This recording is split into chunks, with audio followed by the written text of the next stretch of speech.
Alright, there we are. And we are live. Hello, and welcome back to Robin Plays Genshin Impact. Let me just drop a link to my friend so she can join.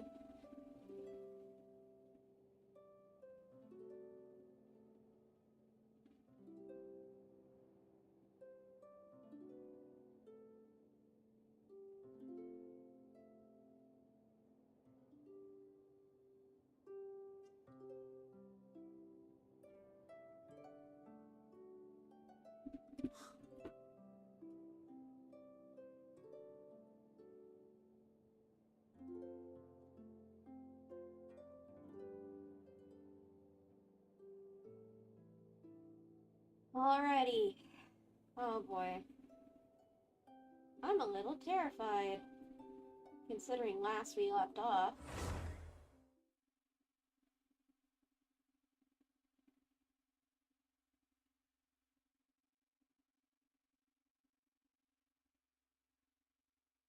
But I need to do this ASAP because I got spoiled for some major things less than 12 hours after the update dropped. Like, who does that, man? Isn't there generally, like... What is it? A moratorium for... like, spoilers and stuff?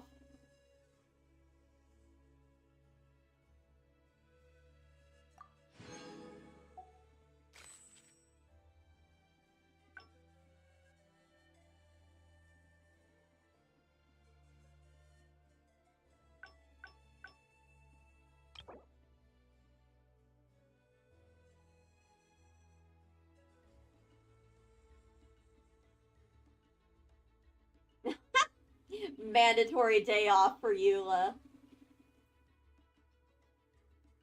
Oh, not mandatory day off, mandatory vacation for all unused leave. Oh, you're also in that land.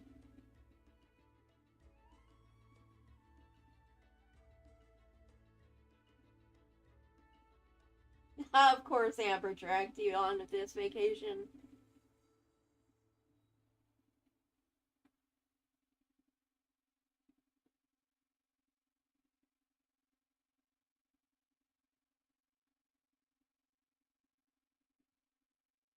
I mean, you do.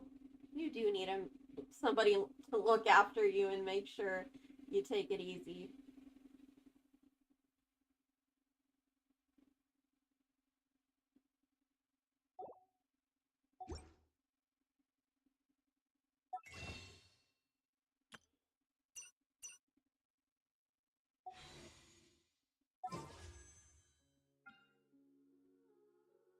And ooh, Durin's gonna be in the next update. Definitely gonna be saving for him.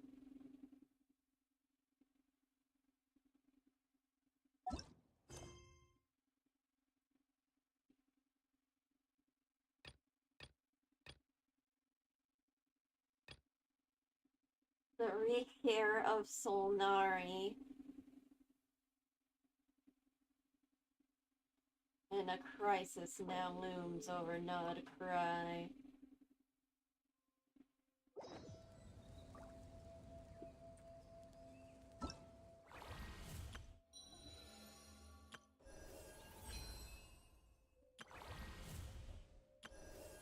Yeah, I won't be able to get this week. Oh shit.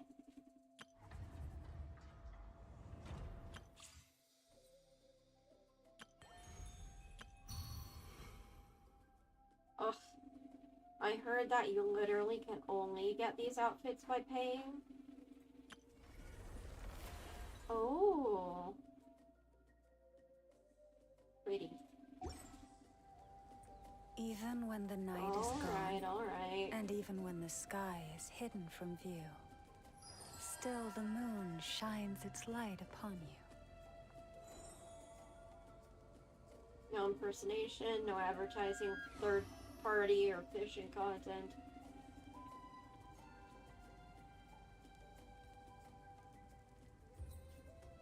Use some threats.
If ever you find that the animals in Nod Krai behave in ways you do Hey! not understand, Yay, just ask it me is and I will you! explain. Understandable. BB.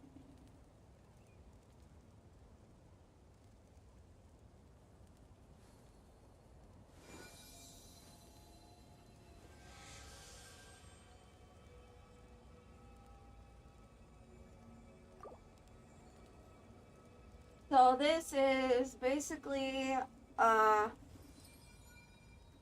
with Infinity Nikki and Roblox tanking their player base and stuff, Genshin's basically made a new game mode that's kind of similar-ish.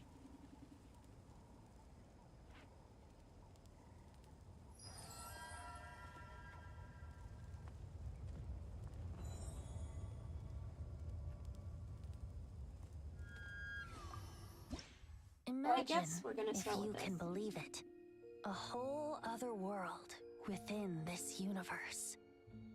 Oh.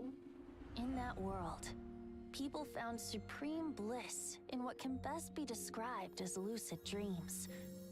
Reality became blurred, or rather, redefined. Oh, But shit. outside of their flawless reality, the problems of the material world remained. And in the end, the cold, hard truths of the real world caught up to them in the reality to which they had escaped. Deep in the dark ruins, another soul who was fleeing destruction discovered the final remains of this world. These two terminals were once a means for the dreamers to manage the outside world. Now, they form part of the mage's collection. The mage once tried to form a world from things she had gleaned in her eclectic experience. But as the calm observer, she never found that spark of inspiration to bring everything together. Before fate caught up to the wandering mage, she paid one more visit to her wise and learned friends. She learned much during their time together, and although she did not find the answer, her loneliness faded away in time. But as she and her friends crafted other wondrous worlds together, she finally realized the missing piece in the world she dreamed of creating. A vibrant, captivating protagonist.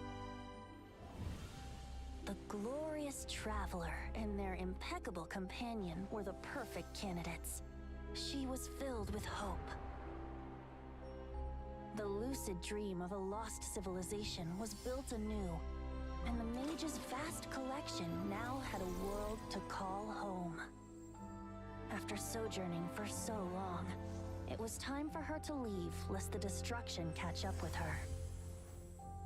And in any case, a new story had now begun. A member of the Hexen Circle? Which one is that?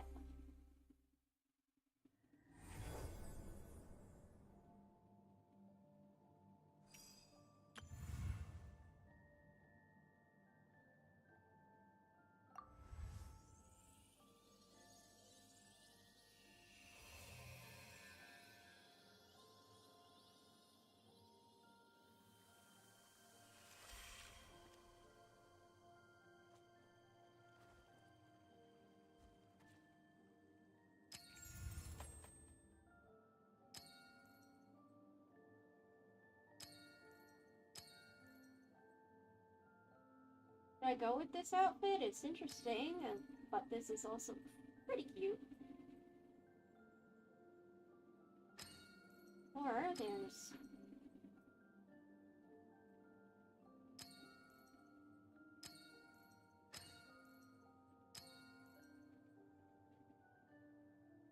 Yeah, let's go with this one. Oh. Oh, hold up.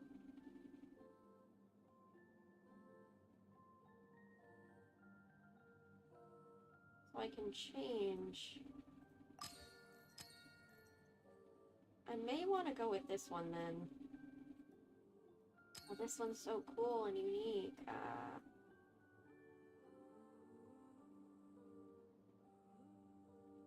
And I can make it purple little boy.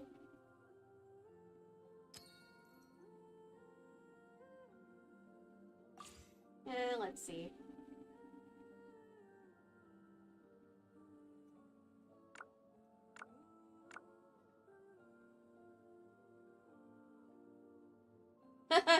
Yeah, I don't really like a lot of the female options. It's too girly and oddly sexualized a lot of the time.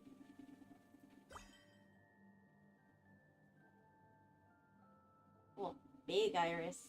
Itty bitty iris.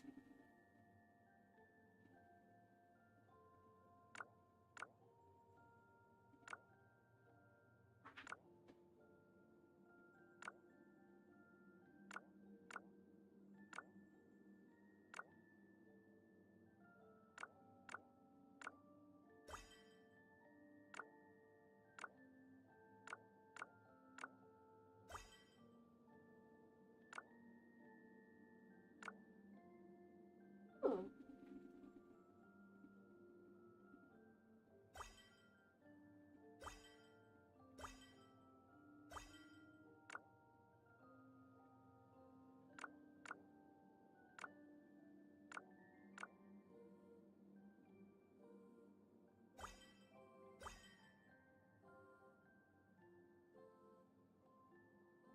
Oh, okay. That was just a base to choose from.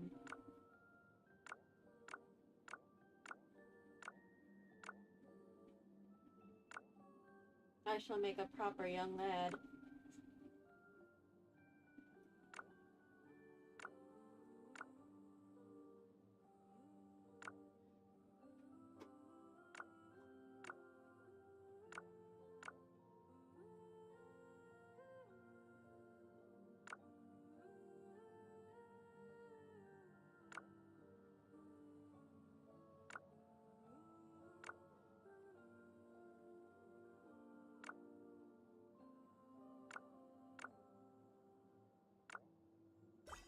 Oh, I can even choose a voice.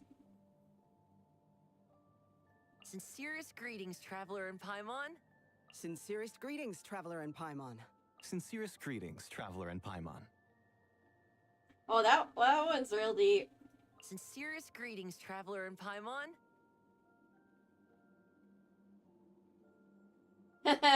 Yeah. Sincerest greetings, Traveler in Paimon. We've got the opposite going on. Sincerest greetings, Traveler in Paimon. Debating between 2 and 3. Sincerest greetings, Traveler in Paimon.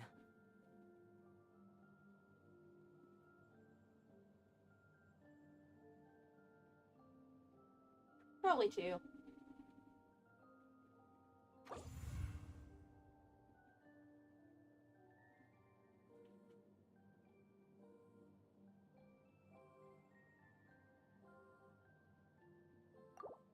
Oh, I can name the mannequin. Yeah. He looks like a tailor.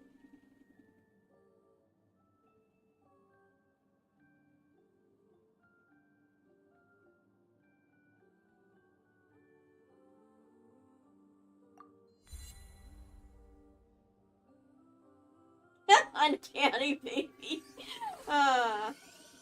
No, I don't usually go for the uncanny or weird stuff.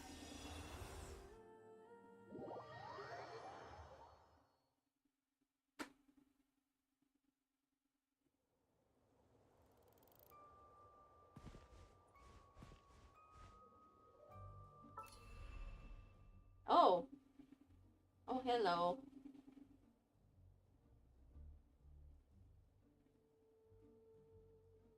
Blade Soccer. Mining Simulator. Life and Death Duel. Raft Survival.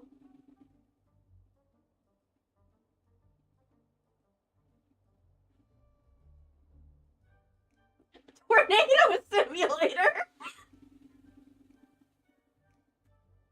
Oh, this is odd.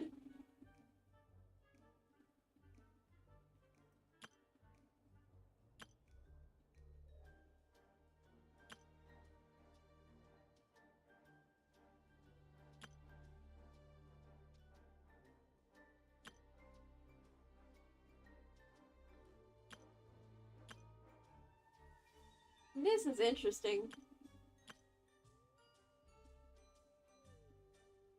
Let's try Mining Simulator.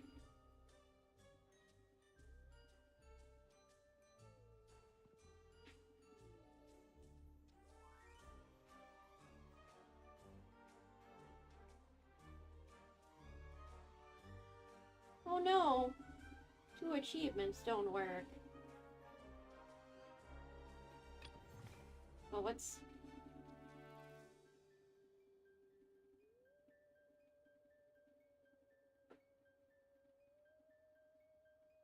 Oh, Shop Simulator.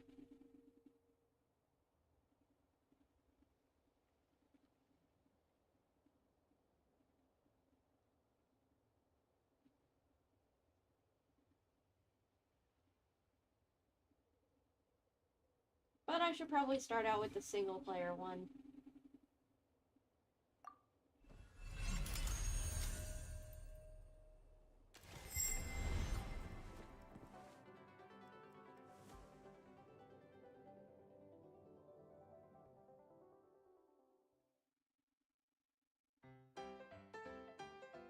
Oh.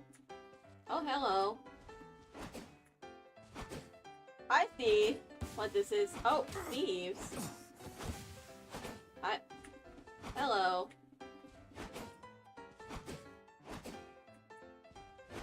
How interesting.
Oh!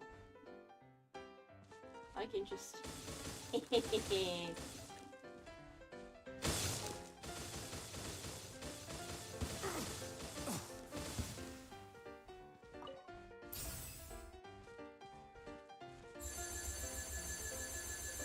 That is silly.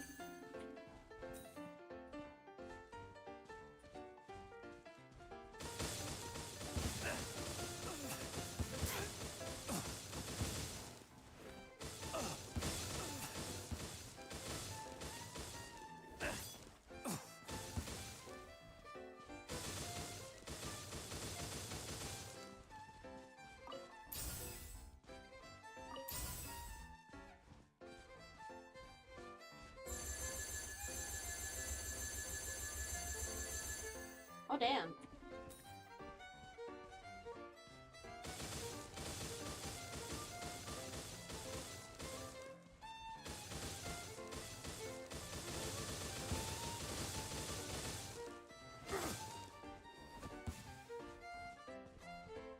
Wild stuff.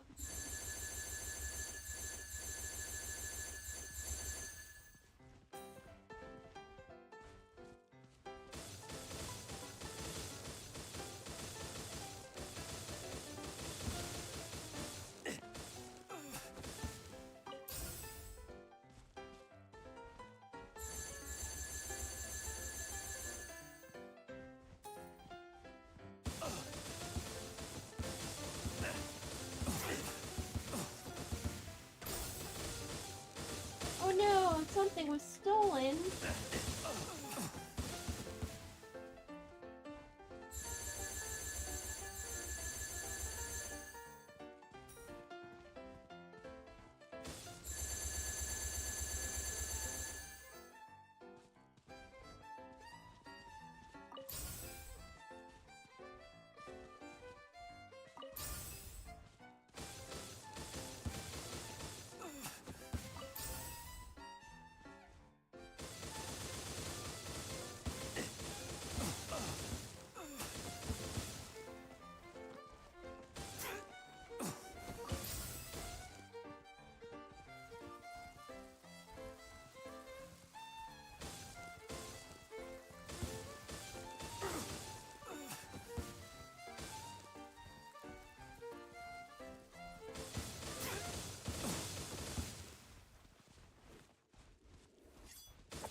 Hey, 69 refined crystal.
Me.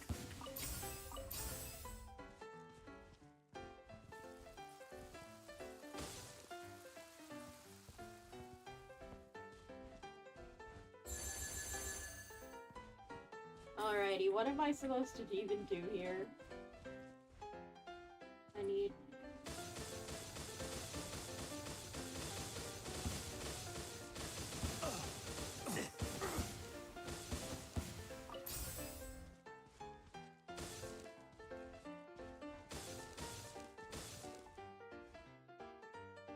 How do I refine the jade? Oh well.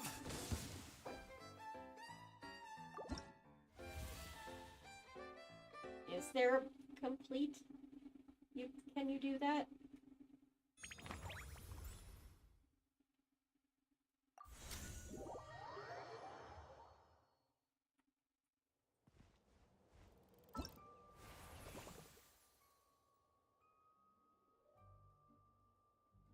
Oh, there are missions, and I can obtain a hat and some clothes.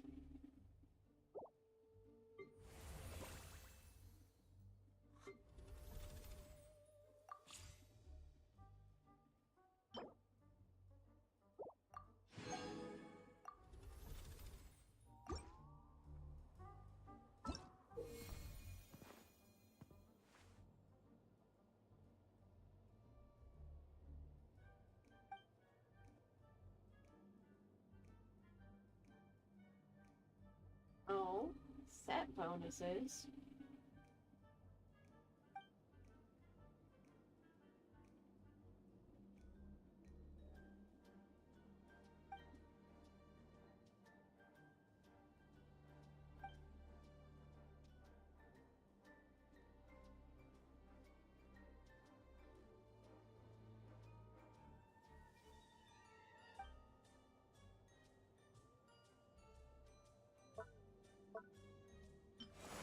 I love this outfit, but apparently it's paywall behind real money and you can't even grind for it. Sad.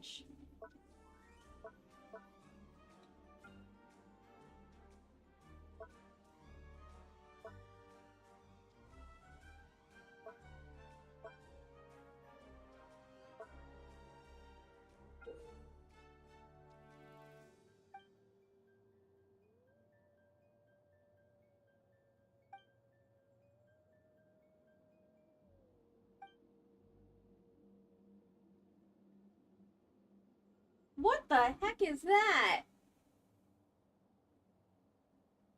What is this supposed to... Oh, worship.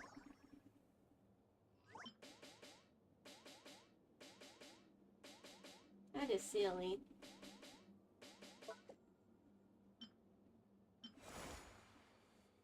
Oh.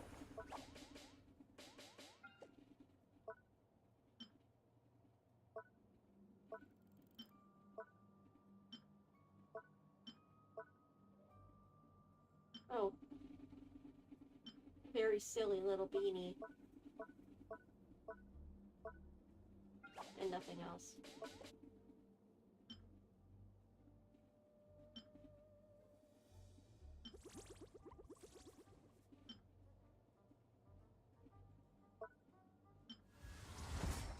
Ooh, ascend.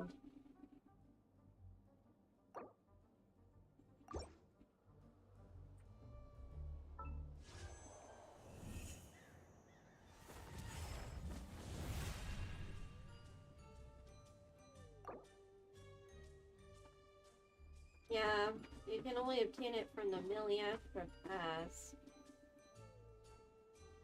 I think.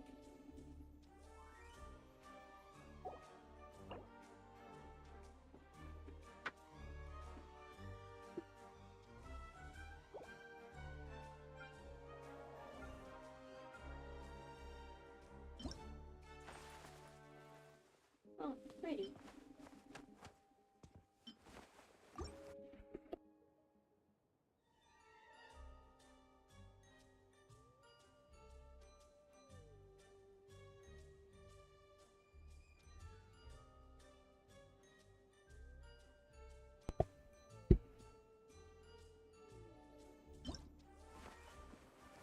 Cute.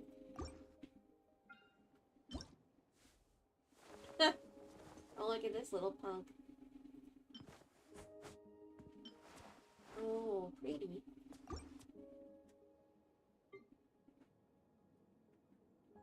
But this is the free currency. You can't get these, for what I'm aware of.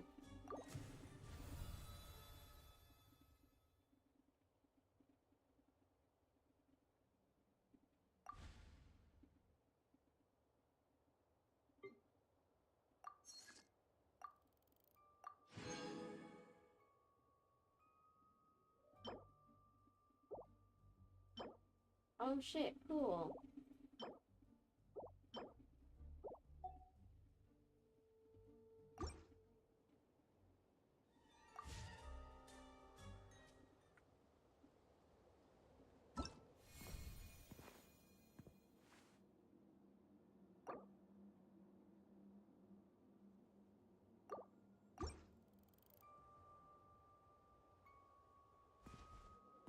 Oh, there are other people here. Yeah, this is just a lobby that people can join in.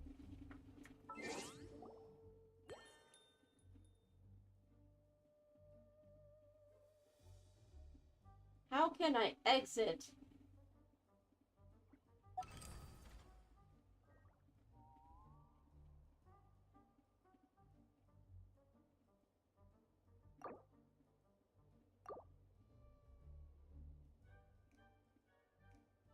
Okay, that's for creating games.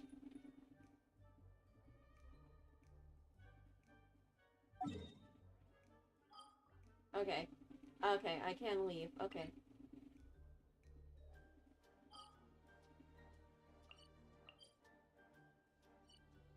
I need to go to Nod Krai.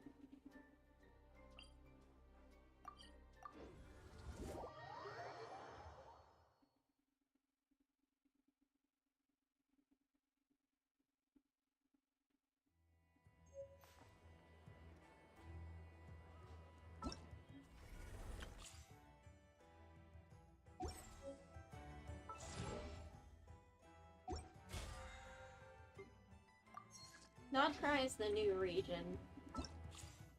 Or newest. I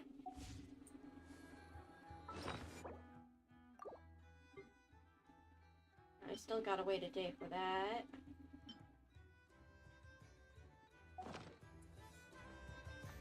Add Astra.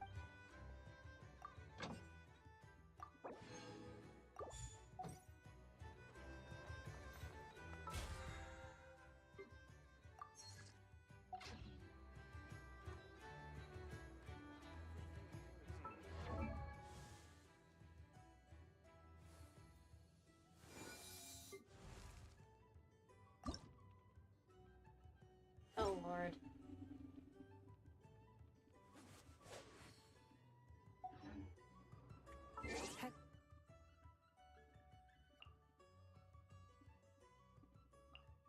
Decided where you will go from here. This land holds If not, nothing but promise. Now I need to wait until 2 days later.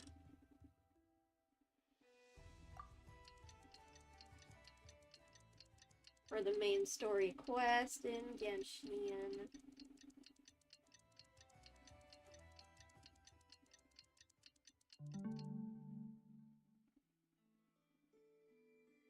in a patch.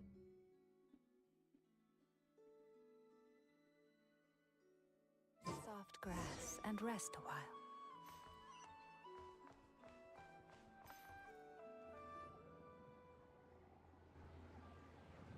Last time on Genshin Impact. It's been a few days since we said bye to the others in Nasha Town. We arrived in Nod Krai, a land not ruled over by any archons, that worships the ancient moon goddesses. The moon goddesses have been inactive and even dead for the past God knows how long. Thousands of years, really.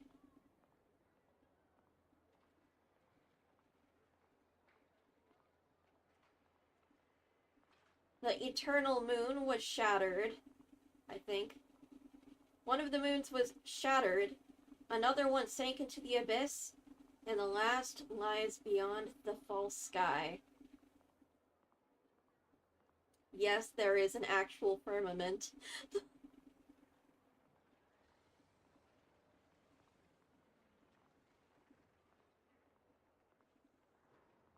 We met the different factions. The Curatorium of Secrets, the Light Keepers, the Frost Moon Scions, even the Fatui.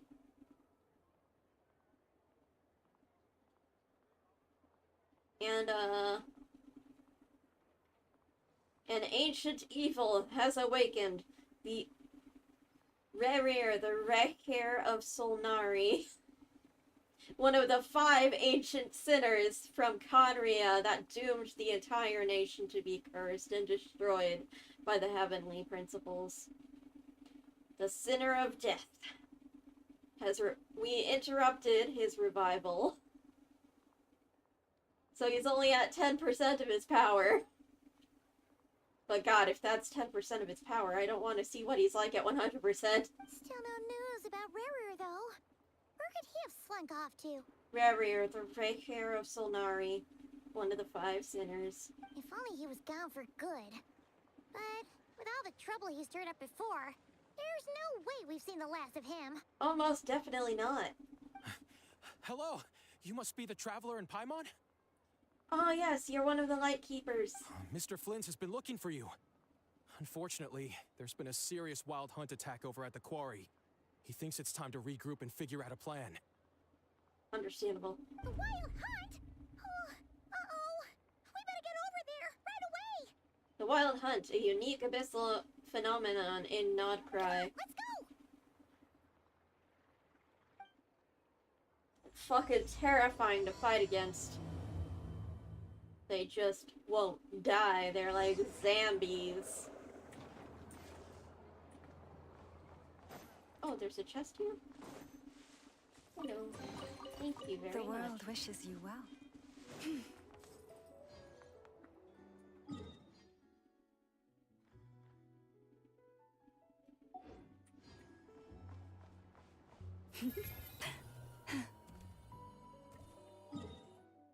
Oh, I think you'd like Lauma.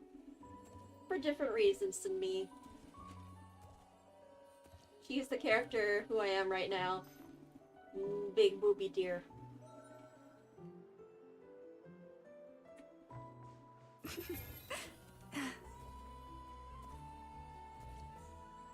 Am I going the right way? Not quite, but close enough. I can...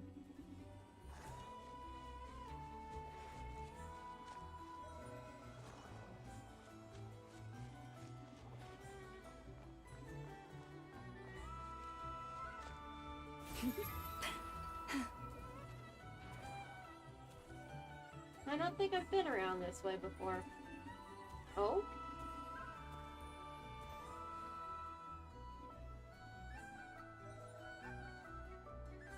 Oh, shit. Hello, miss. You are from one of the, Sumeru tribes in the sand... Sand, yes. Proof of the Cognos Sentai?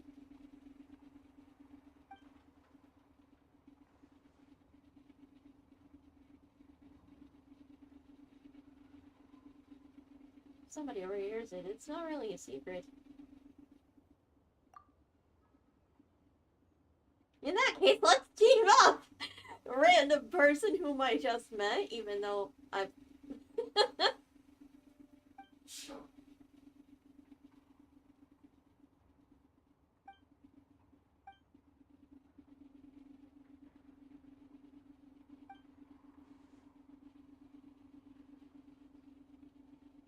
Oh, startup money.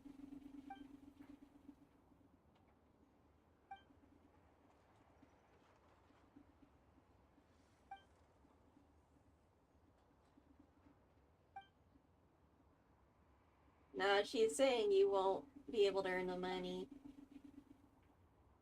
Oh?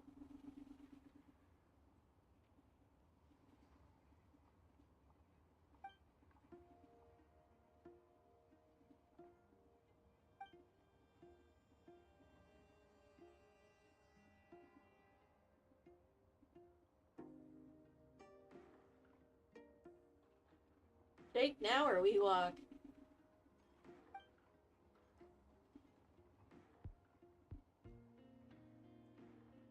Be of much use? Oh, what a meanie.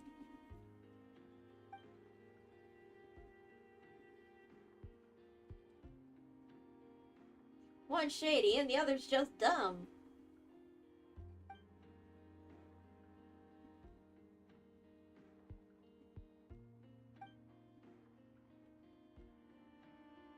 Oh!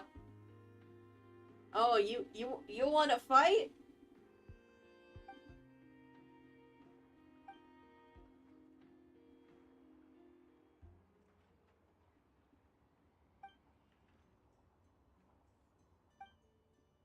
Oh yeah, we're fighting.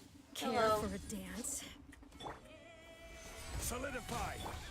Lush as the moonlight. He did me. Gilded a lie. Order guide you. Gather! Branch into song. Cascade. Get wrecked.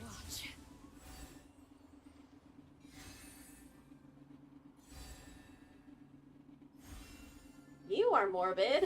If you plan to kill me or chop me into pieces, go ahead. I won't resist. Whoa, whoa!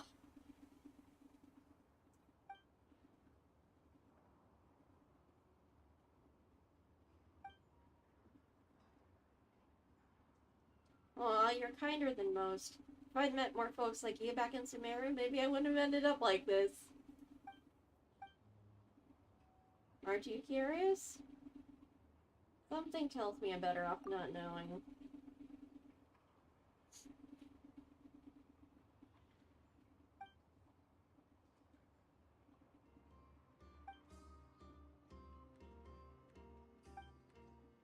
Oh, wake-up call. I'm being beaten up by the Traveler? Yeah, no, I'm good. I am very much good.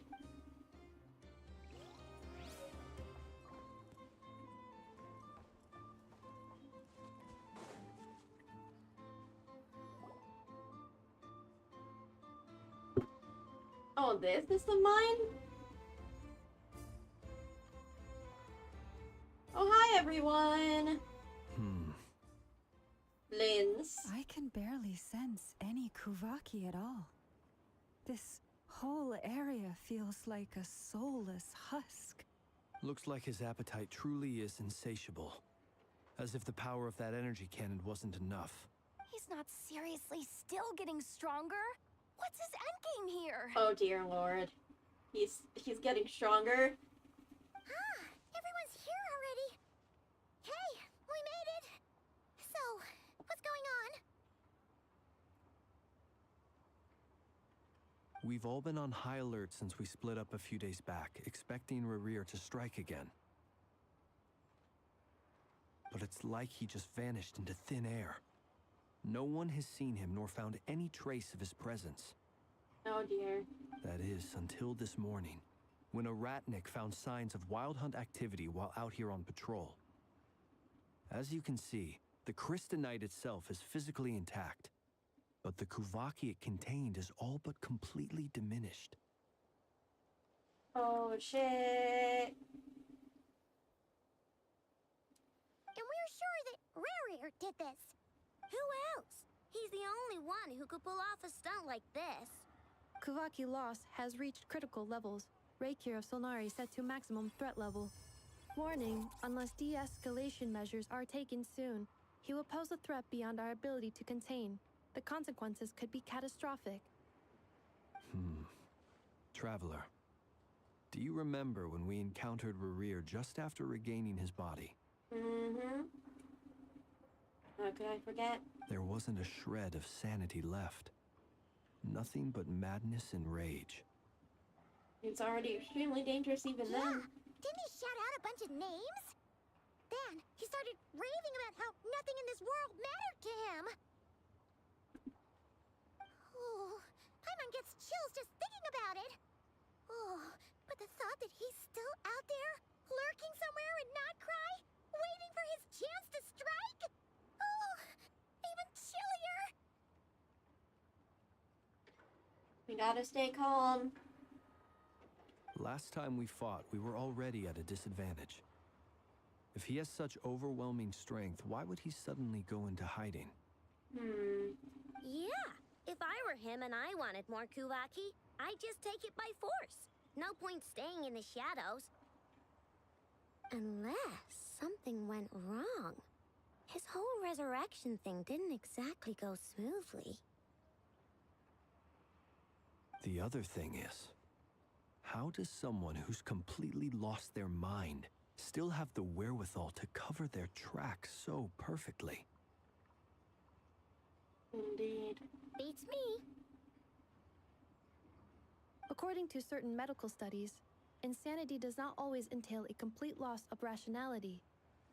It may be that he is simply living in a world of his own.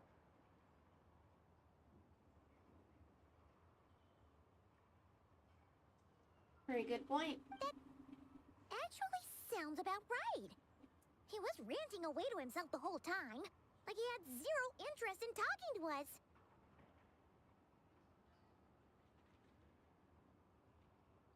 There are many unanswered questions here.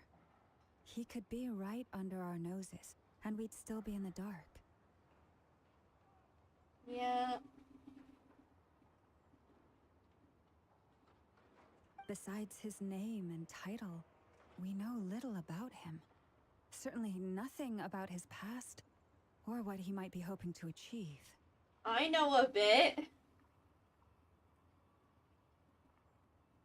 He's one of the 5 great sinners of Kamiya. Exactly. And we wouldn't even know where to begin looking. Even Boss hadn't heard of the Rerir of Solnari before all this. I'd be willing to bet that even if we gathered together every scrap of intel in Nod Krai, we still wouldn't find more than, like, 3 useful facts about him. Well, you just gotta look beyond Nod Krai. Dainslip, where are you? So, if we do nothing, he'll just keep getting stronger. But if we want to investigate him, we have no idea where to look. Last time we had Marionette and her big robo-buddy to help us, and we still barely held our ground. If we had to face him alone... Oh, Paimon's head hurts just thinking about it. What are we supposed to do against a threat this big? Well, I do have a little hunch about his next move. Given that he attacked the quarry, I'd say it's likely he'll target other places rich in Kuvaki. Somewhere like the Eye of Krati, or the Pillar of Embla. One thing's for sure. If we just sit back and let him keep absorbing Kuvaki, we really won't stand a chance against him. A perfectly reasonable hypothesis. However, it is worth noting that these 2 locations are quite far apart. To investigate them both, we'll need to split up. I agree, we should split up. Right now, Rerir's goal seems to be gathering Kuvaki, not fighting us directly. Once we're done, let's regroup on Hisi Island. Wait, why Hisi Island? If I recall correctly, your largest goddess statue was carved from Kuvaki rich ore, was it not? That's right. Yes, it could well be a potential target of his. I should head back and start evacuating the pilgrims.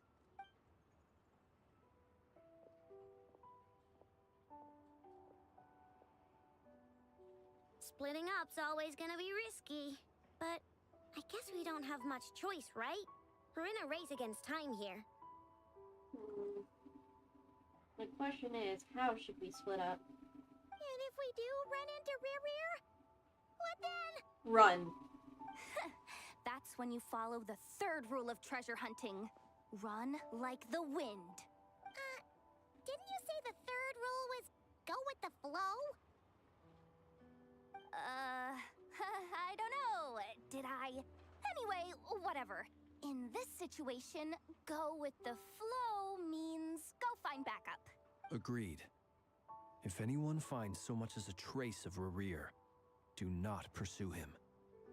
Get out of the area and alert the rest of us as soon as possible. We need to put safety first. All right, we'd better get moving. Come on, Anetha, let's go.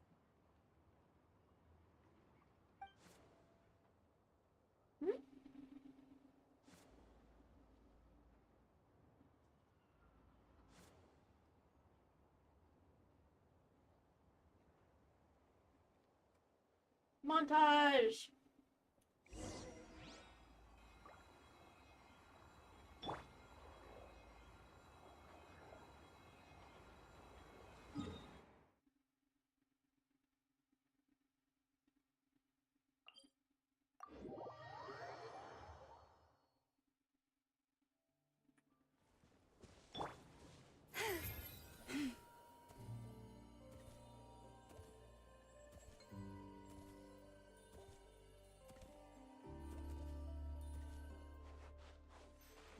Ooh, puzzle.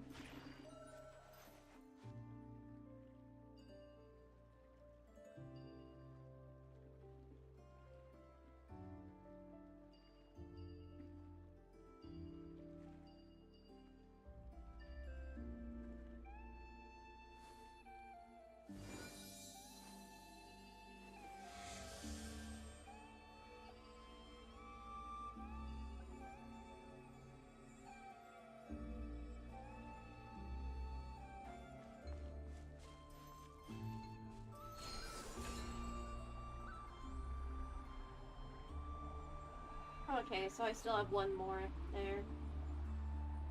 Oh? What in the world is that?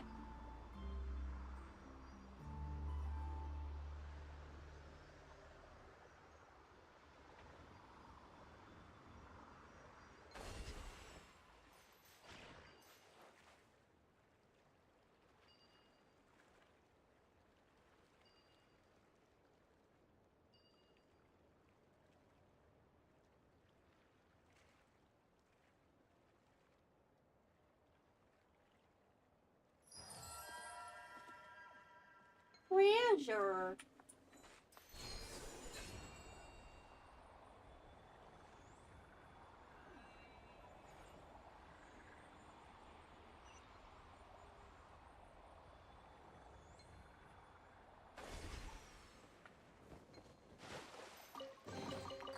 Perhaps this treasure has been waiting for you.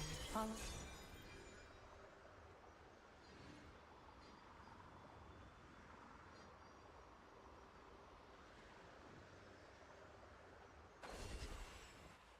Alright, Flint, Yehoda, and Llama. Any leads? Nope. Nope. Diddly squat.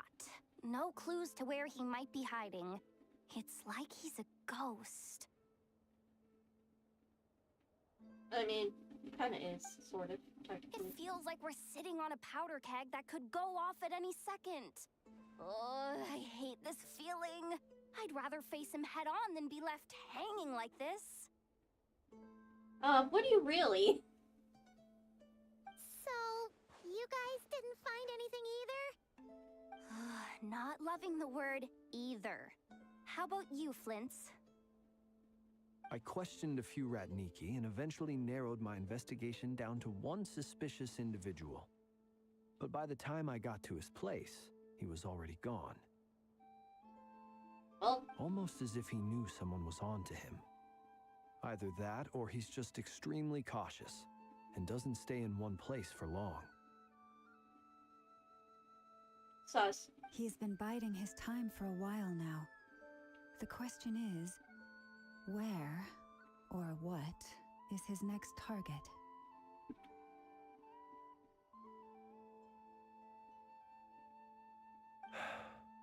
No idea. Since regaining his body, he seems to have lost all interest in the fragment in my possession. If he did still want it, he's had plenty of chances to take it. All we can do now is hope that I know and Anefa turn up some leads. Darn it, Rerir. If you've got the guts, come face me one-on-one! Yehoda? You don't want to say that. Don't tempt the faint.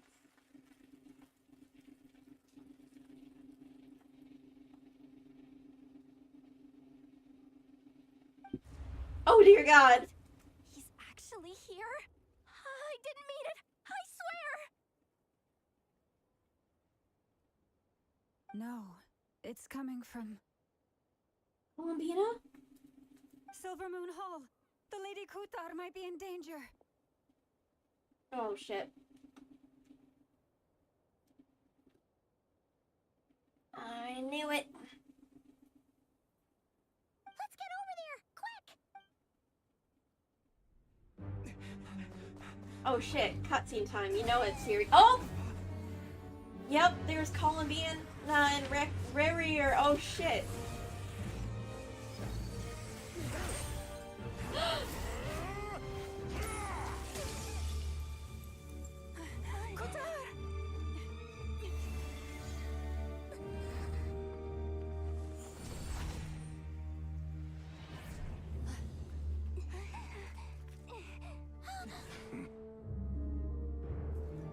Why is he attacking the damsel elect? What's going on? No time for questions. Stop him!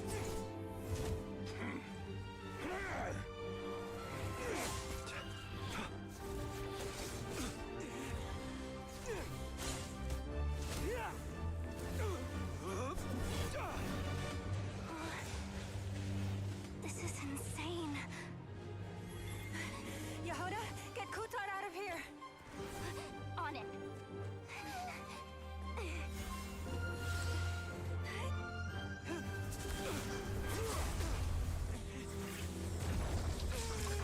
Oh shit.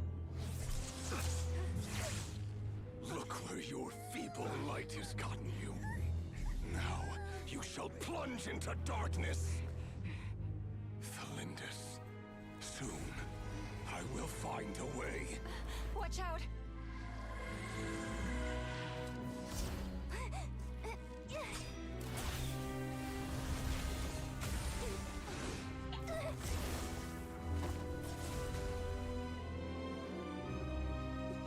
Oh no! He grazed her!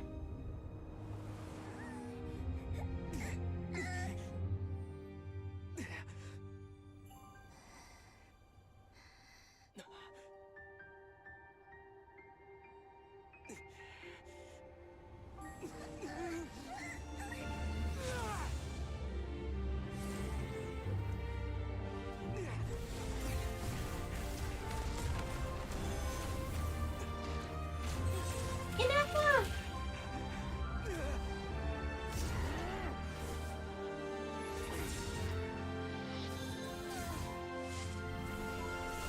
Oh, phew.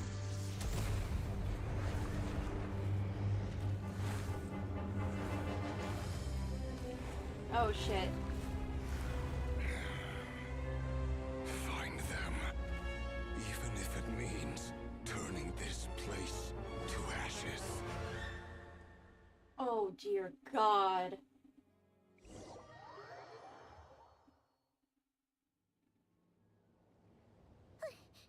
That was too close.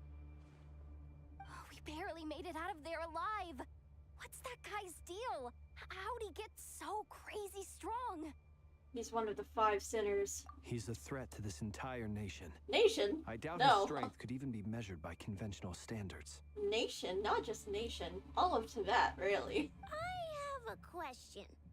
When me and Ineffa showed up, we saw him chasing after this lady like he wanted her dead. What was that all about? We weren't there for the whole thing either. They were already duking it out by the time we arrived. Yeah, we didn't see how it all started. It all escalated so quickly, we had no choice but to step in. Kutar, can you shed any light on the situation? Kutar. Cross-checking database. I see. So you're the one that the Frost Moon Scions refer to as the Moon Goddess? Wait, she's the moon goddess? Oh, no wonder she looks just like all those statues. There are many reasons why people might worship the moon, and just as many why they might despise it. I've never met that person before, but there was no mistaking his deep-seated hostility towards me. Why he holds me in such contempt, I cannot say. But since he hunts the power of the moon, it's no surprise that I am a target. Kutar. There are many potential motives. For instance, you help the traveler escape his grasp. This could be his way of taking revenge. It is also possible that he covets the Kuvaki inside you and seeks to take it for his own. The list goes on. But right now, devising a counter-strategy should be our #1 priority. The likelihood of this location being discovered is close to 100%. A counter strategy? But we don't stand a chance against an enemy like this. Gotta brainstorm. Surely our only option is to run. He's not gonna chase us to the end of the world, right? Oh, he would. So as long as we can sneak out of Nod Krai undetected. No, I can't say that. Come on, Yehoda. This is serious stuff. You can't suggest we all just chicken out. Running is our only option. Huh? You seem surprised. But what other choice do we have? We are facing an enemy we cannot possibly defeat in battle. Well, I mean, yeah, but still. It's not too late. I can distract him, so you have plenty of time to make your escape. No, we cannot let you fall into his hands. Wait, what? You're gonna act as bait? Doesn't that make sense? I'm the one he's after. There's no need for you to risk your necks on my behalf. A coyote doesn't stop for bypassers while it's howling at the moon. What is it, Loma? The Frost Moon Scions have already grown accustomed to life without their goddess. My presence here is no longer essential. And this is not my home. So you needn't ask me to stay. We can't just roll over and let him get away with this. That's not our style. Yeah. We can't just call it quits after everything we've been through together. Besides, she pretty much saved my life back there. If I just ditched her now, I'd never forgive myself. Aww. We can't overlook that you have saved our lives multiple times now. To talk of returning the favor would be a little crass for my liking. But suffice to say that we are friends, and friends look out for one another. Rerir's true objective remains unclear. Even if we were to sacrifice Miss Kutar, there's no guarantee he would stop. Running away won't solve anything. But Kutar, I know why you left the Frost Moon Scion so long ago.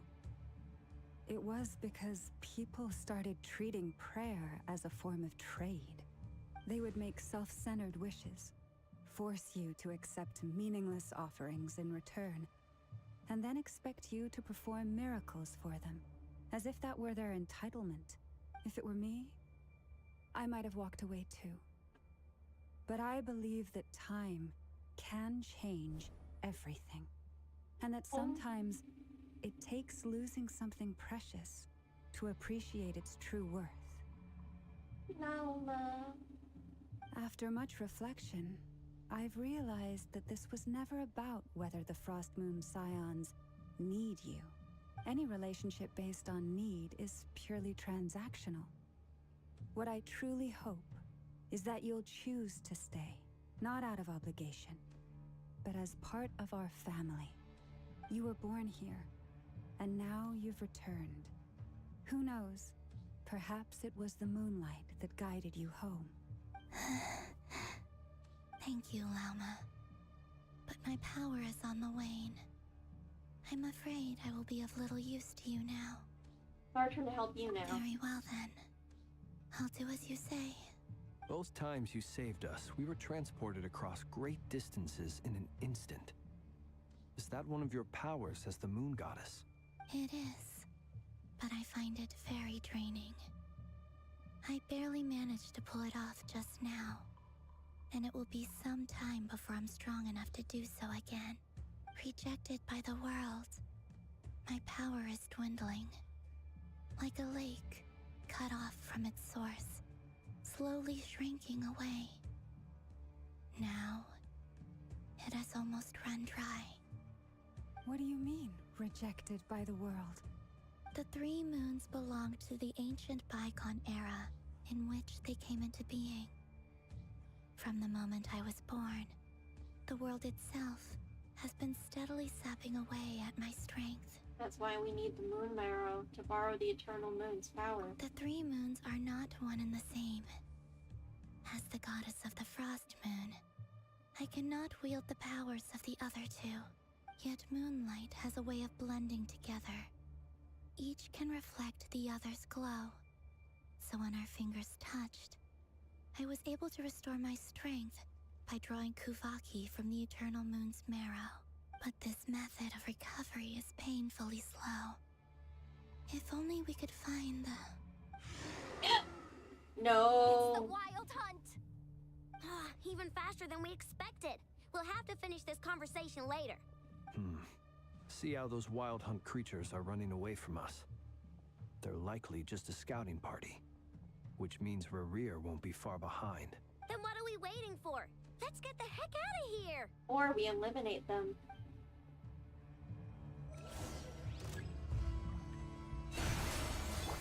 Oh shit. Look, right? Insulation chamber deployed. Ultimatum protocol. They just keep coming! This is driving me nuts! Rerir's closing in on us. We need to pick up the pace. There's too many of them! And this time, we can't fall back on Kutar's house to escape! This goes on much longer.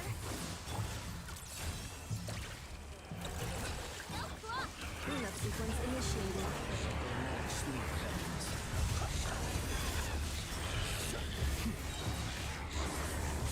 Observe. Feel the dark. your eyes to dust. Branches aside for the everlasting forest. Defensive mode engaged. Preparing for dust up. Be silent. Beware the creatures of the night.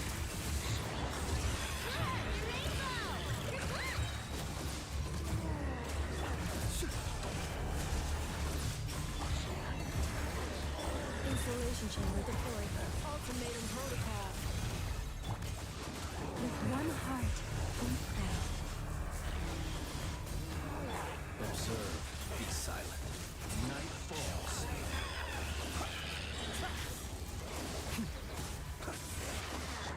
Ready? Done. Cleanup sequence initiated. Be still. Uh-oh.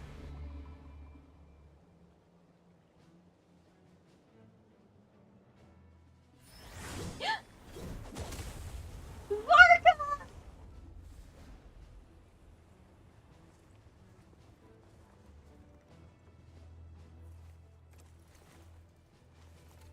Where have you been?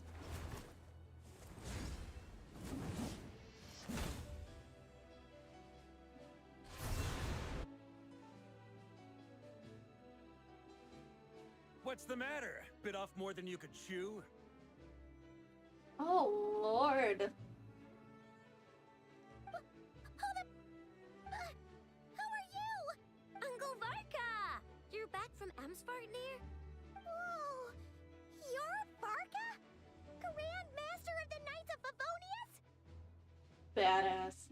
We could save the intros for later. Right now, let's get you all out of this hellhole. Follow me. I know somewhere you'll be safe. Oh, is that where I think it is? That's the one. Come on, move! There's no time to waste. Oh, wow.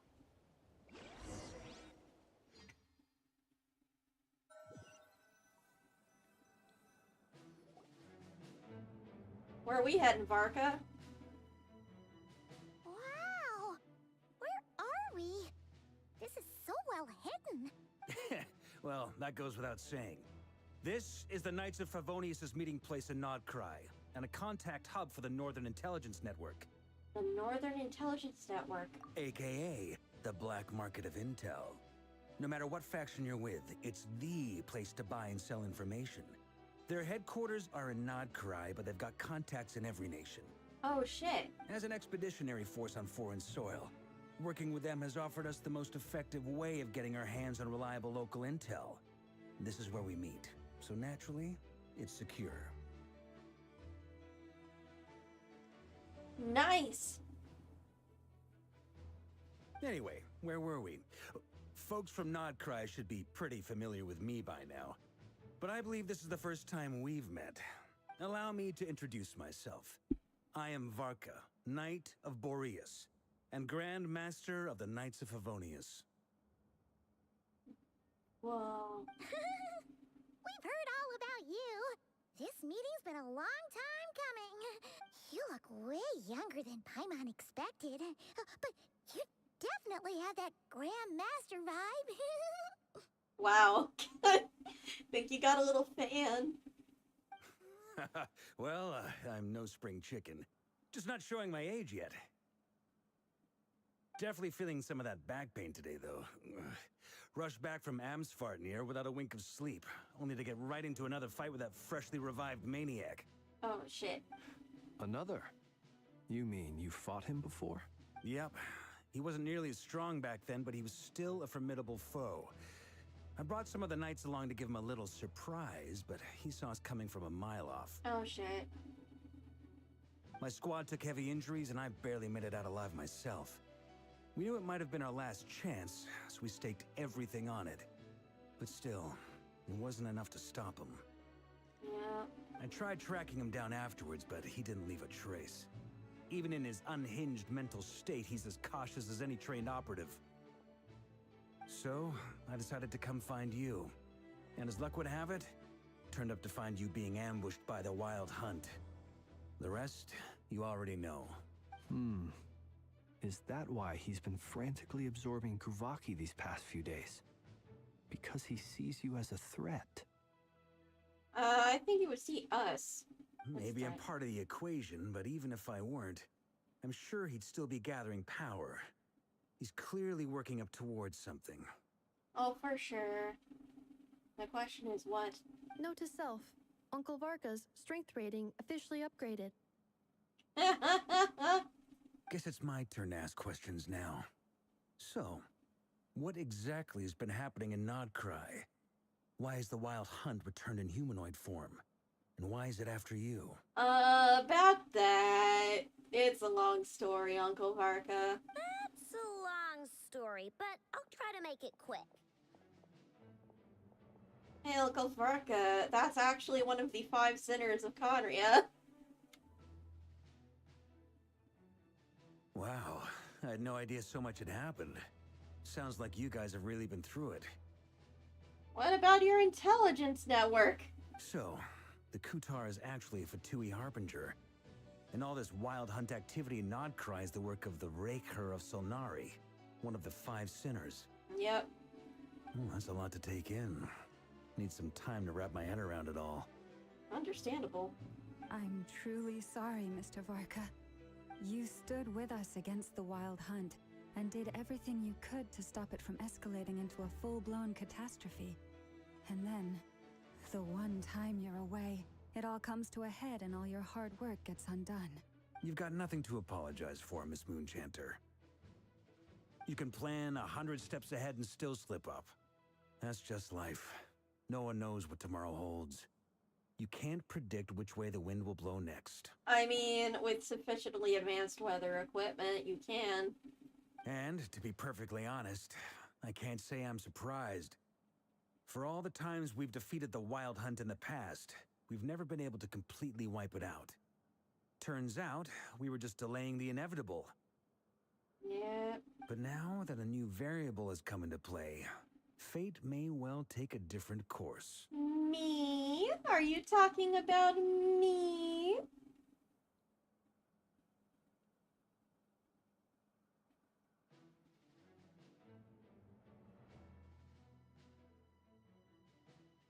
A new variable? You mean us? Who else?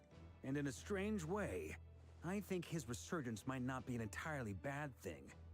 The Wild Hunt is like an unrelenting force of nature, but Rerir is an individual with an agenda. He's gotta have a weak spot somewhere. Extremely good point, Varka. He's a person with motives and a plan.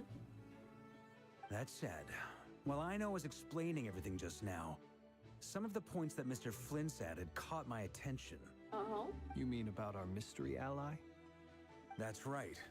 From what you've said, not only did they lead you straight to some key files, they also shielded Hisi Island from a lethal Kuvaki blast. I don't know who or what could pull something like that off. Heck, even Miss Columbina doesn't have a clue.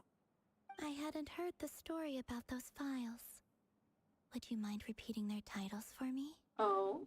Wild Hunt Phenomena Log, a Nod Krai and Ratnik's Field Journal, and Kuvaki Survey Log. Oh. No. Still doesn't ring a bell. Another dead end. Guess all we can do now is hope that our mystery ally keeps showing up when we most need them. Still, it's safest to assume they won't be intervening again. From here on out, we'll have to resolve this crisis by ourselves. Mm-hmm. Your intel also explains something else I've been wondering about.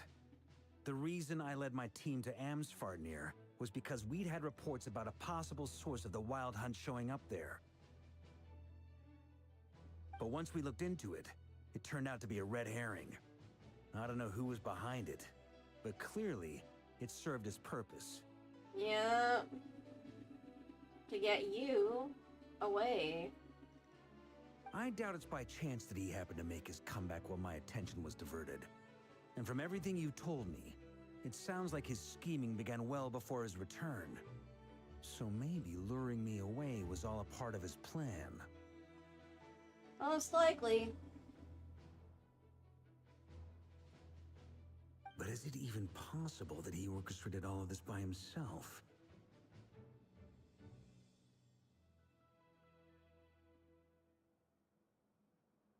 He may have helped. The Moon Maiden and the Rerir of Solnari. Nod Krai of all places. The way everything is unfolding, it can't be a coincidence. Oh. Share your thoughts, Marka. So, what do we do now? Got any ideas? Right now, we've got at least 3 things to consider. Let's go through them one by one.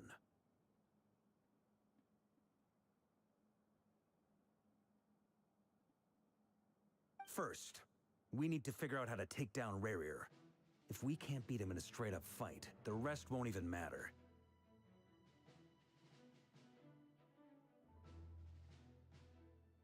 To my knowledge, the bulk of Nod Krai's fighting force is already gathered here.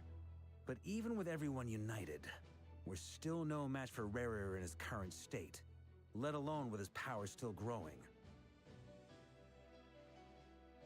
Indeed.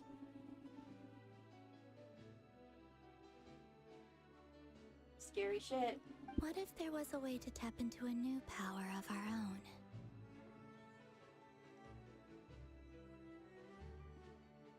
How so?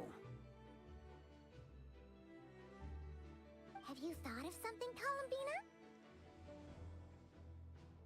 3 moons once watched over this world. The Eternal Moon was the largest. The Frost Moon was the brightest. And the Iridescent Moon was the most mysterious. They say that back then, the 3 moon goddesses wielded immense power. Enough to shape the workings of the world itself.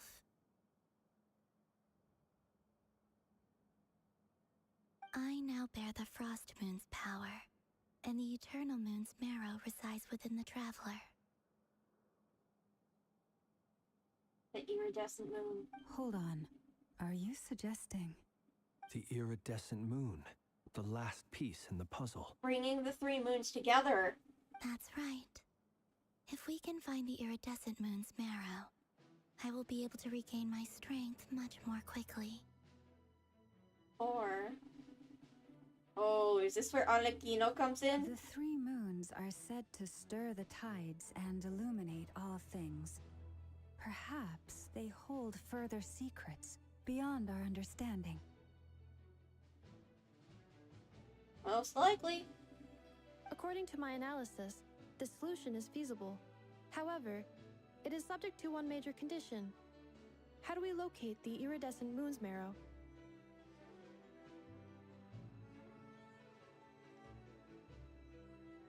I know a way, but we will need to visit the Fatui's Experimental Design Bureau. Need to call in a favor from Sandrone. The Experimental Design Bureau? Are you saying we need to involve Marionette? Yes. I must speak with Sandrone. It's a long way from here to the Experimental Design Bureau. There's a high chance you'll be spotted. You shouldn't go alone. I'll go with her. Then that's settled. Next up, our second priority. Somehow, we need to figure out Rerir's end goal. As you saw for yourselves, when he was still in his wild hunt form, everything he did was for the sake of recovering his body and resurrecting himself. His first act since then, after laying low for a while, was to try and assassinate this young lady. People's obsessions often reveal their greatest vulnerabilities. There must be a reason why he despises the moon so deeply. Perhaps it sheds some light on his title, the Rerir of Solnari. The Wild Hunt has plagued Nod Krai for centuries now. If we want to stop it for good, we have to get to the root cause of what's driving it. And what's driving Rerir. It's true. We still know very little about him. If Kuthar hadn't given us that lead, we wouldn't even know his name. But where would we even start? I doubt even the Intel Queen of Nod Krai has a clue. And she has info coming out of her ears.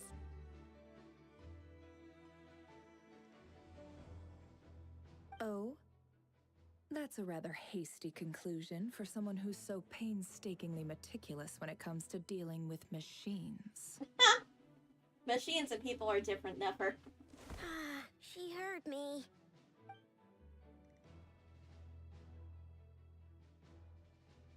Boss! What are you doing here? I'm now asking myself the same question. I received a letter from a humble knight of Favonius, requesting a meeting to discuss a major business deal. But it looks like this humble knight had something else in mind. Details, details. Miss Neffer, the important thing is that you've arrived at the perfect time. Since his failed ambush, I've been racking my brains trying to come up with a plan to fight Rerir. Given the severity of the situation, I think it's fair to say that our only chance lies in uniting as one. And I'm talking all the factions in Nod Krai. Very good point. We can't do this without the Curatorium, but I knew it'd be a tough job to win you over. So, I took the liberty of reaching out for a little chat. Wait a sec. How did you even hear about this place, Neffer? She's Neffer!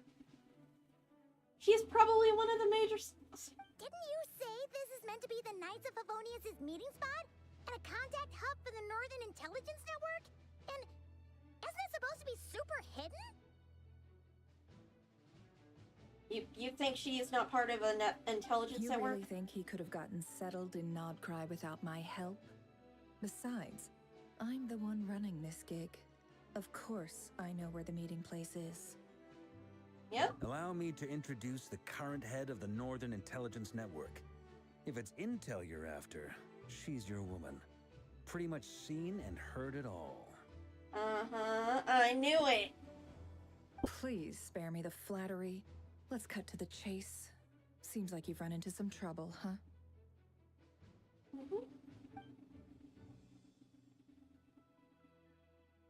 Well, this certainly qualifies as an unforeseen crisis. On behalf of the Curatorium of Secrets, I wish you all the best of luck. So you're just going to sit this one out? Why should I get involved? What could possibly be in it for me? The world still being intact for you to profit on? What if we told you we can't do this without you? Oh? Then I'd say you'd better make it worth my while. I don't work for free. I can't put a price on something like this. It's just not in my nature. But then again, you and I have always been polar opposites in this regard. So I can't exactly say I didn't see this coming. If you insist on compensation, I will pay you. Consider this a formal commission. Sound fair? Oh shit. You just don't give up, do you? Too bad. I know you well enough to know you can't afford my prices. The riskier the job, the more it'll cost. And a Moonchanter's stipend isn't exactly generous. Unless you're planning to start passing the donation box around among the faithful. Boss, just a thought. If they come up short, maybe you can take the difference out of my next few paychecks. Things got really dangerous during the fight with Rerir. If this girl hadn't saved me, I'd be ley line fodder by now. I'd be gone for good, boss. If there's any way we can make this work, I'd really like to help her. Please? I'm begging you. Aw, Yehoda. This is why I'm always telling you never accept favors. They are the hardest debts to repay. You have to be careful who you get involved with, or you invite all kinds of misfortune. Very well, Yehoda, I will help. But just this once. Don't count on this happening again. Flins, that fragment that Rerir was after, do you still have it on you? Of course. Let me borrow it. I need it to follow up on some leads. Wait, you actually have some leads? This is top secret information. I get it. We all have things we'd rather keep to ourselves. Plus, I know we can count on you, so we'll leave the intel gathering in your hands. And that brings me to the third and final item. We need to find a way to distract him. We need time to make our move, so someone will have to stall him. I'm in for this part, no matter what. Anyone coming with? Oh, shit. Count me in too. Come off it, you two. Quit playing heroes. They are heroes, though. I'm way ahead of you here.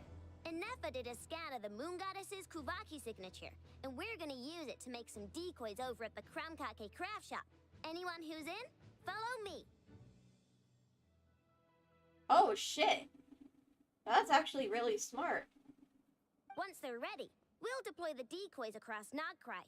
So as long as the rest of you keep moving, he won't catch on to your scent and won't be able to track you down. Nice. I like it. Genius idea. No biggie. Aww. All right then, we'll split into 3 teams. Once your team has finished their mission, return here and wait for the others. Dismissed.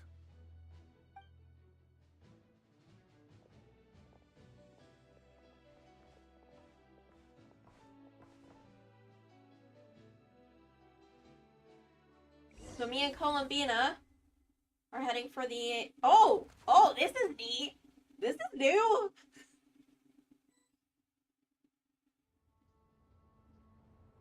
Interesting, interesting. Oh, they're just... Lady Damselette. Wait. And you two? What are you doing at the Kuvaki Experimental Design Bureau? Security detail. We've been doing our best to mind our own business lately. But if you're just gonna waltz up here like this, you're seriously pressing your luck. Don't blame us for doing what we have to. Oh, she has a neat design. You really think that's gonna scare us off? We're not looking for any trouble. I just want to see Sandrone. Do I need to remind you that you're still a wanted fugitive for deserting us? Out of consideration for our former ties and the crisis we're all up against. We'll let you leave in one piece.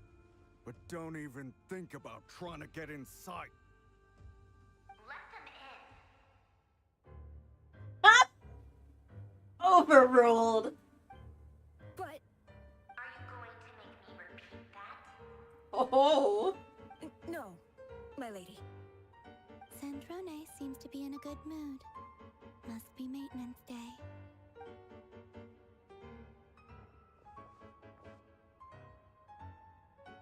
Oh, this is funny. This is gonna be interesting.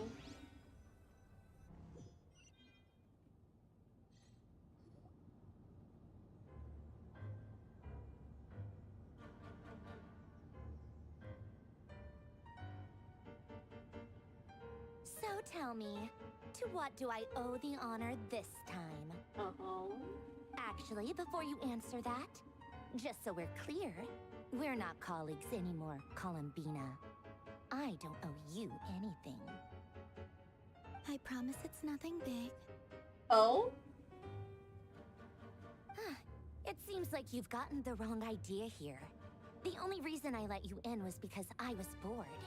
It seemed like a way to kill some time and satisfy my own curiosity. Of course. Whatever miscalculations I may or may not have made in the past, I haven't lost the plot enough to even consider sticking my neck out for your sakes. What about your own? I'd like to speak with Arlecchino. What? Huh? You mean the knave? We know Arlecchino. I'd like to speak with Arlecchino. Is she in Nod Krai? No, she's not. Once the work on this facility was completed, she went back with the Rooster and Regrator. The only ones in Nod Krai are me and... What is it you need to speak to her about anyway? Oh, she was with Pantalone and Cucinella. Interesting. And Dottore is here. Rerir is hunting me. If I'm going to face him, I must first retrieve the lost moon. Marionette seems lost in thought. She doesn't look surprised. She must know more than she was letting on. I don't understand what Arlic. You don't understand? Dude, it is so obvious.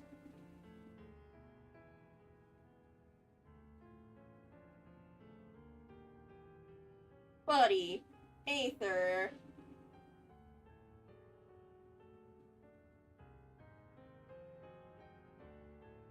Is that a no, then?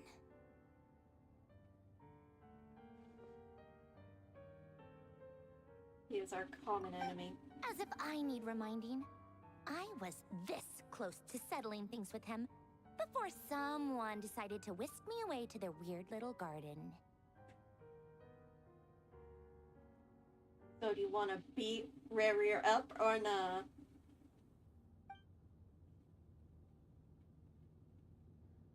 Have you held any tea parties lately? Tea parties? Yeah, obviously. You don't seriously think we'd pack it all in just because you aren't here. If anything, they've been more eventful than ever. Just me, Arlecchino, and a bunch of insolent, insensitive guests who won't stop asking where you've gone. Oh, they've been a real joy. Oh boy. I bet you served them the worst tea you have. Just like you used to do to me when I upset you.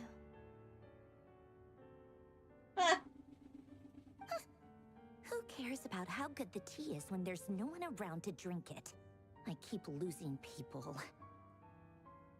Oh, that's actually sad. First Rosaline, now you? I'm running out of people who can make me laugh. Honestly, what could be more ridiculous than a multi-centenarian goddess who's only ever had the plain herbal tea she received as offerings?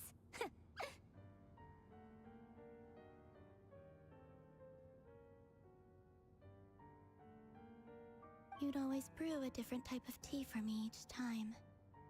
Was it really just to see how I'd react?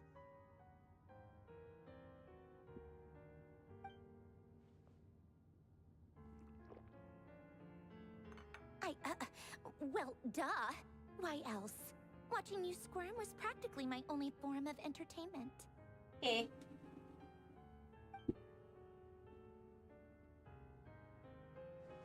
Or was she genuinely trying to introduce Colombian into new flavors? Maybe all that coldness is just an act. Married Sunder, eh? And they actually get along? Sunday! Oh, yeah. And Capitano sometimes used to bring Tartaglia around, too. But I guess we won't be seeing him again. Oh. Yeah, that must really suck for all of them. Harbingers dropping like flies.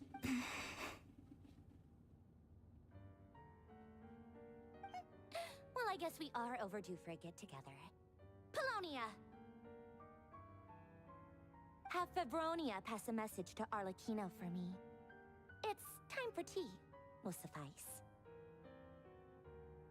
Pass along a message for me, too, if you would. My body cannot contain the marrow of 2 moons, so I'll be leaving one of them in her care. Excuse me? Who said you were on the guest list? If my tea meant that much to you, maybe quitting the Fatui wasn't your brightest move. Eh.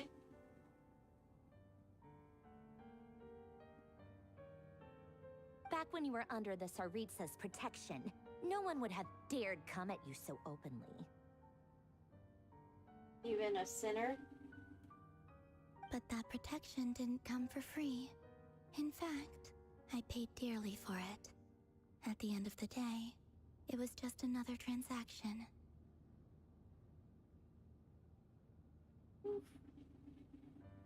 I just got tired, that's all. I never wanted any part in their grand ambitions, and I've had enough of being treated like a bottomless supply of power. Oh, shit. It brings back memories from the old days, when I was still worshipped as the moon goddess. Centuries on, it may be a different group of people, but I see the same greed in their eyes. Oh.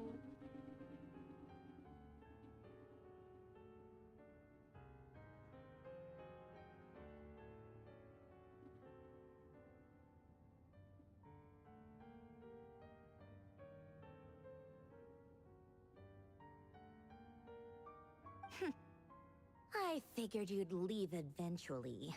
You didn't have as much of a reason to stay as I do.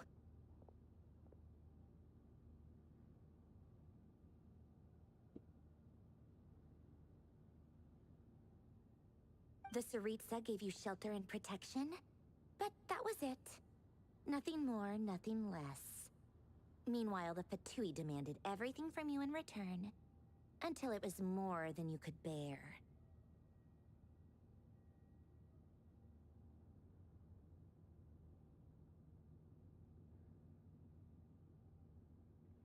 I get why you left. And frankly, I have no interest in dragging you back just because the higher-ups told me to. Oh. But if you keep hanging around with this riffraff, the next time we cross paths, we might be enemies for real. Androne. She says that, but she's the one who just caved in and agreed to help Columbina.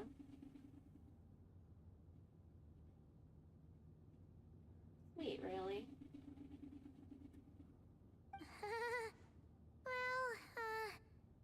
Guess that's our cue to leave. Let's go. That might be your plan. But it sounds like someone else wants you to stay a little longer.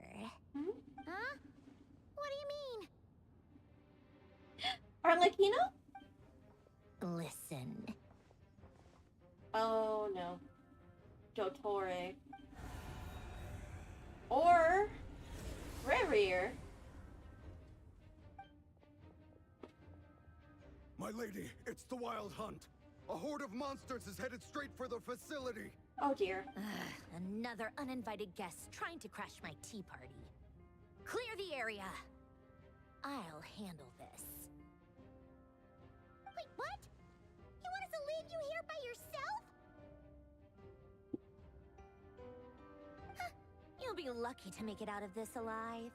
You really think you can afford to worry about me? Go on, get out of here. You may have stopped Polonia from crushing him last time, but I've made sure that won't happen again. The entire Experimental Design Bureau is rigged for war. Oh ho ho!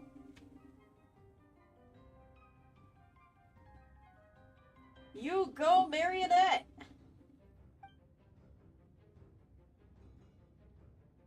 Stay and watch if you want, but it'll be at your own risk. You're not flagged as friendlies in the weapon system. Just be careful, okay? Don't tell me what to do! Look, if you're leaving, make it quick. Or you'll just get in my way. There's a secret passage on the second floor. It'll take you right to the plains out back. Stare all you want, Columbina. You're not getting another invitation to my tea party.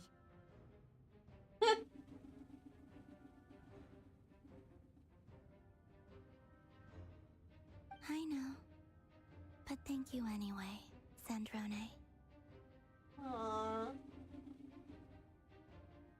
You really are like siblings.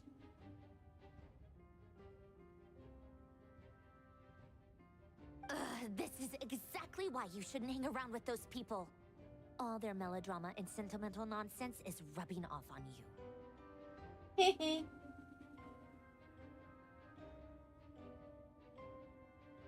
Is that a blush I see?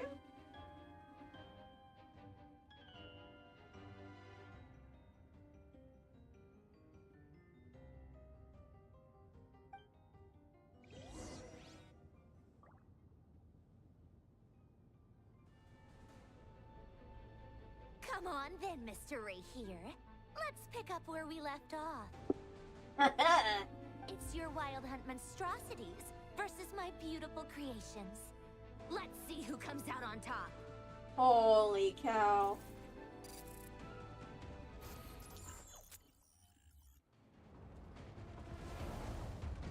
Oh ho ho.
Hell yeah.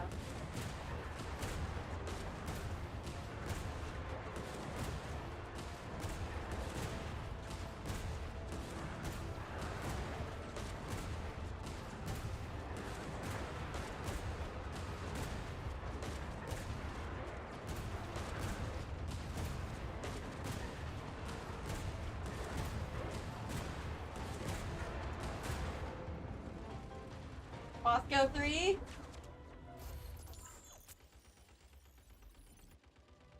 That's it! Keep them pinned down! Don't let them get near!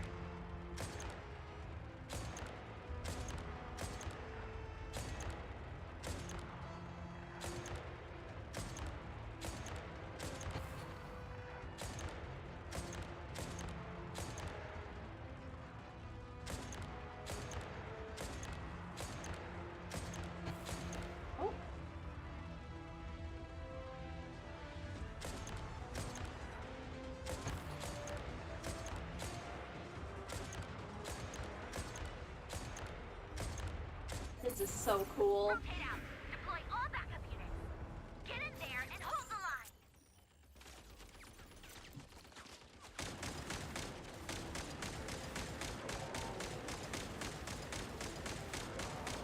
They're more tenacious than I thought. Whatever. This is where the real fun begins.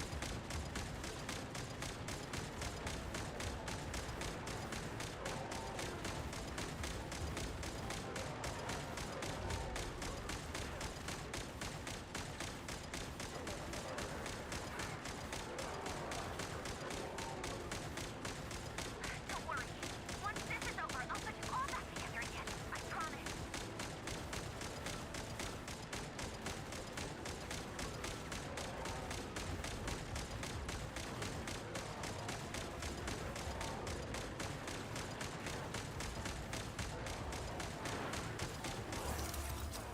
Uh-oh. Finally, the Rerir himself. Time to... Oh no. Huh? Where'd he go? Uh-oh. Oh shit.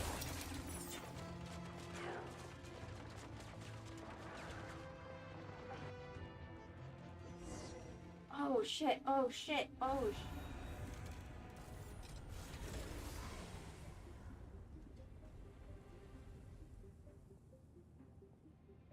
He's inside.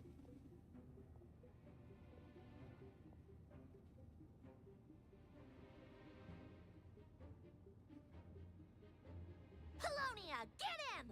I've upgraded Polonia again since our last encounter, and uploaded every last scrap of your data. So let's finish this, once and for... She's not here. Where did she go? Hey! Over here, you big... Curse it. Moon. Go. Keep searching. She cannot have gotten far.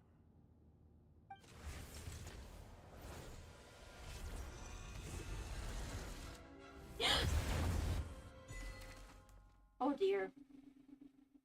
Oh dear lord.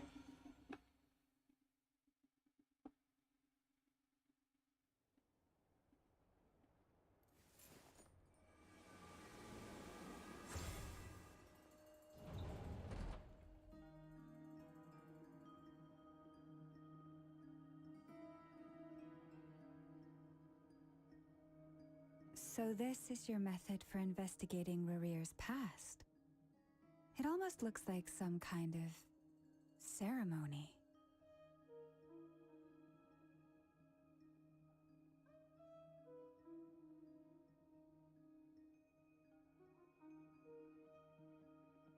Good deduction.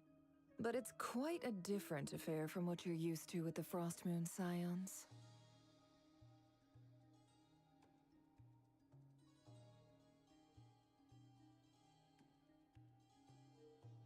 Whoa! First time I've ever been in here. Boss always said it was off limits, so I pictured some kind of creepy dungeon. But it's actually kinda nice.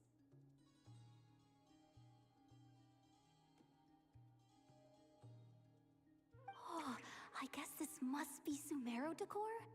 That's where Boss is from. And that nice shopkeeper who sold me my treasure compass.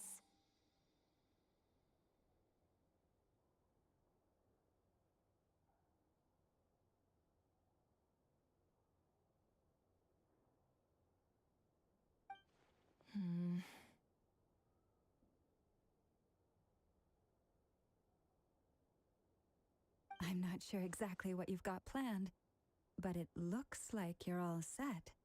When do we begin?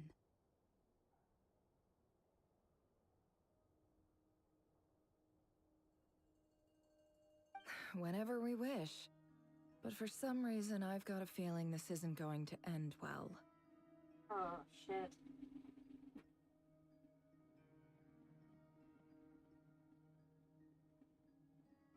I've never faced Rerir myself, but from what you've told me, his power is beyond anything I could imagine.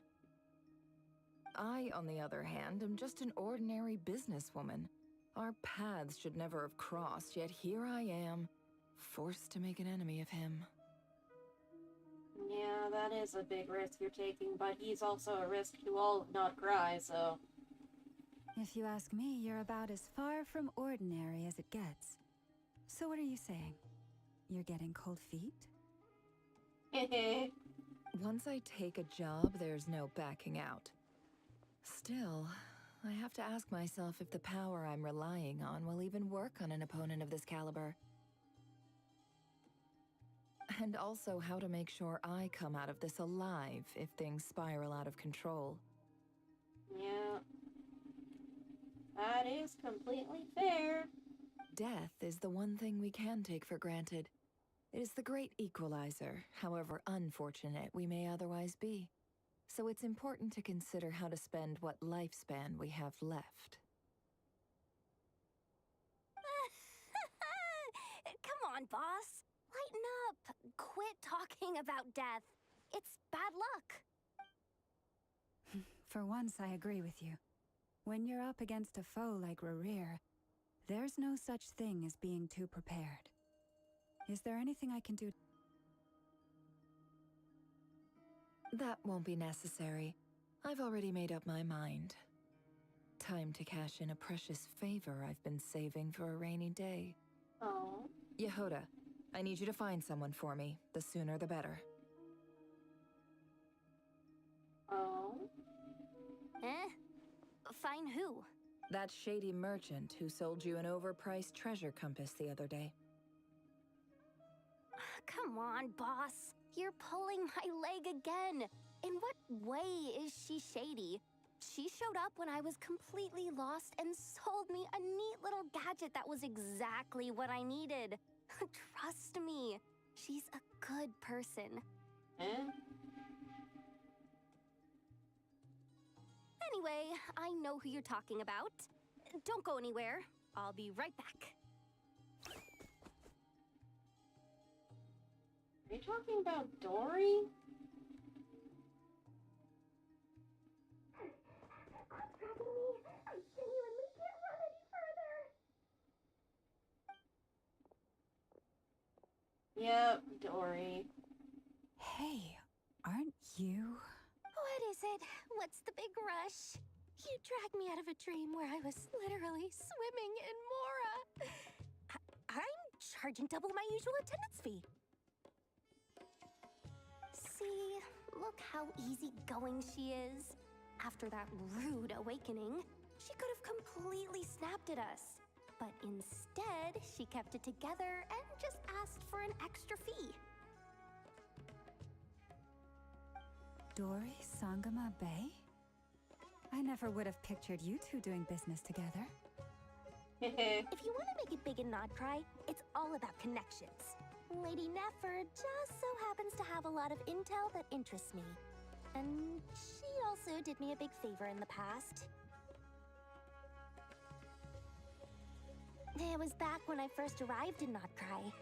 My trusty assistant, the genie in my lamp, had an adverse reaction to the Kuvaki and fainted. And wouldn't you know it, that's when I suddenly find myself in a life-or-death situation. Good thing my compatriot was there to swoop in and save the day. I've been giving her a 30% discount off all of my goods ever since. Now, so that no one here feels left out, I'm willing to extend a 20% discount to fellow friends of Boss Nefer.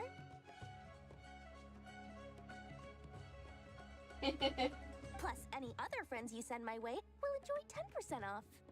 What can I say? The great Lord Sangamabe is nothing if not generous.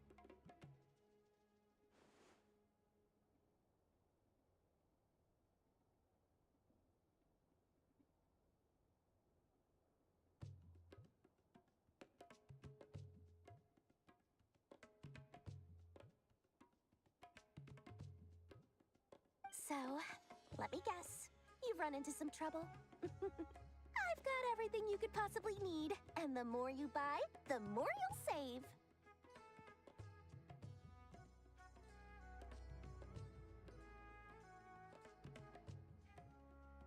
You guessed correctly. What have you got in the way of survival gear? The one type of gear I've never been short on. What are you looking for? A jetpack fresh from the Academia's labs? An ancient suit of armor dredged up from the bottom of the sea? At the very least, I need to know what kind of opponent you're dealing with here. If even you're worried about staying alive, it must be pretty serious. One of the 5 sinners of Karia. What if I told you it's someone with the power to bring a nation to its knees?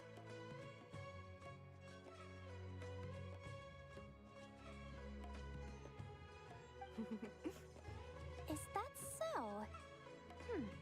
Then we really are talking top-shelf treasures. I don't have anything like that in stock right now. I'll have to ask my supplier. Your supplier? A powerful woman, make no mistake. I can't reveal her identity, but luckily for you, I hear she's planning to visit Nod Krai in the near future. Really now?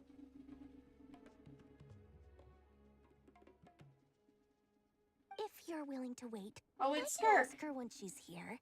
Can't say exactly how long that'll be, though.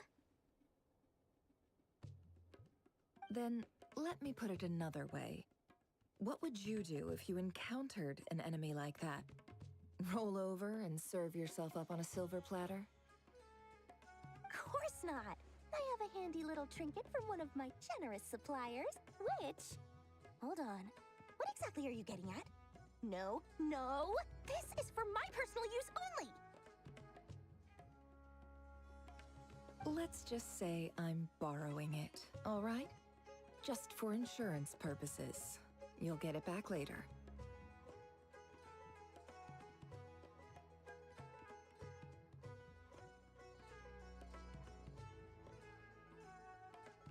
Favors are the worst kind of debt to owe, and now you've got a chance to repay one. A win-win situation, don't you think? Fine.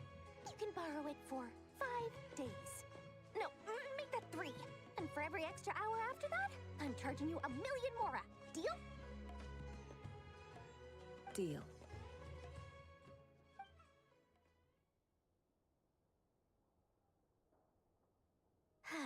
What a way to start the day. Now, was there anything else you wanted? Or can I go back to bed now?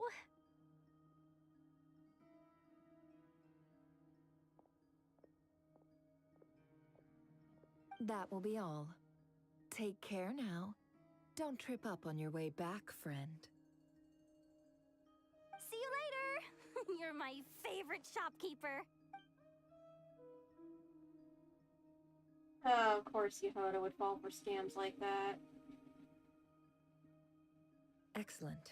Everything is well and truly ready. The ceremony can now begin.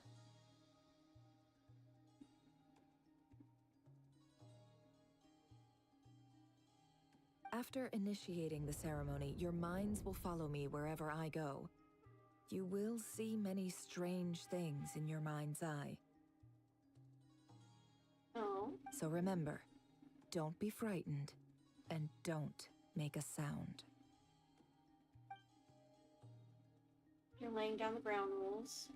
Now then, Let us peer into the Rerir of Solnari's past. Oh, shit.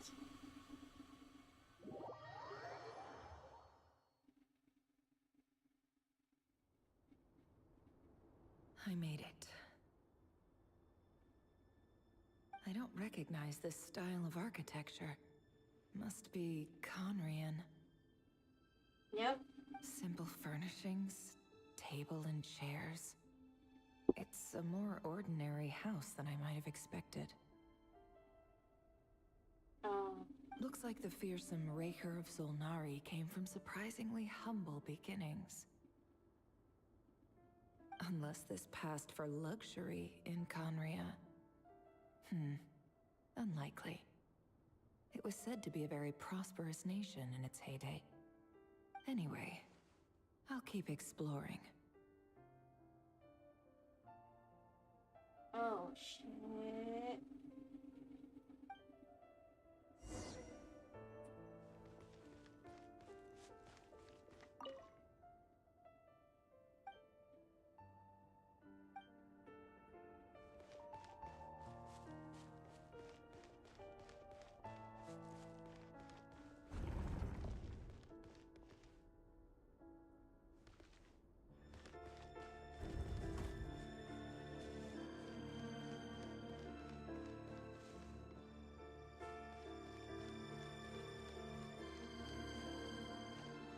This is so cool.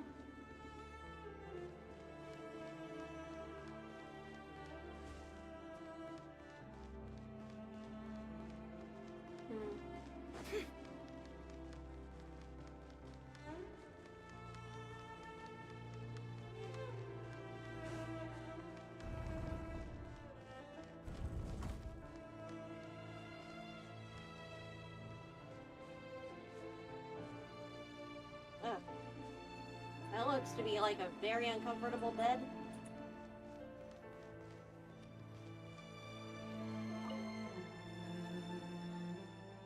A handwritten note. Hi, Rerir.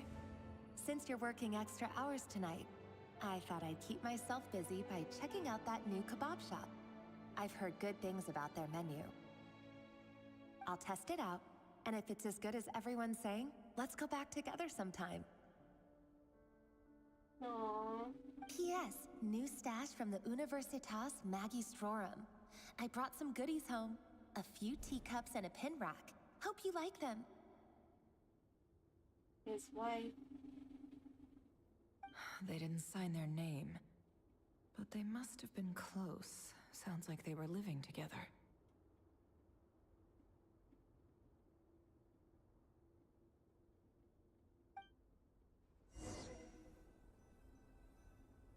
Rerir's diary. Let's take a little peek-see.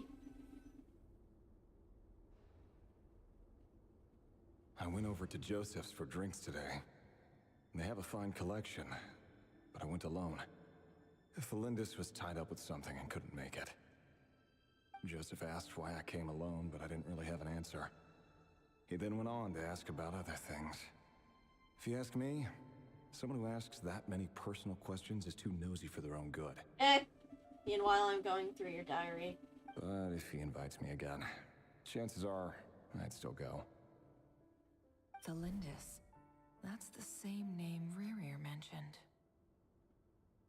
Crane imports keep falling. If things don't pick up, we'll soon be back to meat and mushrooms only. Honestly, I'm not a huge fan of that new type of mushroom everyone's been into lately. Didn't it start out as a lab-grown variety? I heard it's even mildly corrosive. Seriously, why would you even eat something like that? I don't care if it's an impressive feat of alchemy. That just isn't the kind of thing I like to eat. Grain has to be imported, and they're eating a diet of mostly meat and mushrooms. Could it be because Conria is underground, so it doesn't get much sunlight? Yep. That would explain why they use so much stone in their buildings.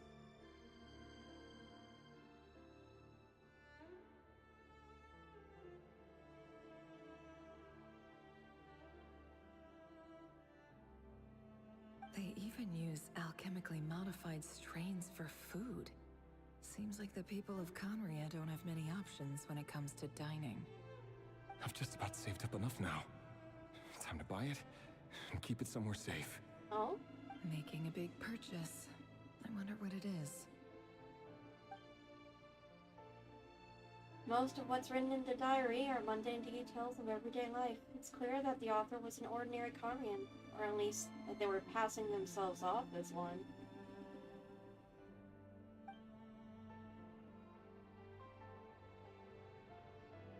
He really is a professional. Author's handwriting doesn't reveal anything. It's neither showy nor stiff. In fact, it doesn't really leave any particular impression.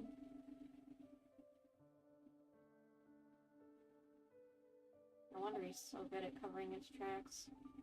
Despite what he's become, it seems like he's retained certain habits, at least in this regard. Interesting. Near the end of the diary, you notice a page with a shallow indentation along the bottom. The previous page has been torn out. For now, its contents remain a mystery.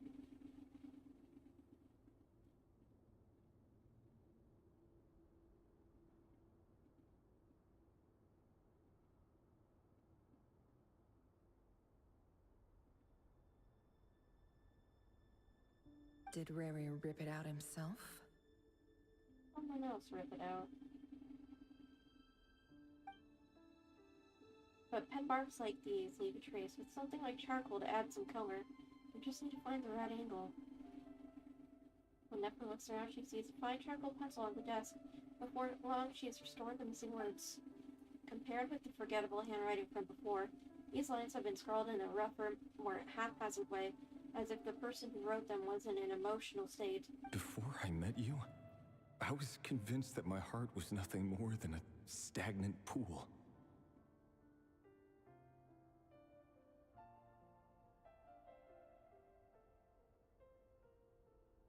The burial place of a fallen moon. A withered, windless grove where the waters rested forever unrippled. Oh? It was you who helped me see that my heart hadn't entirely withered away. That it could still beat to the rhythm of love. Oh. This is just trivial sentimentality from the looks of it. Why would he go to the trouble of hiding that? The burial place of a fallen moon.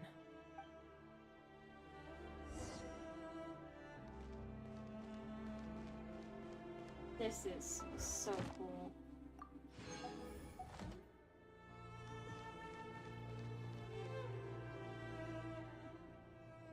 Rerir, over here. Dainsleif? Oh my god, are we gonna see what he looked like before? Dane! Oh, and, Vedaflin here? Oh, he's so What a handsome. surprise to see you here, sir. Hello there, Rerir. You need not address me so formally outside of court. Oh, of course we don't get to see them. God damn it. He doesn't get that much free time, so I invited him over for a drink. Even the court prophet deserves a break every now and then, right? Lord Fulmir, the visionary. Well, I'm flattered. So, what are we discussing today? Hey, don't look at me. As far as I see it, we don't need an excuse to have a few drinks. Come on, don't give us that. Didn't you say you were about to pop the big question? How's that coming along? Oh. Who'd have thought the great Twilight Sword was an even greater gossip? I just didn't expect you to be the first one to settle down and get married, that's all. Dane sounds so different.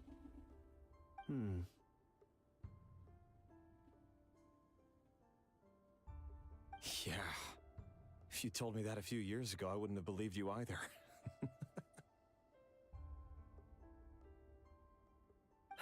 So, are you planning to come clean about your job then? I'm guessing you still haven't told her. Oh, you're job. Sure, I'll have to tell her at some point. But I'll need to pick the right time and place. To be honest, I have no idea how she'll take it.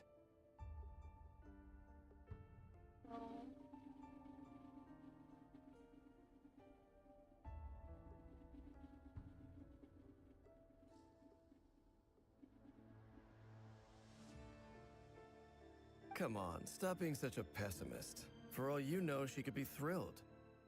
I bet she'll be much more impressed by your actual job than the one she thinks you're doing now.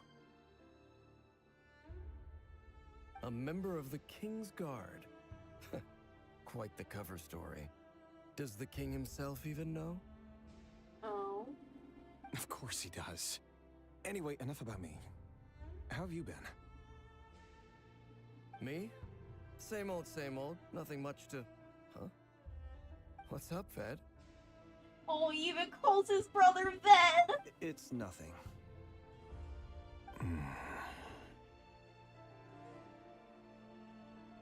Vedifulnir, Daneslif's elder brother. Renowned throughout the court of Conria as the Visionary, and said to possess a wisdom far beyond the reach of any ordinary man. And yet, despite the gulf between us, he seems to have something to say about me. Does he even know me? Does he see me as a friend of his brother, or just another of the Vinster King's blades? Why did he react so strongly? Was it really to do with what we were talking about? Uh-oh. Was there some intrigue going on? Or did he's the visionary. He can see the future, yeah? So he could see that Rerir became a sinner? Maybe?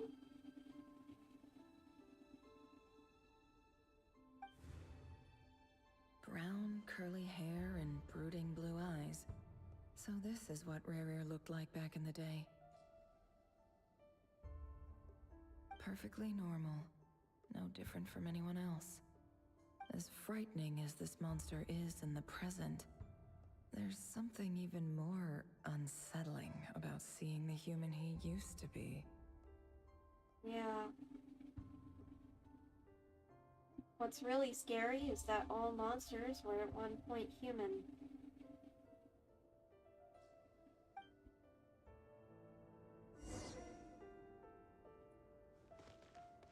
You were a person. Likely with loved ones, just the same as anybody else.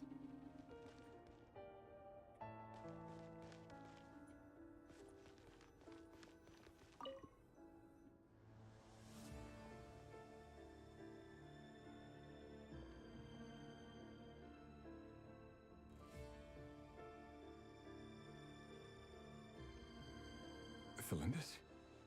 You're back early? Our equipment's being serviced today, so I got off earlier than usual. How's your day been? Aww. Aw, why the long face? Is something the matter? Has your boss been giving you a hard time again? Went for a drink with Dane and the others after work. Isn't that a good thing?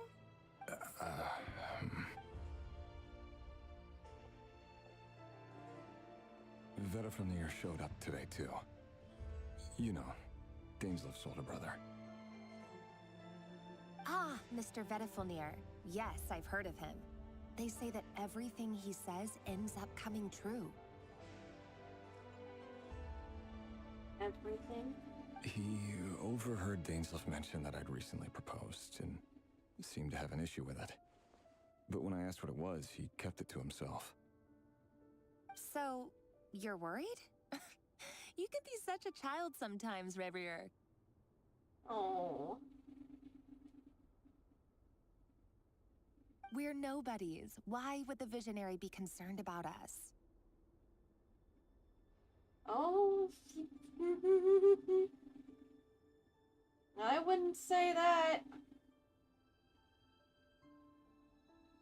I'm sure someone in his position has much bigger fish to fry.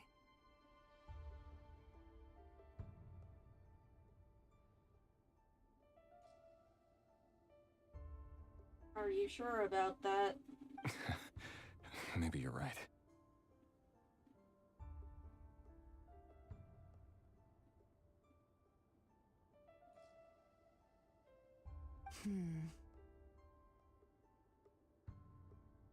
You worry too much, Rerir. We've been together for ages now, and everything's been going so well, has it not? You've even proposed to me.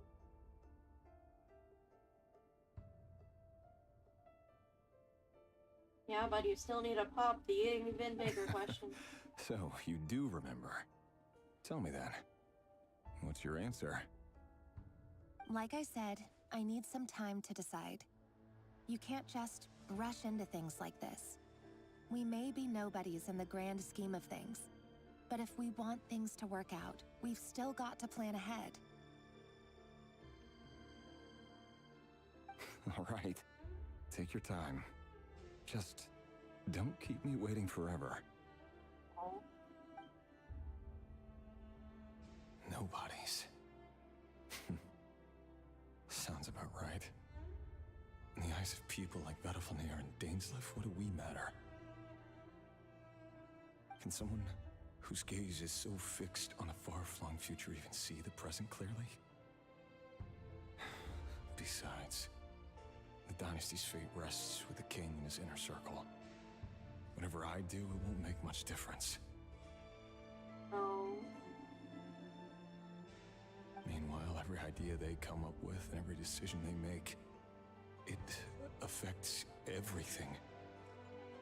These days, the king is lost in his research, and the purge of the Crimson Moon bloodline grows ever more intense. Oh, shit.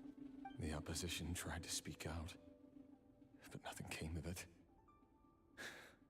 And I'm under no illusions as to why. Because we eliminated them and got rid of their bodies. Oh, shit. A man can have 1,000 reasons to carry a sword, but there are few good excuses to use it. Yet the king has never even considered a gentler approach, and he never will. Oh. Rerir actually used to be very kind.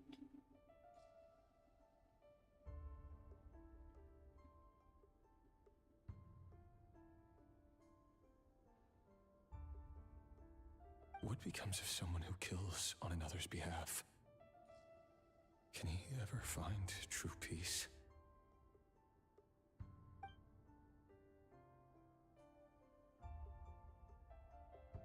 Rerir.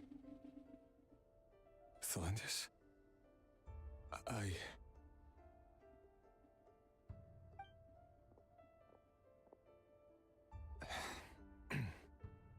It's nothing.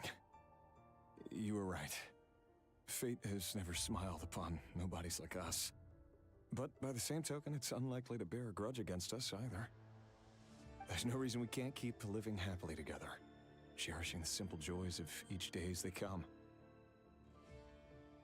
Oh.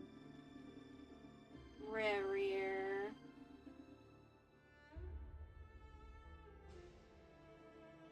See? You just need to stay positive, Rerir. And yet this ends in tragedy.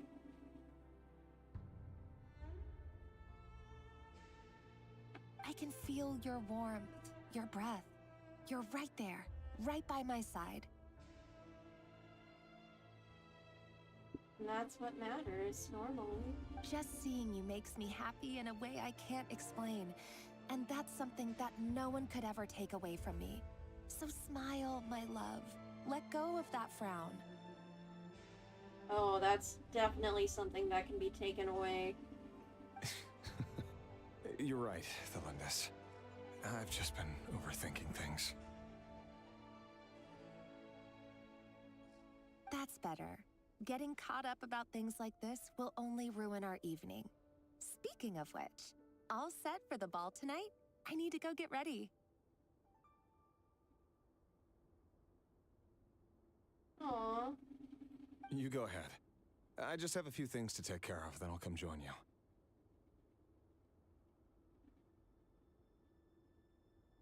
Even busier than the big shots, huh? Fine, I'll go get started. But don't be late. If you keep me waiting too long, I won't be a happy bunny. Relax. I'll be there. Did you not make it? Seriously, though, you drive a hard bargain. You're really gonna leave my proposal hanging and still expect me to take you to the ball?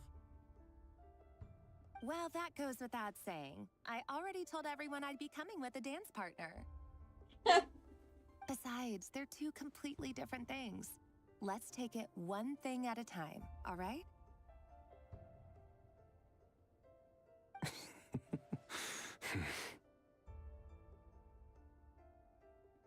All right.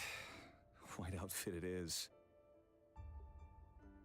It seems like Rerir was deliberately hiding his ties to the intelligence services by giving the impression that he was just an ordinary member of the Venster King's Guard.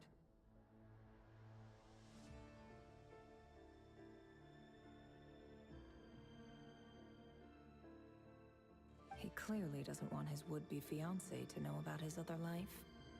Then again, that's hardly surprising. People in the intelligence trade rarely do.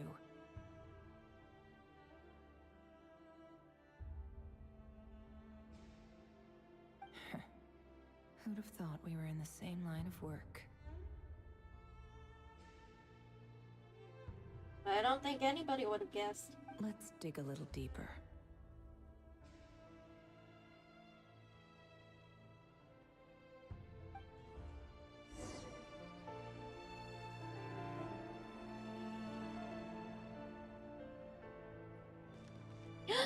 Oh. I show up as Rerir in the mirror, or she shows up as Rerir in the mirror.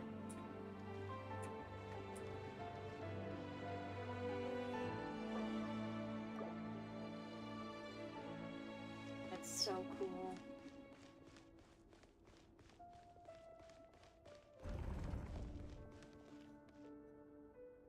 Our last operation was a resounding success, and all thanks to you, Rerir of Solnari. In total, we apprehended 32 dregs of the Crimson Moon, and 67 accomplices. Damn.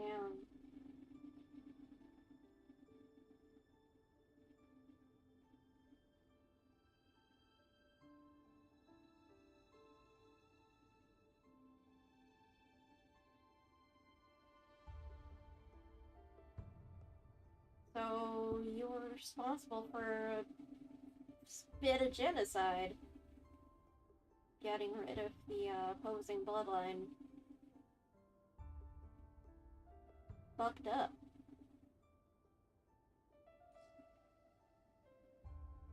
After all these years since the dynasty's fall, so many of them still linger on.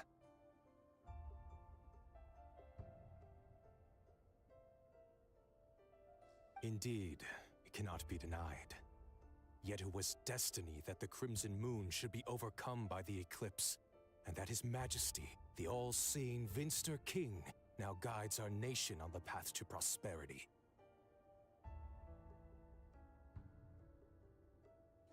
Conria has no further need for a dead moon.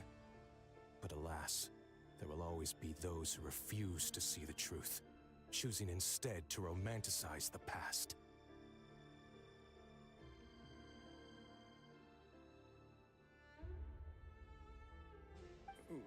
That's not entirely true. Much about the Crimson Moon era was worthy of remembrance, and that's exactly why they keep trying to see it restored. Many of its secrets remain unsolved to this day. As it happens, that's precisely the field of study my partner is devoted to. Uh-oh. Conflict of interest. You still haven't told her what you really do for a living.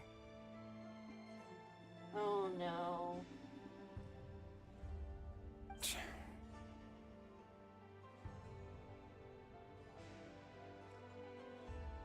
Where would I even start? How do you tell someone that you're one of the king's hand-picked executioners? That your hands are steeped in blood. You didn't choose this life, any more than I did. Orphans like us don't get a say. Oh, he was an orphan. But I'll sure as heck be the one to pay for it. Speaking of which, we need to be more rigorous in the way we identify direct descendants of the Crimson Moon. Someone, it seems, has strong opinions about my future plans. Most likely my marriage in particular. I have a feeling that we may soon become targets of the Crimson Moon's retribution. Your concerns are not unfounded. They've taken out many of our colleagues these past few years, and for that very reason. These are no helpless lambs we're leading to the slaughter. They're wolves in sheep's clothing. No, they're defending themselves. Take care, Rerir of Solnari. I look forward to toasting you at your wedding. Thanks, Thorkel. You look after yourself, too.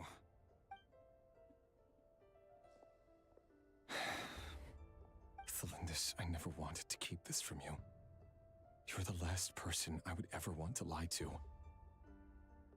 But that's exactly why I can't tell you everything. There are things you shouldn't know. Things you cannot know.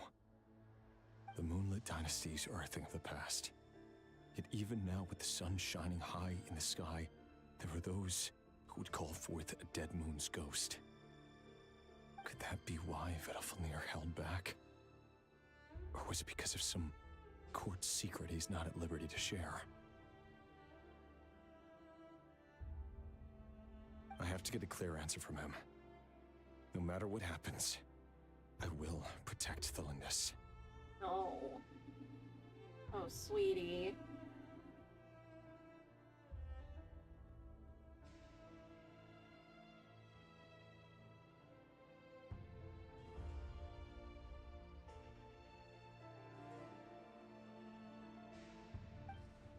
Rerir seems to be very concerned by Vedalfnir's reaction.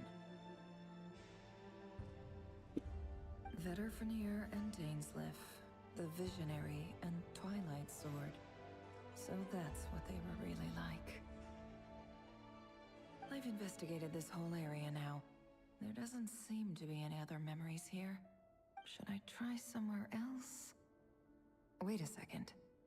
What's this black smoke? Oh dear. Don't get close, Nefer. You don't know what that is? So, he's late after all. Just you wait, Rerir. You're in for it. Big time. Are you waiting for someone, ma'am? Could I tempt you into buying some flowers? Oh, sure. Pick me out a pretty bunch if you would. Thank you. But I'm afraid none of them are as pretty as you. For someone so young, you sure have a way with words, don't you? I'm only telling the truth. Look me in the eyes. You'll see I'm not lying. Crimson Moon. May we have a word in private? Oh no. Who are you? And what do you want? It doesn't matter who I am. Too many of our kind have fallen lately, so I decided to take the risk of reaching out. Not long ago, the Rerir of Solnari led an assault on one of our strongholds. We suffered many casualties, and many who came to our aid lost their lives as well. Sorry, I don't know why you're telling me this. And I don't want to get involved.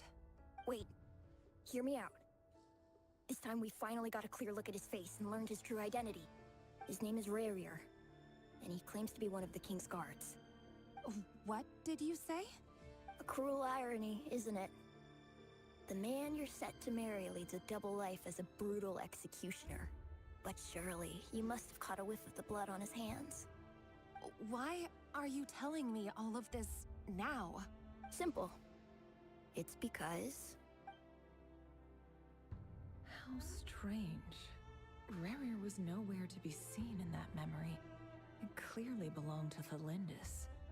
Rerir couldn't possibly know what happened if he wasn't even there. Why would her memories appear in his fragment? The ceremony won't last much longer. I think it's time to call it a day.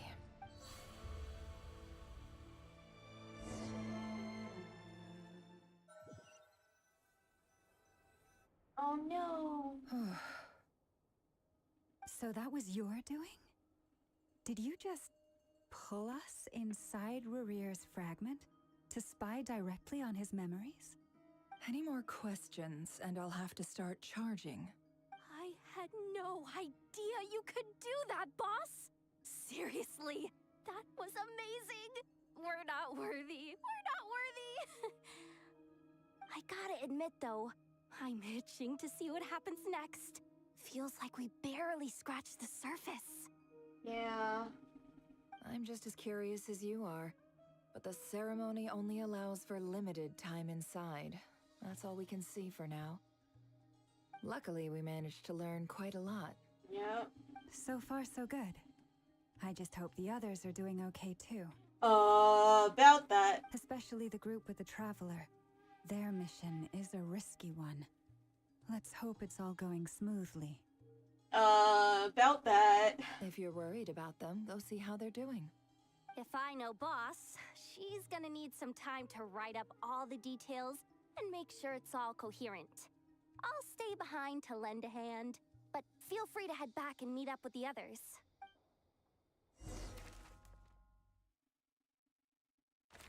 Oh. We're back with the Traveler and Columbina. I have the cute little illustrations in the corner. Oh, they've been prowling around for nearly 2 days now. These things just won't quit. Oh, they might not have seen us yet, but them constantly sweeping the area, our way out is completely blocked. We'll just have to sneak past nice and quiet. Oh, that's never gonna work. One little slip up and it's game over. If they spot us, they'll run straight back to Rerir. And once he knows we're here, it won't be long before he's breathing down our necks again. Be that as it may, we still have to try. Guess you're right. All right. Time to zip it. No matter what, no sound.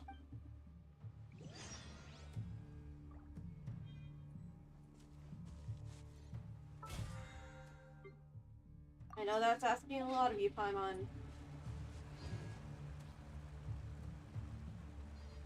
Ooh. Quick, hide! We almost got spotted.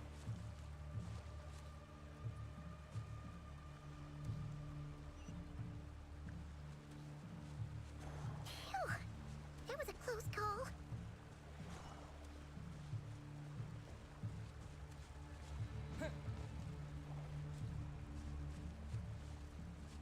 Oh shit.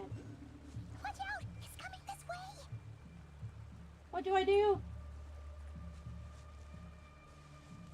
Keep going. We're nearly there. This is the final hurdle.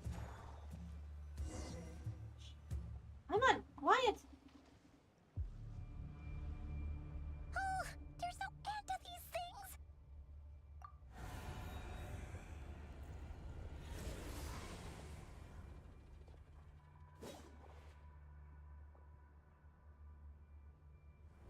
Shit.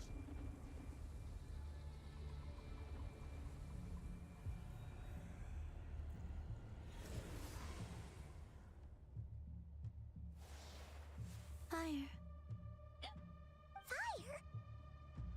Arlecchino? Wait, what's that smell? Oh no, there's a fire! Oh yay, there's a fire, you mean.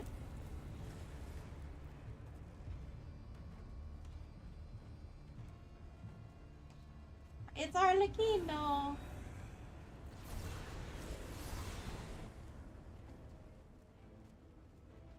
That was quick. No! My savior!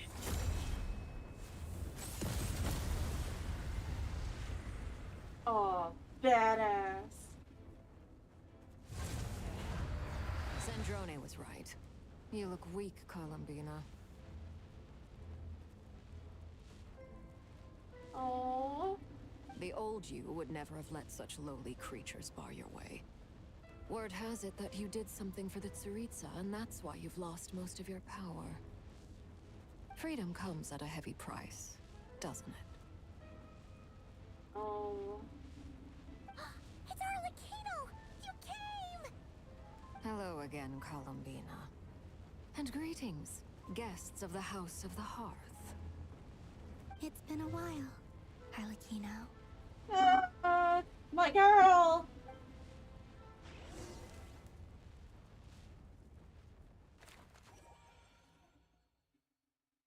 Look at her with a teacup. Oh, that's so funny. Oh yeah.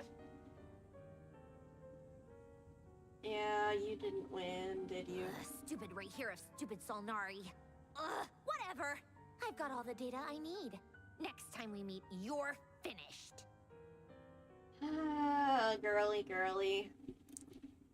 Your ego.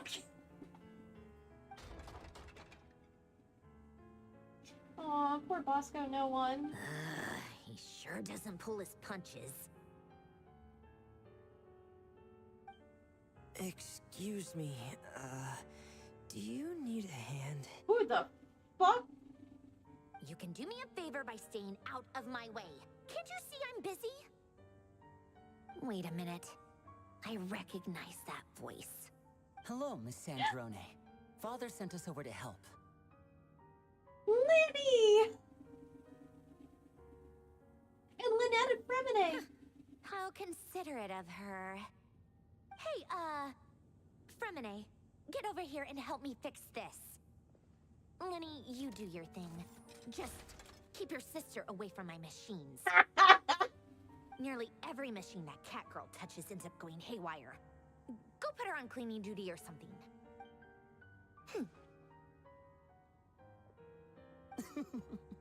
Then let's start downstairs. Fremine, we'll leave this place to you. Leaving him alone with the Harbinger? Oh, poor guy. You've got it.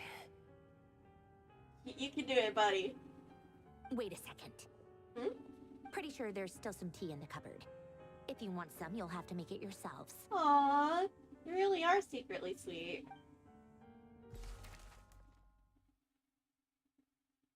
Oh, Arlecchino's with us in the secret base now. It's adorable.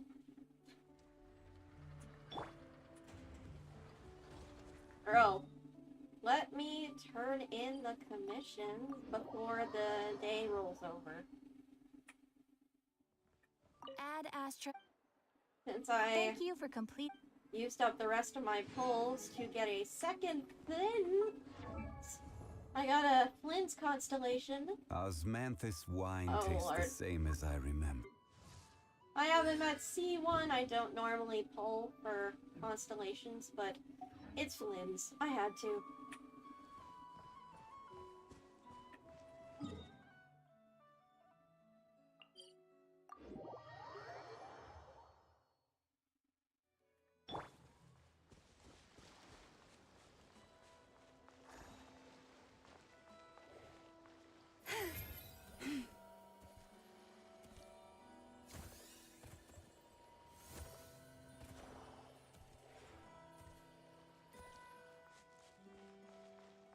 Yeah, this really is a hole in the wall.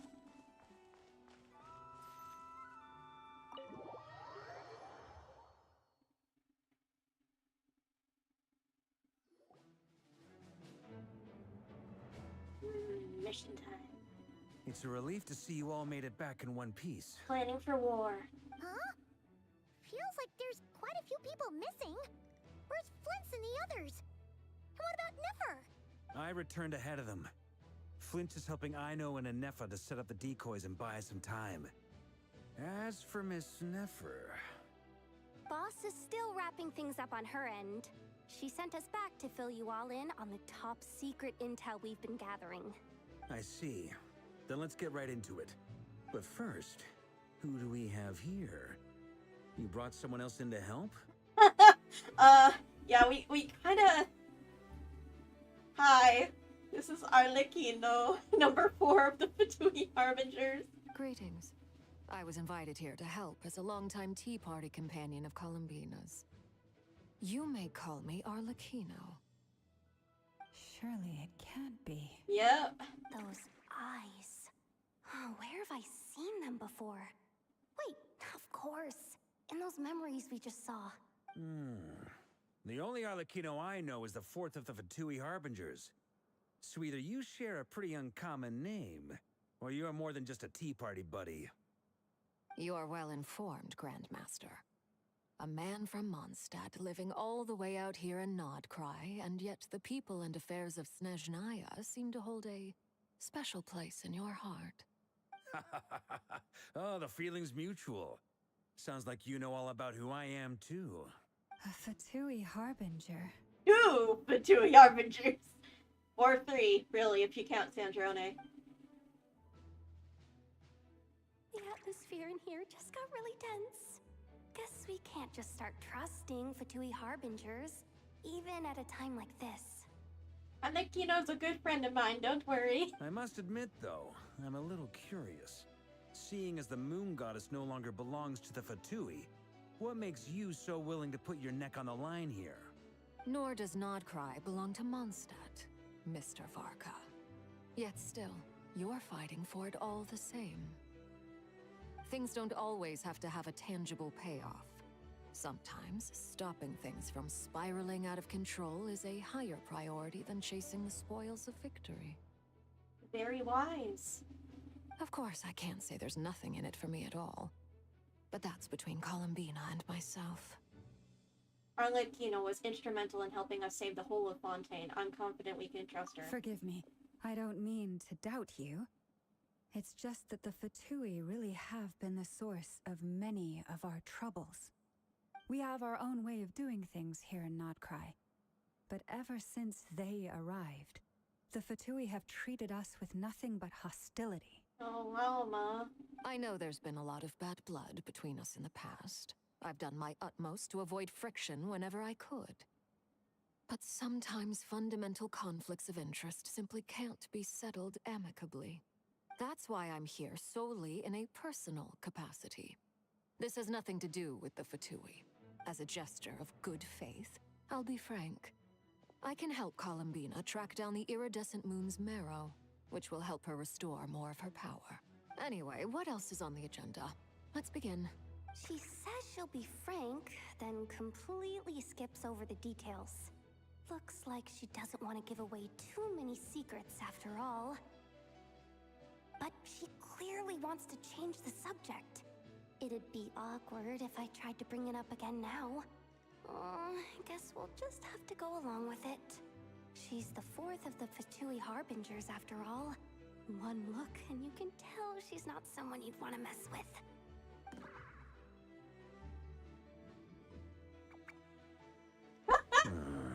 Oh, Yehoda. Well, since Miss Arlecchino sounds confident in her ability to handle that, we'll proceed to the next topic. Yehoda, time to share that top secret intel. All right, listen up everyone. First, we now know that Rerir was originally a Conrian secret agent whose primary mission was to hunt down and assassinate the so-called Dregs of the Crimson Moon. The Dregs of the Crimson Moon? Mm-hmm. In the memories, there was a lot of talk about the Crimson Moon and Eclipse, and a whole bunch of other stuff from the time of Conria. Oh, this just got personal for her. This just got so personal. He's responsible for the genocide of her people. To my knowledge, those were the names of 2 different Conrian dynasties. Oh, she was asking Arlecchino for permission to divulge the information. Long, long ago, it is said that the people of Conria worshipped the Crimson Moon. The final moon drawing city. Mysterious power from its reflection. But one day, a coup saw the Crimson Moon eclipsed. Hence the name of the new dynasty that replaced it, and how it became the new emblem of Conria. Still, long after the Crimson Moon dynasty had fallen, the last ruler of the Eclipse dynasty, the Vinster King, still coveted the secrets it left behind. So, he sent the Rerir of Solnari to secretly hunt down the Crimson Moon's few remaining followers. In those days, Rerir showed no signs of madness. In fact, he was as normal as any other person. Oh, And he had a fiancé, or at least a would-be fiancé, called Tholindis. What's the matter? Just after Rerir regained his body, he called out that name. Daughter. Flinders.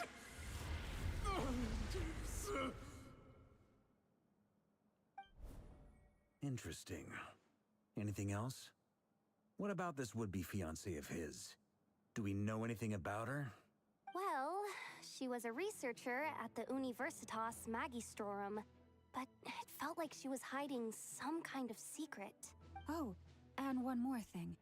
For some reason, Rerir's fragment also contains some of Tholindis' memories, though only a very small portion. Well, no shortage of potential leads, I'll give you that. In any case, it sounds like we can conclude that while Tholindis was still around, Rerir appeared to be lucid and quite normal. And he went insane in his grief and tried to bring her back, and that is why he's the center of death. Tholindis, it seems, must have been the one thing in this world that he couldn't let go of. Tell me, though, were these pure-blood Conorians we're talking about here? Why do you need to know that? Hold on. If she was a pure-blood Conrian... The curse of immortality. Oh yeah! Just like how it was with the captain. And Dainsleif. If we could somehow find her, do you think there's any chance Rerir might regain some of his sanity? It's possible, but it would take a miracle. We can't pin all our hopes on that. That merchant who Nefer knows, Dori Sangama Bay. Maybe we could hire her to look into it. All right, then. Let's keep working in our separate teams. Traveler, Paimon, Kutar, and Miss Arlecchino will go look for the iridescent moon's marrow. As for the others... On the way over here, I noticed that the wild hunt monsters had grown even more frenzied in their search for Kutar. Yeah. At this rate, the people living here will be in grave danger too. So I'm thinking of gathering together some of our followers to go wipe them out. Good idea. I'll head back to the curatorium and meet up with the boss. Feels good knowing we've all got something to be getting on with.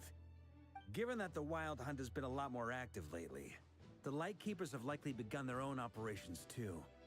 If that is the case, someone will need to pass the news on to Flint's. You'll do that. I'll hold the fort for now, then discuss our next move with Flint's, Ino, and Anefa when they get back. All right then. Well, the clock's ticking. If that's everything, we'll be on our way. I love you, Arlecchino. And I'm so sorry that this is now so personal. We'd better get moving too. We'll try to buy you as much time as we can. Relax. Just do your thing. Now, I decided to call in some backup since things are getting so hairy. Our reinforcements should be here any minute now. Now that I'm thinking about it, that might have been why all of Conria was destroyed, because everyone was complicit in all of the people who objected were had away with. Stay safe, everyone. Dismissed.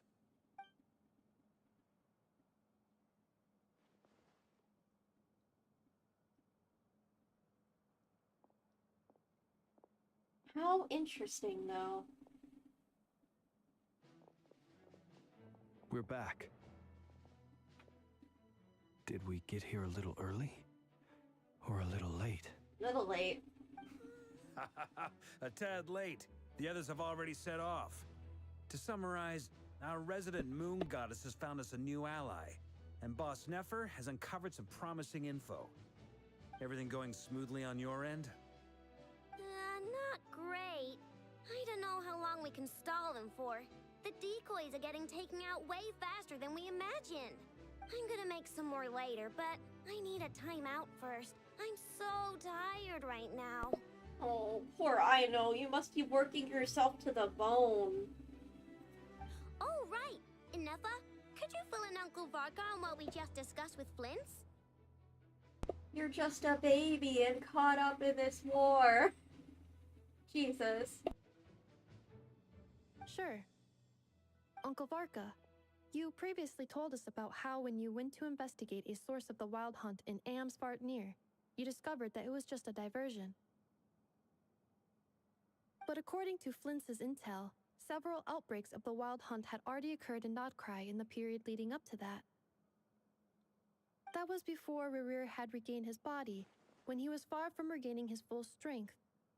In other words, in theory at least, he still lacked the means to act in two places at once.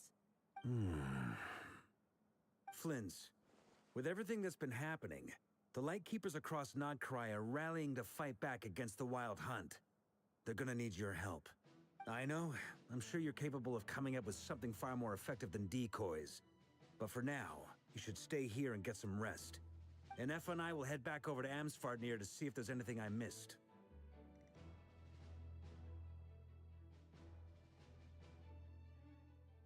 I told you Uncle Varka would say that, didn't I? A deal's a deal. Not a word about my snack intake for the next week. Honestly, you deserve all of the snacks you want. Like, girl, you are overworking yourself. Database updated. Reliability of Aino's predictions increased.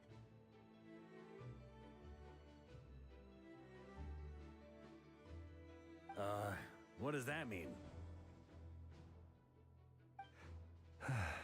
They were betting on how you'd respond after hearing their intel. It's the obvious choice, isn't it? That's hardly worth betting on. We already decided that Anefa should go investigate the situation over at Amsvartnir on her own.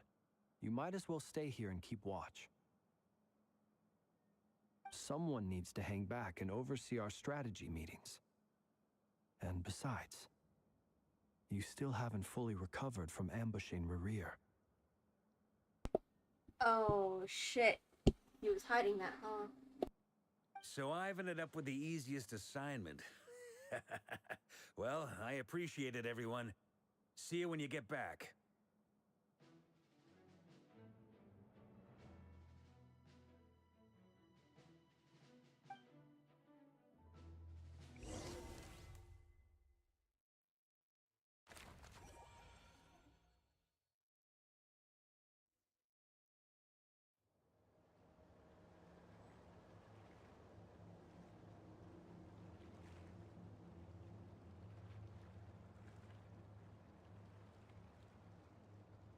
Oh, shit.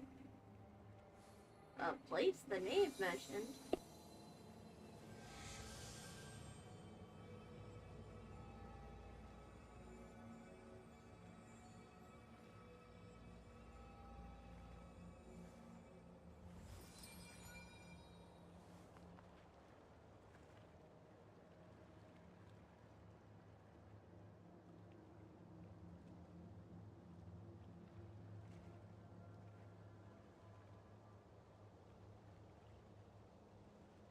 I should take a break soon. I'm having a reaction to something.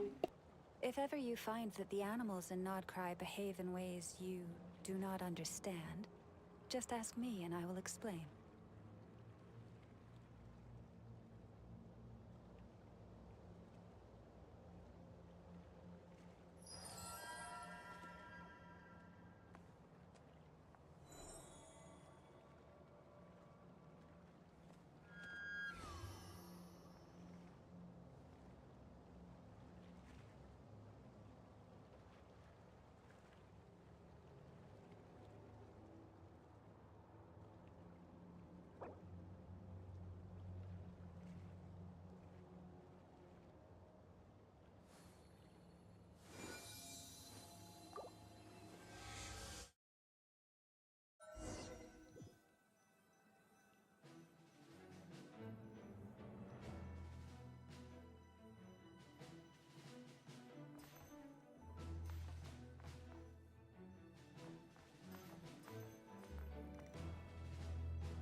I shall be right back.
I'm not feeling good and having a reaction, but let us continue.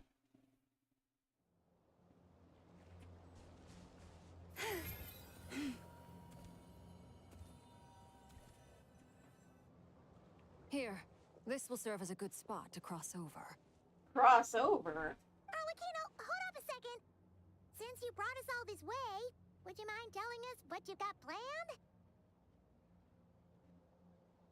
Yeah, Paimon's clueless. We still haven't got the slightest idea what's going on here. I do. And even Columbina doesn't know where the iridescent moon's marrow is. How do you? Because she's a descendant of the Crimson Moon Dynasty. Simple. Because I am an inheritor of the royal bloodline of the Crimson Moon, and one of the last surviving embers of the Two Worlds' flames. Oh, shit.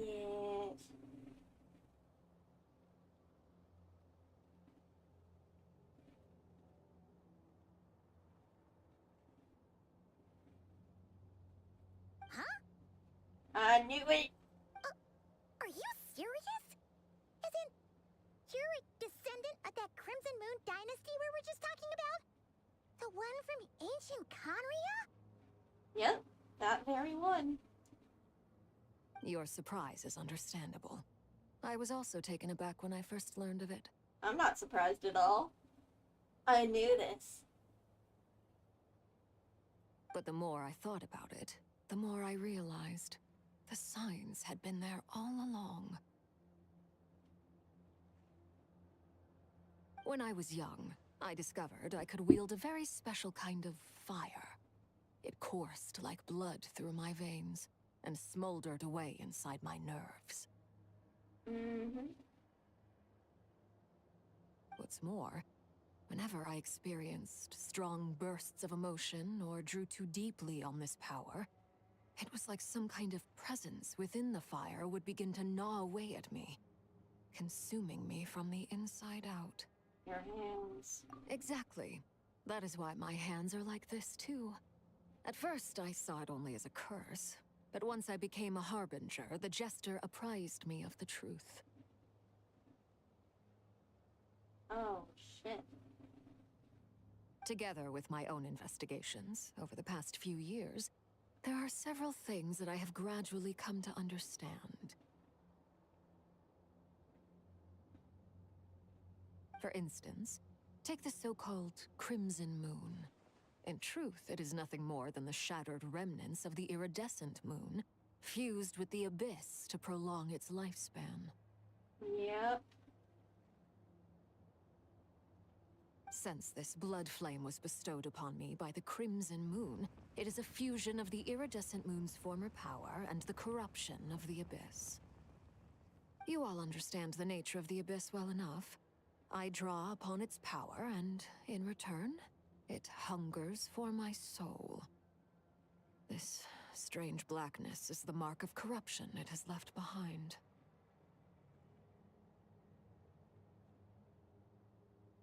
If I recall correctly, you once told me that if the corruption ever made it to your heart, you'd become a completely different person. Yes, and that's the reason I'm always careful not to push my power too far. It's essentially a never-ending tug of war. Shit, man. Oh, sounds intense. Anyway, the rest of my story can wait. Is there anything else about the Crimson Moon or the Iridescent Moon that you're unclear about? I want to hear your whole story, and we might all die, so... Paimon has a question. So, the Crimson Moon that the Carians used to worship was actually the Iridescent Moon, right? Which was one of the three Moon Sisters. Does that mean that the Carians were to the Crimson Moon as the Frost Moon Scions are to the Frost Moon? So much of that history has been lost. We have no way of knowing exactly what they were like. But I would suspect that the Conrians weren't as devout in their moon worship as it might appear. The iridescent moon's remains simply served as their link to the abyss. Oh. Later on, perhaps someone discovered a way to make direct contact with the Abyss. Or maybe there was some kind of ideological divide. Either way, a dissenting faction staged a coup and drove out the royal heirs of the Crimson Moon dynasty. Of which you are a descendant. Still, even with the dark sun looming high overhead, the Crimson Moon's glow never truly faded. If you want living proof, it's standing right before you. Arlecchino! The first time we met, I sensed something familiar in your presence. When I looked at you, I felt I could see that mysterious red moon in the corner of my eye. In your flames, I saw its broken image, surrounded by a strange black aura. Oh, the Abyss. Well, I appreciate that you kept it to yourself. Much about the Crimson Moon is still a mystery, and I'd prefer not to end up as the object of an insane research project. Looks warily at Dottore. Anyway, time is against us here, so if there's any other questions, they'll have to wait. I just want to make sure I've got one thing straight. In her letter, Sandrone mentioned that since you are unable to contain the iridescent moon's marrow yourself, you intend to leave it in my custody, correct? That's right. For now, it's the only way I can pay you back for your help. The iridescent moon is already part of who you are, so with its marrow in your possession, you'll be even more powerful than before. Deal. Then let's get started. Nice. Get what started? What does this place have to do with the Crimson Moon? When I first became a Harbinger, the Jester gave me a book called Paranhari, also known as Leobranto Inamorato. Oh. You should be able to buy a copy next time you're in Fontaine. I already have it. It's a love story set in the Crimson Moon era. But setting aside the tangled romances of its characters, it also records a few interesting details. In the Crimson Moon era, or so the story goes, there was an orphanage that received children from beyond the bounds of this world, and subjected them to a peculiar induction ceremony. Beyond the bounds of this world? For real? And what kind of induction ceremony? The Crimson Moon sages looked beyond this world for beings with powers that surpassed the gods. But fearing they might lose control, they subjected these children to a process of refinement. They made these children crawl up a fireplace and kept asking them, "Have you died? Did you see it?" Until they finally admitted to having died and seen a crimson moon. The adults embraced the children who passed the ritual, telling them, "Within the fireplace, you have traversed the flames between two worlds. Here and now, you are born anew." The book leaves much unsaid, but I suspect that this was their way of branding the children they had enrolled, leaving an indelible mark upon them so that they would forever live in the Crimson Moon's light. That explains why I can't sense the Crimson Moon's marrow in this world. It makes sense that it would be sealed in a special space that can only be accessed temporarily through some kind of ritual. But there's no fireplace here. Do you see a chimney anywhere? Oh, are we supposed to build it ourselves? Okay, fine. Paimon will go find some bricks. Aether's face. That won't be necessary. The fireplace is purely symbolic. The key to the ritual is crossing the flames between two worlds. In other words, the flames that burn within me. Oh, shit. Those burned away by such flames leave behind a kind of ghostly afterimage in the world. In the days of Conria, people believed they could be used to bridge the gap between the two worlds of life and death. In short, I can open a passage to that space for you. That's the easy part. And the hard part? The catch is I'll need to stay on this side to keep the passage open. so I won't be able to come with you. Once you're inside, you'll have to find your own way. Don't worry, we've got this. Very well. Then I'll open it up. Traveler, spare me a little more moonlight if you would. I may need it. Of course.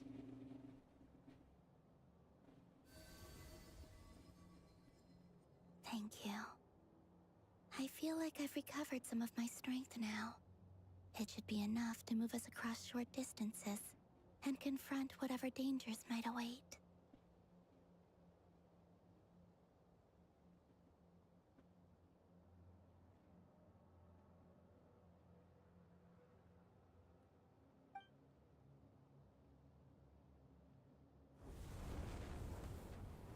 Mistress of the seven hues of ages past. Oh. Great mother of the present. Crimson-clad sovereign of the two realms. By fire severed, by fire renewed. I offer myself now and beseech your descent. Oh, shit. Holy.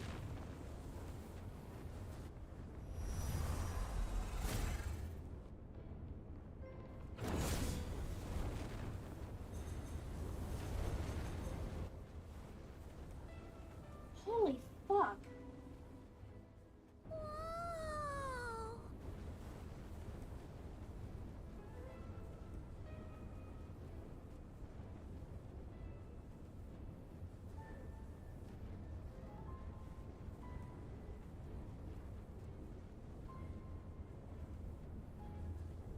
One word of advice.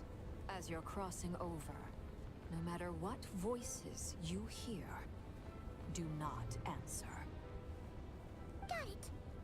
I sense a sinister gloom inside, but also the familiar light of the moon. The abyss and the moon.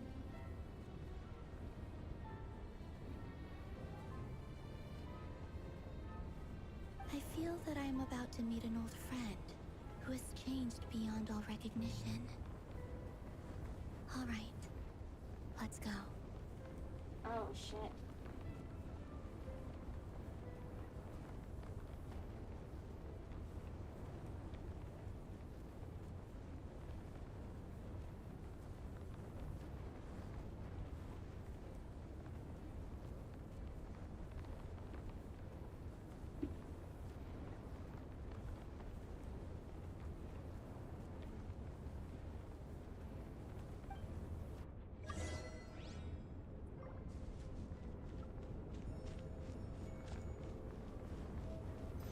Holy fuck.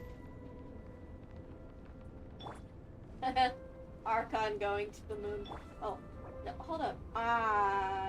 Cancel. Hold. Can I not change my party?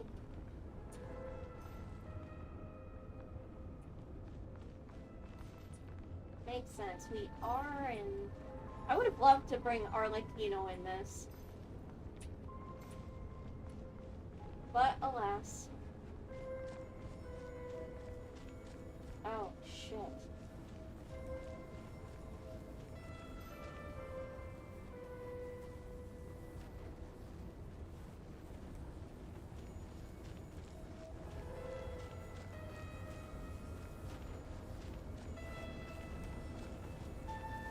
I'd love to take photos here, but alas. Alas.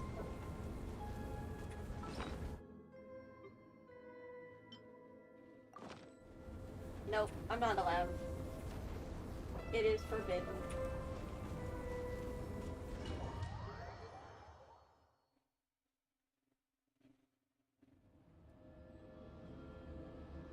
Oh, I sense your presence and crave you death and rebirth.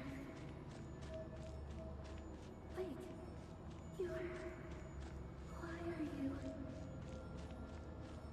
You have crossed over from another world, transcended fate itself. I have no right to.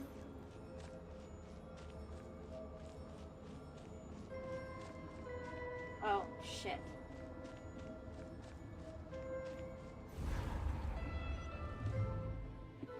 Hey, what happened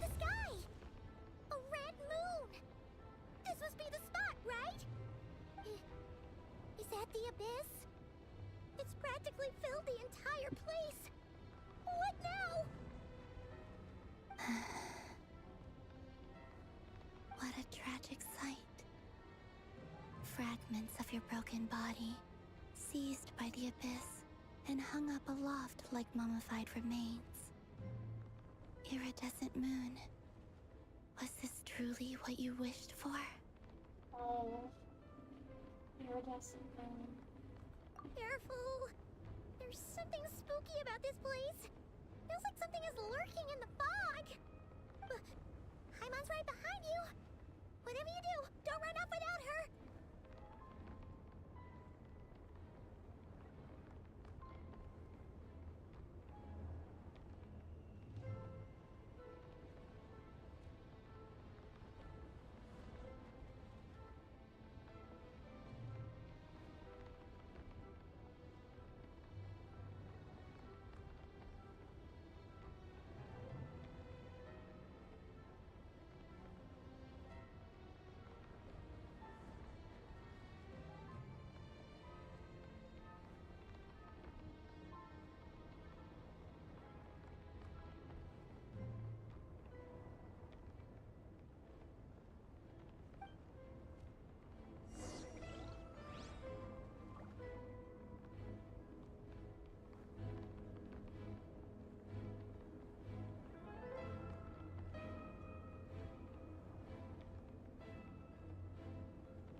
God.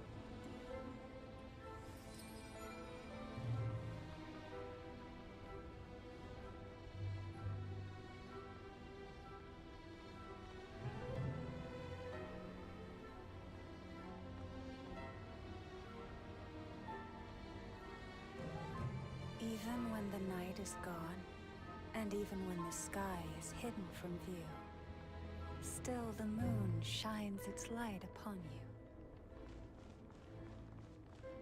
By the way, Columbina, didn't you tell us that the iridescent moon had shattered into pieces? The moon up there looks pretty whole to Paimon. How is that possible? It's not literally shattered. And that's mostly abyss.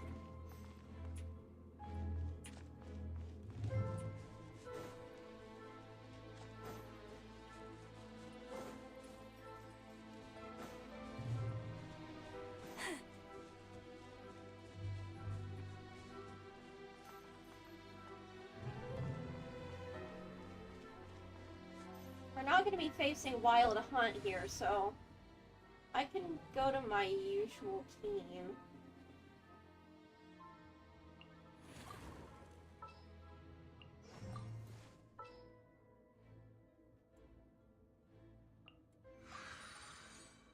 I hope.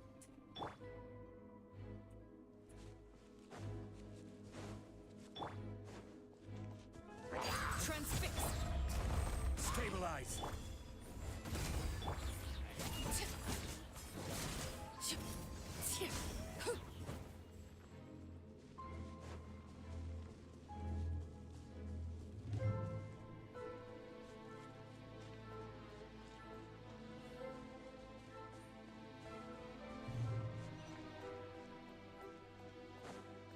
Yeah, unfortunately with Just like I thought.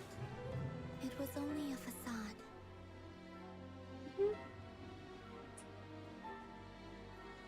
Man, I wish I could take pictures in here.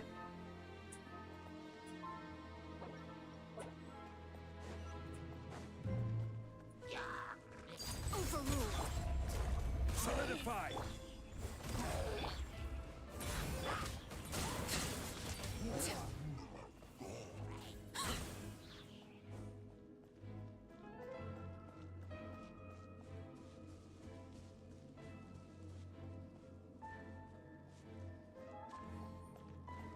Whew.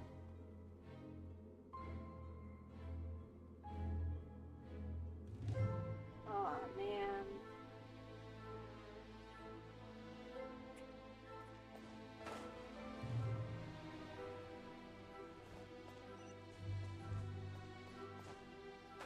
Uh-oh. Oops.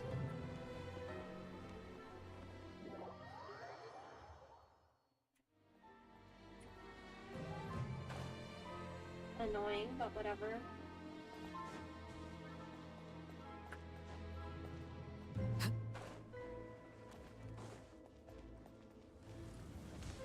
Ah, hell.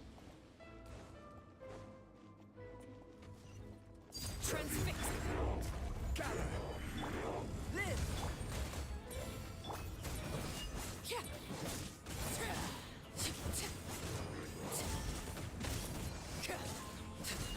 This is order.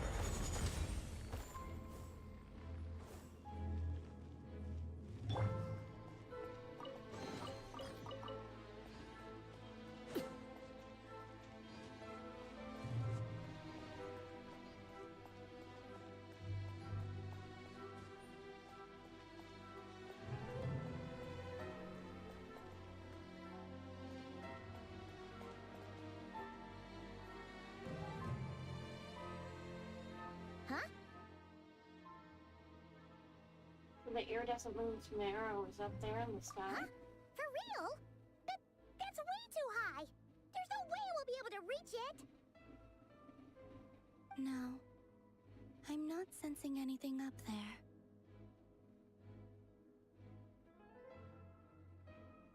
It's coming from under the mountain. In the pit. Let's see. Ah! There's some kind of weird shadow over the water! Abyss goo! Wait, see that? Looks like a mechanism of some sort. Let's check it out!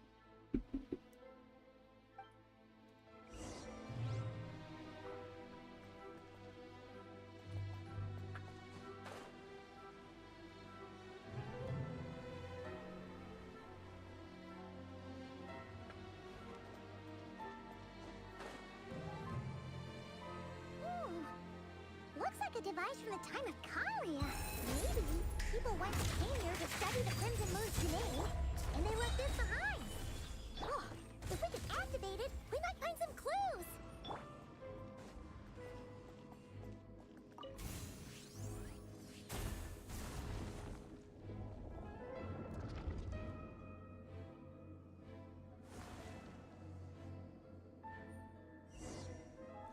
It's a seal. Hey, look at that! Now that the mechanism's running, the shadow in the water looks different. Do you think these mechanisms might be the key to unlocking the secret? Let's try to find more of them! Felindis, we'll leave the rest of the research in your hands. We'll be heading back now. Oh, shit. I hope this isn't ruining date night. Mind your own business. Just leave me some snacks on the table. Felindis? Is that Rerir's girlfriend? How come we're hearing her voice here? Researcher at the Universitas Magisterium. Oh, yeah. So, do you think she was studying this strange space all along?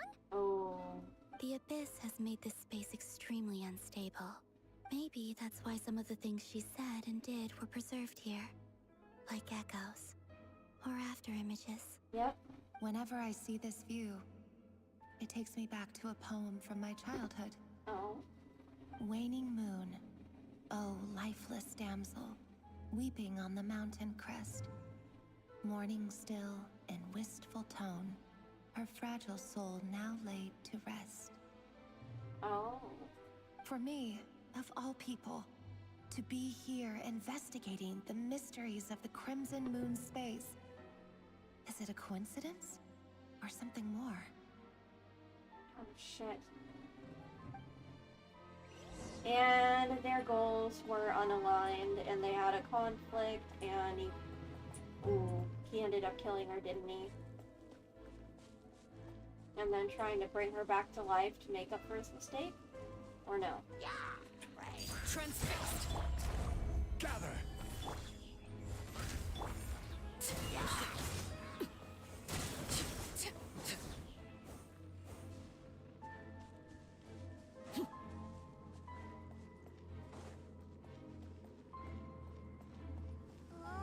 Looks like the Abyss has messed up this mechanism.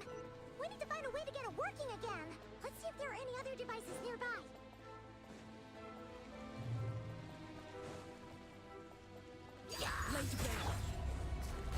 fortified! Coming to be!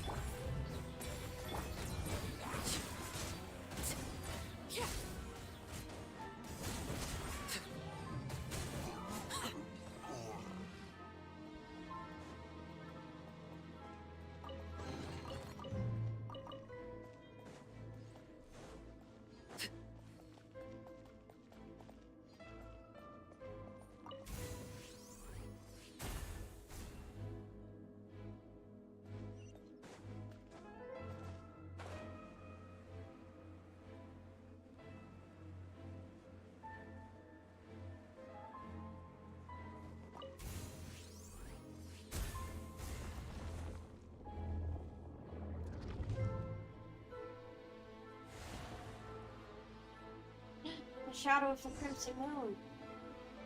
I see. So the moon marrow, or rather the power of the three moons, is the key to unlocking. Aw, shit. Of course the critical information is bleeped. If it really does exist, then maybe this madness can finally be put to an end.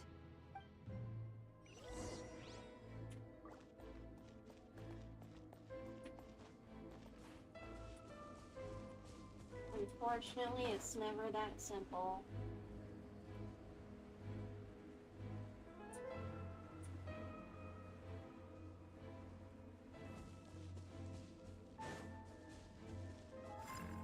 Oh, fuck.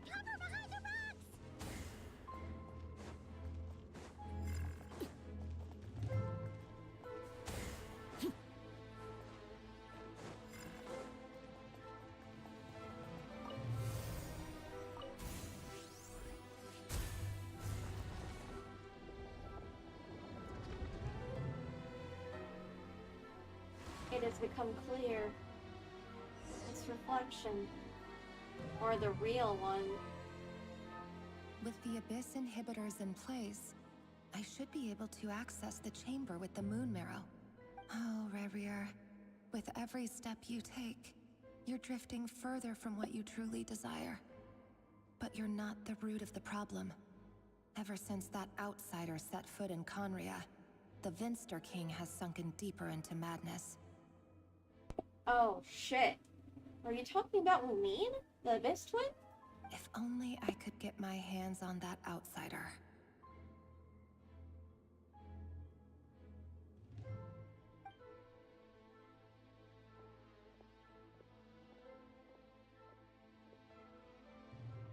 Hey look!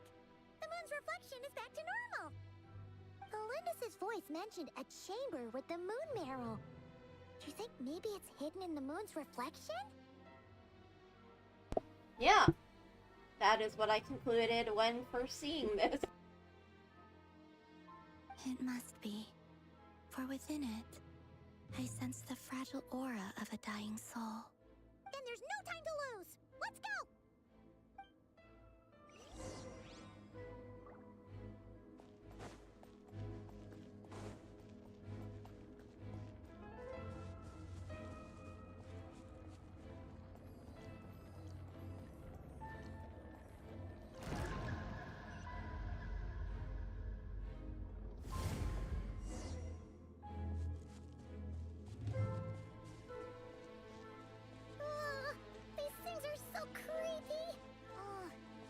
Looks like we'll have to destroy them if we want to get to the iridescent moon's marrow.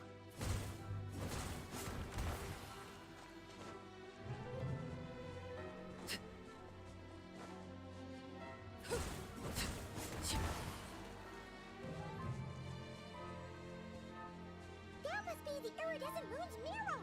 Oh, we'll need to destroy these things before we can reach it.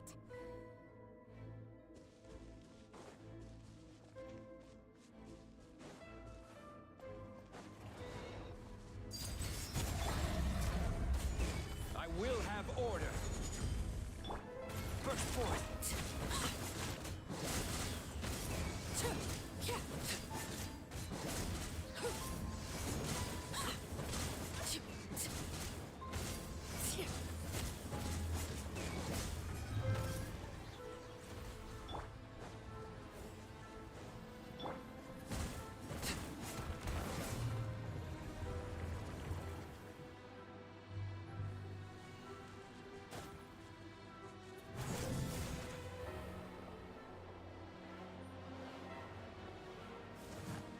Transfix! Stabilize! Live!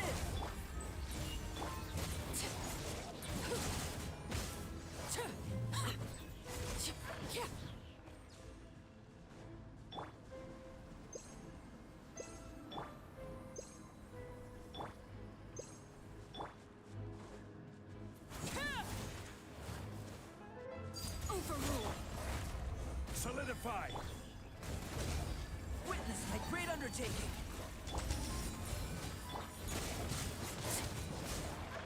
Everlasting as the moon!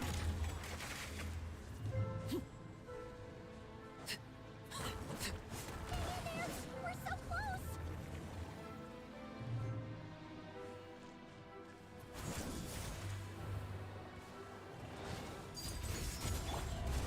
Gather! Order guide you!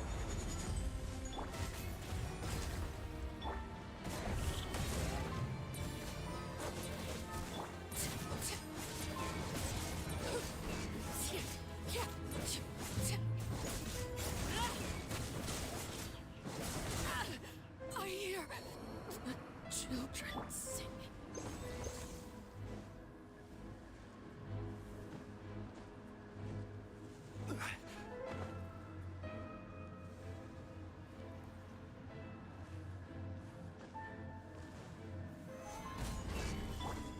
Laid bare!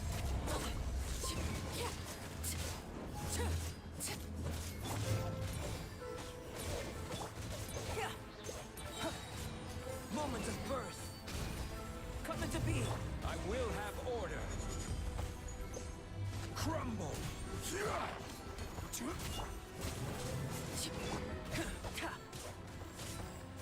Burst forth! Stabilize! Order guide you!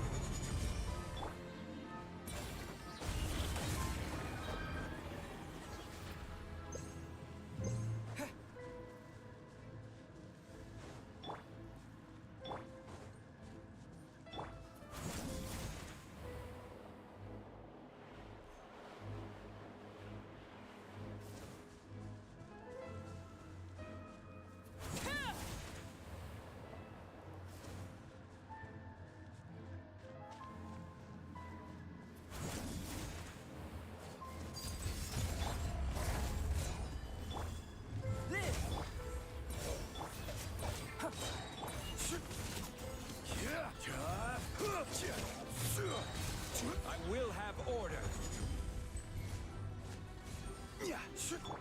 Witness my rise.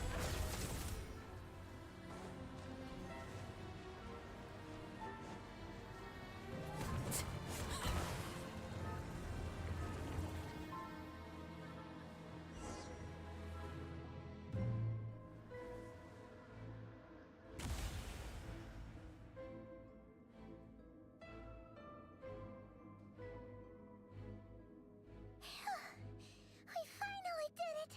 The iridescent moon's marrow, still burning away like an undying flame, yet now contaminated by the abyss. It has taken on a new form entirely.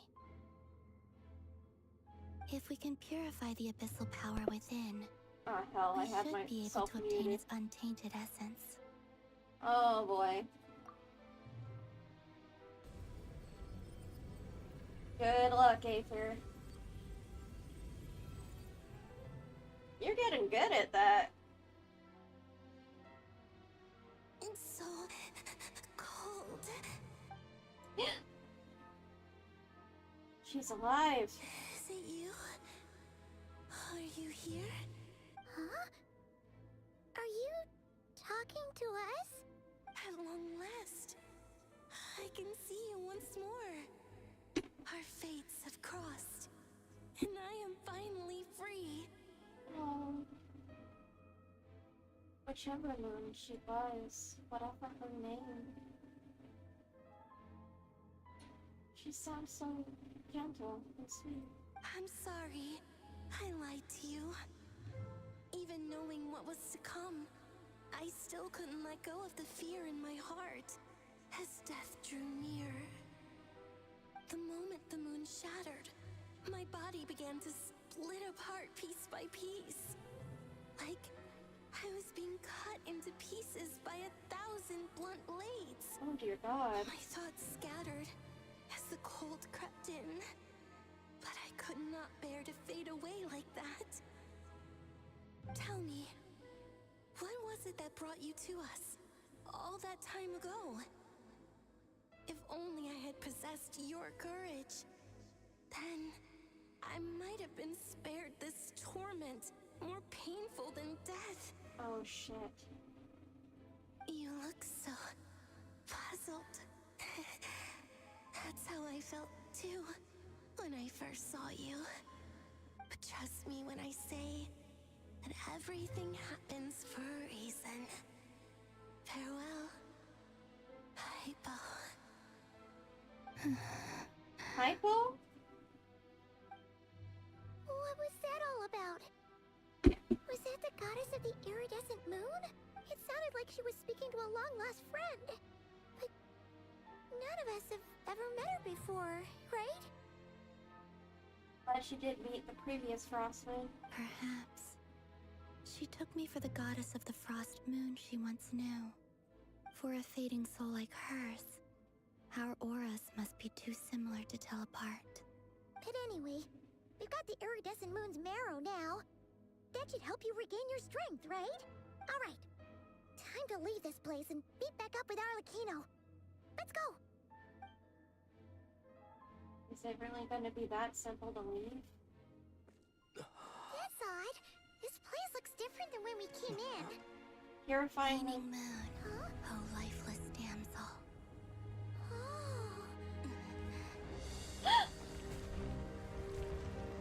Oh shit. Hurry! The place is collapsing! It wants to trap us here. It? Who's it? The Abyss? Now we've taken the moon marrow. All that's left here is a dark will. It will show us no mercy.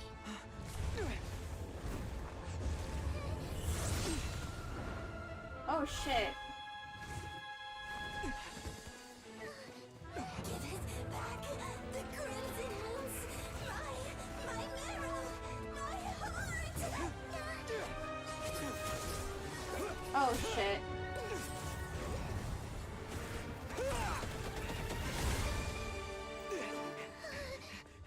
Finally! Huh? Oh no! The exit's blocked! They're back! Now what do we do? This is where you fall. It's my rise. What are you waiting for?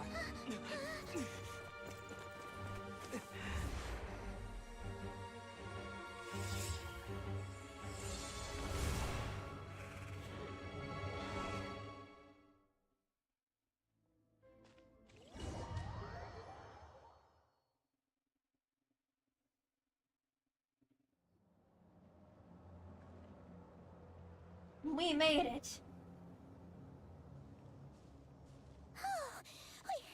We made it! Was that you, Arlecchino? Did you save us? Oh, and she burnt herself to do so. Wait, your hands! They're... Oh, this? Don't worry. It's a small price to pay. The Abyss wanted to trap you inside, and I defied its will by bringing you out. No wonder it's a little angry. If I can purify the abyssal power, then maybe. No. I have paid the price, albeit a small one, and it cannot be undone. My hands have already fused with the Abyss. Purification would simply destroy whatever's left of them. Oof. But surely... Oh... We're so sorry, Arlecchino. Paimon can't believe you'd make a sacrifice like this for us. As much as I'd like to call it a favor, the truth is I was simply holding up my end of the deal. Well, Columbina. Yes, you did your part. And as promised, I will leave the iridescent moon's marrow in your care. From this day forth, may the two worlds' flames burn ever more brightly.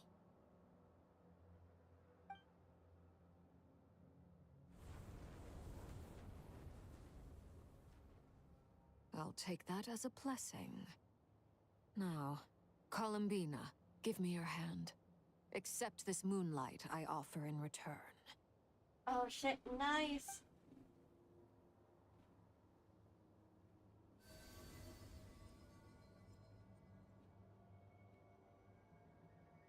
Oh, that's so cool. Flowers. Feeling stronger? Hey, Columbina, are you okay? I'm fine. Our powers are a little at odds, that's all. Makes sense. Frost moon and a burning moon? By the Frost Moon's authority alone, wielding the power of the other moons was always going to be a stretch. Still, I think it's fair to say that your strength has returned, at least to the level it was at as Third Harbinger. It's still not enough. There's no way I can hope to challenge Rerir like this. Just one more ray of moonlight, if you would. Don't push yourself too hard. It's okay. I can take it.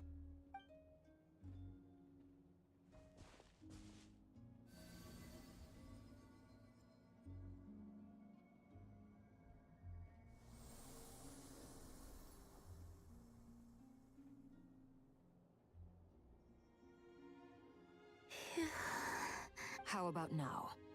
Fighting fit? At the very least, I won't have to stay hidden like before. I want to see him gone from Nod Krai.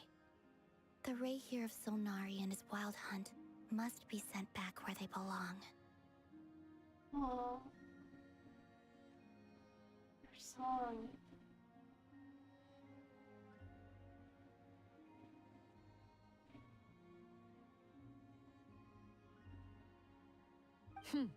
Well, it's good to have something to aim for.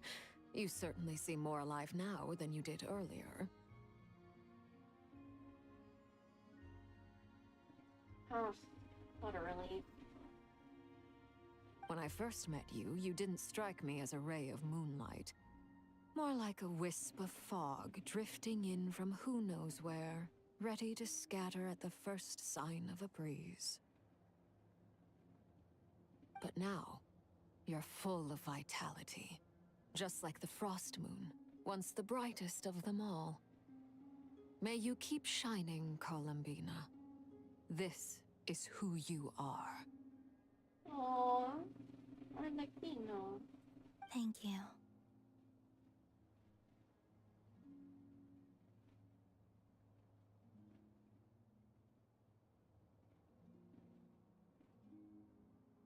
Look after yourself too, Arlecchino. I know you have plans of your own, and that's why you're always seeking to grow stronger.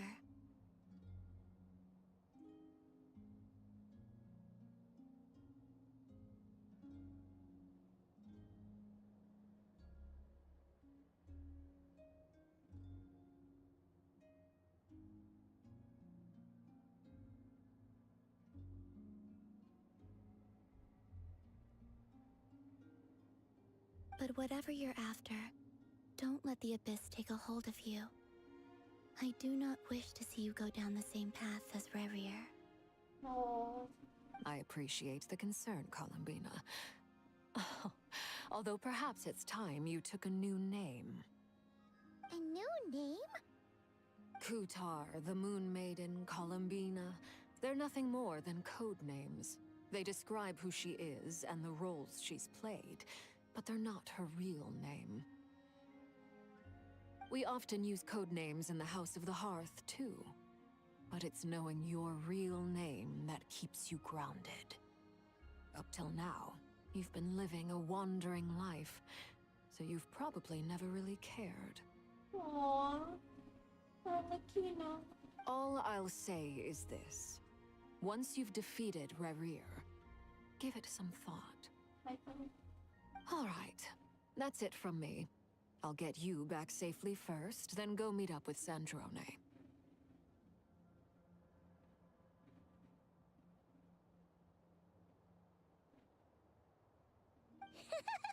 You're the best!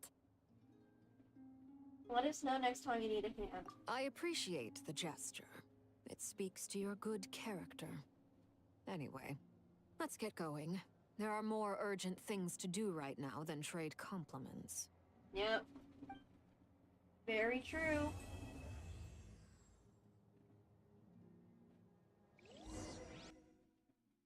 Wild. It was a close call, but we got the iridescent moon's marrow and restored Columbina's strength, and that's all that matters. In other words, mission accomplished. Paimon wonders how everyone else is doing. Mondstadt being named Moon City. Liyue being named also Moon City.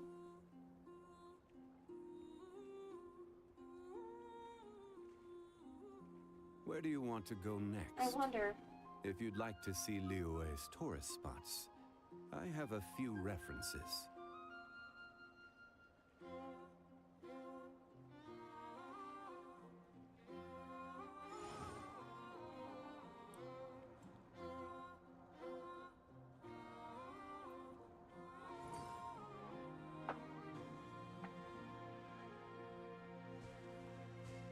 The Eternal Moon, the Iridescent Moon, and the Frost Moon.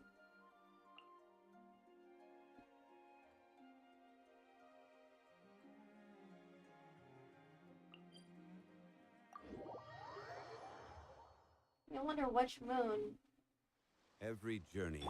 would be closer to Moon City, to each Moon City, and where the final Moon City is.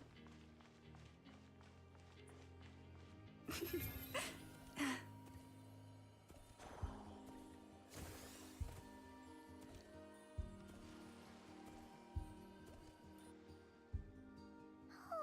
do you think the others are making good progress? Hope it's all going smoothly. Huh, hey look! They made it back as well! Flintz! Rama! How'd it all go? All is well, thank you. Nefer and Yehoda had to stay at the curatorium to wrap things up, so they won't be joining us for now. I ran into Miss Anefa and Miss Aino on the way back. Their work is still in progress, so I suspect they won't be back for a while either.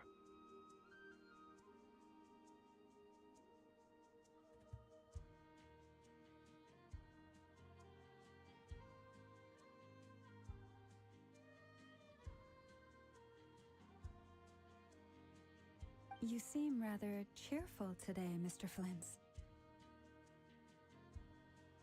I certainly am. I achieved what I set out to do and came away with more than I bargained for. More than bargained for? Fighting alone can get quite tedious. But I had the good fortune to run into a pair of brave young warriors. We meet again. How have you been? I got so excited I nailed a joke to my...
Okay, I'm good now. I freaked out, and I choked. But, oh my gosh, it's Albedo! Albedo! What It's been too long. Thankfully, tracking you down turned out to be a lot simpler than we envisaged. Oh? These two courageously lent me a hand while I was fighting the Wild Hunt. When they told me they were Servarka's colleagues, it all made sense. And given how people of outstanding talent tend to cross paths, it's no wonder you're already acquainted. So, who's your travel buddy, Albedo? Oh, is Durin hiding? Why don't you come and introduce yourself?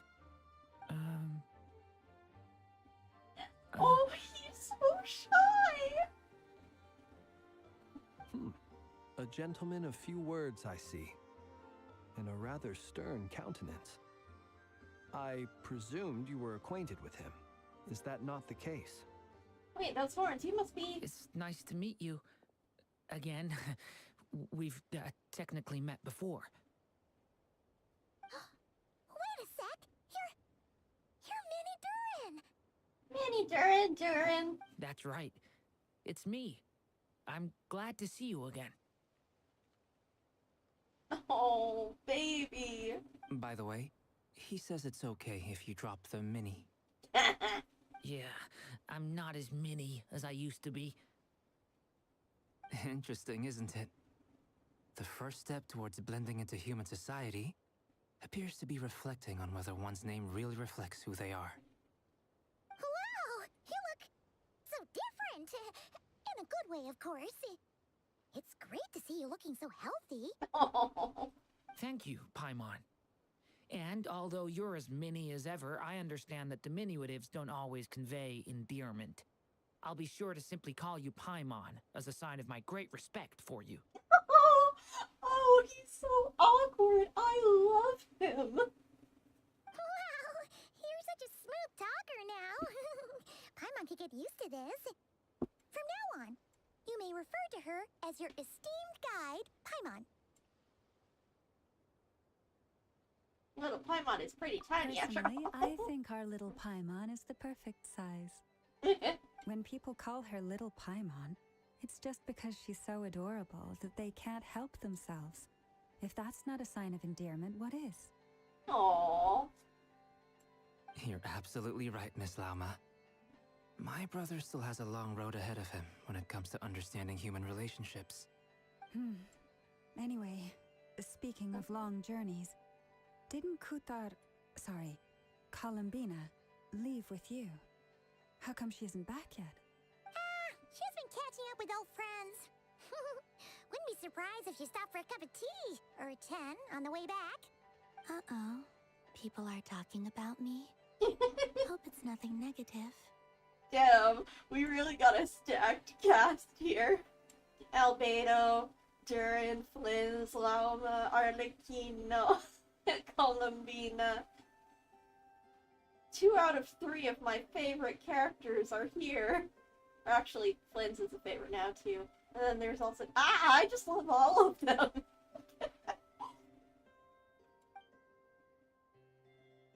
Seems like she's in much better spirits after meeting her old colleagues. Judging from your expressions, I'm guessing it all went well?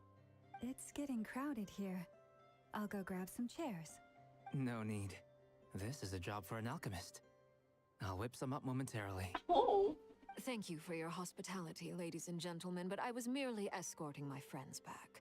I'll be meeting Sandrone shortly, as we still have some things to discuss. It's been a pleasure, everyone. But this is where I'll say goodbye. We really appreciate your help. Thanks for standing by us. Oh, come on. Spare the formalities. I'm just glad I could help out some true friends. Aww. I love you too, Arlecchino. I understand. Well, bye for now, Arlecchino. Oh, this place is hopping. It's probably a good thing one of us left. Otherwise, we might not fit all these people in. Are you saying we're about to run out of chairs? As a matter of fact, I am. Come on in and see for yourself.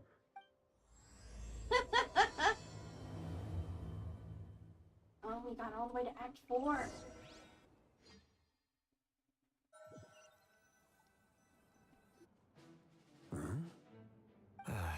Oh, dang, it's here too! Jesus Christ. Everyone. Well, we just got a I first-hand overheard account. your little chit-chat outside, by the way. With Miss Columbina's colleague gone, we should be back to the original crew plus the other colleagues I brought in. Though, it looks like we have another new face. Someone else managed to rope in a colleague too? He's probably here for us. Frankly, you and Paimon are the only people I know here. This here is Deanslip, colleague of Tibet's greatest guide, Paimon, and greatest adventurer, the Traveler. Well, not exactly colleagues, more sort of friends. When someone else jumps in to do the announcing, you know you're speaking to someone important. Let's hear what he has to say. Oh, you know Daislip. Note to self. Once Paimon knows your name, the rest of the world will soon follow. Oh, I enjoy being able to hear people's thoughts now. When he comes looking for us, it's usually something important. Paimon's guessing you've heard about the Wild Hunt, then. From the looks of it, you're about to hold a meeting. If I were to say that the Wild Hunt is our mutual enemy, would that earn me a seat at the table? As the saying goes, the enemy of my enemy is my friend. Mr. Dainsliff, there's a seat with your name on it. Though, I can't promise the same for everyone else. Hey, Albedo, think you can rustle up a couple more chairs? After all this time apart, Grandmaster Varka's first order is to rustle up a couple more chairs. I've missed this. Oh. Albedo and Varka? Is he being sarcastic? Hey, he's your brother. Why are you asking us? Eh. I've still got a lot to learn about the nuances of human conversation. Trying to decipher Albedo's way of speaking has been like jumping in at the deep end. Honestly, completely fair for you. Oh, good point. Paimon gets you now. Don't sweat it. There are people who go their whole lives without getting the hang of it. You're ahead of the game already. I'll get you, Paimon, expert in the art of encouragement. Oh, Nefer's crying! I wonder what's taking Nefer so long. Perhaps you should go and check in with her. If anyone can hurry her along, it's you. I just got back from the curatorium. Besides, aren't you curious to see what's taking her so long? Miss Nefer doesn't strike me as the type to share secrets. And since gathering intel is her specialty, I'm guessing she'd prefer to keep her methods confidential. Under such circumstances, would it not be tactless for me to impose?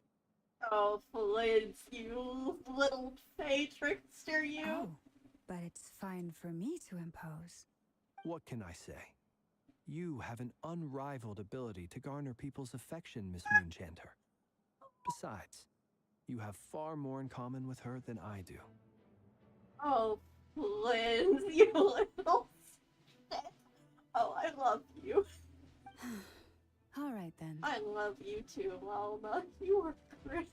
Oh, everybody's so great. Oh, I know Nod Krai really is an all-star cast. Oh my god. Impressive. She barely fought back at all. I admire your powers of persuasion, my friend.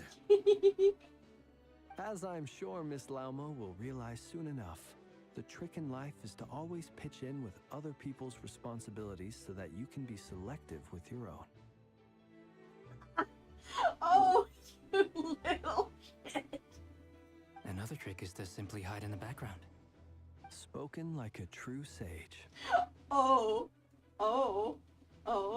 Anyway, looks like we've got some time to kill before the meeting. Let's take a little breather, folks. And feel free to chat amongst yourselves. We'll get down to business once the other two arrive.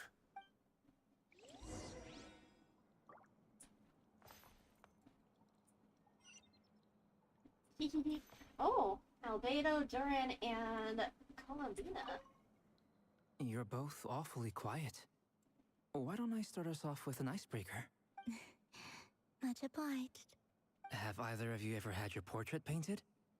If not, I'd be glad to help. Albedo, he literally just got human form. That sounds like a lovely idea. You know how to paint, then? I dabble occasionally.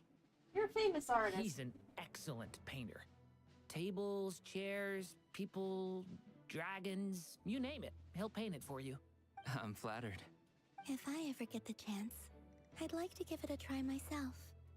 Oh, look at you, Albedo. I'll bear that in mind. Anyway, how about you, Durin? What sort of portrait would you prefer? Oh, I'd be fine with anything. Whatever style feels best to you. Very well. Then I'll play it by ear. You can replicate any style I want? I can try. If you show me a sample, I'll do my best to match it. Thank you. In that case, I'll dig up some reference material for you. Aww. Damn, look at you, you little socialite. Making fast friends with the damselite. Meanwhile, Jade's just hanging out here. Is there something you'd like to say to me? Yeah! For starters, why'd you just show up here without even giving us a heads up? That's how he always shows up, Paimon. If you think back to our previous interactions, you may recall that that's hardly out of character for me. See, exactly. I know Dame, and he knows that. You do have a point there.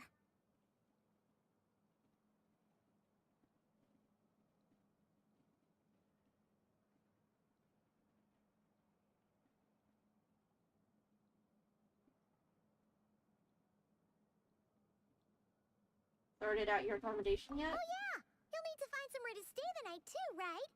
Wanna tag along with us? You never know. We might get a group discount. Sure, let's do that. Great! Paimon will handle it! And in return, we can get Dainslift to be our very own personal bodyguard. Paimon, you're thinking out loud again. If that's what you had in mind, you should have said so sooner. I'd be happy to help. Oh, okay then. Paimon was only kidding, but good to know. Anyway, since we're all here together, we might as well watch each other's backs. That's just what friends do, right? Indeed. Thank you. Aww. And, you can tell us some shit in private, so you don't have to share everything with everybody else.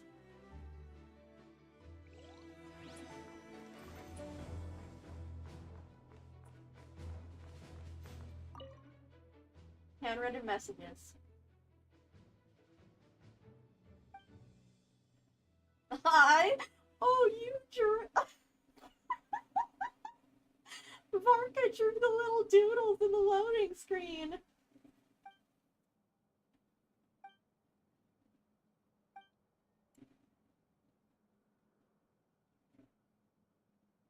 Your creative work has, by the testimony of our fellow knights, proved excellent food for thought, Grandmaster Varka. Your work is novel, yet your technique is unpolished.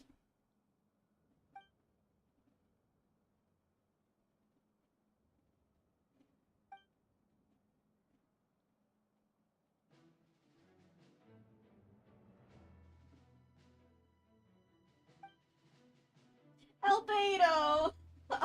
Of course he would write that. I was thinking, God, I love him. I love this little guy so much. He's actually why I first started playing, when I first started playing, the Shadow Emits Snowstorms event was what really got me to stick with Genshin.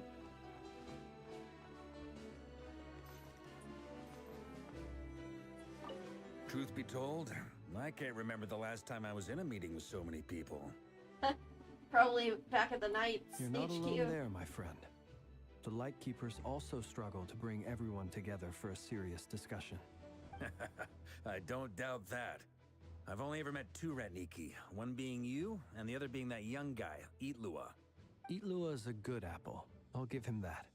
He's kind, honest, and regularly delivers supplies to my lighthouse. A true Ratnik to the core. In that sense, he puts me to shame. Aww.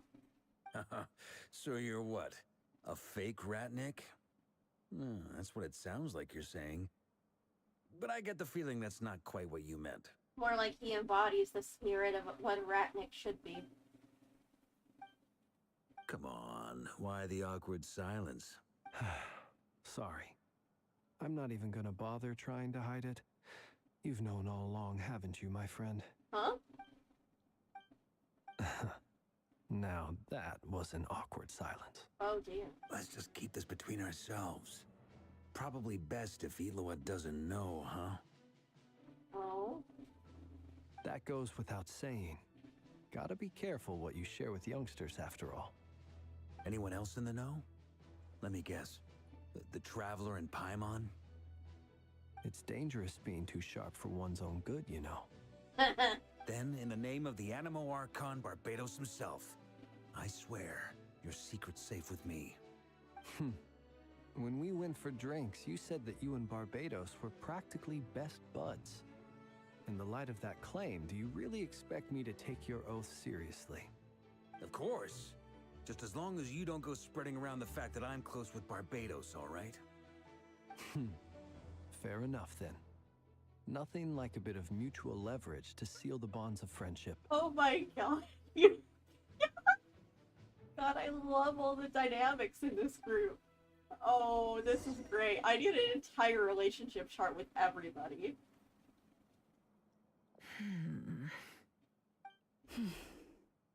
Oh no. Did drama happen on the way here? Or is there bad news? Ah, Miss Nefer. You made it after all.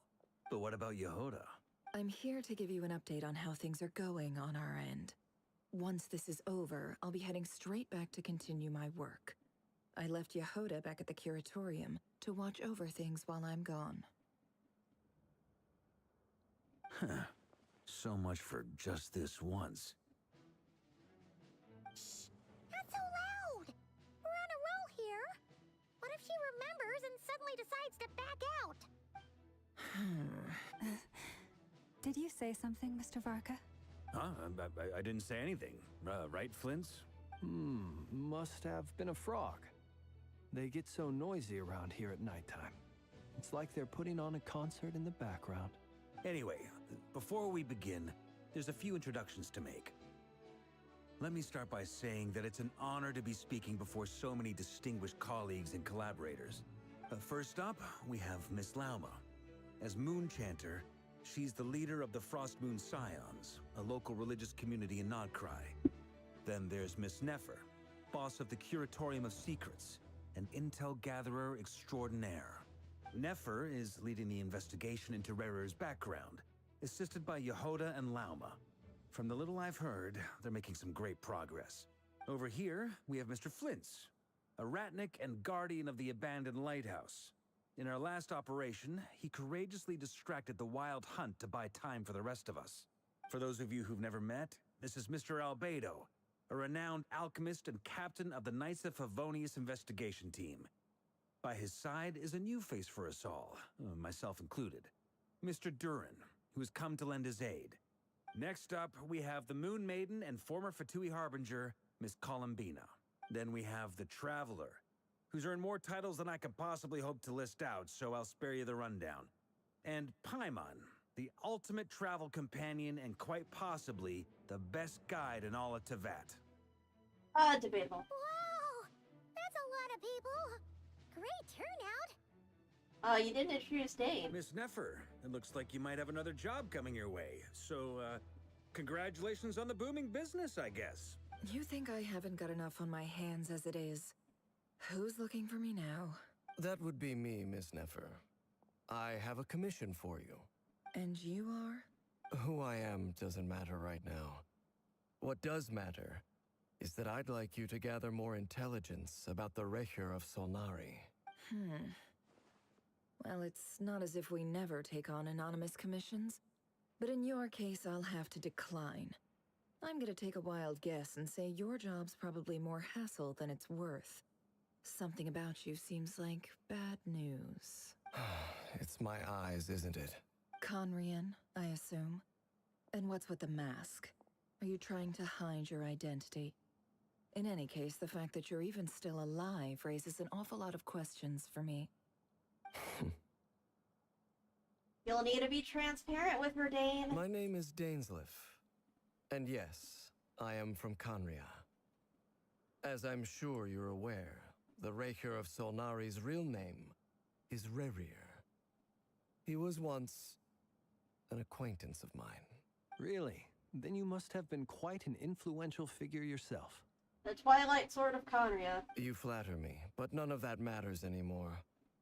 My point was simply to clarify why I have asked Miss Nefer to investigate Rerir's background.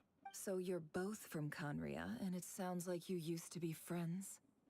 What am I missing here? Surely you already know how he became one of the Five Sinners. I'll tell you everything I know. The history of Conria, the names and identities of the Five Sinners. I remember it all like it was yesterday. One of them's Albedo's mom. I have never spoken openly of this before. But the truth was exactly as people say. The Five Sinners were each driven by their own desires, and it was by playing upon these that the Abyss tempted them to their fall, tearing Conria apart in the process. The visionary, Vedifenir, who wished to foretell the future. The wise, Haroptatir, who sought limitless knowledge. Gold, Rhindaughter, who desired to create life. The foul, Surtologi, who pursued supreme strength. And last, but not least, Rerir of Solnari, Rerir, Ravager of the Moon. Of the five, Rerir is the only one who remains a mystery to me. He never harbored grand ambitions. So what changed in the space of a single night? How did he come to fall like the others? In other words, you're saying that his change came as a shock to you, and you have no idea what actually happened? That's right. Damn. No use getting info out of Dainsliff then. You mentioned how the Abyss tempted them, which led to their fall. But what did that look like in practice? And what other context can you give me about the events of that time? The more detail you can give me, the better. Strangely, now that it comes to it, I hardly know where to begin. We are gonna get so much info. Oh, finally, the answers. The fateful night took place during the era of the Eclipse Dynasty. One day, my elder brother, the visionary, Vedifenir, was summoned to the palace by the Vinster King, only for the king to gouge out his eyes and cast him into the dungeons. Oh my god. When I came to hear of this, my fury knew no bounds.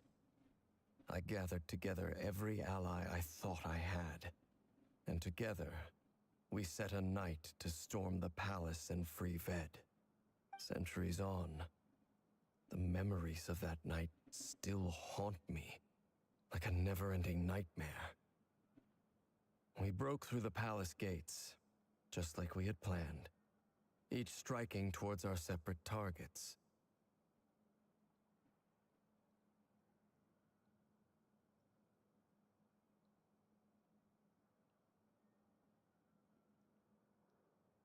But then, I was betrayed. Even Vedifenir, the very person I had come to rescue, abandoned me and partook of the Abyss's power. Oh god. No wonder you have such a grudge against even your brother. So, it's personal after all. Then tell me, Mr. Dainsliff, what price are you willing to pay? You, of all people, must know that nothing comes for free. He already gave you all that information, Miss Nefer. I cannot say what price would be worthy of such a commission. But know this. Rerir was not always a madman. Believe it or not, there was a time when he was just an ordinary man, working for the Conrian Intelligence Service. Oh, that part we already know. Uncovering the truth of Rerir's past is the only way to unravel this mystery. But before you decide if you will accept my commission, I will tell you more about him. Enough, I hope, to help you plan your next move. Sounds pretty good to me. Feels like we just flagged down a random passerby, only to discover he's actually a master strategist who has a score to settle with our enemy. Who knew having a Connery friend would come in this handy? Can I borrow your halo? It could be useful in the lighthouse. Hey, enough with the wisecracks. Besides, isn't that lamp of yours bright enough already? Relax. It was meant to be a compliment. If that was a little over the top for your liking, I'll make sure to tone it down next time. I'll give your proposal some serious thought, Mr. Dainsleif. Let's speak in private once the meeting is over. Before that, there's a few things I'd like to share. Oh. Oh, the traveler's talking. You know it's gonna get serious. The knave. The iridescent moon's marrow. The crimson moon's face. The knave chose to help you of her own accord, then conclude by reporting how the hearts of the three moons are finally in your hands. Now that we've united the hearts of the three moons, your power should be greatly enhanced. But it seems like that hasn't happened yet? I believe it will take a little longer. You've done so much for me, so I want to be completely honest with you all.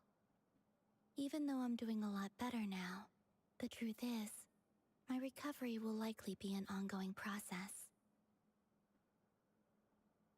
From the moment I was born, my power has been slowly ebbing away. And that is because Tevat has never accepted me. Even with the moons united as one, it seems my rejection cannot be undone.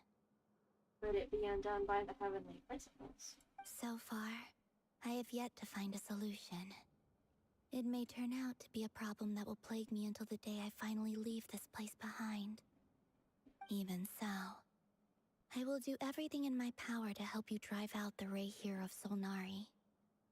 As Arlecchino put it, this is not about chasing the spoils of victory. It's just a gesture of heartfelt gratitude. Aww. Kutar.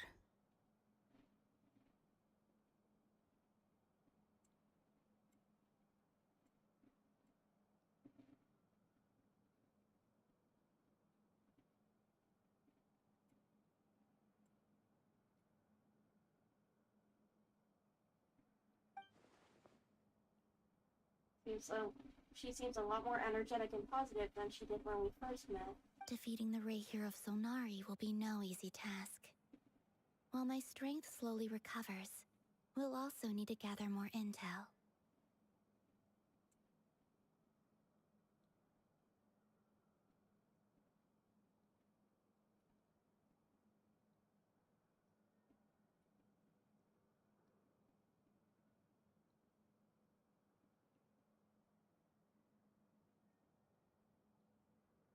Naturally. We should take all the help we can get if we hope to defeat him.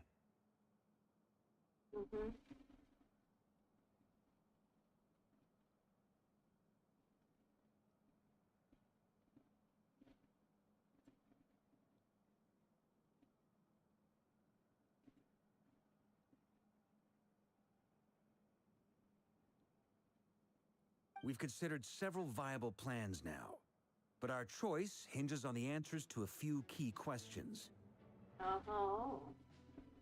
Is it even possible to kill Rerir? What experiences shaped the person or monster he became? And what's he really after? Given Albedo's expertise in alchemy, I think we should leave him to try and answer the first of these questions. Yeah, and his, Albedo, your mom, Understood. As for the other two, I'm afraid we'll have to count on you again, Miss Nefer. Believe me when I say it's not my wish to burden you. But right now, relying on your skills is our only option.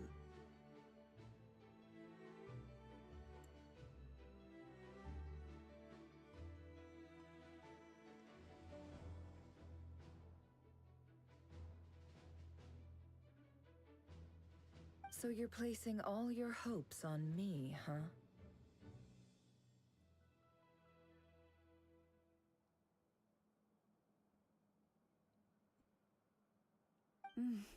We can't thank you enough for agreeing to help us.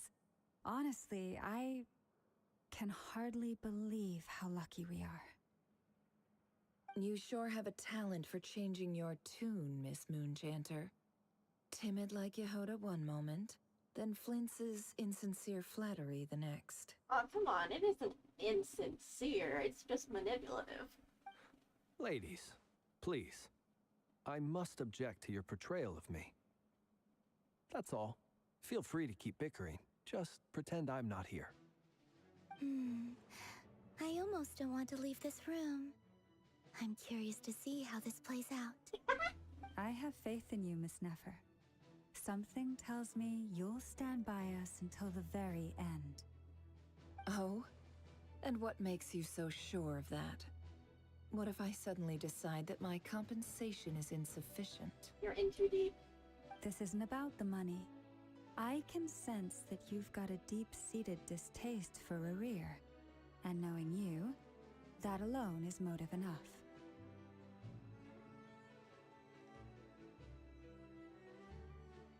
Look at them getting along so well. Like two peas in a pod.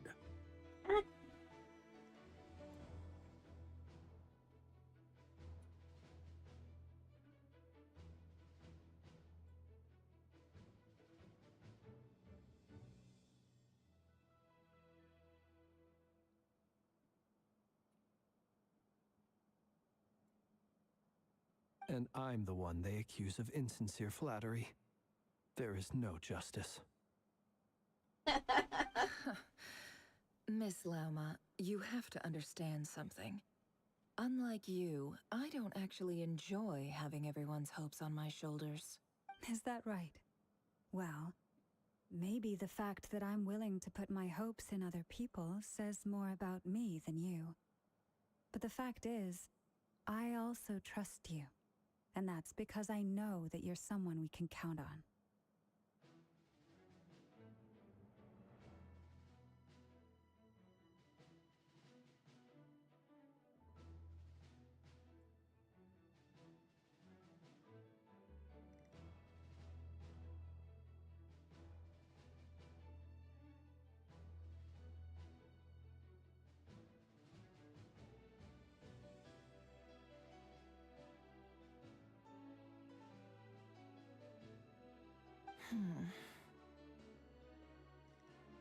Anyway, we've got our plan, so let's get moving.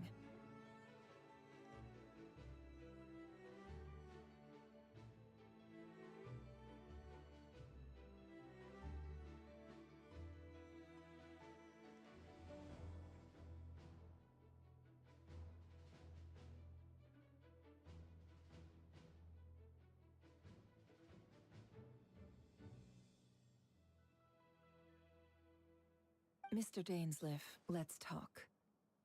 And Traveler, once we're finished, if you've nothing else planned, I'd like you to come with me. Will do.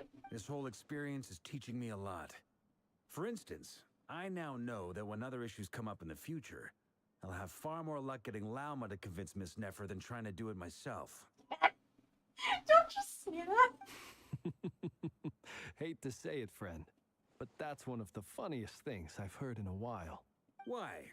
You think I've got it wrong? Quite the opposite.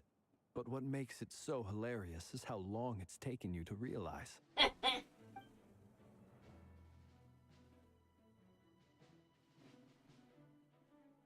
Oh, poor Nefer and Dane. Sample finding mission. Emergency medicine. Aww. People rarely expect to get hurt. It's our duty to be ready when they do. Good idea. I mean, we're going up against one of the 5 sinners.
Calming.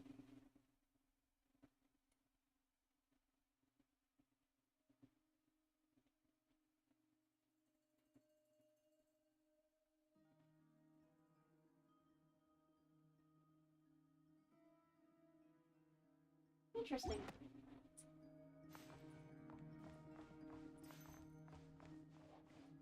The secret room in the bed. Ooh. Thank you for waiting. It's okay. We actually used the time to help Dainsleif get a room at the hotel. That's very considerate of you. Now, I trust you share my curiosity about Rerir's past, and you seem fairly familiar with Mr. Dainsleif already. That's right, we've known each other for quite some time now. We spoke at some length after the meeting. He was the one who suggested I should invite you to join this operation. He feels confident that these secrets will be safe with you. Mm-hmm.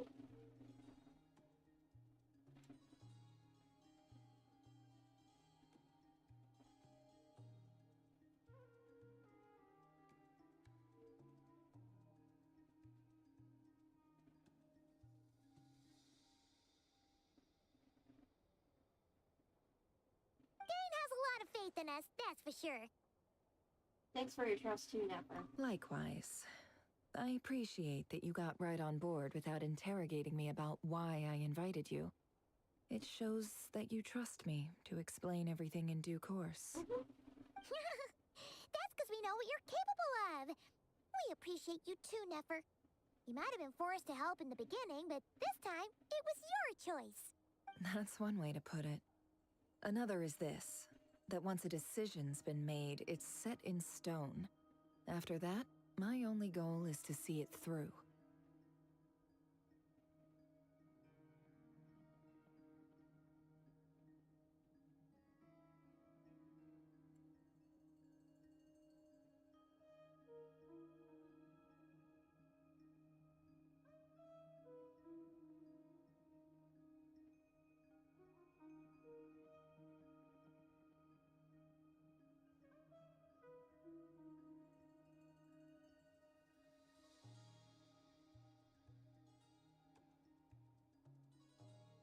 All right, so here's how it is. I'm going to access Rerir's thoughts again using my confidential method. Now, I'm sure you've seen things like this before on your travels, so you're surely well aware of how dangerous it can be. Oh.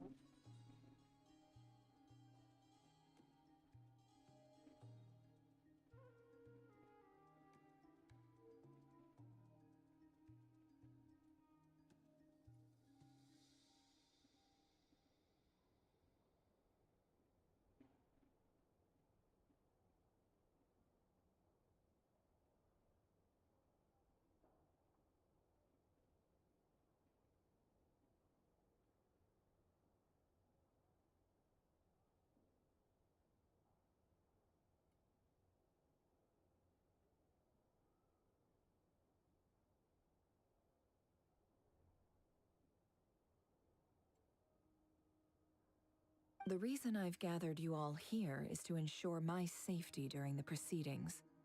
I plan for us to enter the fragment of his consciousness together, and once inside, I will focus on searching for information.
Think of this as a diving expedition into someone's brain.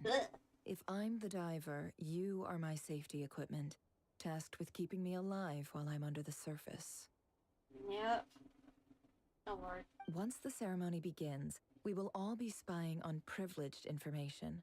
But in the interests of safety, you must remain absolutely silent at all times.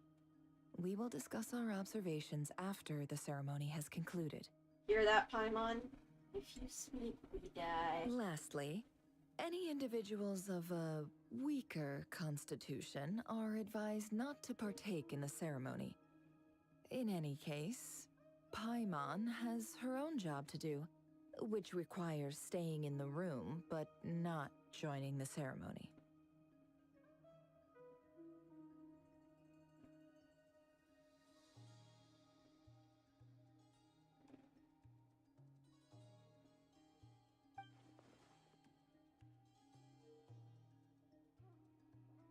Nefer conspicuously left out the details of her confidential method. I guess her brain diving techniques are a trade secret. Well, good luck, everyone! Sounds like all Paimon can do is cross her fingers and root for you guys. There's a little more to it than that. I was being serious when I said you have a job to do. While the rest of us are inside Rerir's mind, it's imperative that we have a team member on the outside.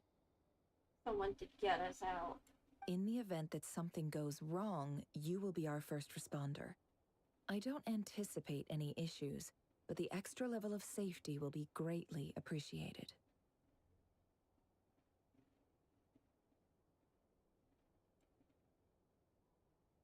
I second that. This is a dangerous operation here, and you're our whole rescue team. That's pretty much the most important job in the crew. So, Paimon's like the lifeguard? Yeah, that makes sense. All right. Good. Please, take a seat. We'll get started momentarily. Oh lord.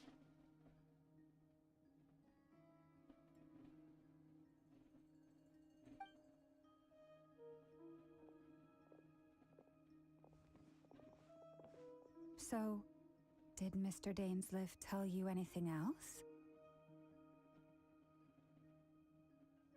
He told me that he believes Rerir kept some big secrets in his life. He's not sure that they were the cause of his eventual downfall, but he's asked me to uncover what those secrets were all the same. But surely you're not planning to go through with this, no matter the cost. If you think that, you'd be overestimating me. I'm a businesswoman, not a mercenary. But I do have my own professional reasons for taking this job. You think I'd turn down the opportunity to get a first-hand glimpse into Conrian history? No chance. Yeah, this is important historical information that was mostly lost to time. Well, as long as you don't let morbid curiosity get in the way of safety concerns, we're good. We'll do whatever we can to help you. You're such a killjoy. We got incense candles, almost feels like a summoning ritual. Seems like Nefer still has no intention of sharing your trade secrets. But now's not exactly the moment to cry. See, there's a chess set on the table. Could that have something to do with our intel gathering methods? All right, I'm good to go. All set over here, too. I'm ready. Promise, Paimon, you'll be extra careful. Make you promise. All right. Let your whole body relax. We're about to begin. Close your eyes.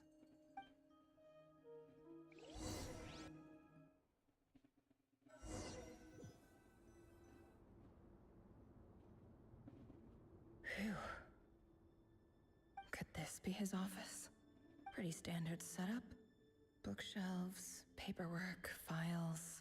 According to Dainsliff, Rerir used to be an intelligence operative.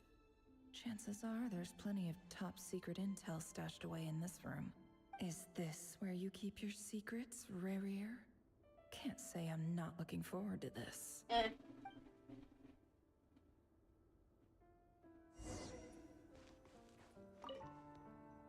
A file tucked inside a folder. The title reads, Dear Breakfast Shop Owner. It's A list of names. But at this stage, I have no idea who any of them even are.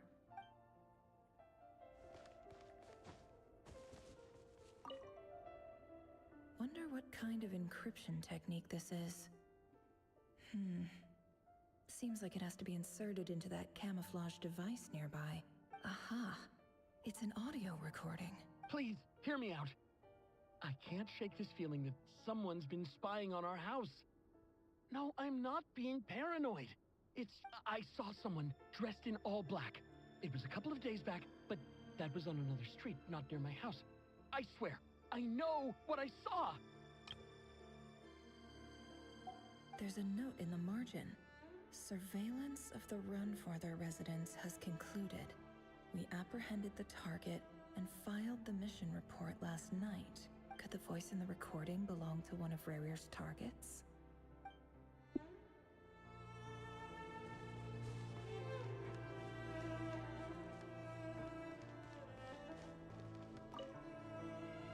Bookshelves full of documents. Looks like these are all files, packed with the personal details of individual Conrians. The Crimson Moon dynasty preceded the eclipse. Since Rerir worked as a secret agent during the latter, it stands to reason that he was tasked with purging remnants of the old dynasty. Yep, lines up exactly with what Dainsleif told me.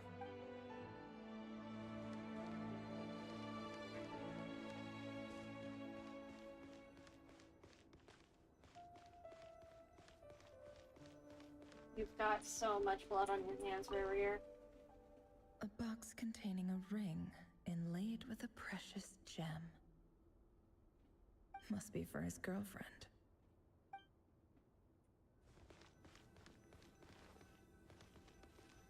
He looks even gloomier than last time. I wonder what's changed.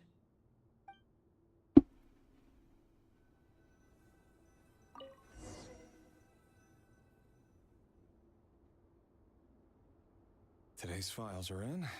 Time to wade through them, just like usual.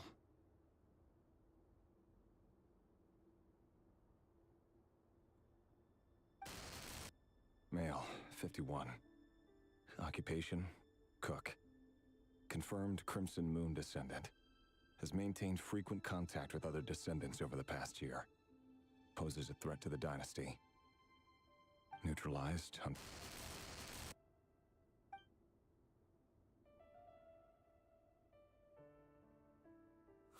Oh, shit. This one should be archived under purged targets.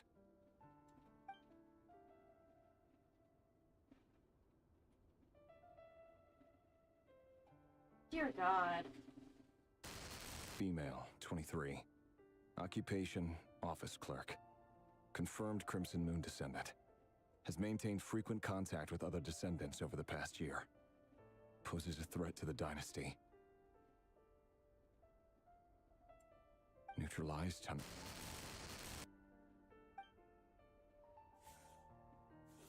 Another one for purged targets. Sounds like she was that other man's daughter. Oh, shit. Never mind. What's it got to do with me? Yeah.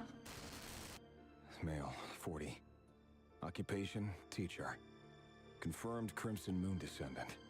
Has been observed making contact with other descendants during the past year. Poses a threat to the dynasty. Neutralized on... Minute, teacher. Just another nobody for the archive. Come to think of it, I remember surveilling this man. A case like his never would have been considered a priority in the past. Huh. He barely even interacted with other Crimson Moon descendants. Oh, shit. Female, 16. Occupation, none. Orphan and confirmed Crimson Moon descendant. Has been observed making contact with other descendants during the past year. Poses a threat to the dynasty. Neutralized on... Lord. Filed. I have no recollection of this girl. None whatsoever.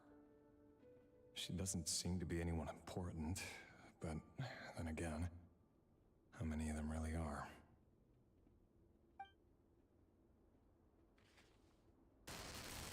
Female, 13. Occupation, none. Orphan and confirmed Crimson Moon descendant. Has been observed making contact with other descendants during the past year. Poses a threat to the dynasty.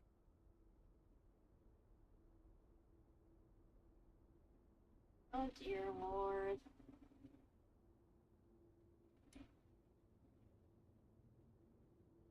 Neutralized and... He really just filed. was an officer and in enacting this genocide. Male, 11. Occupation, none. Orphan and confirmed Crimson Moon descendant. Has not been observed making any contact with other descendants during the past year. Poses a threat to the dynasty. He hasn't even been making any contact. Neutralized and...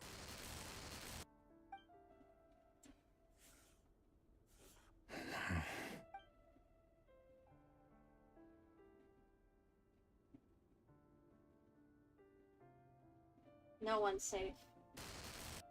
Male. 6! 6. Occupation, none. Orphan and confirmed Crimson Moon descendant.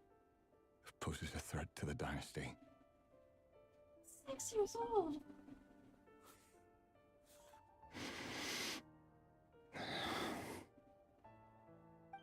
It's funny, isn't it? Your job is becoming both harder and easier at the same time, depending on how you look at it. The voice of the abyss. Sooner or later, the Crimson Moon descendants will be completely wiped out. But as their numbers dwindle, they become harder and harder to track down. That's not how it is.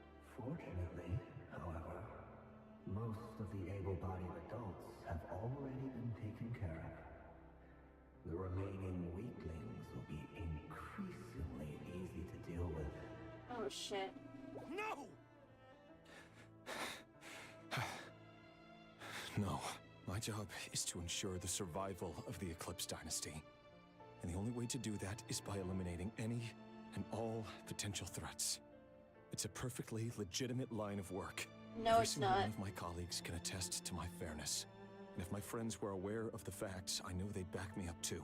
Assuming, of course, that they were aware of all the facts.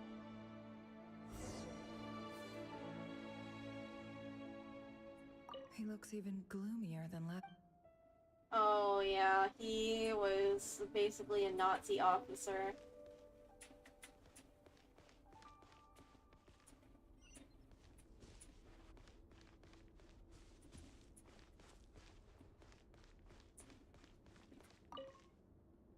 A box containing a ring must be for his.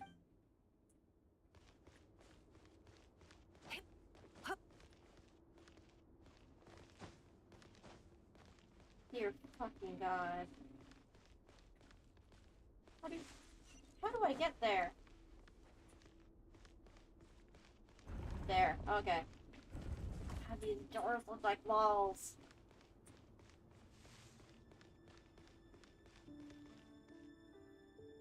Mr. Vedelfnir, it's been quite some time since we last met.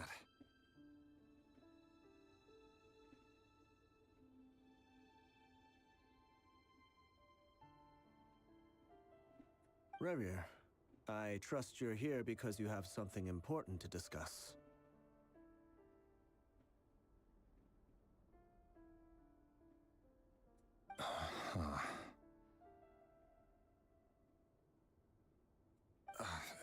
Forgive me. I wasn't tuning out, it's just, I noticed you didn't even phrase that as a question. As if you knew I was coming. Tell me, does someone in your position ever feel the need to ask questions at all? It is indeed within my power to foresee certain things. Things like your arrival. I was just thinking. It won't be long before I'll be inviting both you and Dane to my wedding. That isn't a lie, but nor is it a fact as such. It's a wish, isn't it? No fooling a prophet, is there? Ever since that day we met for drinks, I knew it was only a matter of time before you came looking for me. Oh. Does it feel good, knowing how the future will unfold. I'm afraid the notions of good and bad fail to capture the complexity of what such a power entails. Once you've seen what will come to pass, it can be all too easy to succumb to fear and melancholy. Unless, of course, you learn to abandon these feelings. Yes. He became numb.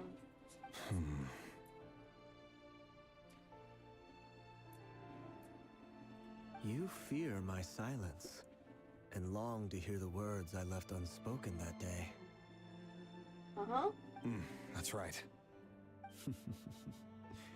You must have noticed my reluctance to broach the subject. And the reason is simple. Because the truth could never have lived up to your hopes. For both our sakes, such words are better left unsaid. Oh. The burden of prophecy was never meant for your shoulders. So who exactly do you deem worthy to hear your prophecies? None but our exalted king? Or rather, our king as he once was. Oh? You're closer to his majesty than I am. You must know better than anyone how much he's changed. You say that as though it is to my benefit. Yet precisely because of that, I dare not speak rashly. A king can turn out to be the most virtuous of rulers, or a tyrant more terrible than the most vicious of dragons. This is going to end so badly. You are so wise and far-sighted, yet still you would have me live in fear of the unknown? You make a fair point. Especially given my silence alone was all it took to send you spiraling downwards. Very well then. Let me offer you some advice. And I say this not as a prophet or a visionary, but simply as the brother of your friend. Oh. For many reasons, there is very little chance of your marriage ending in happiness. If happiness is what you seek, you should find another fiancé.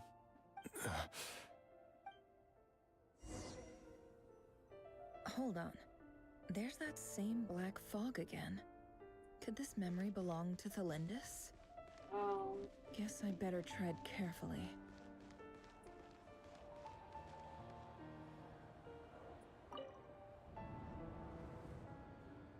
Wait. Hear me out. This time we finally got a clear look at his face and learned his true identity. It's the rest of that memory. His name is Rerir, and he claims to be one of the king's guards. What did you say? A cruel irony, isn't it? The man you're set to marry leads a double life as a brutal executioner. Why are you telling me all of this now? Simple. It's because I want you to kill him. You are the only person he would never suspect. No, absolutely not. I would never dream of doing such a despicable thing. So you'll just stand by and watch him slaughter us to the last? Do not forget that the blood of the Crimson Moon flows in your veins too. Oh shit. The blood of the Crimson Moon? What does that matter now? The dynasty has long been dead and gone. You think that alone is reason enough for me to throw away everything I have? Why wouldn't it be? You two were once a child of the Crimson Moon, just like me. Don't tell me you've never felt so much as a flicker of fury for the way we were trampled into the dust. I knew it. I knew she'd have some Crimson Moon blood in her. As long as you promise to abandon this pipe dream of restoring your dynasty, I can try to persuade him. Or have him persuade the Vinster King. Persuade the Vinster King? Do you even know why he's so obsessed with hunting us down? Why he keeps trying to force us to hand over our secrets? Over and over again? Or why we refuse to give up on restoring the dynasty? The Vinster King. A blind fool. His eyes clouded by powers from beyond this world. A petty little man with a miser's heart. And he dares to sit upon the throne? Mark my words. Sooner or later, Conria will fall. And it will be his doing. And you were right, Orlog. If you can't bring yourself to do it, so be it. Just you watch. It won't be long before calamity descends upon us all. The Rerir of Solnari. That really is quite a secret you've been keeping from me, Rerir. But who am I to talk? Am I really any better? I've kept my own past a secret this whole time, too. And he'll have to kill you. Love should be built on honesty. But ours was born from lies. And yet, is it really so wrong to hide things that would only make life harder? If we don't cover up the parts that no one else should see, how can we go on pretending to be normal? Oof. Vedifulnir must have known all this. And that's why he made his prophecy. In the end, nothing stays hidden forever. But I won't just sit by and watch this disaster unfold. I'll do everything in my power to protect what I cannot afford to lose. Belinda's. No matter who I have to face.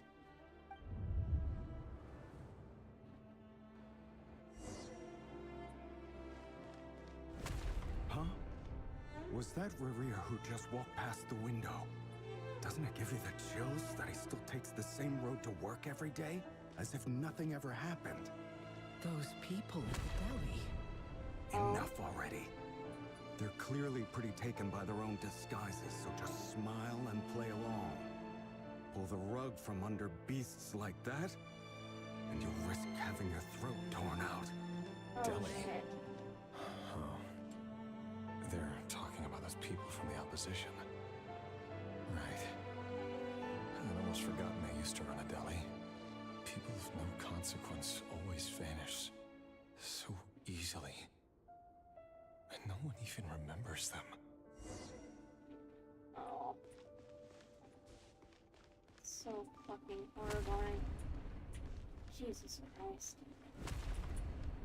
They'd all slam their windows and doors when he passes by due to out of fear. But surely you can see he's not the man he pretends to be. So many have died already, and they say that the king's madness grows with each passing day. Oh no. We're not going to survive this, are we? But why does it have to be this way? Do we really deserve to die just because of the blood that runs through our veins? Oh, poor girl. Felindis, are you even listening? Sorry, Freether. My mind was off wandering.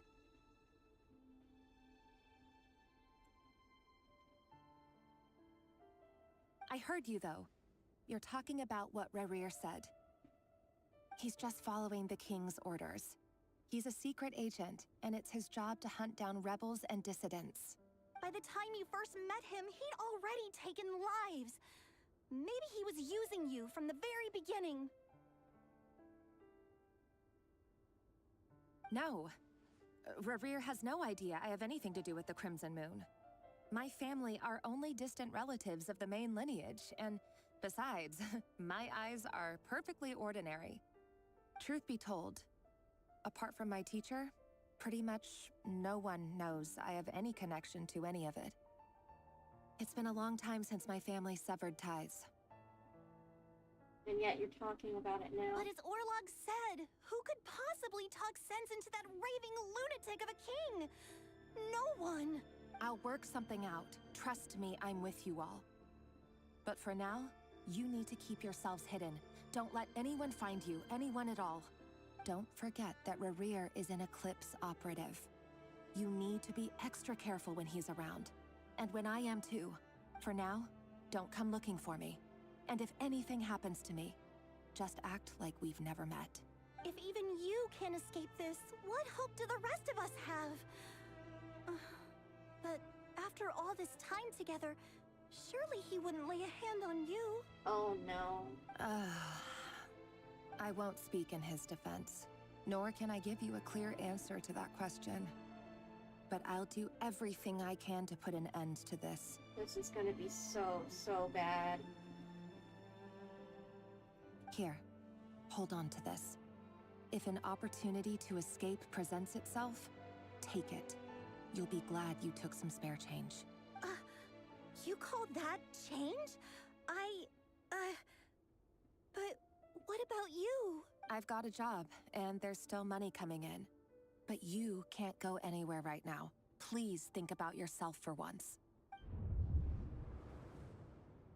Shit, man.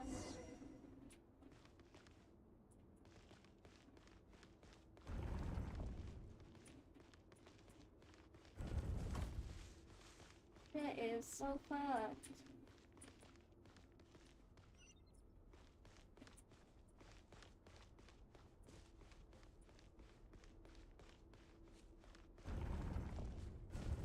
Another day, another round of assassination training. Training ground is just beyond this hidden passageway. When you kill a person, doesn't it bother you when you end up covered in their blood? Why would it? Aren't we all just walking blood bags? But not everyone is accustomed to hunting down others like prey. You've been a hunter for so long now, you seem to have forgotten that most people don't just go around killing one another. Yeah. Leave me alone. Fuck, man.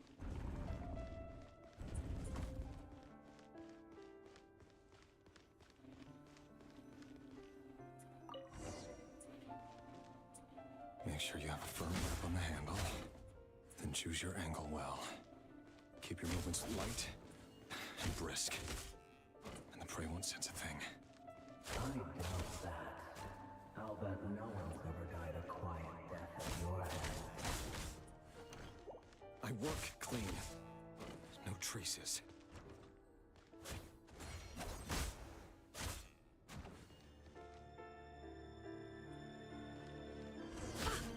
That doesn't make it open and above board, though. The king just happens to need you right now. What if he doesn't? That won't happen. My friend, ever since you fell under the spell of that power, it was guilty. He only had you take out a handful of the guilty. But now... The ones I've dealt with have always been guilty. And I've carried out my work flawlessly.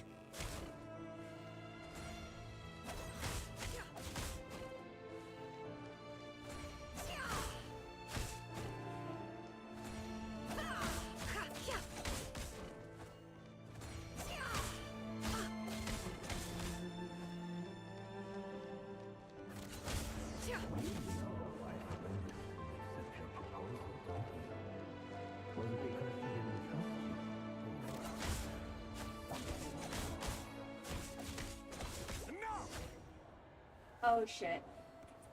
The dead bodies of little children and orphans. Was it the Abyss that showed him Felindis' memories? Felindis, do you still remember Orlog? Orlog. The boy who was pretending to sell flowers. You spoke for quite a while, didn't you? Yes, we did. What about him? He was arrested 2 days ago. Chances are he's already dead.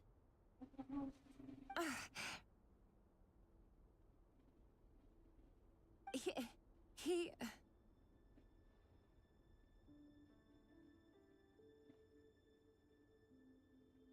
You knew this was coming.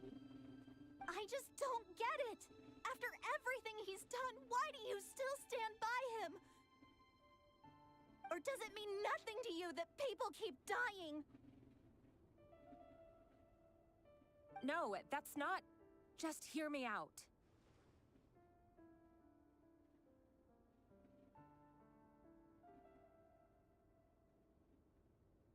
Just hear you out as you justify genocide? I need to go now, Felindis. They're looking for us.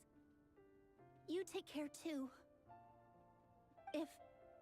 If you ever need a place to hide, come find us.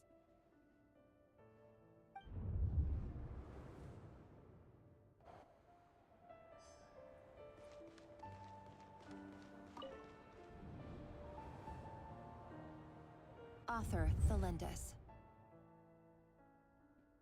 Over the course of this week, the research object was subjected to interference for a total of 47 hours for experimental purposes. The results are as follows. Oh? All subjects of observation that were sent inside have now...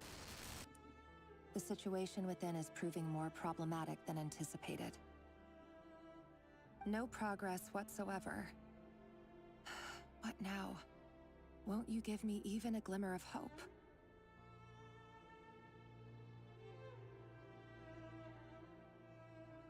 Things are getting worse by the day. I have to find a way or we'll all be in danger. But if all this research comes to nothing, what then? Sooner or later, it'll be my neck on the line. Oh dear. But could he really bring himself to kill me? No. Surely he wouldn't have the heart.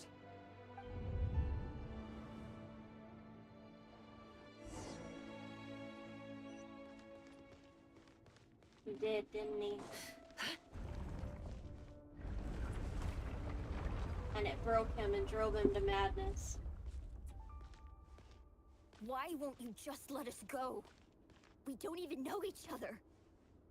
All we want is to live ordinary, peaceful lives. You want to live?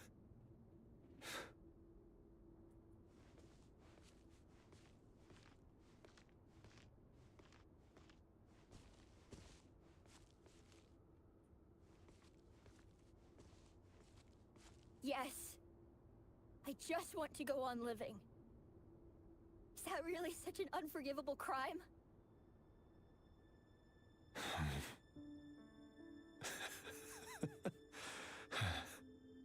You want to go on living. I want to keep living too. To keep living forever. That's why I have no choice but to continue on the path I'm on. If only some savior would suddenly swoop down and change the way the world is. Too bad that's not going to happen. Jesus Christ, Rerir.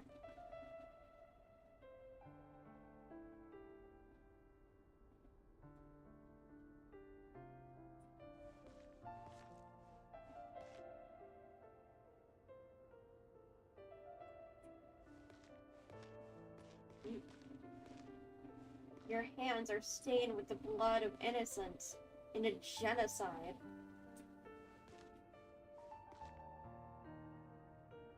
You are a Nazi.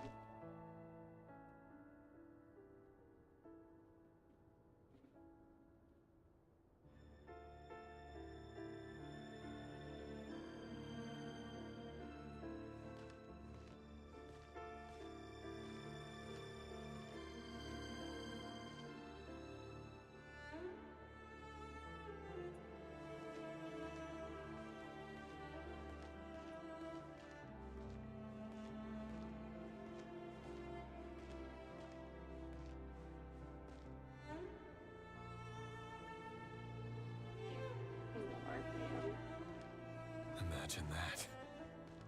If there really were such a person, you and I wouldn't be standing here like this, would we?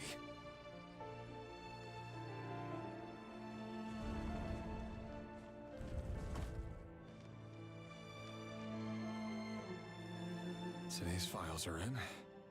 Time to wade through them just like usual.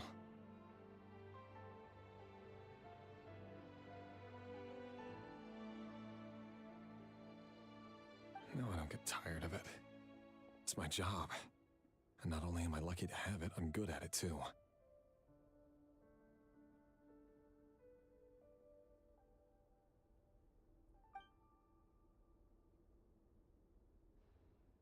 Huh.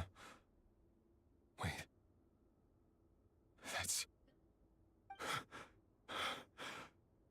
Thelindis? Oh no, I knew it. No! No!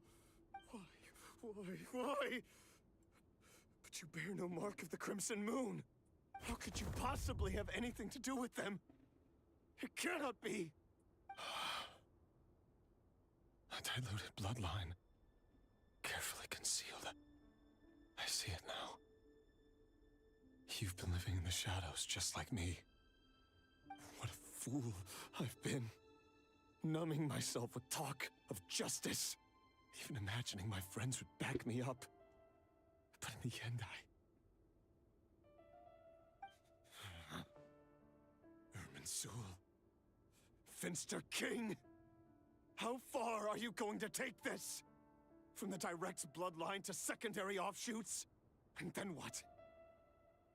Today it's the descendants of the Crimson Moon. Who will it be tomorrow? Will you not rest until everyone down here is dead? No. This cannot go on.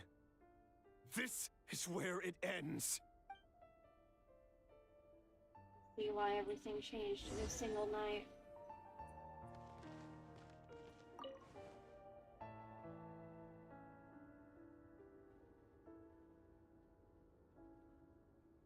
Belinda's.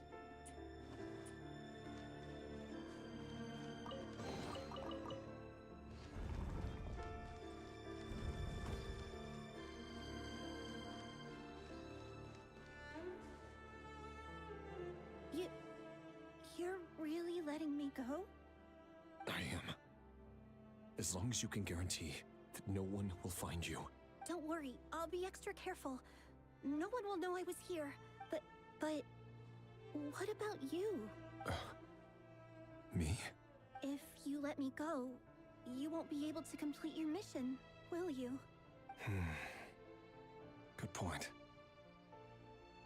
In that case, maybe you should stay. No, please! I just want to see the outside world again. To... Go on living? Yes. I know you're a man of your word. So please, just let me go. If I let you leave, what will become of me?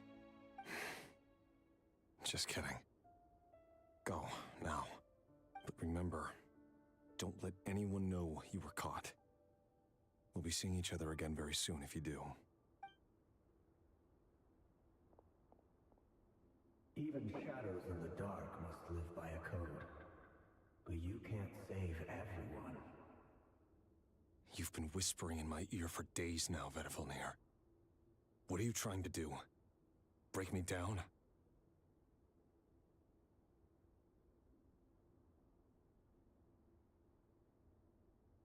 Vedifilnir. I only say this because you long for an answer to your problems. Let her go, Rerir, or you risk losing everything. I will not abandon Thelindis. Then you'll need a little more vigilance and a lot more power. The world is changing, Rerir. Keep your eyes peeled for your moment of opportunity. That voice used to be so unclear. But now I know exactly whose it is. It's Vedifilnir.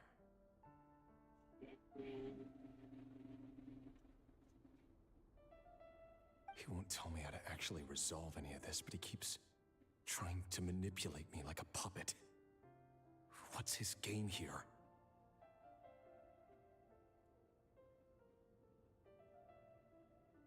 Fucked up.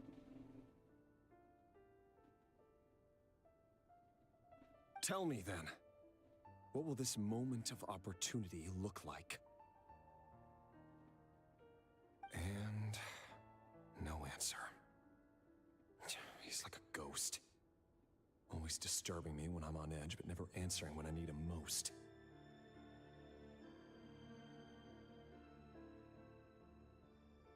So, the Eclipse dynasty was purging, well, massacring the descendants of the Crimson Moon. And it seems like it was all connected to the Vinster King's research.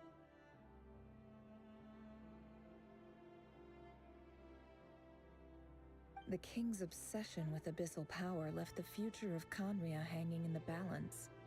No wonder every aspect of Rerir's life was so unstable.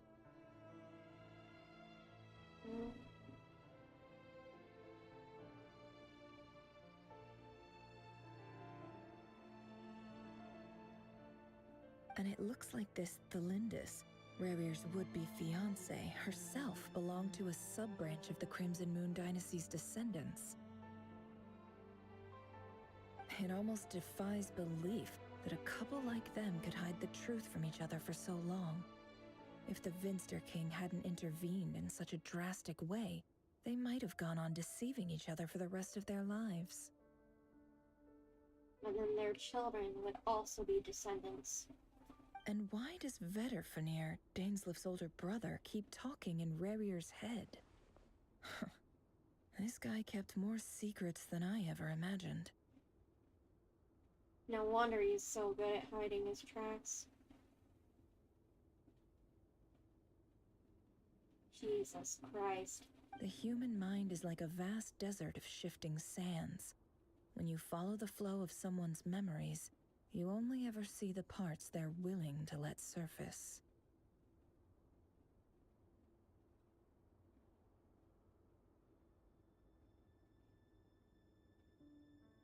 Time for something a bit more creative.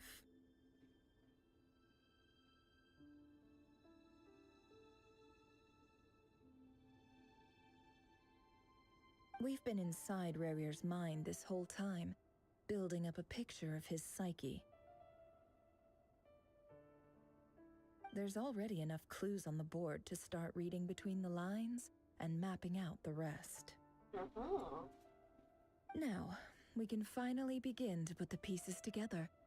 Sure, it'll only be a reconstruction, part simulation, part reasoning, but it's usually pretty accurate. Once we've built up a cognitive profile, we just need to cross-check the logic behind his actions. And then we'll be able to take a sneak peek at whatever it is that Rerir has really been hiding. Shit, man.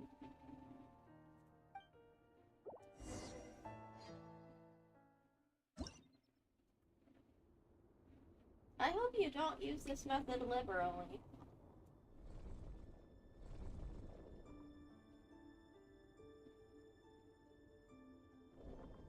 Rerir, are you there? Daneslif?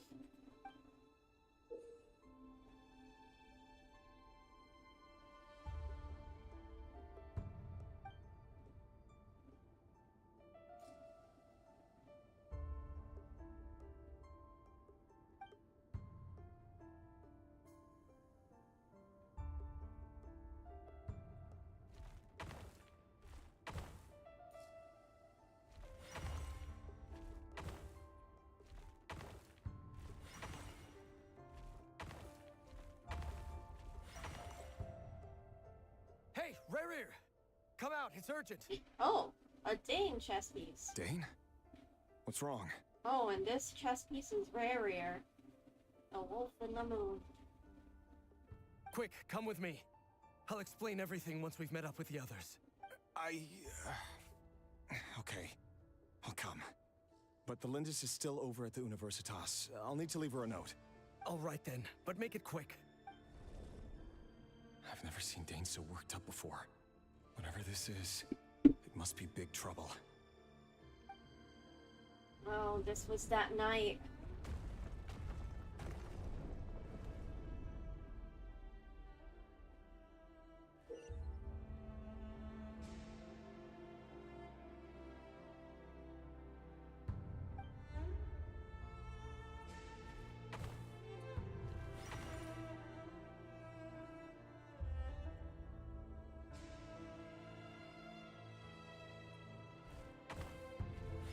Oh.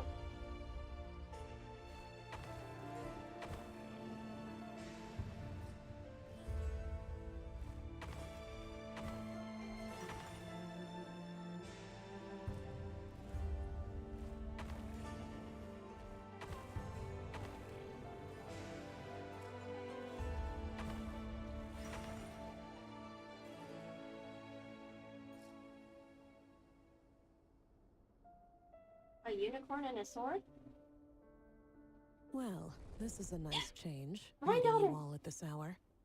When men and women of ambition can speak face to face in broad daylight, I say that's a big step forward for our dear Conria. Don't be ridiculous. We Sort do of not Loki. fear the day. Why would we seek refuge in the night? Sir Logi the Foul. You might ask your blade that same question. I'm told it prefers the cover of darkness. The word on the street is that Sertologi only strikes when he has an unfair advantage. But that is patently false. I see you're missing an arm and a leg. Surely only a fair fight could explain that. If this is your way of offering me replacement limbs, believe me, I'll take them.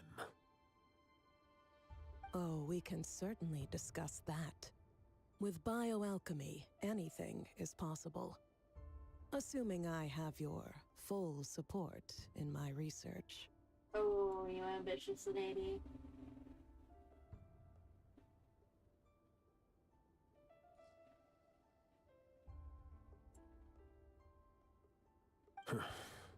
Lunatic. Roptatir, what brings you here? Roptatir? Why, Dainsleif, of course. He invited me. Please, cast aside your apprehensions, Miss Rhindaughter. Whatever the rumors may say, I am but a humble servant of the king, and I can assure you he affords me no greater convenience than he does you. Well, the Universitas Magistrorum won't stop fawning over you. So at least some of the rumors must be true. You're clearly doing well for yourself. So drop the humble servant act. It endears you to no one. No. You're president of the Universitas Magistrorum, the chief royal mage known as the Wise by royal appointment, and by far the most favored among the 4 pillars of Conria. Vice President Veet doesn't even try to hide his envy when he sees you.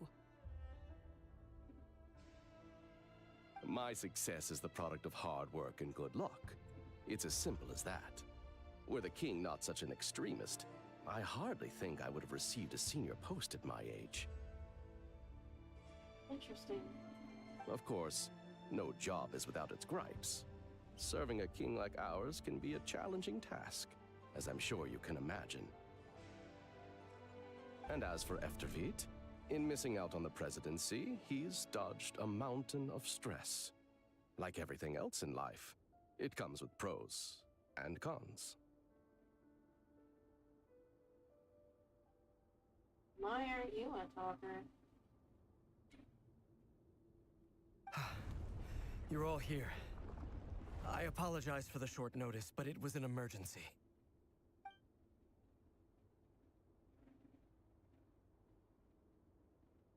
You must be Rerir. Mr. Sertologi. Yes, I handled your case file during your sentencing. Nothing personal, of course. I'm pleasantly surprised that you remember me. You're clearly a person of substance if you've been invited here. But Dainsleif, you'd better have a very good reason for convening this little gathering.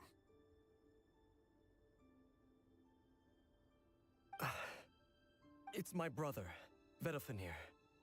After he spoke at the court this morning, the king was so infuriated by his words that he had him blinded in both eyes and thrown in prison. Vedalfinir in prison? Strange. I thought the king trusted him and Roptatir more than anyone else in the world. Does this mean the king's circle of trust just got even smaller? It has nothing to do with trust.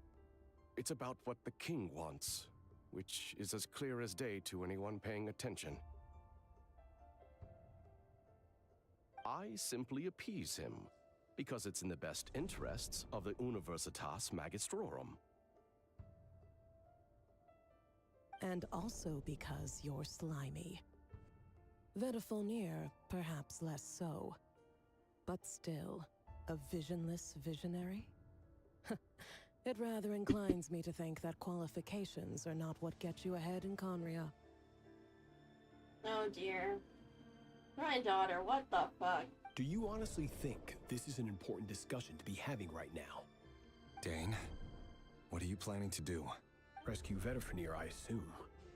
Correct. It will mean storming the palace by force. Tonight. I need all of you on my side. That's far too dangerous. And don't forget, Dainsleif, you're captain of the Royal Guard. You swore an oath to the throne. Hmm? You've been planning this for a while, haven't you? I have no desire to commit treason. But whatever critique the king may have of Vedifenir, disfiguring your most loyal subject for putting the best interests of his court and nation first, this is not the conduct of a wise ruler. And he's right. My blade will force the king to see the error of his ways.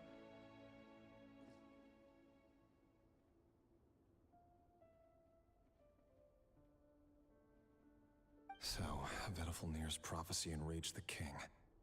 I'm sure it wasn't what he wanted to hear, but if he won't take counsel even from the visionary, that is deeply troubling news. The extent of His Majesty's madness is now all too clear. The question is, how does a man like me get out of this situation unscathed? You have noble ambitions, Dane. But I'm afraid they don't do much for a guy like me. I'm not interested in saving the world. All I want is a letter of pardon. A letter of pardon? For whom? Thelindis? The chances of the Vinster King issuing a pardon for anyone connected to the Crimson Moon seem vanishingly slim. Yeah.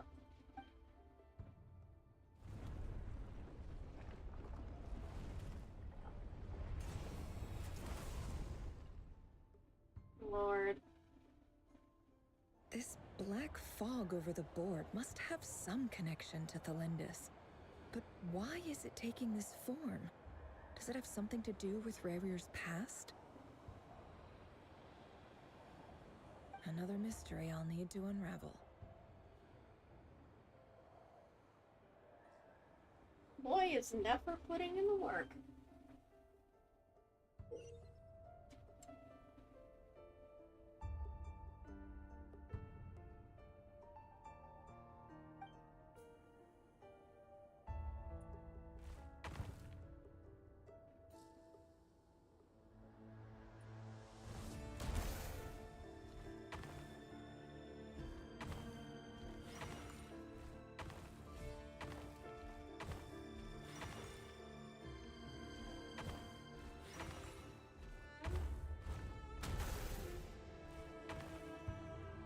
Oh shit.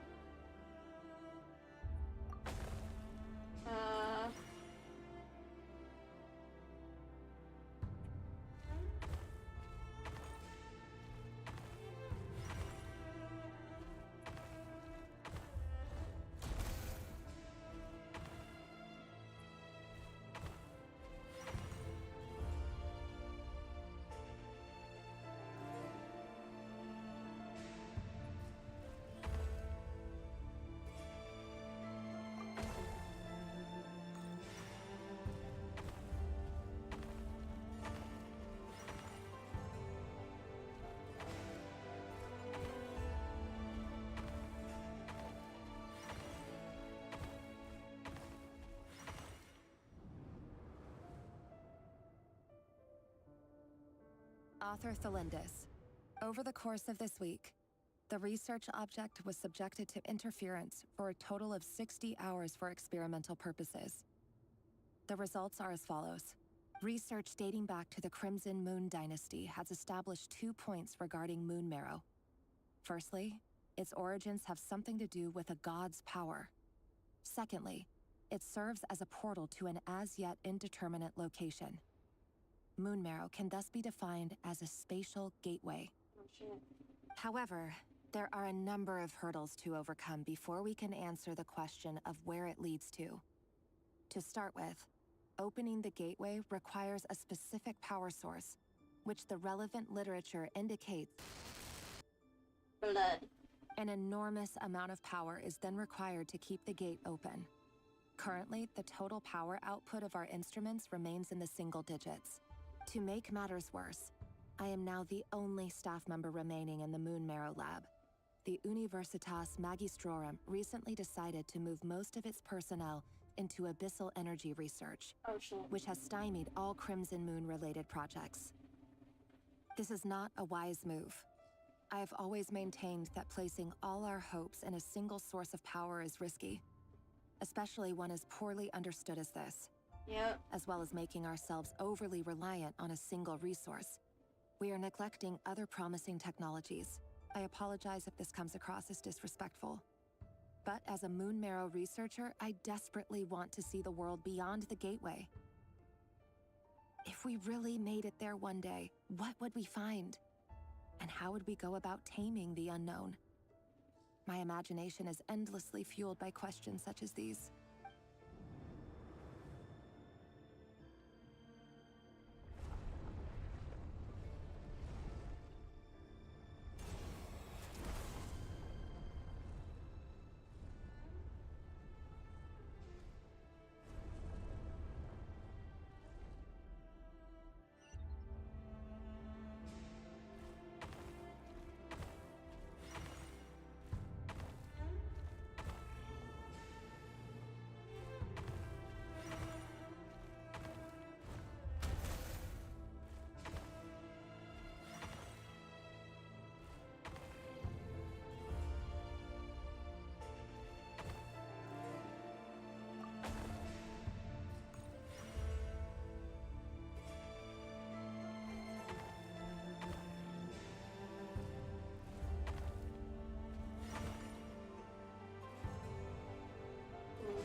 This is for you.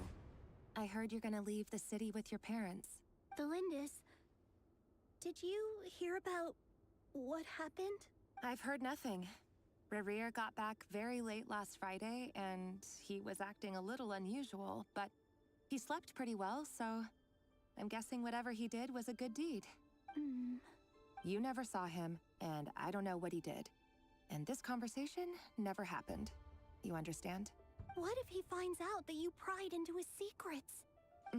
Don't be silly. I don't know what secrets he does or doesn't have. All I know is he's just a normal guy who happens to run some errands for the king. Are you scared of him? I don't know. The Rerir I know doesn't match the person you all describe. Logically, I should be scared of him. And yet, I don't want to lose him. But enough about that.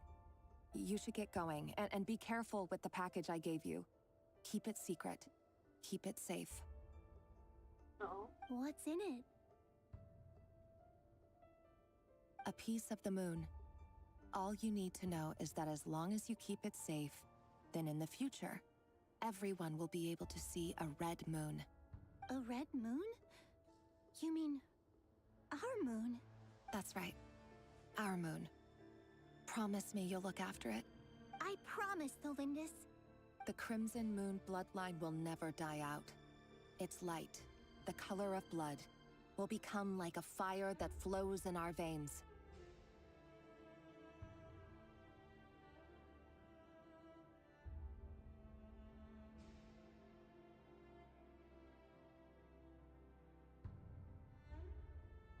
No matter how long it takes.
Hmm.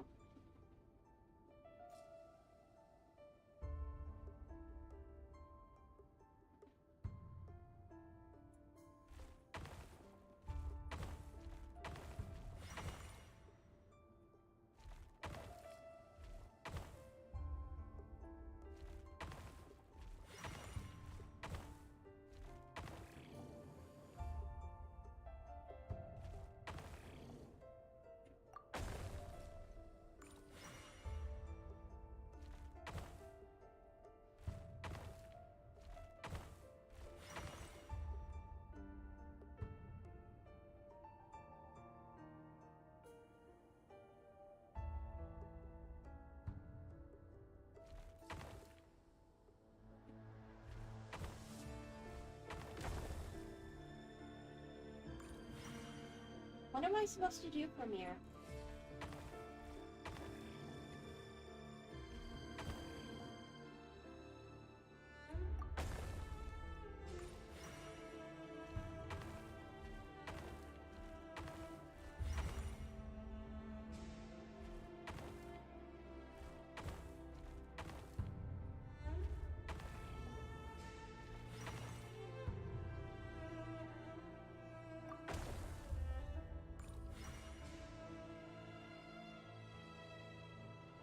How the hell am I supposed to get there?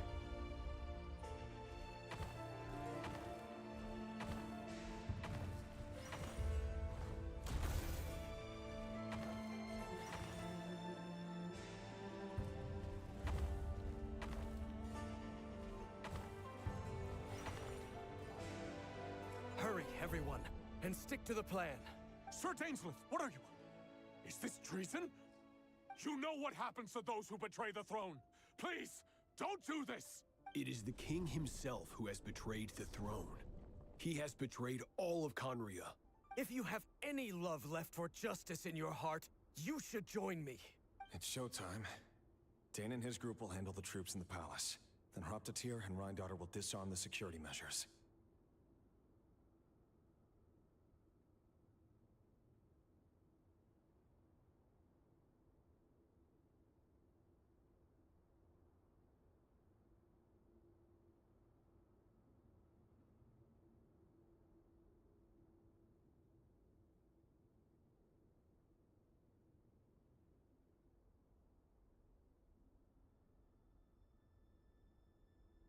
My job is to enter the prison and rescue Vedifalnir. Stay safe. Wish me luck.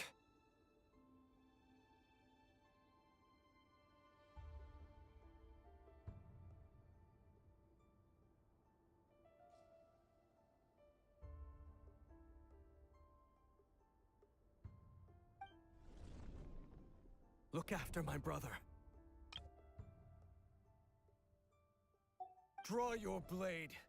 It is time for justice to prevail.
This place is filthy.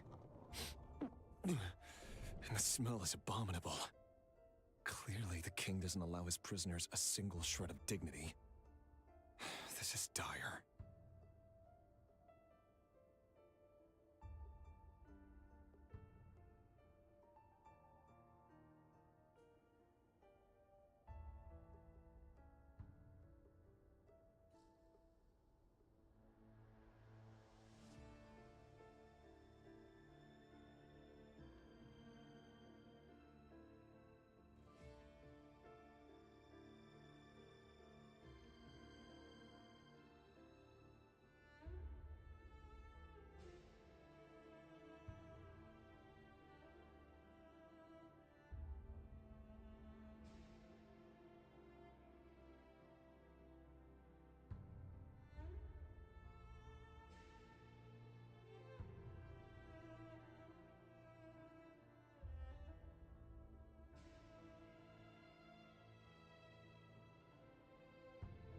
Found you. Hello, Mr. Vedafilnir. Ah, it's you. Surprised? Oh, wait. I guess surprise isn't an emotion that prophets feel very often. I certainly felt some surprise in the moment when I was blinded. Surprise at the king's sheer ignorance. Surprise at just how unfairly this world responds to words of earnest remonstration. Yeah, shoot in the messenger.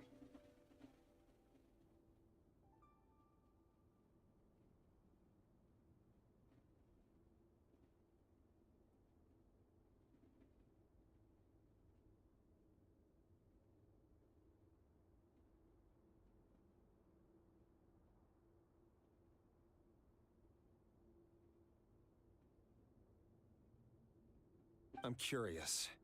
What did you prophesize this time? It wasn't a prophecy. It was a word of warning. Someone had to say it.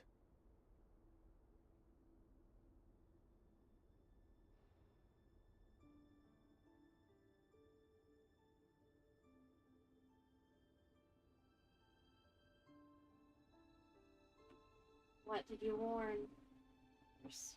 Oh, a snake. The king has forsaken all reason in pursuit of his obsessions. I simply told him that if he continues on this path, Khaenri'ah will surely fall. But he didn't listen. Worse still, he stabbed you in both eyes and locked you away. Dane asked for my help.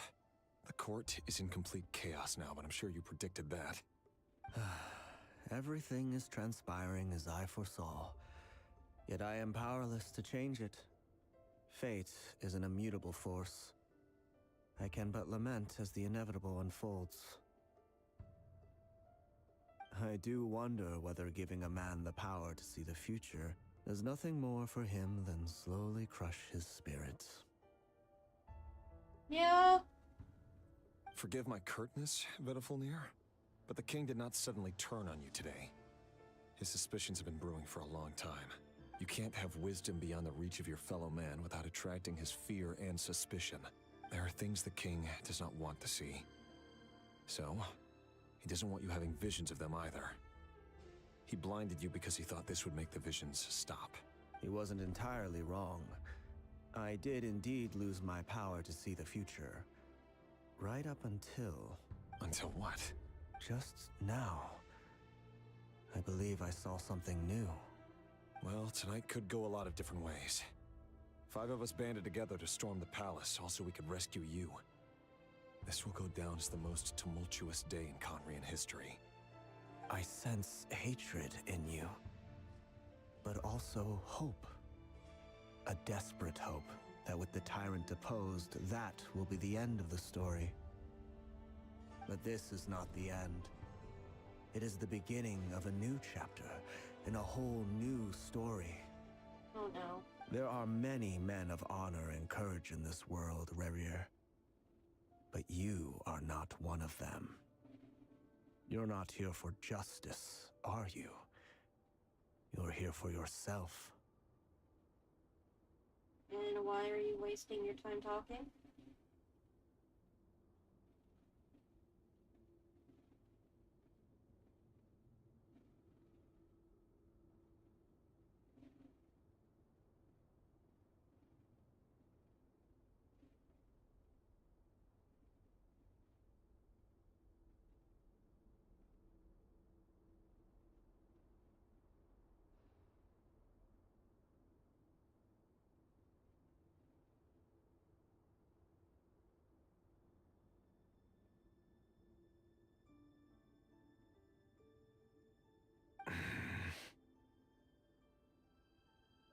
Is that a dagger?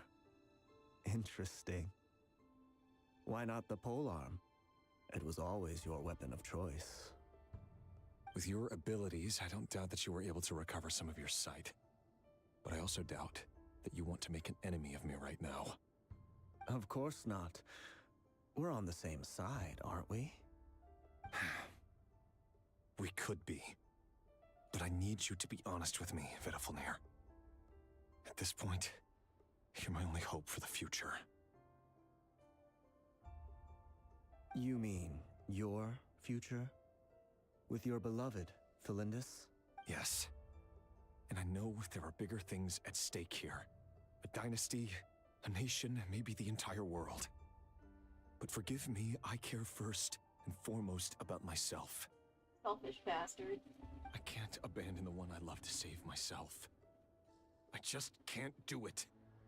But you see a broader picture of the future than I. You see the solutions to the biggest problems of our age. So tell me, what is my solution? What's the answer? In matters of fate, answers are either right or wrong.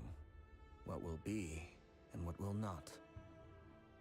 Maybe you are willing to pay a certain price in the pursuit of happiness, but unfortunately, fate does not negotiate. That is the cruelest thing about fate. It is unmoved by your sacrifices. That can't be true. I know it's your voice that I keep hearing in my head, urging me to see how the world is changing, to seek more power, so I can protect the things I love. You show me disaster, but you won't show me how to avoid it? Why? Why are you doing all this? My voice. In your head. It was the abyss. So, you hear it too? The voice that steals your mind, gains your trust, and drives you crazy. It turns out that we are not so different, you and I. Vedafalnir just broke into the strangest smile I've ever seen in my life, as if he'd discovered some monumental secret. But then he suddenly switched to looking extremely weary. Very well then. My advice to you is as follows. You must persevere. Whatever trials and tribulations you may face, be steadfast in the belief that they are your path to the future. For as long as you live, your story with Felindis shall not come to an end. That is the only chance you have of fighting back against fate. It is up to you whether you believe my words. Regardless, that is all I will say on the matter. I have no right to intervene any further.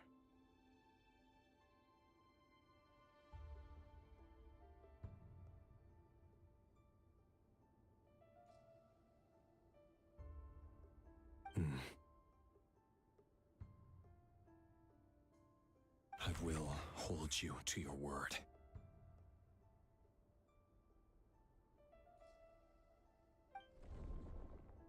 Thank you for setting me free.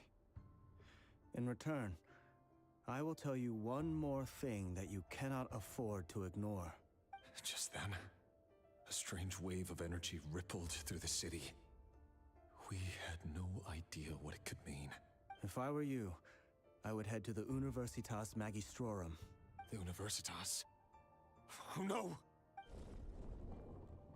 I'm sure we'll be seeing each other again very soon, Rerir. Whatever Vedafalnir said, I didn't catch it. I didn't even help him out of the prison. There was no time to lose. The abyss.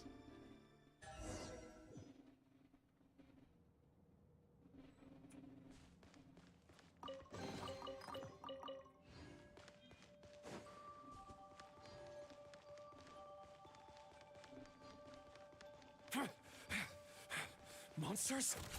Is this Rhindaughter's doing? Or the Universitas Magistrorum? Out of my way! Lower part. Opening box of Adepti tricks. Can't hide the truth. No more lies.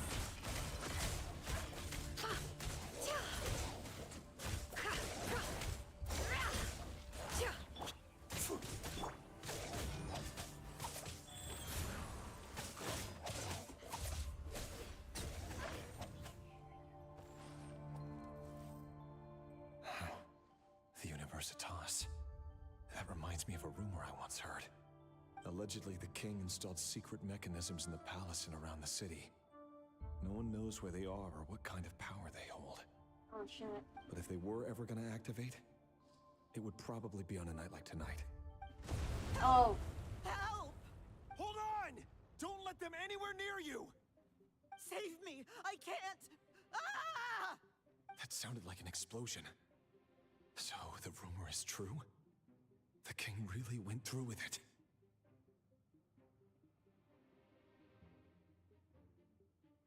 What other means does the king have at his disposal? They must run on power from the abyss.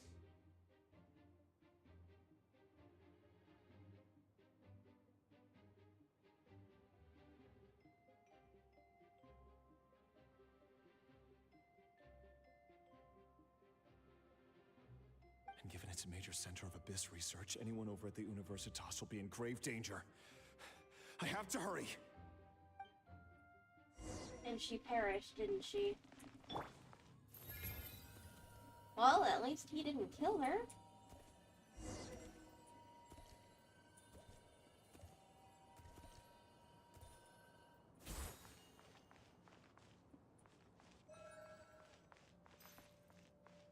Do I just fly down? I guess so.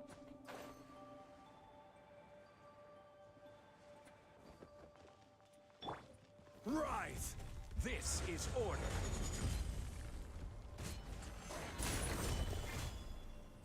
Life goes on. You poor lost. Be still.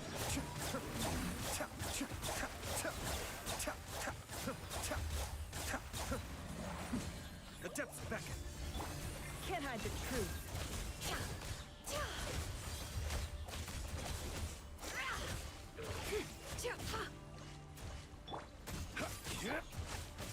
Wheel of life.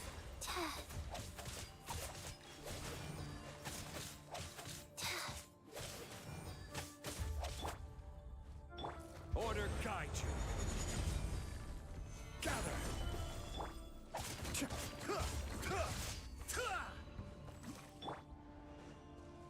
Oh dear God. Stabilize. Sacred name. Fortune preserve. Cascade.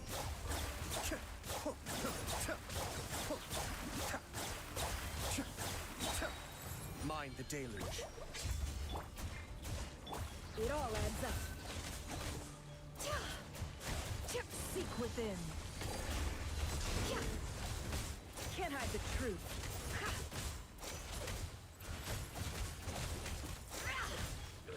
It all adds up. Go. Can't hide the truth.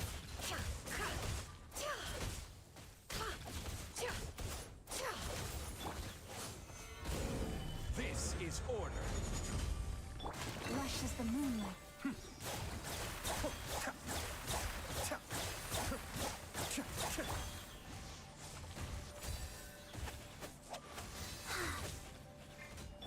The mystery unravels.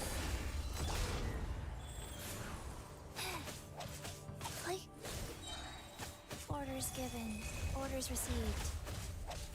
I will have order. Oh dear. Regicide's blood money. Blood debt collector? By the frost moon of old. Cascade.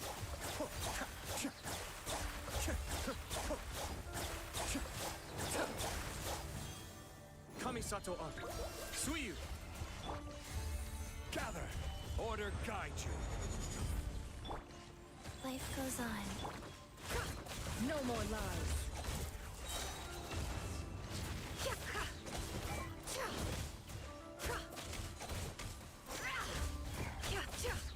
The deception ends here. Quake! Branch into song. Be still.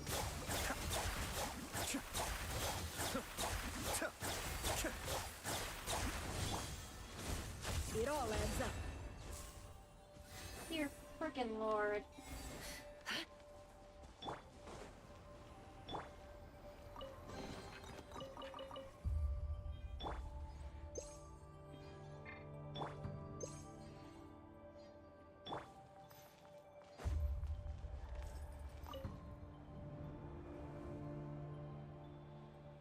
Monsters! At the Universitas Magistrorum? Why now?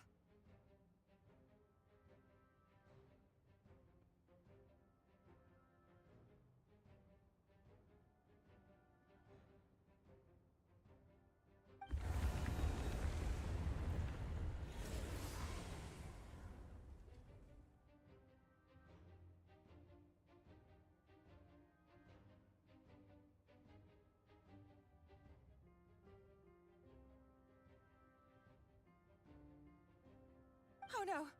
They're coming! It's no use. The table won't hold out much longer. The weapons. Where are the weapons? Of course. All the lab equipment was upgraded after the inspection last week, but the new weapons haven't been allocated yet. Oh no. I'm done for.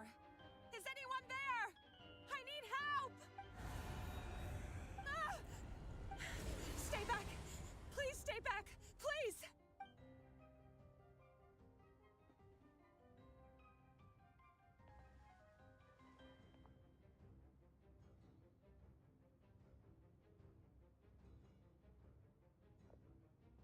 What happened? Why'd she suddenly...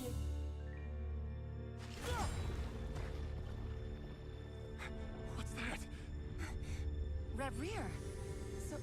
So the rumors about your work are true. What? No! Listen, something happened at the palace tonight. We have to leave!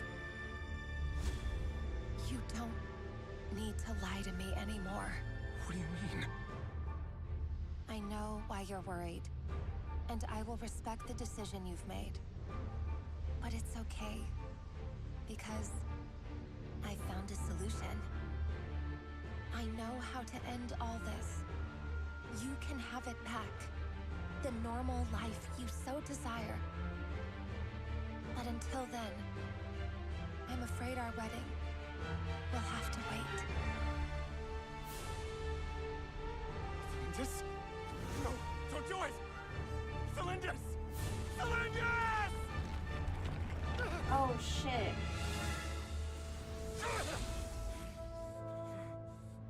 I told you, Rerir. Let her go. You will find someone better. No! No, I won't do it! I have to save her! By what means exactly? A lowly pawn. You lack the power and the strength of will. Oh no. Do you know a way? Tell me!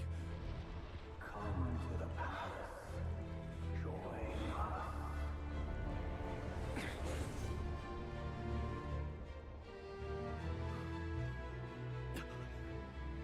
Rerir, thank goodness we... Step forth and take your share. You made it. Not you too.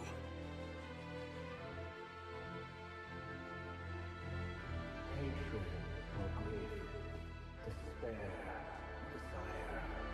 Holy shit.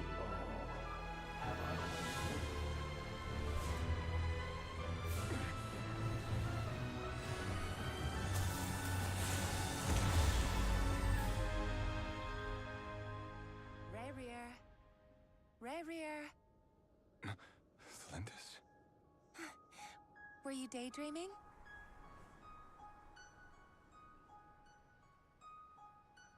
You still remember, Rerir? That question you asked me a couple of weeks ago? Oh. You mean the proposal? Yeah. I'm wondering, where do you think would be a good place to discuss it? Maybe in the garden? Or were you thinking a fancy restaurant? It's your choice.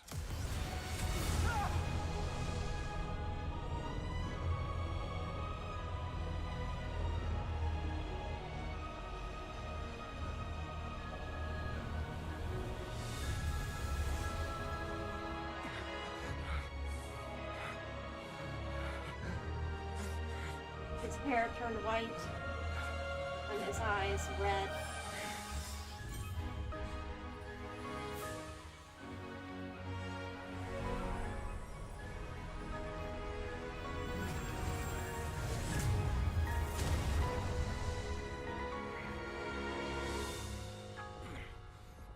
Damn.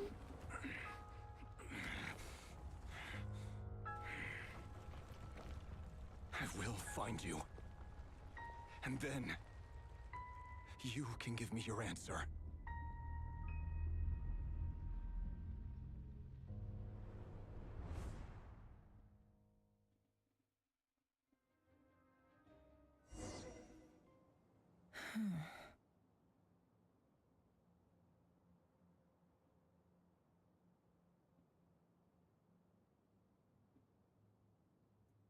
Oh, Lord.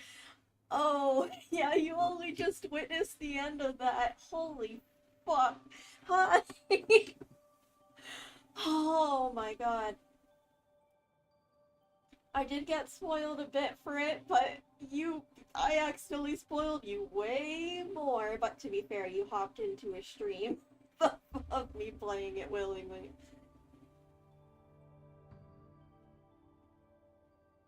Oh my god. That's why Rerir did it. So that's how the Raker of Solnari was born. Holy fuck. Yeah, turns out Rerir and, turns out Conria itself was far more guilty than I thought. A monster created by circumstance is a monster all the same. Oh yeah, you definitely like it. It's got so many of your favorite stuff in it, but I won't say too much.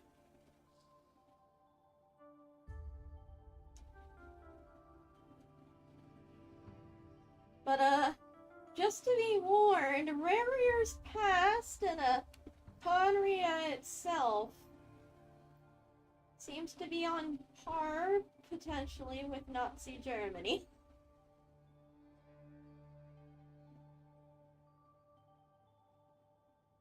Dear fucking god, no wonder Celestia nuked it!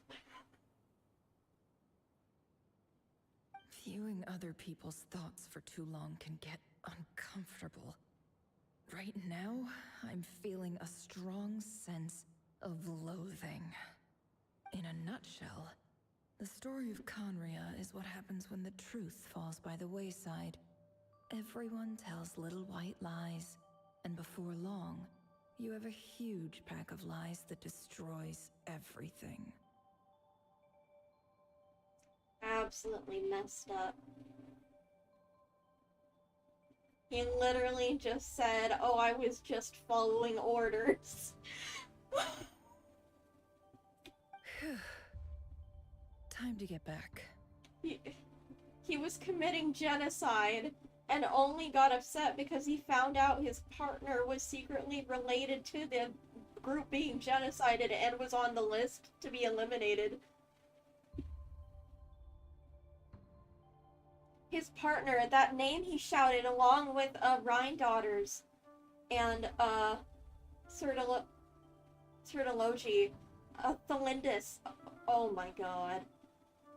But yeah, turns out the Eclipse Dynasty was wanting to genocide people from the Crimson Moon Dynasty and anybody who had a potential claim to the throne or anything related. And Arlecchino is the descendant of one of the survivors of the genocide. And Rerir was one of the officers, intelligence officers responsible for tracking people down and taking them out. Including children as young as 6 years old. Going through those files on his desk was absolutely horrifying, as he was trying to justify it all to himself. And it was only when his fiance's file landed upon his desk that he finally broke down. Because she didn't know he was doing this on behalf of the king, and he didn't know that she was distantly related to the Crimson Moon Dynasty.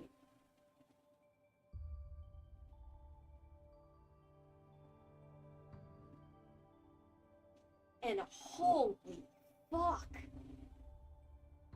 Needless to say, Arlecchino now knows about Rerir's shit, and I think this whole situation has become personal, even though she's very, she kind of stepped aside for a bit. It's been so intense, but so good. It is so horribly fucked.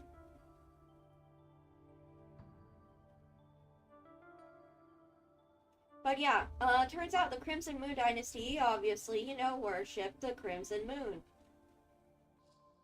But the Crimson Moon was a fragment of the iridescent moon held together through abyssal powers. And then, the Eclipse Dynasty discovered the Abyss itself. And the rest is history. And, we learn more about the Five Sinners. And Dane's older brother. We even got to hear his voice, even though we didn't get to see him, which is so fucking stupid. And we also got his... Dane, when he was younger, he sounds so different, sounds so full of life. Oh yeah, it is. It's getting more and more fucked up. And I'm loving that. I love that descent where it, like, starts out as an innocent, like, almost fairy tale-esque, until you probe deeper and it's like, oh, shit's actually really, really fucked.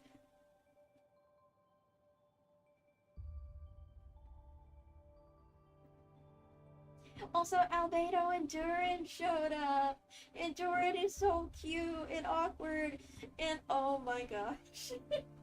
Really, there's been such an all-star cast. So many of my favorite characters. The only thing that would make everything better would be if Nouvelette somehow showed up.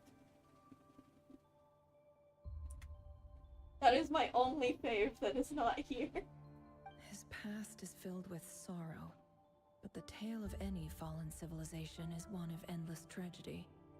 Cruel as it may be, that was Conria's fate. Fuck fate.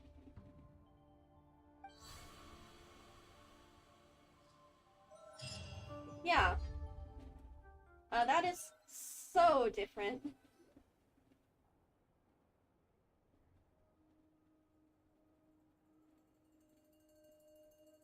Everyone, I'm back. Can I get a standing ovation? Hell yeah, you will. Or a sitting ovation, because I can't really stand. War, more war. Oh, this is far more than war. This, holy fuck. Yeah, disturbing, like... And honestly, I'm kind of seeing Celestia's side more now. Because a lot of the innocents, a lot of the good people, were already dead. Because not only were they killing the descendants of the Crimson Moon Dynasty, but anybody who helped them. Accomplices, they called it. Anybody who helped them hide, or maybe even just gave them food, or even talked to them, really. It's so fucked up. Never! How are you holding up? Feeling okay? She's fine. Boss is a pro. Yes, I'm fine. You will have seen the events of Rerir's life through my thoughts. It's now clear that he is just a regular nobody, driven by personal tragedy, as he said himself. I mostly agree. There's only so much we can know about him from his memories alone, but they did give us a clear glimpse into his life in Conria. However, I would not consider Rerir to be a nobody. He was deeply involved in the events of that era. Yet, when the catastrophe of a generation strikes, nobody is safe. Now, what he wants. Sounds to me like you're speaking in riddles again. Is this you urging me not to abandon the people of Nod Krai in their hour of need? That's not what I meant. Although I do hope you choose to remain a part of the plan. Without you, the mission ahead will be all but impossible. Then try to remember that I respond better to the carrot than the stick. And I don't appreciate being bossed around. Now, as for you, Missy, you were excellent. You stuck to the rules of the ceremony and kept your mouth shut the entire time. Bravo. Cool. So, can you fill me in on the deets now? Most of what I saw went right over my head. Patience. You'll hear the whole story, don't you worry. But let's meet up with the others first. It will save me narrating it twice. Yehoda? Yes, boss! Let me get that door for ya. That's more like it. For a moment there, I was worried you'd forgotten about the first clause of your employment contract. Forgive my curiosity, but what does the first clause say? It says I gotta do the annoying stuff that boss is too lazy to do for herself. Like opening the door, pouring the tea, yada yada.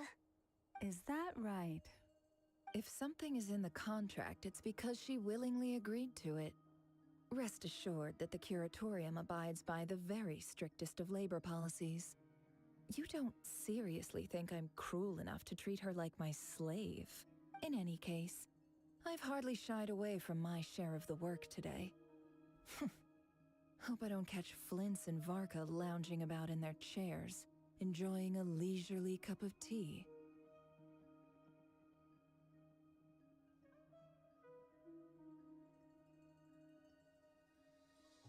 There's nothing I dislike more than other people enjoying themselves while I'm hard at work.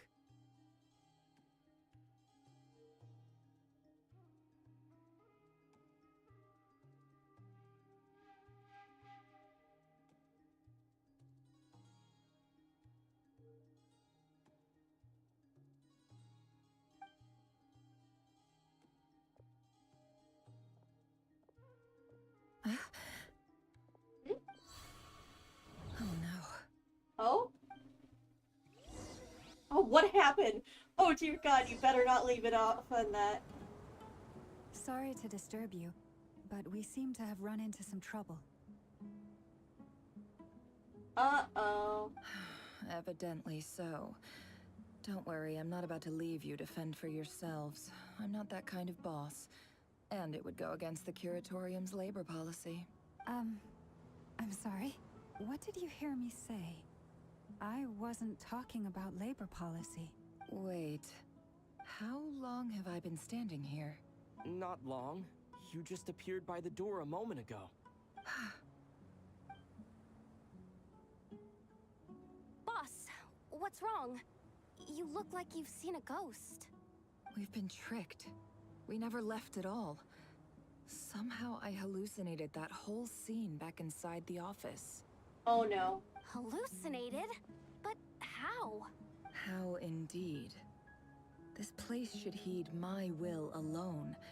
All thoughts and actions that occur in here are just a result of pawns moving across the chessboard in a carefully calculated manner. And nobody has access to this chess set but me. So you control everything in here? More or less. But yes, it's a special technique of mine. Dear Lord. We're still stuck? Has anything like this ever happened before? Only once. It was the first time I used the chess set. Is there any similarity between what happened then and what's happening now?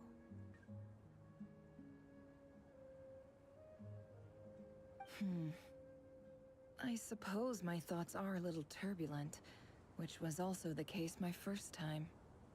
Is there anything I can do to help?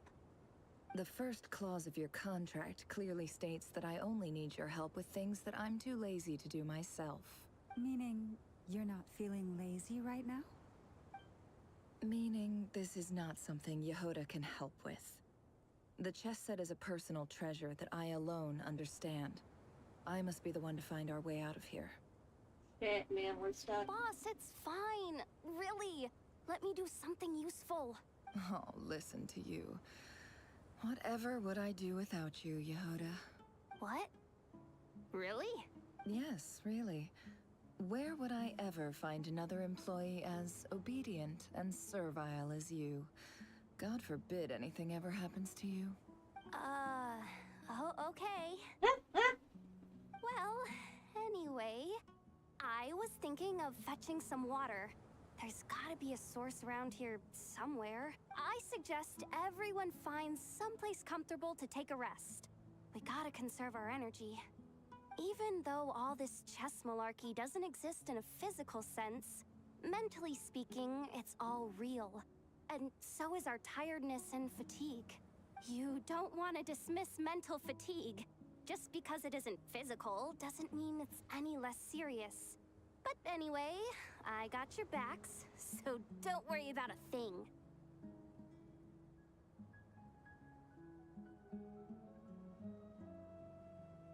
Don't I have the best employees? Jealous much?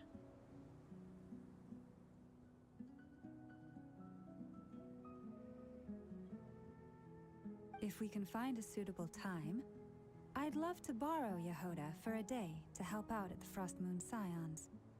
Would you be amenable to that, Boss Nefer?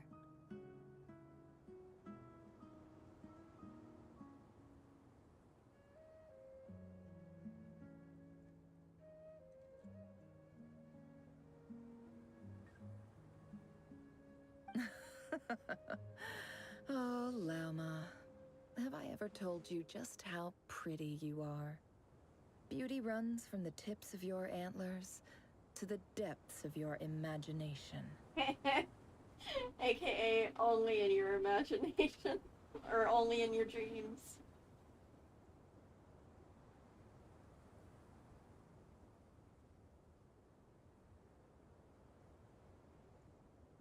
Time to rally, everyone. Follow me.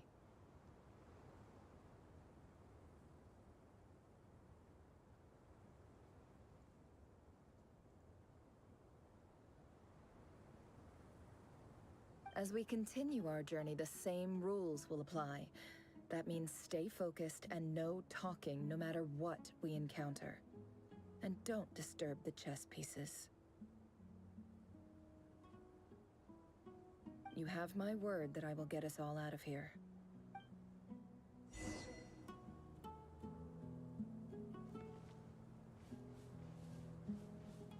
Lordy lord.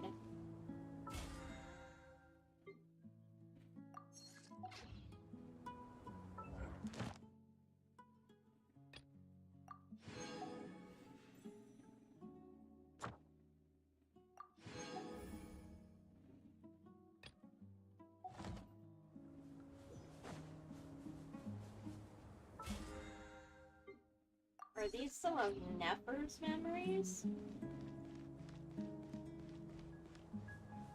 It's in Sumeru.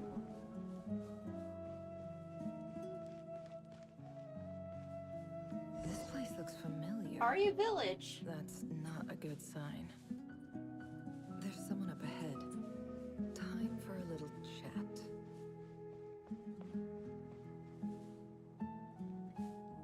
I wasn't expecting visitors at this hour. Wait, is that?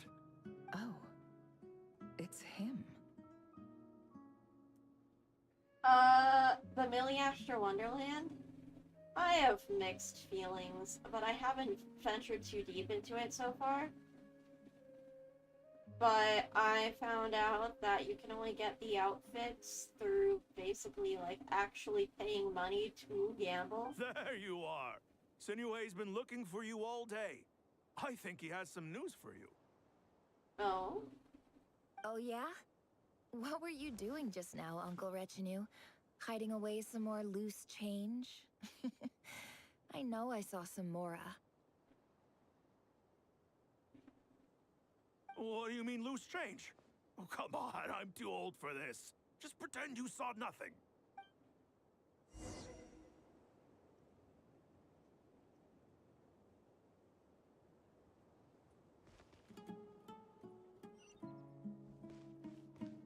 Yep, it's baby Nefer's memories.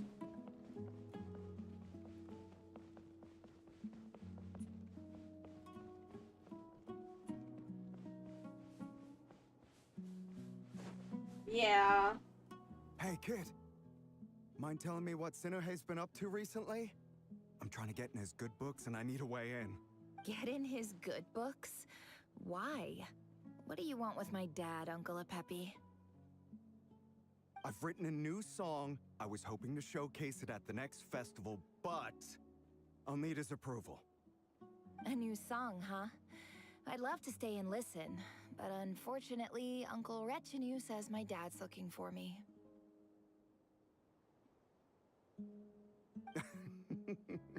Well, there's plenty of time and I'm not going anywhere. See that pile of stones? I'll be sitting there warming up my vocal cords. Come find me when you're done. Pile of stones. Got it.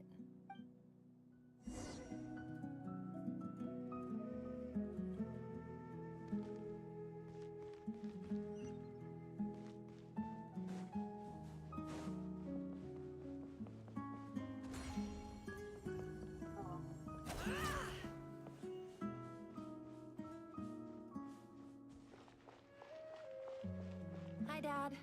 Uncle Retinue said you were looking for me. Ah, there's my little princess.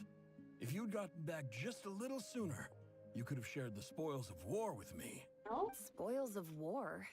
Who were you fighting against, Dad? It was just a figure of speech. The aftermath of a sandstorm is no time to be waging war.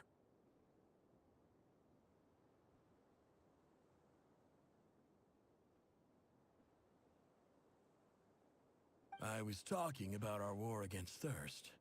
I went out to fix our water supply problem, and now I'm back. Which means... We have a well again.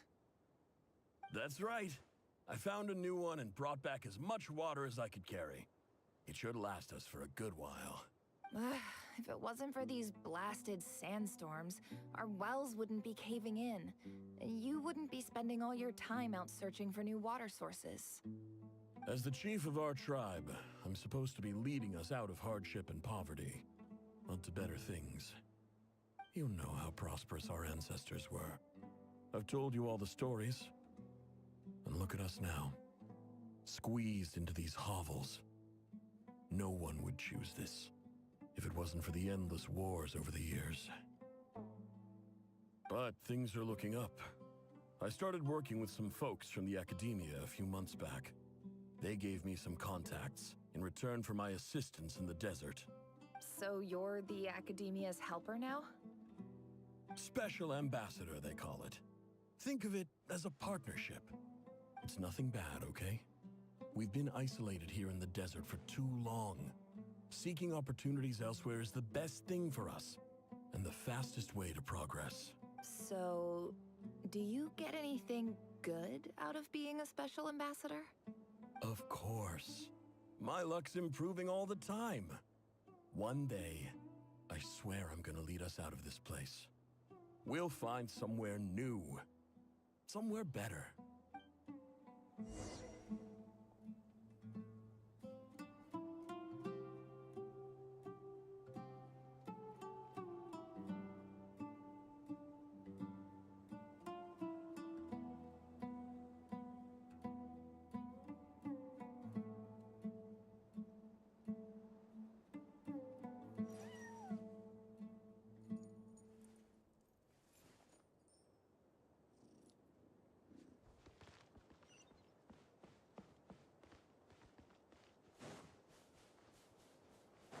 Wait, did I hear a kitty? Was the kitty here?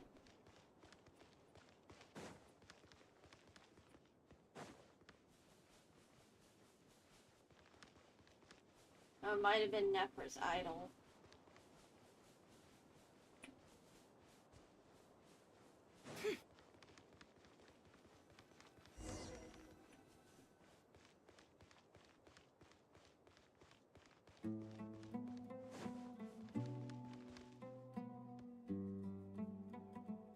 That's our well, and you know it. You stole from us. Well, you've gone from chief to thief, and now you have to face the consequences. Did you really think you could take our water without permission and get away with it? You're either brave, stupid, or both. Oh no. And that special ambassador act? Yeah, nice try! We spoke to the academia. They said it was all news to them. You're a liar and a cheat! Oh no.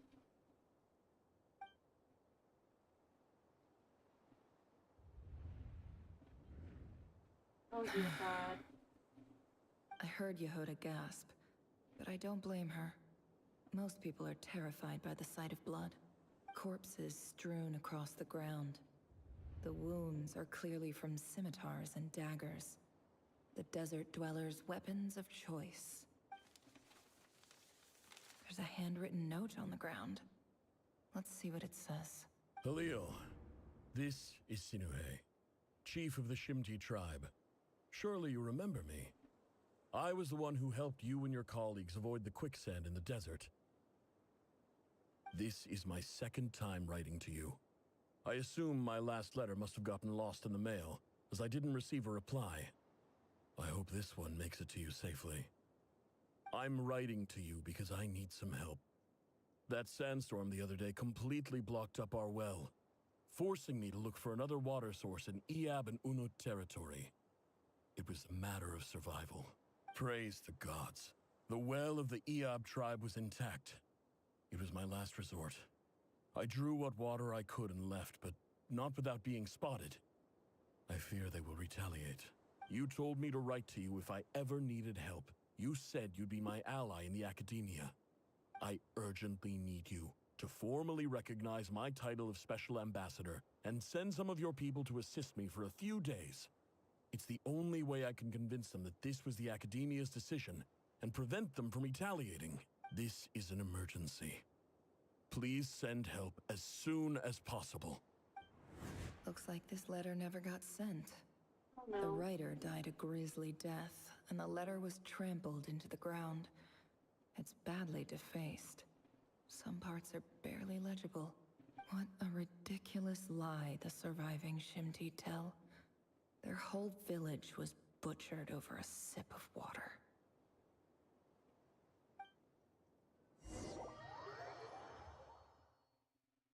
Dear God. Ah, officer. Welcome. Welcome to our humble village. I thought you would at least have the courtesy to provide some respectable libations. This is the finest wine Aru village has to offer. I promise.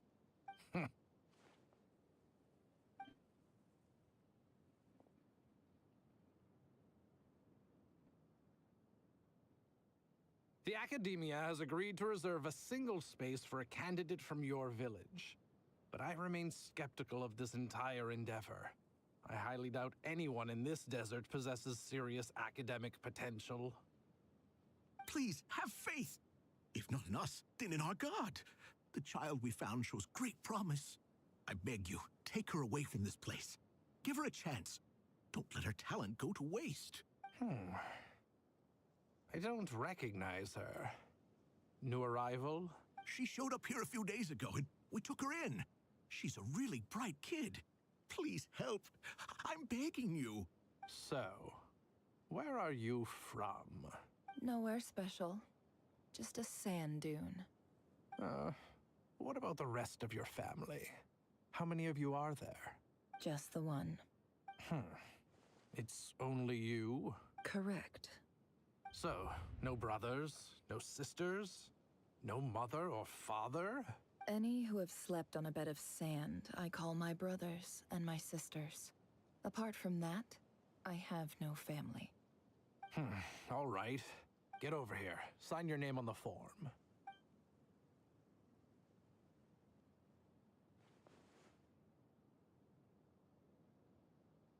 Never? You're rather fair-skinned for a desert dweller.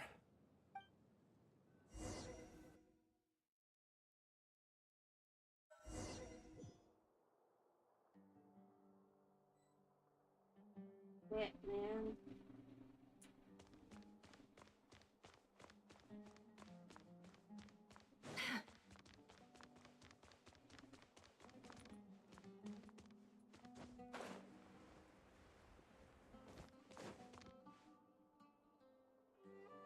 Nefer, this term's assignments have been issued already. Please read through the materials thoroughly, conduct your own additional research, and then write an essay on the topic. Yes, Professor, I'm aware. I just had a couple more questions I wanted to get your perspective on. Oh? Please ask away. Well, I saw the other students' problem sheets, and I couldn't help but notice that my assignment is much easier than theirs. Do you really think I'm a weak student? Oh.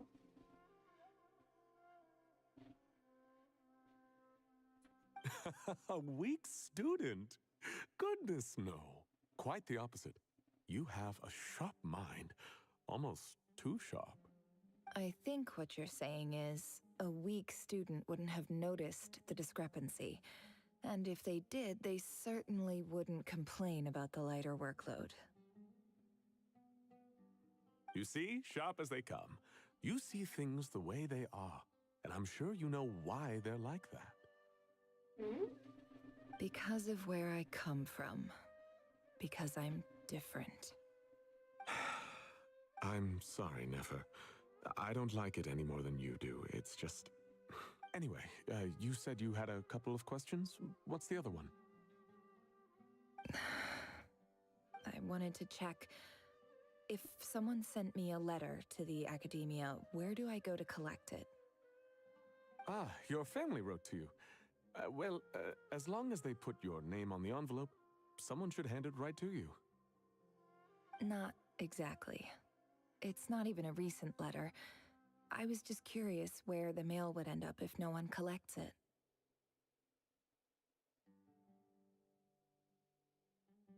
The House of Dana, I expect. I know there's a box for unclaimed mail somewhere in there, probably sitting on a shelf. Whatever you're looking for, that'd be the place to start. Okay, got it. Thank you, Professor. Oh, don't mention it. Honestly, I feel like I failed you. I'm supposed to be your teacher, but I haven't taught you anything. Hey, don't say that. You're a great teacher, and you do your best for all your students. But the rules are the rules. You're not allowed to teach students like me. It's not just the academia either. The whole world bends over backwards for the successful, and leaves the losers to suffer and die. My God. I mean, you are so right. And that is a very real statement, even about especially about our reality, but Jesus. Oh, my dear child. Don't tell me you've given up on life already. I haven't. I just think that if you want to make it in this world, you have to find a way to become successful. And you'd be right.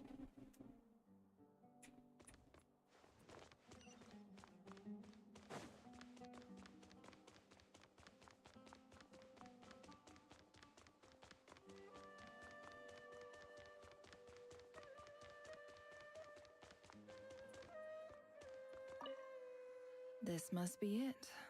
A big cardboard box full of unclaimed mail. And probably some letters that ended up here by mistake, too. Let's take a look.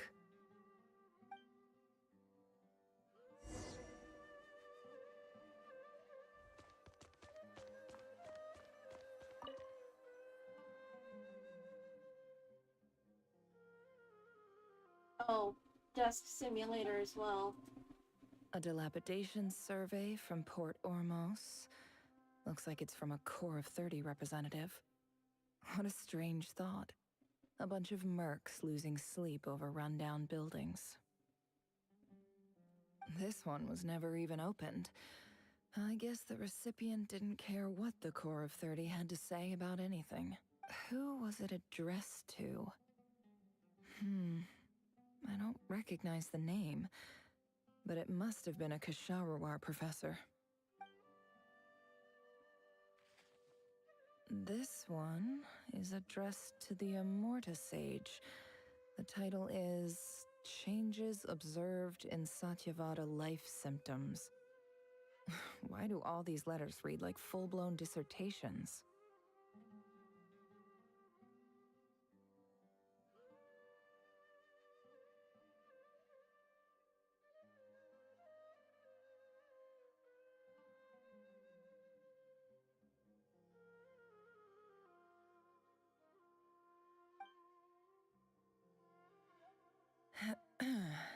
Guided by the incense, we became lost somewhere in the forest. All the barriers between levels of consciousness disappeared as our minds soared around in circles, looking for a branch to seek refuge on. That's purple prose. In clinical terms, these symptoms fit the description of incense poisoning. The Amurta Darshan strictly prohibits the use of hallucinogenic substances, but I believe there are still people getting away with it. For example, my neighbor who always breaks out into song and dance after using incense. This seems like something the academia would want to know about. Why wasn't it collected? Wait, what's this written on the back? It's so small. The note says, "The sender authored this letter while under the influence of mushrooms. I would send it back, but no return address was provided. Stamped by the Grand Conservator of the House of Dana." This next one is addressed to Grand Sage Azar? Fuck Azar. A few words of protest regarding recent changes in Sumeru's educational policy. In recent years, the academia has taken on a small number of students from the desert region, as per the policy to this effect. However, it appears to me that these students have not, in fact, been provided with educational opportunities that are, in any meaningful sense, equal to those enjoyed by their peers. You're 100% correct, author. As well as receiving dumbed-down assignments and perfunctory tutoring, they do not even have full access to the Akasha system. Education is the fundamental purpose of this institution, which should go without saying in a nation whose founding virtues are knowledge and wisdom. I ask you, is the lip service we pay to the policy of education for desert students truly the standard of pedagogy to which the academia aspires?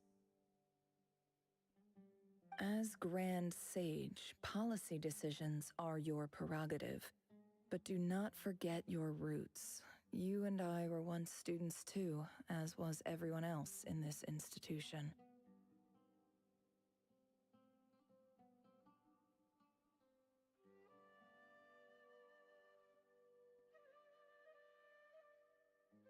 I do hope you will give some serious attention to this matter.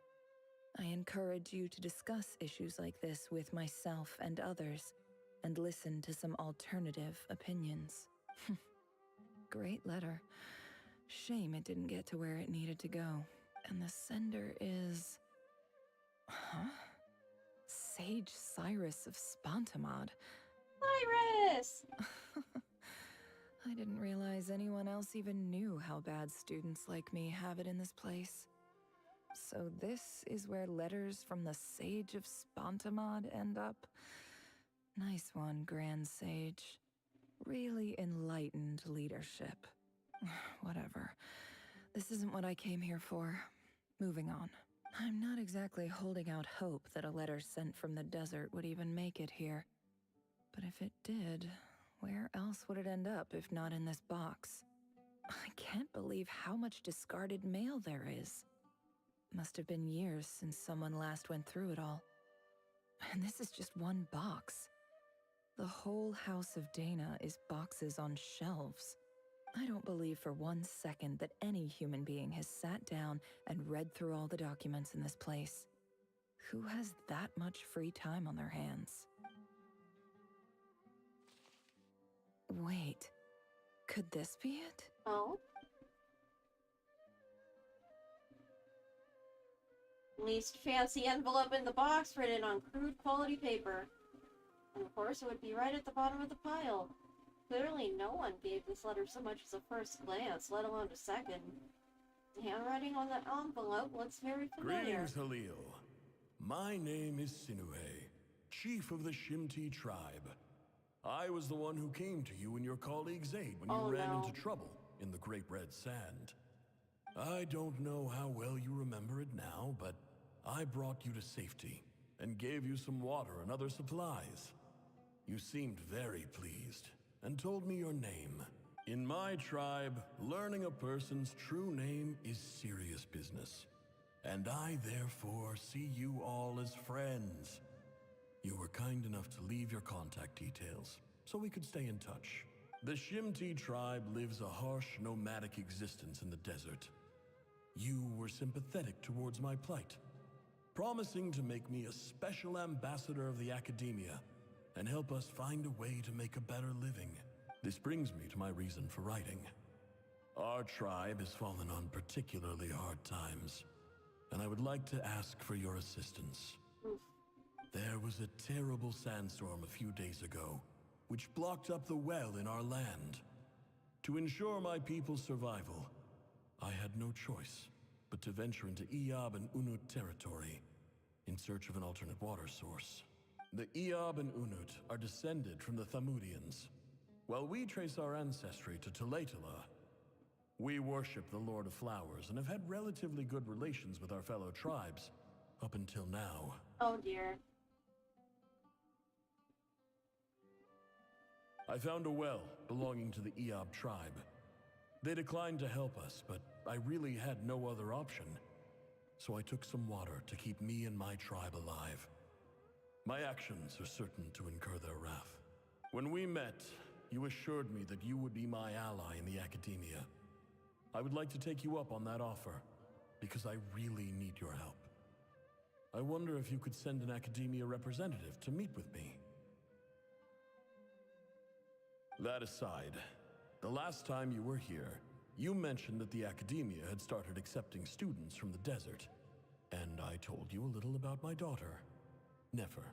We have next to no resources here in the desert, and my power and influence are limited. Would you consider enrolling my daughter at the academia? She is a smart girl. I know she won't disappoint you. From the outset, the academia never took you seriously. Those things they promised were just empty words. I doubt they even remember the name Sinuhe.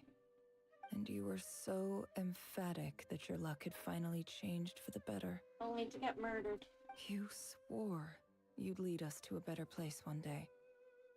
You spoke with such conviction, like you were the most powerful chief in the whole desert.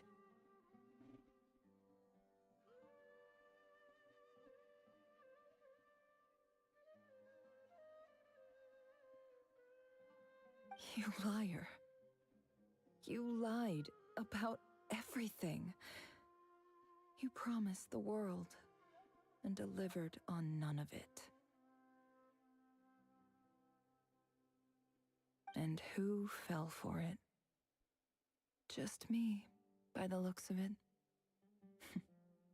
Despite your best efforts.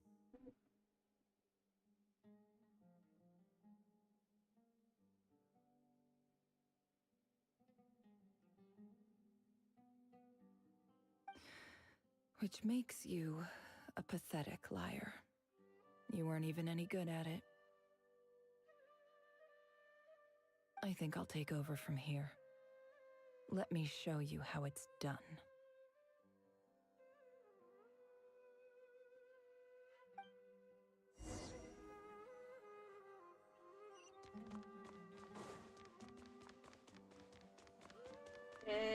What's she gonna do?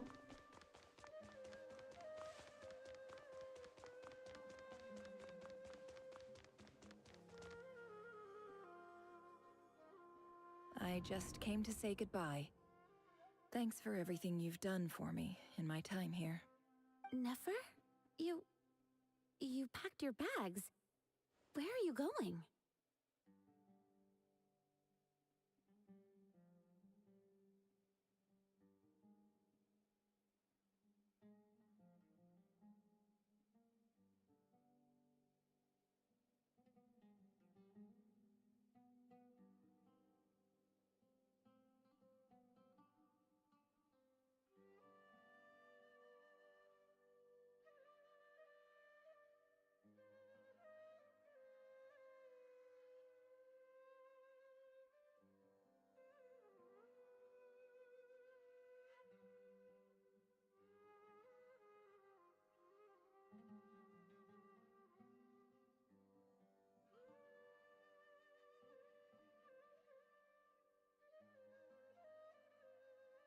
I'm quitting.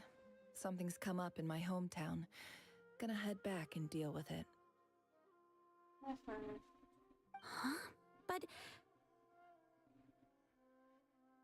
this was a hard-won opportunity for you. You know that better than I do. Was it even an opportunity? It was. But it doesn't matter. I have more important things to deal with, and they can't wait. Oh, and I didn't want to overfill my bags, so I left some incense on your desk. What's wrong? I thought you liked incense. Although, I did read somewhere in the House of Dana that it has hallucinogenic effects. Don't use it all at once, all right? Isn't this the stuff you brought from your hometown? You're just letting me have it? But you said it's a rare and valuable commodity. Yeah, about that. I lied. It's not rare at all.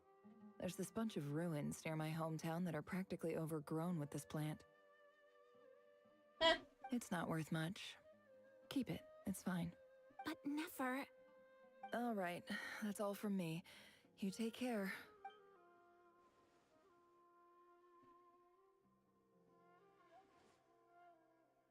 Don't forget me, okay? I mean, we're more than just classmates, right? We're friends. Yeah. I'll remember you. I lied again. That incense is worth a fortune, and it's a rare find even in those ruins. And as for remembering her, I have far too much to do when I get back. No time to reminisce. I'll be lucky if I even make it through this alive. But either way, I expect I'll forget you pretty quickly. Oh.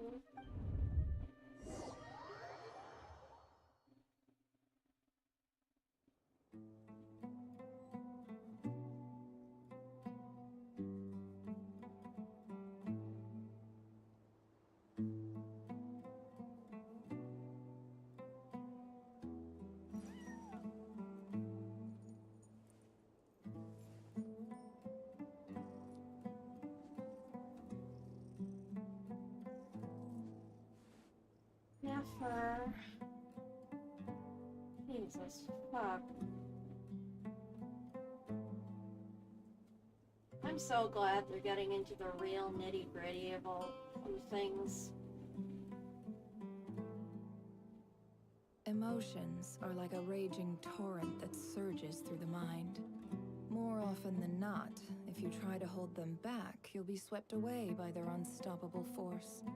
And if you try to ignore them entirely, you'll end up tearing yourself to pieces.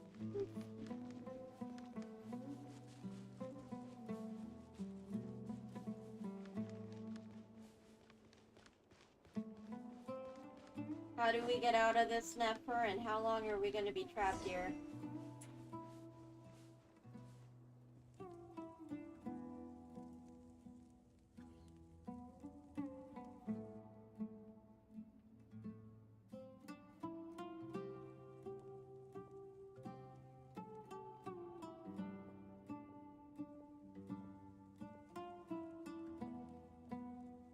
Oh, shit. It's a pleasure to meet you, Mr. Arif. So, what does the Academia want? Since they've sent their special ambassador, I assume there's a big business deal to be made. If not, I'd be very disappointed. Please, sir, lower your blade. You're lucky I'm the one they sent. Not all special ambassadors share my admiration for the Eab people. The ever-shifting balance of power in the desert reduced the once great civilizations of this region to rubble and sand. But the story of the Eab has a very different trajectory. Others grew weak, but you grew strong, beginning in obscurity and moving to prosperity. You're the only ones who defied the trend. Oh. More lies? Huh. So, you do know who you're dealing with? This well is the perfect symbol of your strength, is it not? It used to belong to the Unut, but it looks like you have control over it now. You're not wrong. But I'm sure you didn't come all this way just to flatter us. Of course not. I came to bring you some very good news. Some information that recently came to light, which might just be your ticket to freedom. Records uncovered by the Vahumana Darshan show that a certain well currently under Eab control is built on top of some ancient ruins. These ruins are of great archaeological interest to the Academia. I checked the map carefully on my way over here, and I'm confident that this is the well in question. The Academia is offering 50 million mora in return for excavation rights. 50 million? No, wait. If these ruins are as important as you say, 50 million's a little low, don't you think? Don't get greedy, Eab. We know far more than you think. We know that you seized this well by force. Wasn't that the first step in your rise to power? To drive away the Unut and steal their water supply? Oh, shit. So what if it was?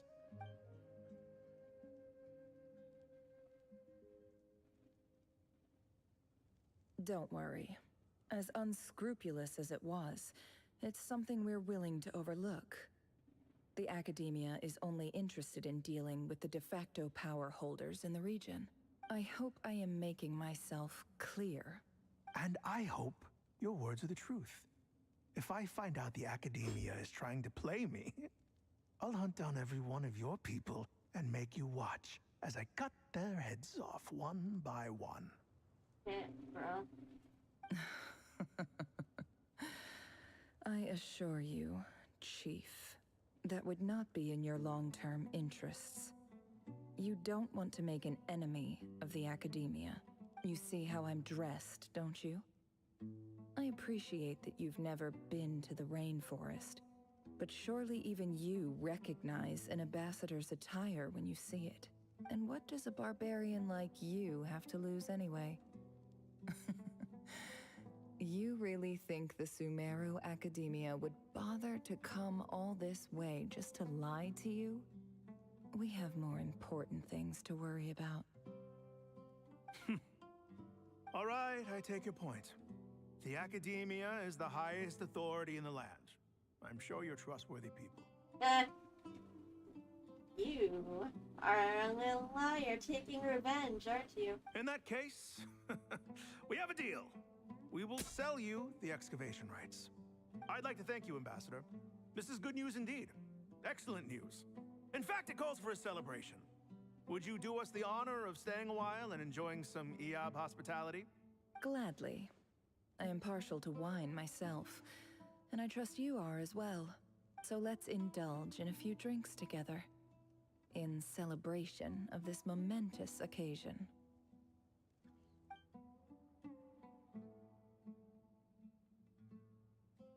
Did she poison them all? Shocking news. Chief! Chief, it's an emergency! Oh? It's the Unut. They've taken the well. What? Well, don't just stand there. Take it back. Yes, Chief. I have every confidence in the Eab's military superiority, and yet... What is it? The Unut's response was alarmingly fast. The day after we reach a deal, they seize the well. This can't be a coincidence. Perhaps there is a traitor in your midst. I don't think so. I am obliged to remind you, Chief, that the Academia will only deal with the de facto power holders. If you cannot regain control over the well, I'm afraid you won't see a single mora of that 50 million. Smart girl. No! Please, Ambassador, just give me some time. I swear the Unut will not get away with this. That well is ours, and so is the mora. Glad to hear it. I will wait here for an update. If there is a traitor, I will find them. In the meantime, make yourself at home. I'll report back as soon as I have an update. Much obliged. Wow. All it took was a few words and I've got him wrapped around my finger. What an amazing feeling. So, in summary, Ambassador, the Academia would rather negotiate with our tribe instead of the Eab. Yes? The Eab are ruthless murderers who don't listen to reason. And now they have the gall to interfere in our research projects in the desert region. Oh shit, she's turning them against each other for profit. So let me ask you, Chief. If you were the Academia, what would you do? Kill them all. Of course. Precisely. The Academia does not tolerate those who stand in our way.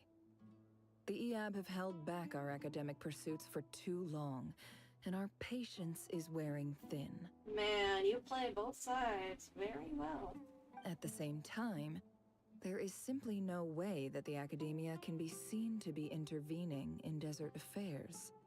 I'm sure you understand where I'm coming from. We have our own rules out here. If the rainforest dwellers raised arms against a desert tribe, you'd start a bloody war. Right. We can't confront them ourselves, but we can support their enemies. The Unut have always had strained relations with the Eab, which makes you our natural allies. Natural allies. Weren't the Eab your allies once? You were quick to send them after us to protect your interests back when we stole that water. And now look at you. You're at each other's throats. It's revenge against the both of them by turning them against each other. Let me be clear. The Academia wishes to collaborate with the legally recognized rulers of the desert in this matter. We are asking for excavation rights to that well, and our offer is 50 million mora. Say no more. I believe we have an understanding. Good. Then I suggest you get to work. Get us access to that well, and the mora's yours. You see, Dad? Lying is easy when you know how. People will believe anything.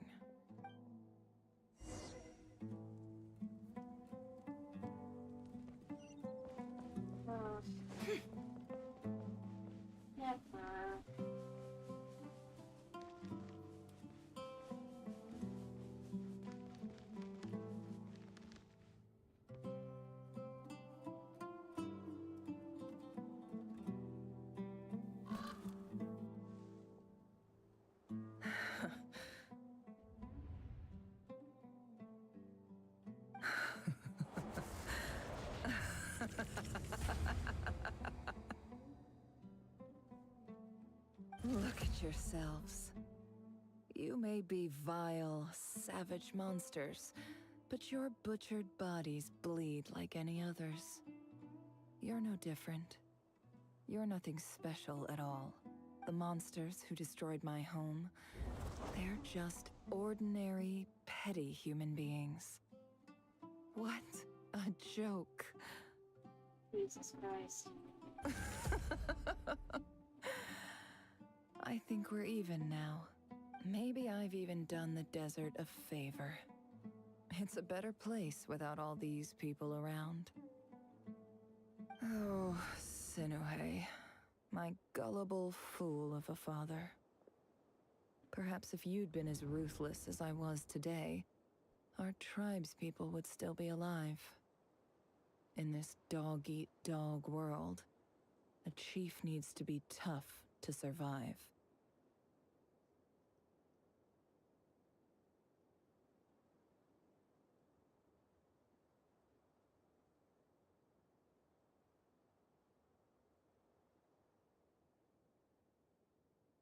But you couldn't do what had to be done.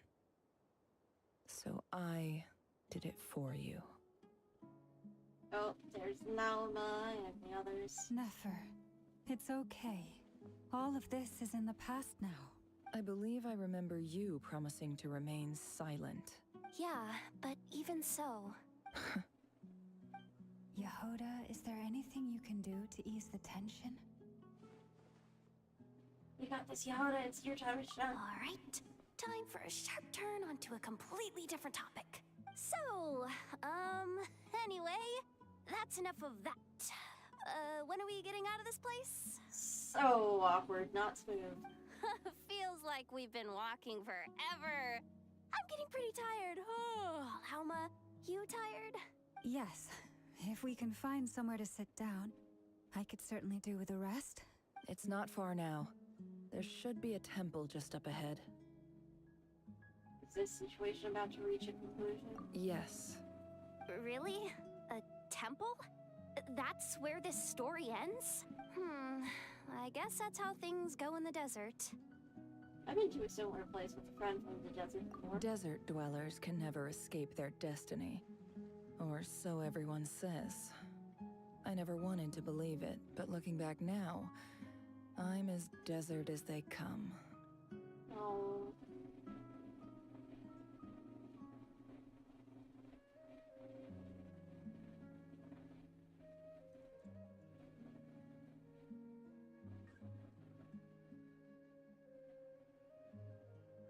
You mentioned a temple. What's waiting for us there? My biggest trade secret of all. Ah. Then I'm guessing it's where you got your power from. The power to peer into other people's minds. I didn't know you were clued up on any other religions. I'm no expert in the history of Sumeru, but since you come from the desert, I would imagine it has something to do with King Deshret. And the 7 pillars you served him. Sounds impressive. Specifically with Hermanubis. I know who you mean. General Mahamatra Sino. The spirit of Hermanubis dwells within him. That's Boss Neff for ya. She knows everything. Sino's hardly a figure of obscurity. But I know about Sethos, too. What about him? Is he a big deal or something?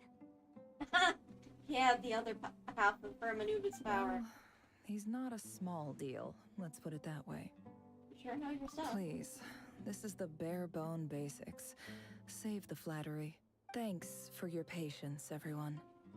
I'm sure it's been a lot to take in. With any luck, that's our exit just up ahead.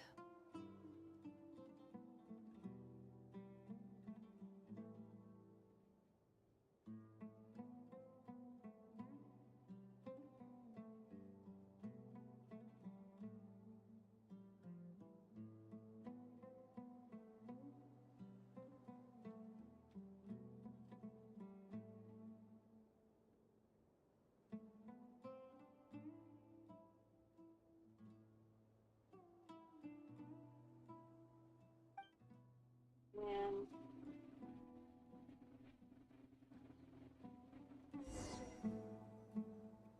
So rough from that part.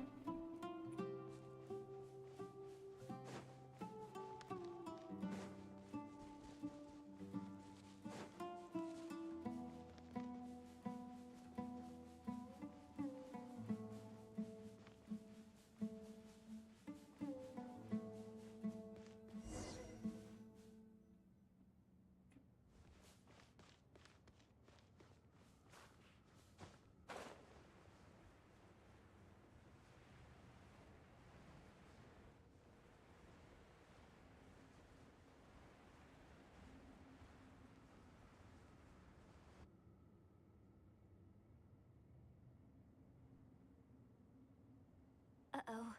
Uh-oh. Uh-oh. Uh-oh what? I'm totally out of my depth here. I don't have anything to add about any of this stuff. Like, look at that statue, for instance. I want to do the whole name-dropping, this girl knows her stuff thing too, but I've never seen anything like it before. A statue with the head of a bird. Looks like something out of King Deshret's mausoleum. That's Thoth, the Ibis King. One of the 7 pillars of King Deshret. The legends say that he, the Crocodile King, and the Goat King were the 3 retainers of King Deshret. Let's take a look.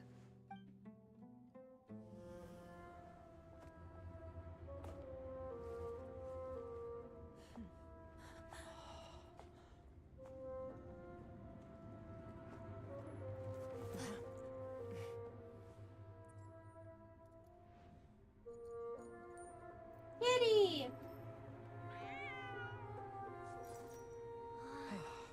It's just Ashru. So, all is well?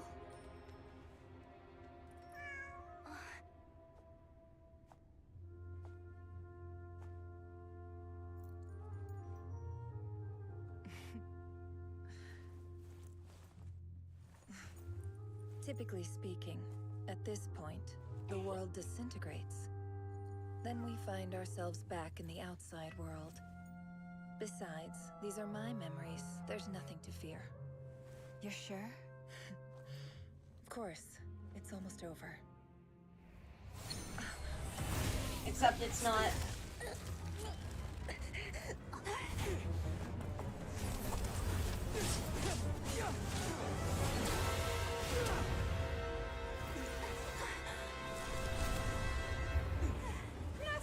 Hold on!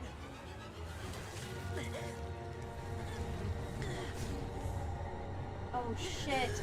What is he doing? Rerir? Knowing too much is always a death sentence. Speak for yourself. Oh fuck.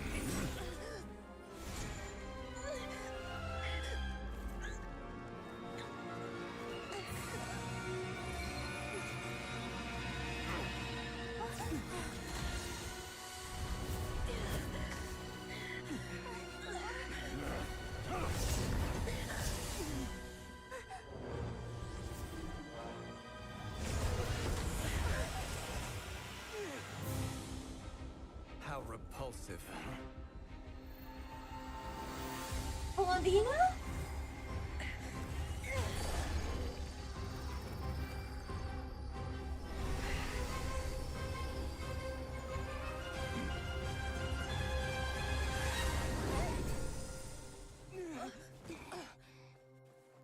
Oh, thank God. And Dane! Oh shit, he's in the box.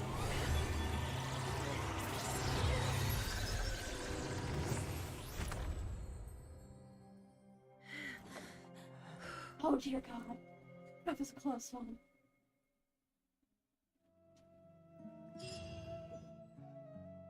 Jesus fucking Christ.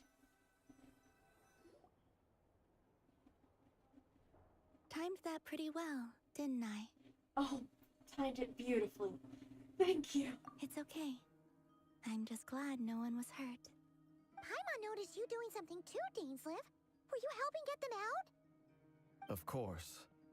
When I asked Nefer to conduct this investigation, I was not naive to the dangers involved. I had a duty to ensure your safety. Thank you. Good to know your sense of justice is still intact after all these years. Oh, yeah, you saw that. I take that to mean that you saw the truth. That comes as a great relief. I certainly did. And thanks to your help, I also managed to trap Rerir inside the chess set. Oh! Whoa, really? How'd you manage that? Well, to be honest, I sensed that something was wrong long before we made it to the temple. By using this fragment to probe into Rerir's past, well, the monster formerly known as Rerir. It seems I alerted him. I was tracking him, then he caught on and started tracking me too. Can't say I'm surprised. But how did he track you through your thoughts alone? That shouldn't be possible. You did that to him. Rerir was a secret agent who reported directly to the Vinster King. He is an expert at finding a trail and hunting down his pursuers. No wonder. He infiltrated the chess set, read my thoughts, and built a new virtual chess set inside of it. That's why we weren't able to leave at first. Speaking of your chess set, it's quite a remarkable item. Would I be right in thinking you have some connection to King Deshret? You overestimate me. I only have a connection with one of his underlings, the Ibis King. You all saw how this came to be. A long time ago, the Eab massacred my tribe, the Shimti, in our home village.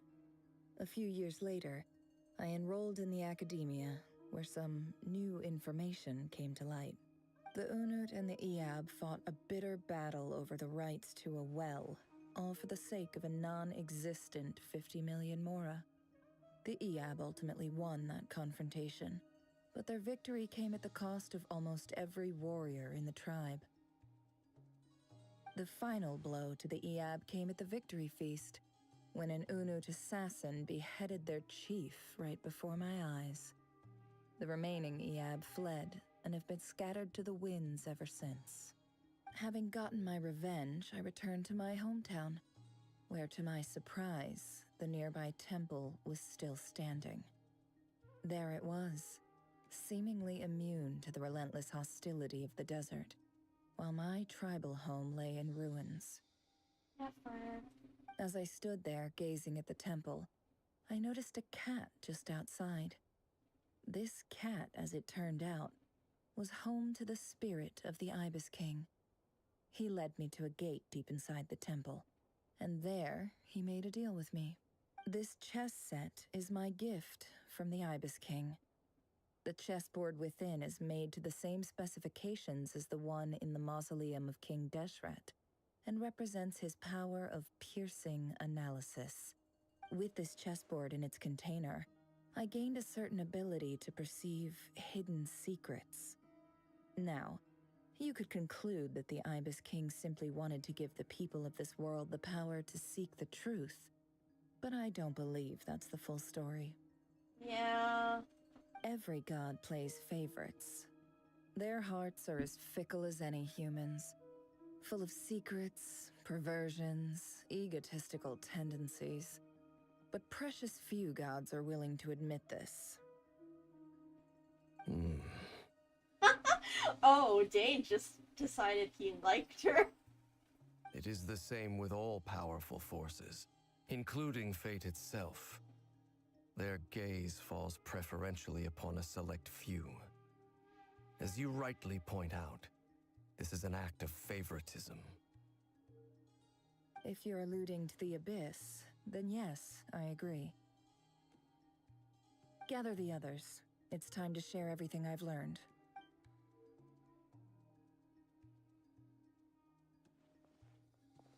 Kitty! Thank you all for being here. As promised, I did some further investigating into the Rerir of Solnari's background.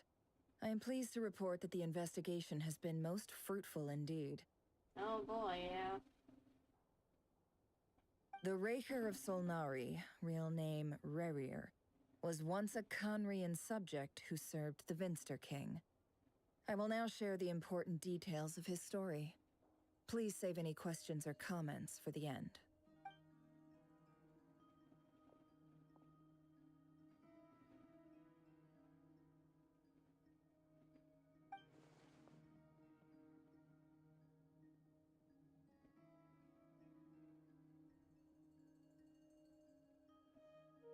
And got dragged into court politics.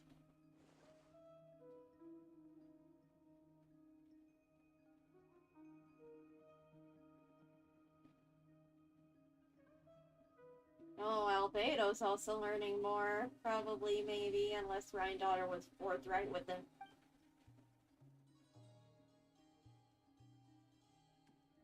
Reflection of a broken moon.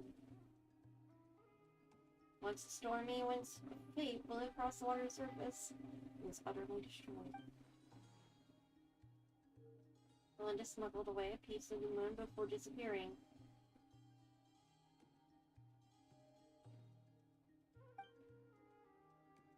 But what lies on the other side of that portal? Is it really a whole other world? Melinda's never had the chance to share what she found there. Neither did Rerir, who clung with her So in. that's why he's so obsessed with the moon. A tragic tale, to be sure. But it does not excuse his many transgressions. Oh, for sure.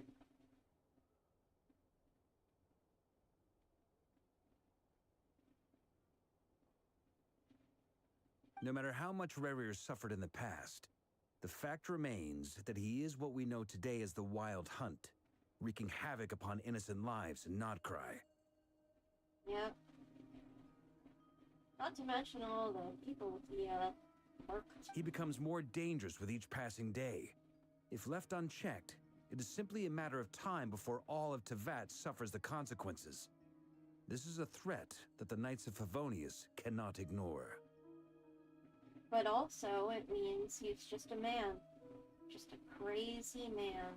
Not some genius. Not some, like, omnipotent or whatever. He's just a guy. A question for Miss Columbina. Forgive me if this is presumptuous, but have you ever seen the spatial gateway that appeared in Rerir's memory? Never. But I have heard stories of something called the Moon Gate, and this seems to fit the description.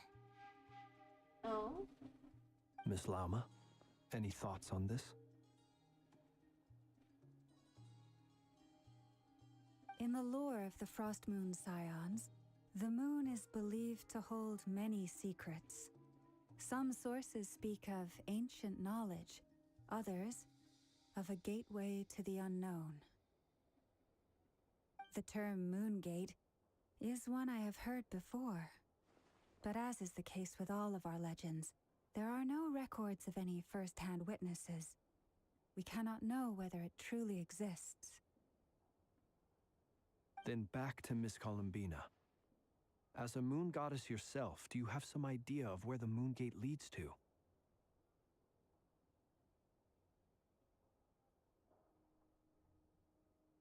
Not at this stage, sorry.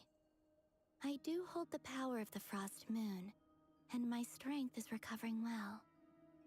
I can sense that the gate would open at my command, but... But there's more to the power of the Frost Moon than that? Yes. A moon goddess has the right to open the Moon Gate, since it is a path to the moon. But as Nefer mentioned, holding open a spatial gateway takes a huge amount of power. And right now, I need to conserve my energy to fight the Rerir of Solnari. I'm afraid this is one mystery we may have to leave unsolved for now. I agree. Better to save your strength. But if you'll humor me for a moment, I have a bold conjecture of my own regarding the world beyond the gateway. I highly suspect that neither Tholindis nor Rerir made it through unscathed. The evidence pointing to this is the fact that the Rerir of Solnari exists in the form of countless fragments. Yep. With the abyssal power he wields, no ordinary foe can touch him, let alone tear him to shreds.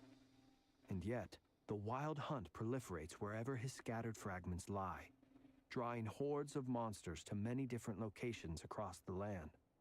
Oh, Albedo has an idea, it looks like. So your theory is that Rerir was physically torn to shreds by some powerful force? Hence, why the Wild Hunt is a distributed phenomenon, rather than a unified one? Makes sense to me. Explains why the Wild Hunt is so pervasive, and why he's been trying to piece himself back together. He was whole to begin with, and he wants to be whole again. Without the power of the Abyss on his side, he almost certainly would have perished the moment he was torn apart. But the Abyss, much like a curse, has kept him alive. In a state of half-being. I could not agree more.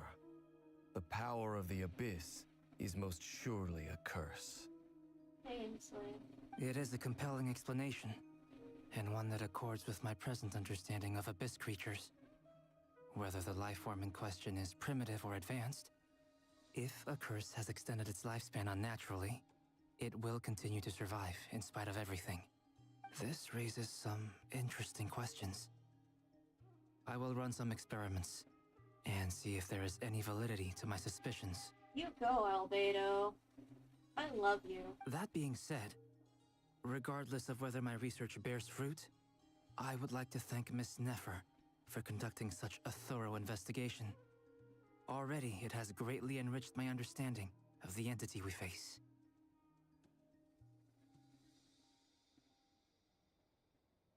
My pleasure, Mr. Albedo.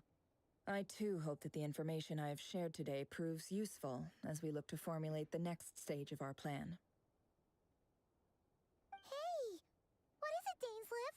You look really upset! I mean, yeah, he found out what happened to his old friend. It's just... when I think of the man I once knew as Rerir, I struggle to understand why things had to turn out like this. Dane. Oh, somebody give this man a hug. The two of you used to be friends, didn't you? I don't know if these words will bring any comfort, but my heart goes out to you. Mine too. We can never know all the hows and whys of the way things are. The moon and stars are full of untold secrets and lies. And the skies are host to many more mysteries than these alone. Yet, none of that can begin to compare with the complexity of human life. Those are the first comforting words I've heard in a long time. Thank you both. Oh, Jane! Oh, and he's even smiling! Oh.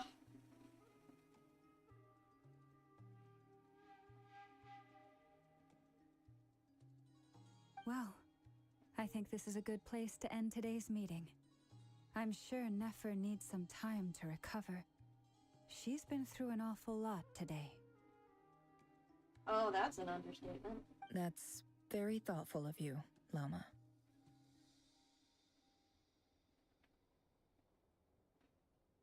Of course.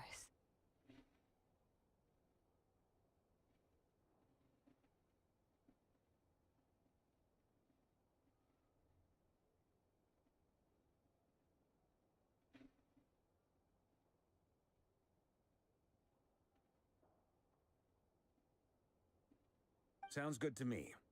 Take some time to rest and digest before we reconvene to nail down a plan.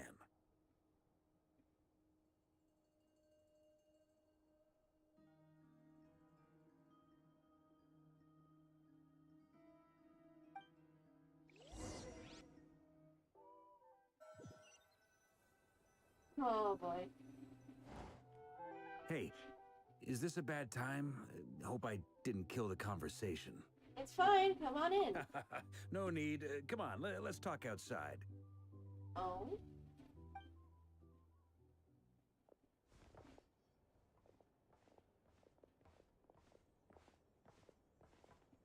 Anyway, Nefer went back to the curatorium to get some rest. But before she left, she shared some things with me that I thought you should be aware of. Oh? Firstly, although she managed to trap the Rerir of Solnari inside her chess set, there's no guarantee that the power of the Ibis King is any match for one of the 5 sinners. Their powers are beyond our comprehension. Fair. It's only a matter of time before he finds a way to break out. We have to come up with a plan and take care of him before that happens. It's only a temporary measure. Honestly, my mom figured that might be the case. So, how long have we got? Well, I asked her that same question. She talked for a long time, but for the most part, it seemed like she was trying to convince me how precious her chess set is.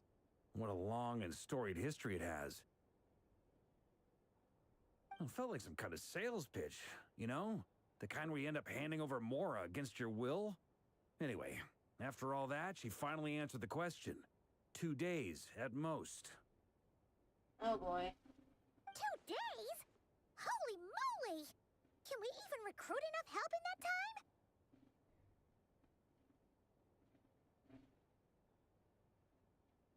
time? That remains to be seen. Which brings me to the second issue. Dainsleif is obviously conflicted about this whole thing. But given how little time we have, there's no way we can pull this off without his help. You have some history with him, right? Do you think maybe you could talk to him for us? I'll see what I can do. Great. I appreciate it. All right, on to item 3. So, Albedo, Durin, and I put our heads together and came up with a plan. Can't promise it's gonna work yet, but at least it's a start.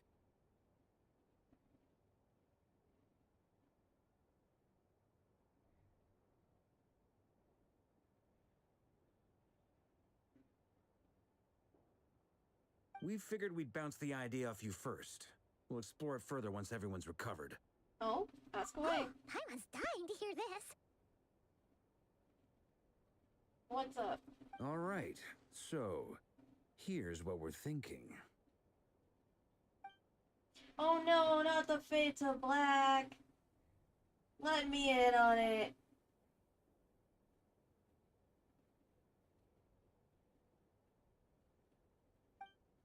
we felt a little uneasy about roping you into this. I mean, firstly, you're not locals, and secondly, none of us are your boss. You're well within your rights to refuse if you so choose. Roping us in? Why would you even say that? We know the stakes here. It's all of us against the Rerir of Solnari, or none of us stand a chance. I choose my words very intentionally, I'll have you know. I like to think there's an art to striking a down-to-earth tone even when the stakes are through the roof. Sir Varka, I have a few thoughts about this plan. Oh? I'm all ears. I think we can be more flexible with how the roles are allocated. In my view, the most sensible lineup would be like this. Oh? I see your point, yeah. But if that's how we're going to approach this, you'd better make sure you're ready. Oh dear. To be clear, I don't doubt your abilities. Far from it. I just want to make sure.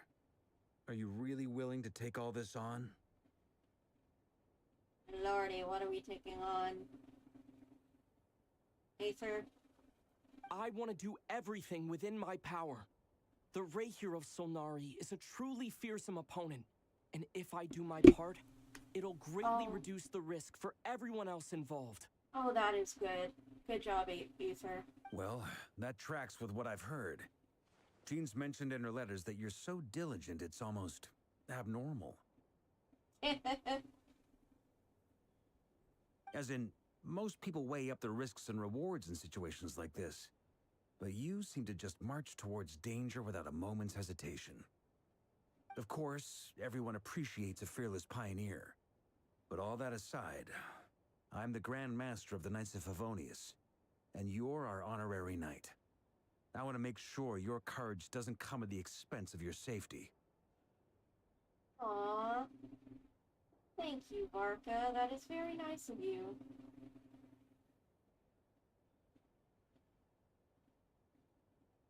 Thank you, Sir Varka.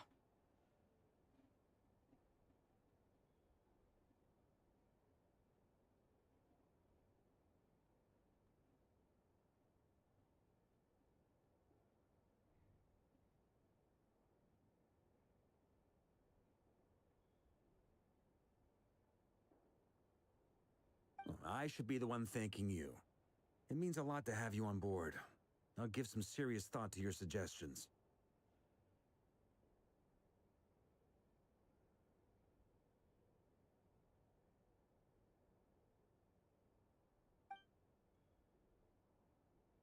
Varka gives a very knightly bow and says he'll see you at the hotel again later. He's arranged for everyone to meet and finalize the plan of action. In an effort to lighten the mood, he booked out the hotel for this meeting, so you could all chat over a drink. As the moon rises in the sky, he and Paimon leave your room, discussing whether Paimon has any other options than fruit juice. Everyone is already there waiting for you. They're chatting and smiling.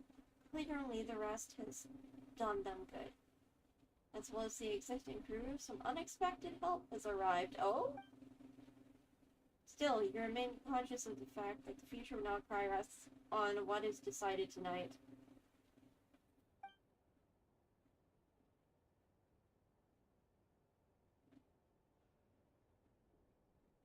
So many lives are at stake.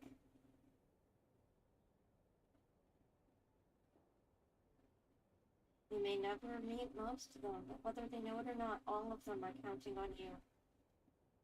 Shit, bruh.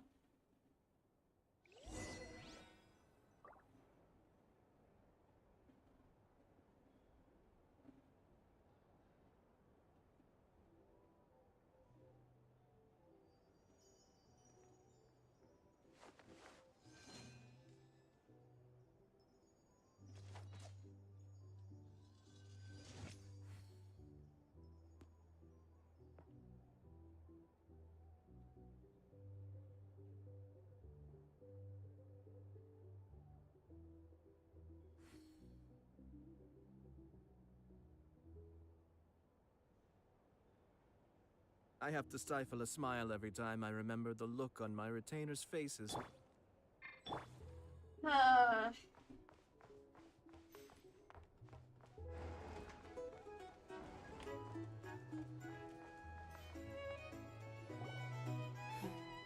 This is a thorough plan, but I do have one last question before we take action. How can we be sure that our enemy won't leave the designated area? Great question. Albedo's been hard at work analyzing Rerir and the Wild Hunt's behavioral patterns. His conclusions are as follows.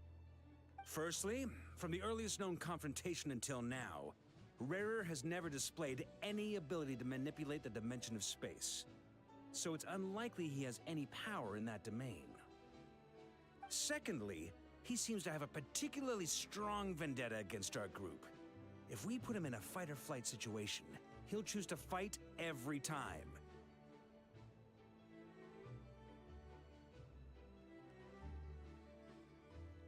Very true.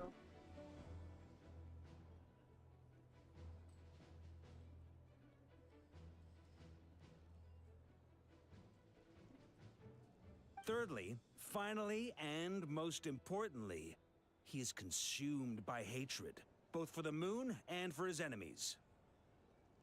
Very true, my friend. Turns out, we tick both of those boxes. We have a reincarnated moon in our ranks, and a spy who accessed his private memories without permission. He'll be baying for blood, not looking to escape. Oh boy, he will. As someone who's had their fair share of interactions with the Wild Hunt, those all seem like valid observations to me. Understood. Then I will defer to the verdict of the group. Well, everyone, that's the plan in full detail. Albedo and Durin are carrying out their part as we speak. Plan approved. Scheduling. Okay, any firepower you need, I got you covered. Let's light this baby up. The Frost Moon Scions are behind you as well.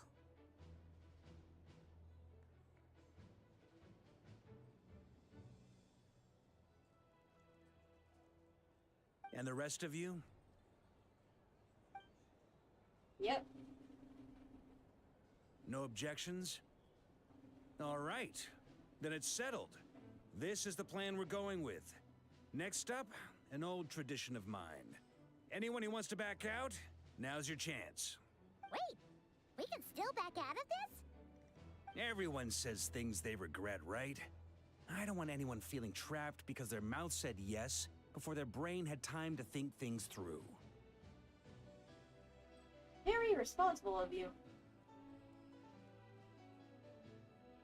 A very people-first approach. I hear that's common practice in the Knights of Favonius. Who'd you hear it from? D-Luke? Oh, that's funny.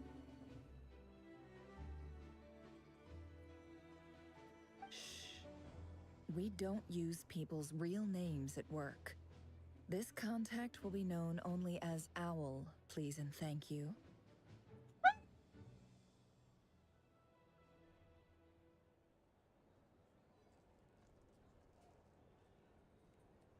How fun. This plan can only work if everyone does their part. Flint's and I will absolutely support it. We shall indeed. You'll be glad you accepted our help.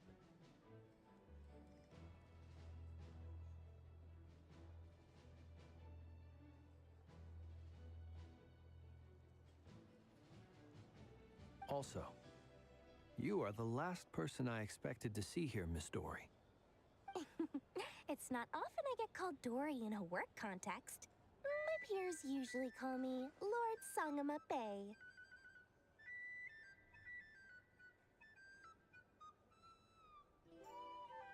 So, the longer your name, the higher your net worth. Is that the idea here? In that case, Mr. Flint's here must be worth a fortune. That's right, I know your full name. It's... The walls are thin here. I'd appreciate you keeping that a secret. Oh. Okay, fine. I'm actually only here as a favor for someone else. Do you have any idea how much it would cost to hire me otherwise? Oh, does this this mean someone out there actually has the power to boss Dory around? It most certainly does not. We have a long-standing and mutually beneficial business partnership. She's actually the mom of a friend of yours. Oh. Said mom supplied me with a great little trinket, but now that lady's ruined everything. If I don't start building a little goodwill now, my whole business in Nod Krai is gonna go down the drain! Okay. So what exactly is so special about this pendant? It's a lucky charm that a great mage made for me. We have a business relationship, and she was worried that something bad might happen to me. So, she wanted me to have something that can store power to protect myself with. I finally got it all fully charged up with Kuvaki, and then never went and used it all up at once! Never lost so big in my life! You're right. It was all my fault. I didn't mean to drain all the Kuvaki in the pendant, but I'll make it up to you. You will? Well, in that case, how about you give me your chess set? And we call it even. I knew you'd say that. Well, it's yours if you want it. In fact, take it now, and I'll even throw in a free Rerir of Solnari. Deal? You're putting me in a difficult position here. It's a very useful thing to have around, but I have a funny feeling it won't be around much longer. I guess we'll see in a couple of days. Yep.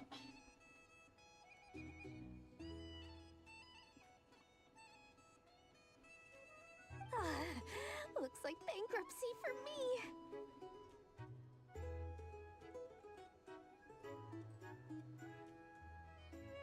Hey, don't be so pessimistic. See this through and you never know. You might find a new business opportunity on the other side.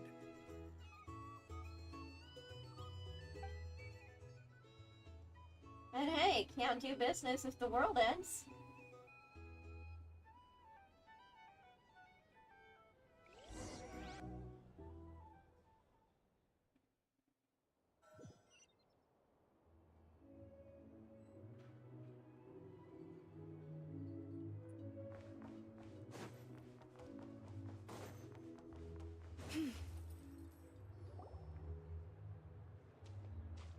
Dory!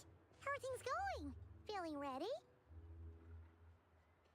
Is it possible to feel ready in a situation like this?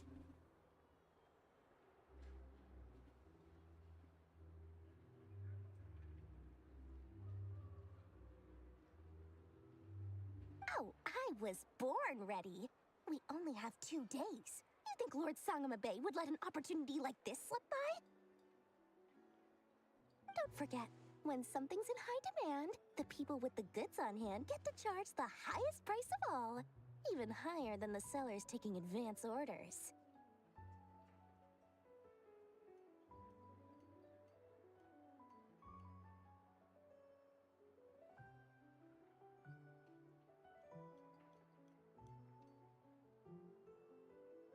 Ta-da! See? It's right here! Oh? It's so pretty! Did you make it?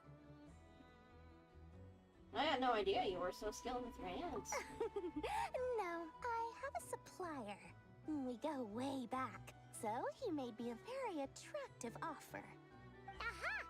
No wonder you were talking about lucky charms at the meeting. You've been getting Kaveh to make them for you. That's not the full story. It actually started a while back as a project between me and the Dendro Archon. Oh! Mage Alice once warned me that this world won't stay safe forever.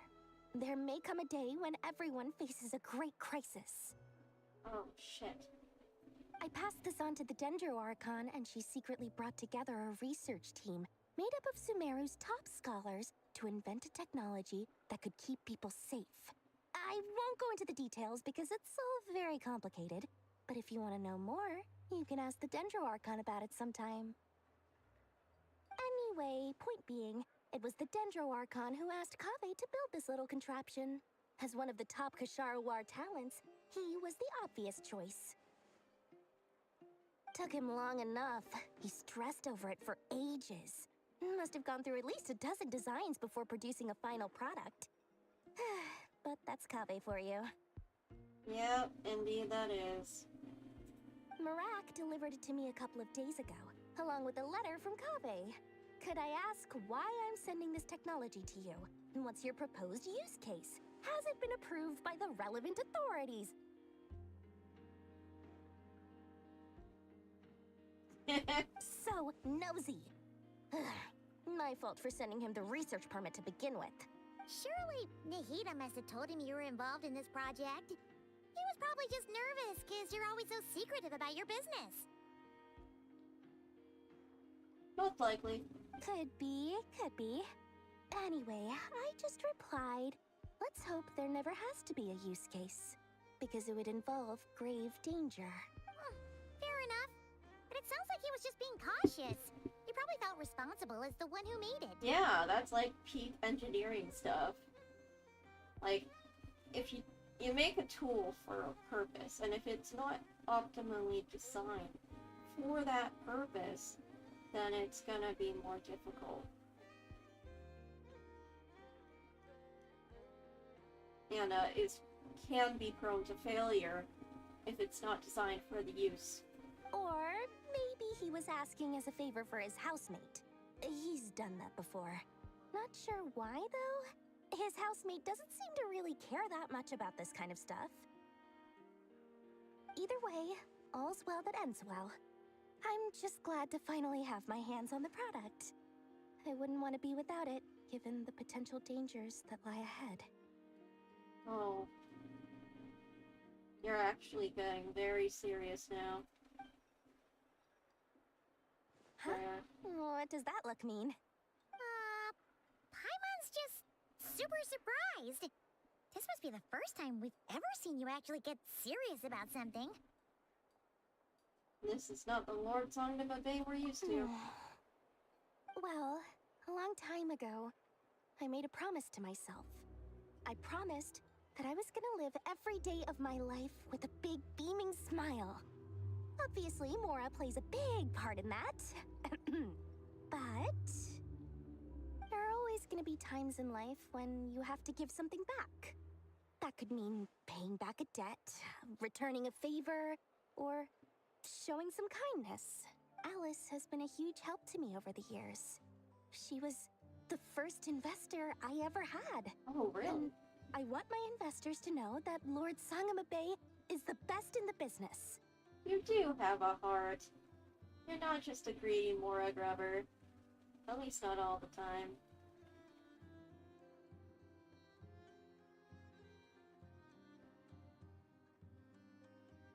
And more than that, no one knows what the future will bring. Whatever happens, I want to make sure the Dendro Archon and all of Sumeru is prepared to face whatever comes.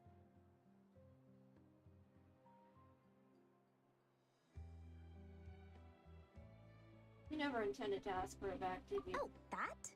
I was just making sure Nefer and I are square. Sure.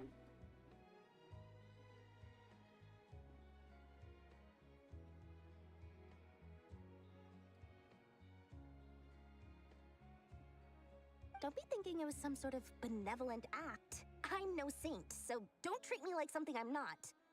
My priority is doing the business that I want to do, so long as my conscience lets me, but it usually does. That's the Lord Sangama Bay business model.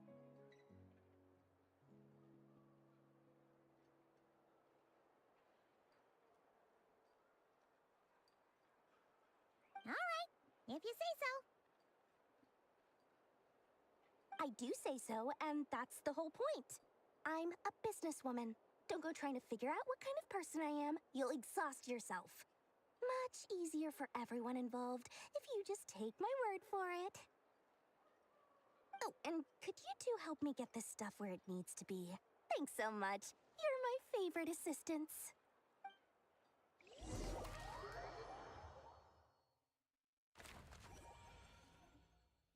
Oh, hey,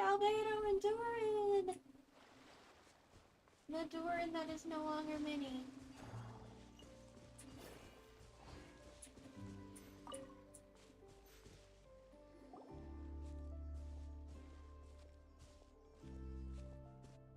Traveler, Paimon, it's good to see you. Everything going smoothly over here? Sort of. As you're probably aware, Varka, Durin, and I captured some abyssal creatures from the Wild Hunt. No. Per the plan, we dissected and analyzed some samples of these creatures. The process went very smoothly. The findings, however, come with some troubling implications. Oh dear. What's the worst of it? Lay the news on us. What? You can actually dissect the Wild Hunt? That depends on your definition of Wild Hunt and dissection. Harmless, lifeless. These words are accurate descriptions. The Wild Hunt is an interesting phenomenon. In and of itself, it doesn't seem to possess anything akin to a human personality. But taken as a collective, the medium through which the Wild Hunt is summoned does appear to have a soul. Master griped a lot about the wise Horoptatyr, and seemed somewhat fascinated with the foul Certology. But she barely mentioned Rerir at all. I don't think that was because of his lower social standing, though. Anyway, it's a pity. I should like to hear her thoughts on the nature of the lifeform he has become today. It's a strange mix. The furious energy of an abyssal being channeled through a fractured physical existence. A consequence of being torn apart by an unknown power. Perhaps the only explanation for his survival in this state is that he sacrificed a degree of individuality in exchange for a continued existence. Oh, sorry. Once I get talking about interesting research, I have a tendency to go on indefinitely. No, I would listen to you all day about your research if I could, but we're kind of on a time crunch here, as Durin reminded us. Back to our research findings. Essentially, they confirm my hypothesis. Rerir's corpse is completely contaminated by the Abyss, and the effects are irreversible. You could think of this as Rerir in mutated form. But in my view, even that would be inaccurate. In reality, his whole being has been consumed by the Abyss. In other words, he is now nothing more than a manifestation of abyssal power. Shit, bro. Unfortunately, at present, we have no means of completely eradicating abyssal power. Hence, we cannot fundamentally destroy the Rerir of Solnari either. Actually... Oh, that's terrible news! So, that's it? We can't defeat him? Not even if we get the power of the Three Moons? What if I purify him? Miss Columbina's situation is a difficult one. She can never achieve wholeness when the world does not accept her presence. Oh, my chest. It's as if her creator banished her to a place she can never be accepted. Oh. It means she spends most of her energy just on her own survival. Oh. That's... you relate to that, Durin. Given the circumstances, it's only natural to despair. But we must see this plan through to the end. Time to kick off the backup plan. Oh, Paimon almost forgot! This is for you. Dory asked us to bring it. Ah, how wonderful. Well, thank you for making the trip. Durin and I will be heading off shortly. I'm sorry I won't be there to protect you in person this time. Please be careful. We will. You be safe too. All right then. Stay safe.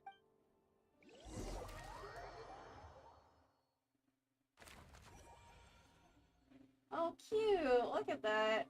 The little doodles. I love Barker's doodles.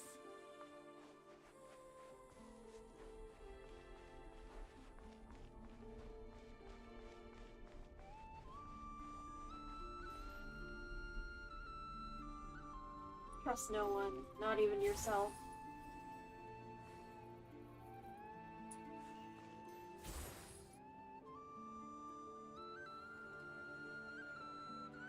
Miss Lauma, is everyone here? Yes.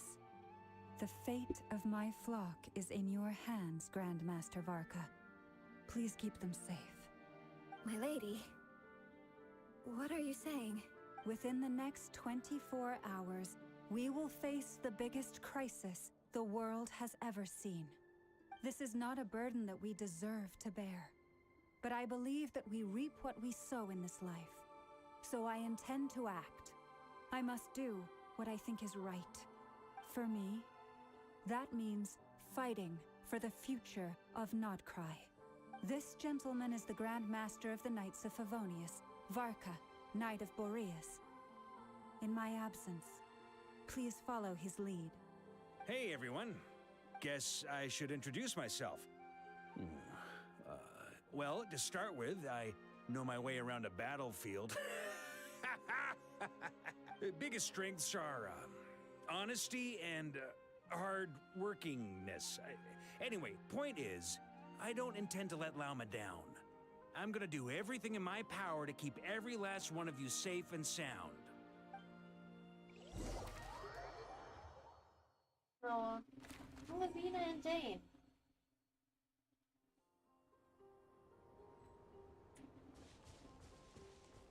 Oh.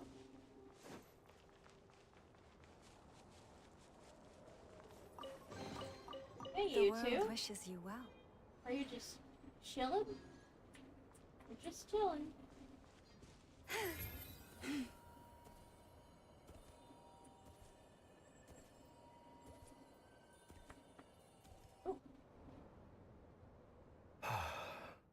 Something on your mind? A lot is on his mind, no doubt. Miss Columbina, was it? I believe that's how the others addressed you. That's right. Names are funny things. Have you always been called Dainslev? Yes. I take it your own name has a more complicated history. I have a different relationship with names than other people. To be honest, I'm not even sure that Columbina is my name. At least, not in the same way that Dainslev is yours. But it's what everyone calls me, and I go along with it. A lot of my life has been that way. I get so used to things that I forget to question why they are so. Aww. Sweetie. I never used to think much about where names come from, or what they mean to people. Maybe something's wrong with me. You're different from other people. I sensed it the first time we met. You're more perceptive than most. I'm sure your long life and rich range of experience explains that. Do you ever find yourself missing Conria, Mr. Dainslev? No. Difficult to answer. I have dreamed of the past many, many times. Sometimes I'm fighting tooth and nail. Other times I'm lying on the ground, defeated.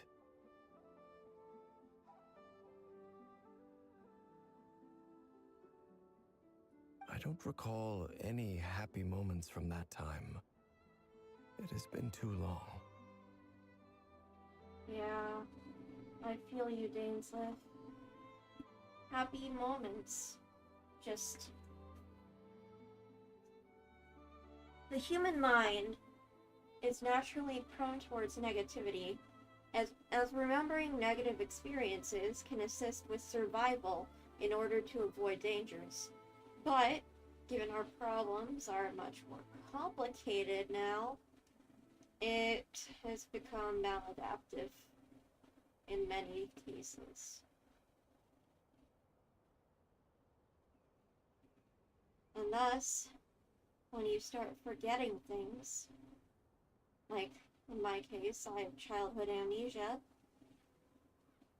and I'm dealing with medical memory loss. A lot of times, the bad things are the only things you can remember. Is that because hatred survives longer than love and affection? I wouldn't say that. That would not be for me to say. I make no excuses for the grudges I bear. But whatever the reason, I remember little that was beautiful or sentimental.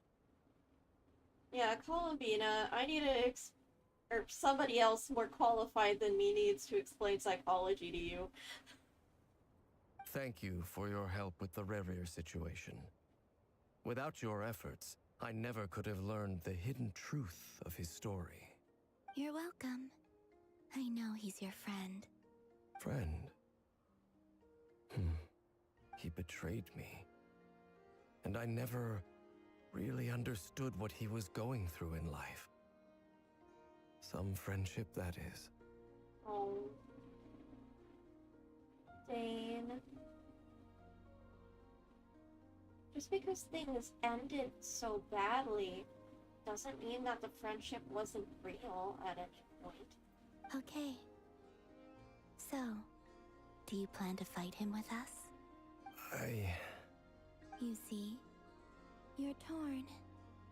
Now you know what really happened. You see the things he's done in a new light. I need some time. Of course. I completely understand. Anyone else in your position would feel conflicted too.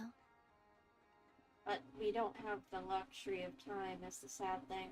Actually, I went through something similar myself recently. Something happened that changed my perspective on a situation. A situation I took for granted at the time, but now I feel very grateful for it. You mean the Harbingers who still support you, even though you've left the Fatui? Yes.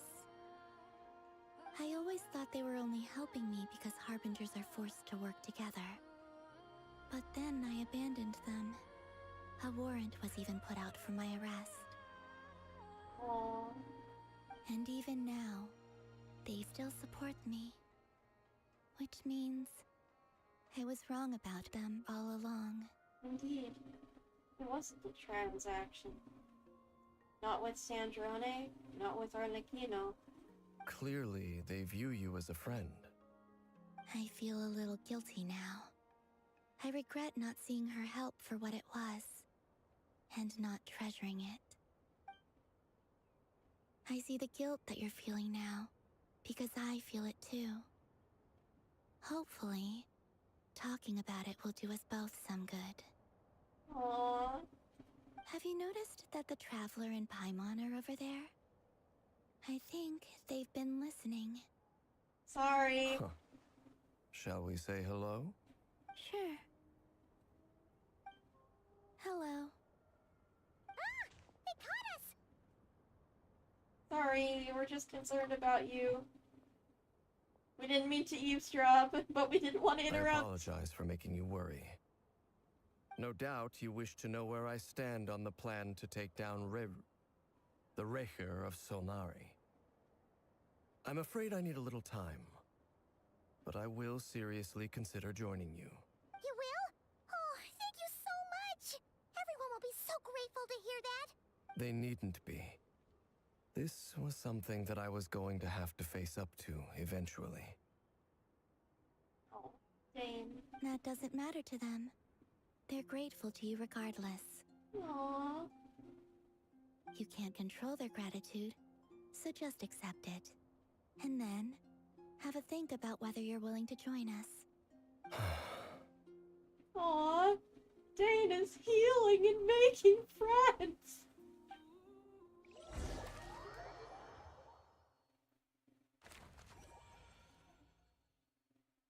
It's nearly showtime! Let's go rendezvous with the others. You know the place.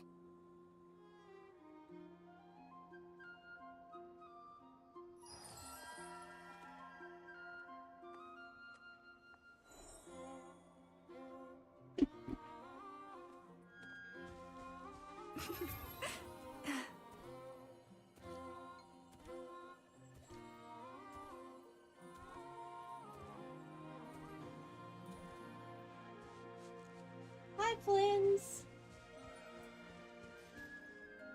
Oh, you look so beautiful. Ah, you're earlier than I expected.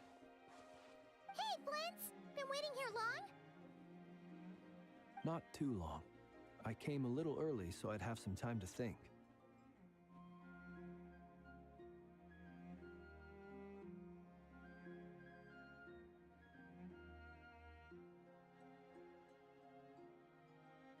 Are you nervous about the battle? Quite the opposite. I'm reminiscing on my past battles. When I was awakened by the Ratniki, I had not touched a weapon in many years. I felt like the battlefield was not where I belonged. But after waging war against the Wild Hunt for so long, I came to realize something. A life of absolute peace is simply not a possibility for me.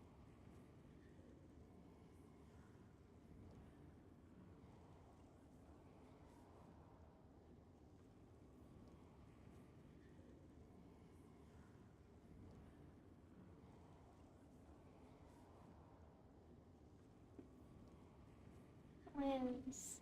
My restless flame indicates that somewhere inside of me, there is a deep yearning to root out the evil in this world. Aww. I love you, twins. Oh, that doesn't sound like such a bad thing. I agree. It's your sense of justice. Well, in the past, when I was a Fae whose primary concern was hibernation, it was hardly ideal. But it certainly serves me well here in the present. And I am delighted to be able to join forces with you in this endeavor.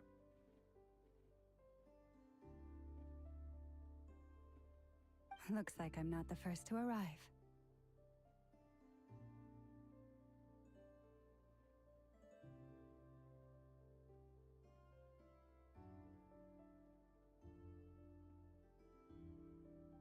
Ah, Miss Lauma. Did you sleep okay last night? I struggled to settle down at first because of the nerves. But don't worry. I got enough sleep in the end. I'll be just fine. Yeah, understandable. Please, I'm just doing my part.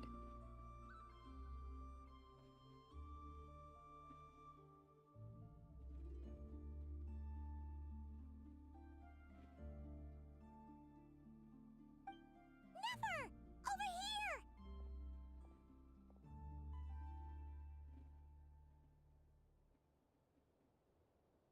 The goods have been delivered and the backup plan is Ino on the asked way. me to relay a message.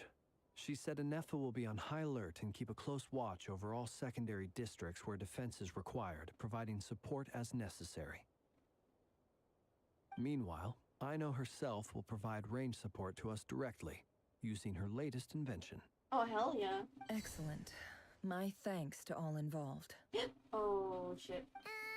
The chess set's looking a little unstable.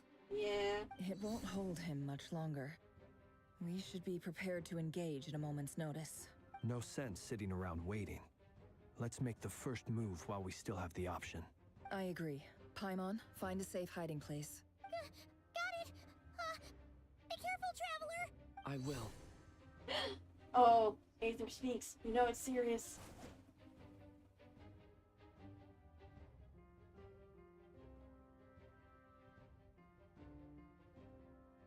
He's been speaking so much this update.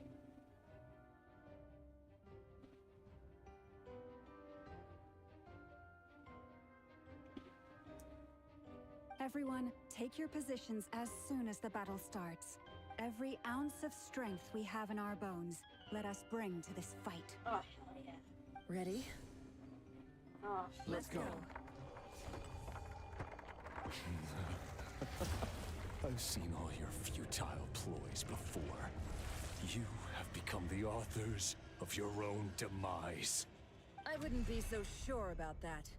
You are merely a moment of sport before I tear down the moon. Oh, shit.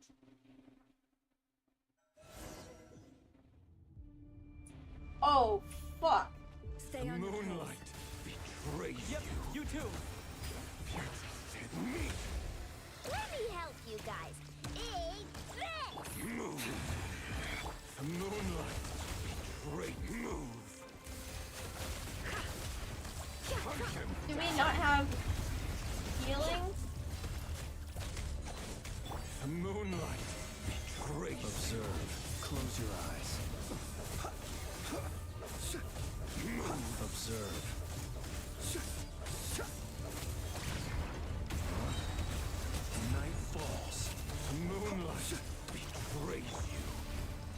Receive my blessing. No more lies. Move. It all adds up. The mystery unravels. The moonlight Lush as the moonlight. With one heart, we pray. Close your eyes.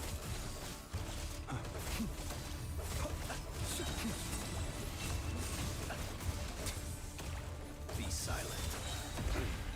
Pathetic. Move. Observe. Fear the dark. Be silent.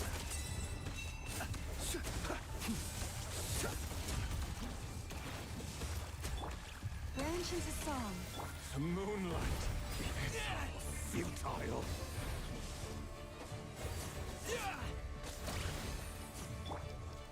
Observe.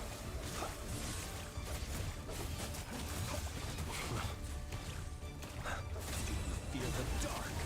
Be silent. It began with the moon, and so shall it end. The moon will protect you. The moonlight betrays you.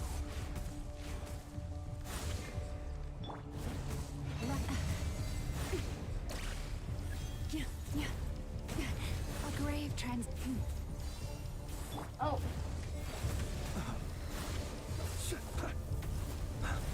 Do you see now?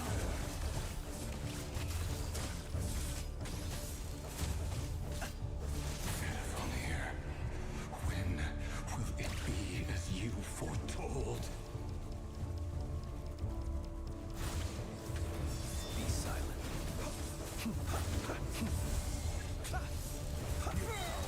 Is not welcome here.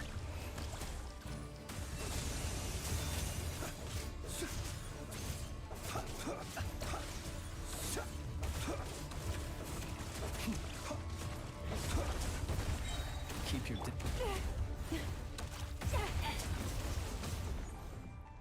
Hunt him down. Branch into song. By the frost moon of old. Move. Futile. Seek within.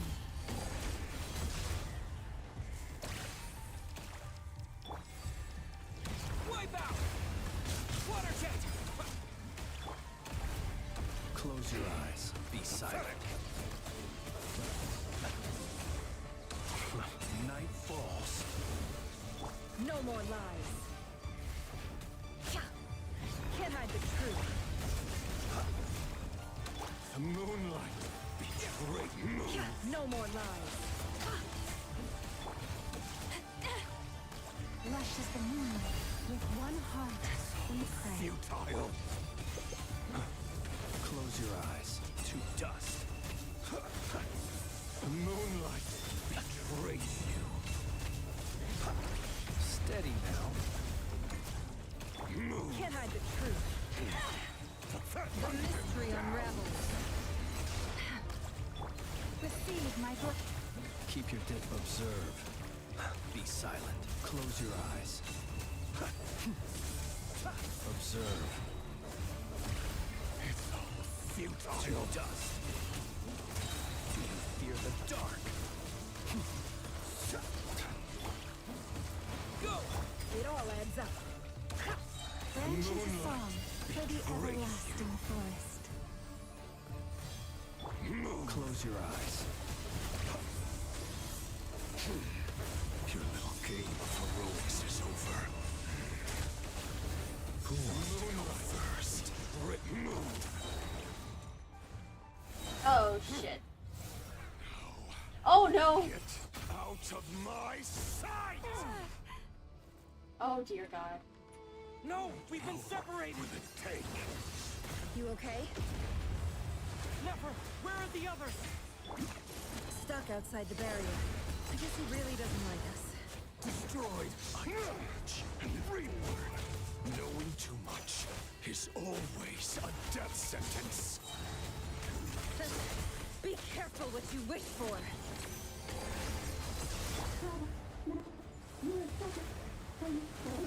Lauma! Can you hear me? Silence.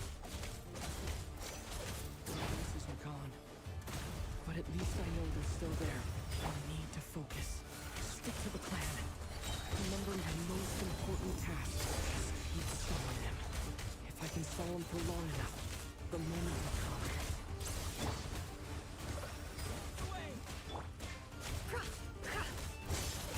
It all adds up.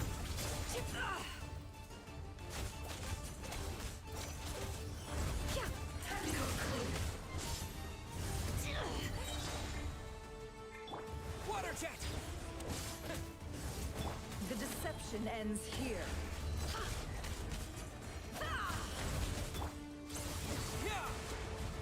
Water jet!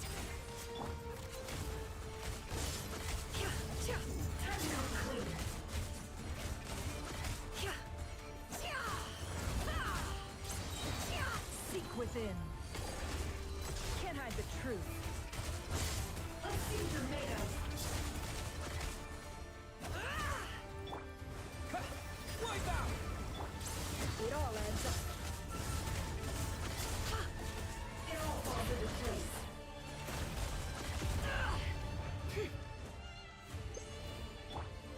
Go! Oh dear lord.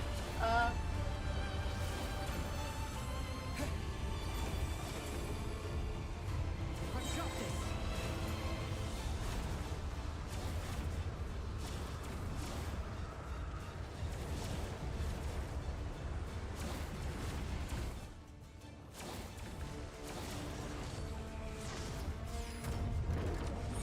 Oh.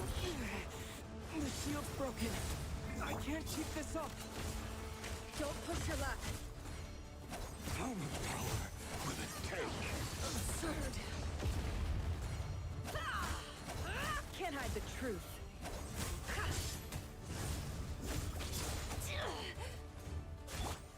Go!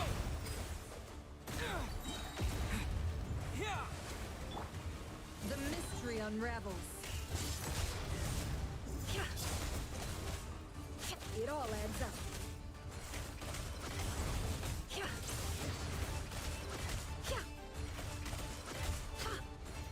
Can't hide the truth.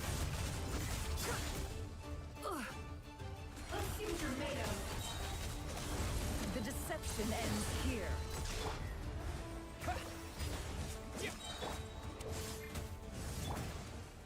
Destroyed!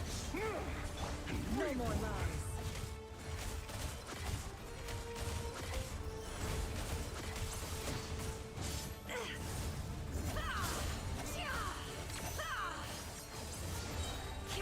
The mystery unravels. It all adds up. Let's see what you're made of.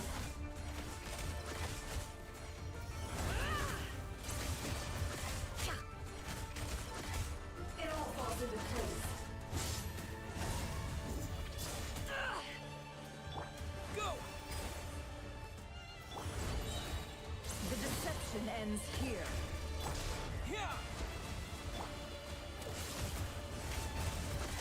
It all falls into place.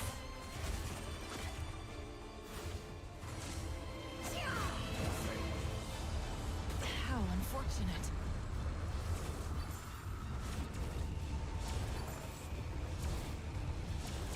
Curses. There's no other way.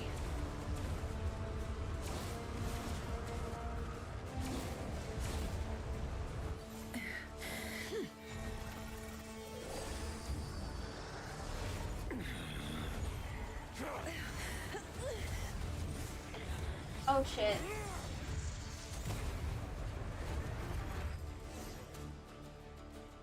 The only way to defeat Rerir is to borrow his own power. That means Columbina will have to disappear while you two bear the brunt of his attacks. You have to hold on.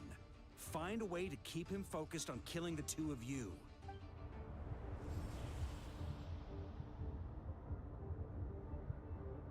Nefer, your eyes are bleeding. Oh no. Soon you will be powerless to resist. And then, I will reduce you to dust.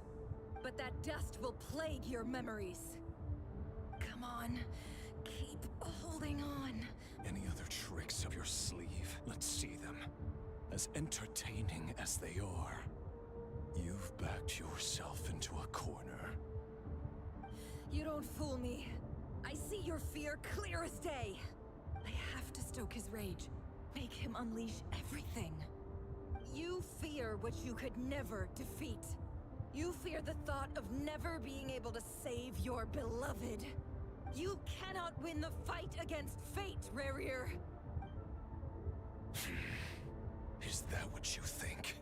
Well, now it's your turn to feel afraid. Oh shit. You fear the sound of your own name? Is it us you hate? Or is it what you've become? Let's see what becomes of you!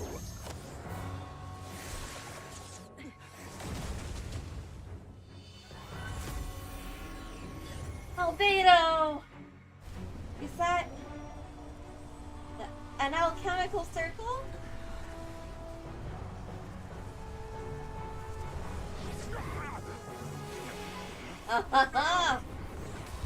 Draining.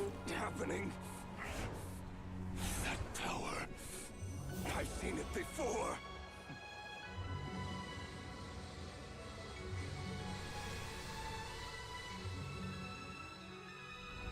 His power is on another level.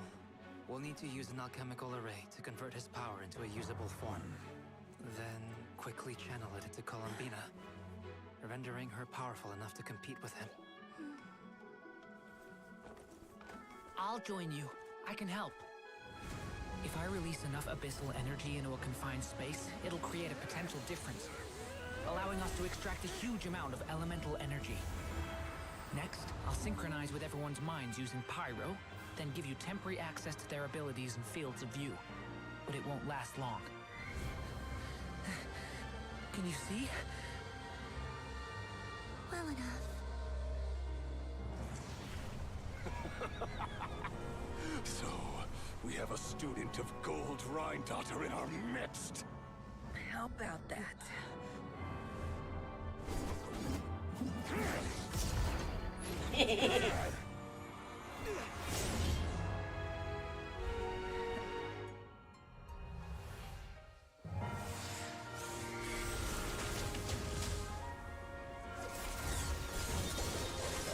Oh, this is so cool.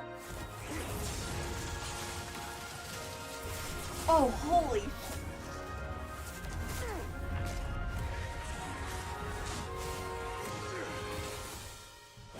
You use my own power against me? Just like how you stole Kuvaki. Look familiar?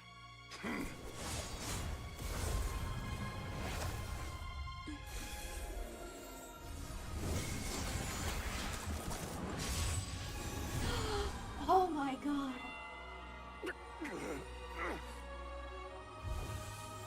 Oh my god, S.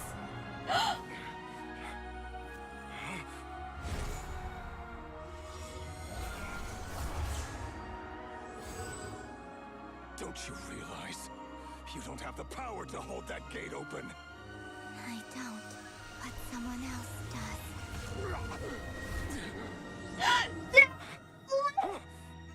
Goodbye, Rerir.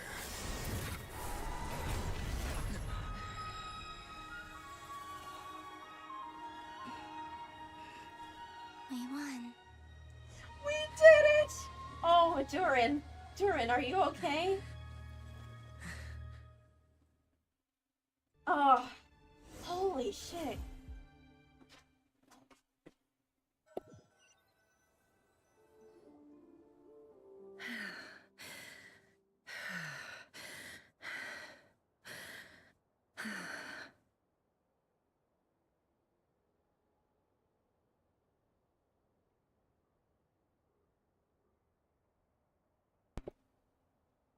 Holy shit. Oh my god. Oh, and Nefer. Oh. Oh boy. Nefer's eyes are bleeding. Nefer, how are your eyes? Is she blind? They're fine. Apart from the blindness, of course. It's not too late. Let me handle it.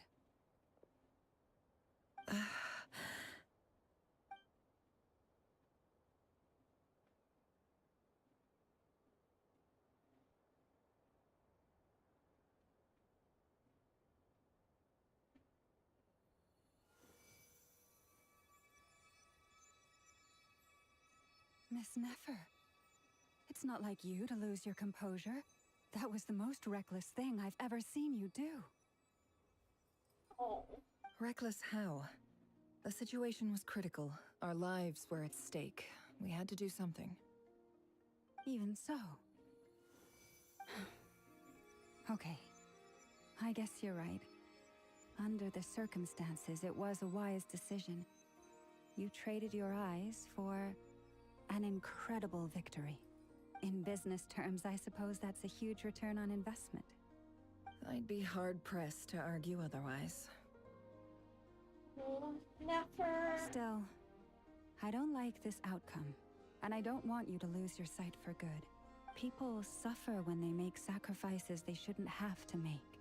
Whether that means faith, strength, or in this case, your ability to even see. I had hoped you could win without sacrificing so much as a single hair on your head. Thank you. Really. All done. Don't try and open your eyes just yet. We'll see how you're doing in a couple of days. Until then, please follow your recovery plan to the letter. I'll send full details through Yehoda. For now, just get yourself home, relax, and rest. My dear friends, we have fought bravely and achieved a spectacular victory. A dark cloud has been lifted from the skies of Nod Krai. All in this land will be grateful for what you have done. Once again, we've saved another nation. The moon will remember this day. Thank you both.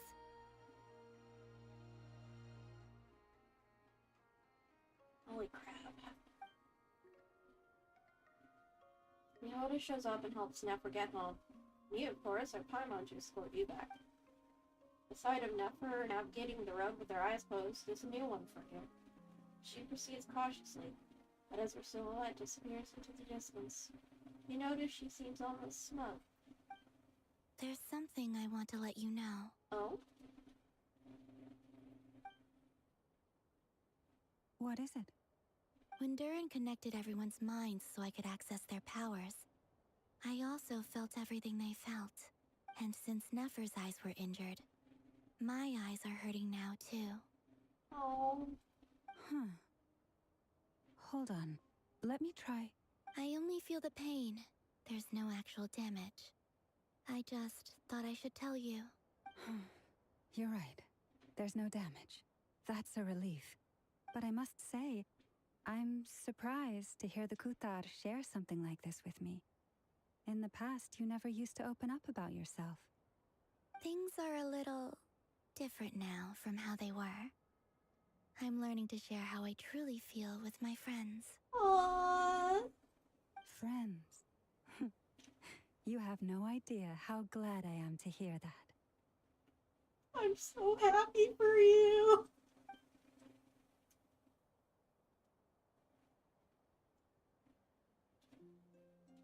Not only did we achieve victory with no casualties, save for injury to Nefer's eyes, which will hopefully be able to be healed, but everybody has made such great strides in their personal growth.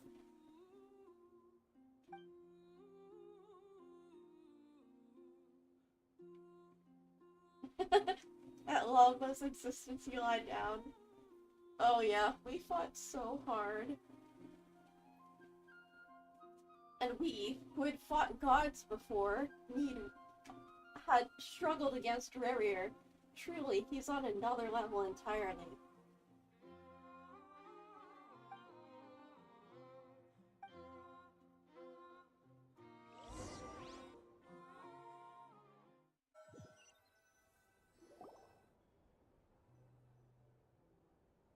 Oh yeah, you passed the fuck out.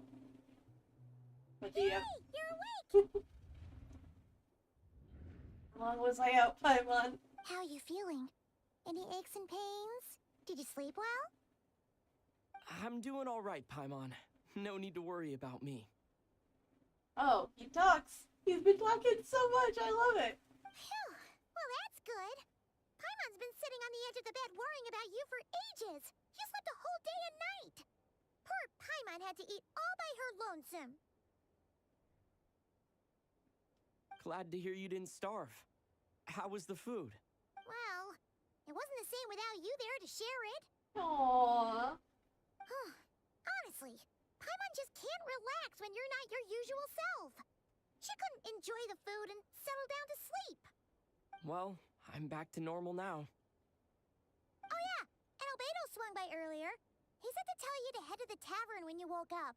Varker and the others are organizing a victory feast and they want to celebrate with you. Aww. He also dropped off some medical supplies, but you seem fit as a fiddle, so guess you won't be needing those. Albedo. But this is just Luna 2. I don't think it's gonna end here. But what could be worse than the Rerir of Solnari? If you're feeling up to it, let's head over now. Wouldn't want to keep them waiting.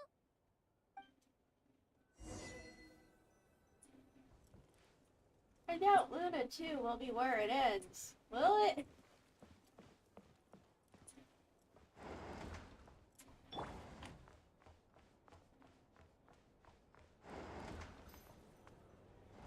Victory feast! We're here! Oh, Dirt and Albedo! Oh, Traveler and Paimon! Perfect timing! We were literally just saying how there's no way we're holding this victory feast without you any longer, and we would have postponed it till tomorrow. How are you feeling today? Much better. Thanks. Don't worry about me. Relieved to hear it. If that changes, just let me know. Happy to check you over at any time. Aww. Yep, we're here for you. Anything you need, just let us know. Oh wait, where's Nefer? How are her eyes doing? Nefer's right over there. I'm sure she'd love to catch up with you.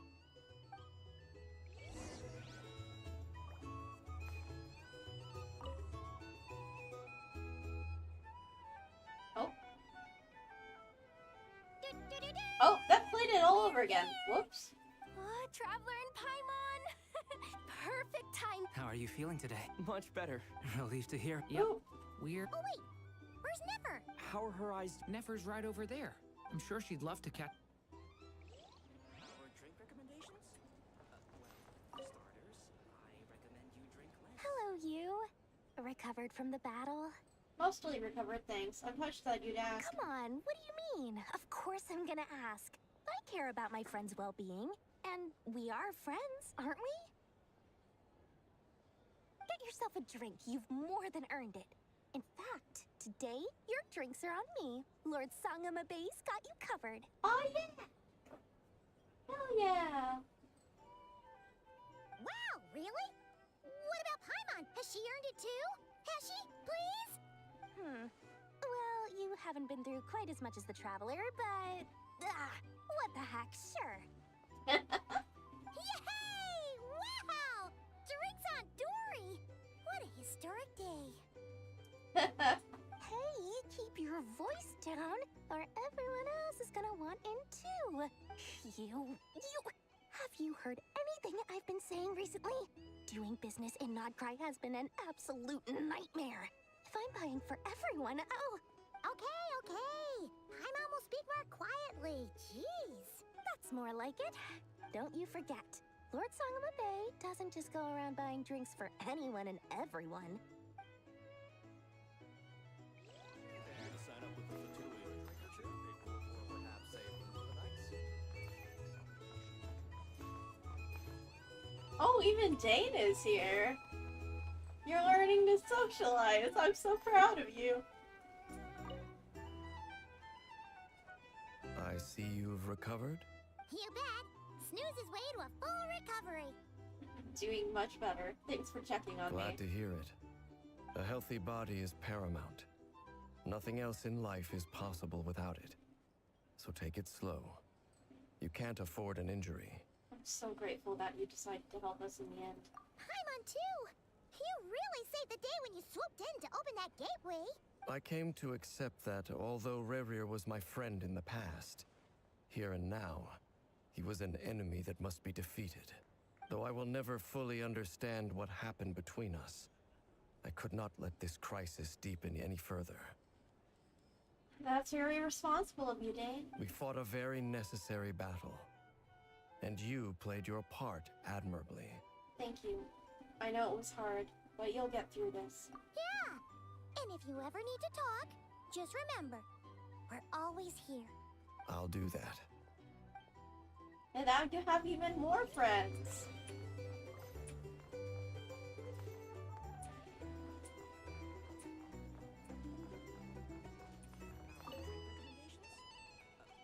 I thought of 1,000 ways to congratulate you, but now you're here, words are failing me.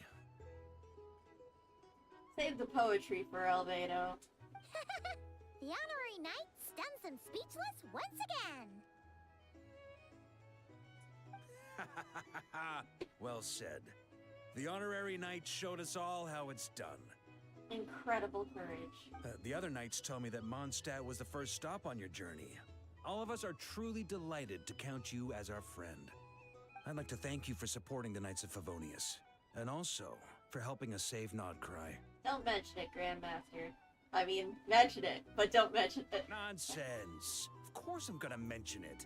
This is more than just business. It's a relationship. And there can be no relationship without showing gratitude where it's due. Well said, Barca.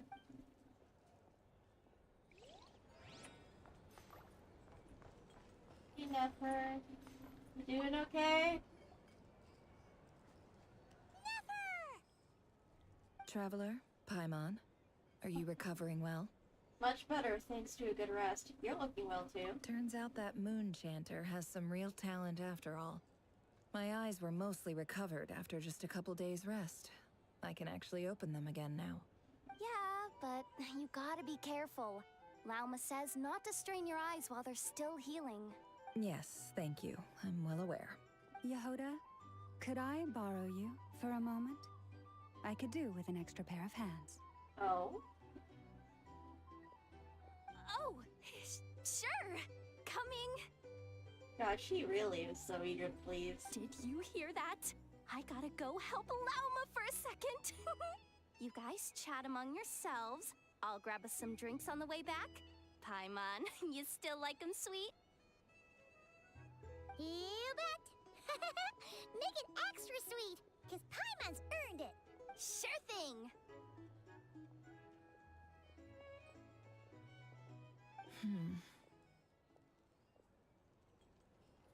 What's on your mind?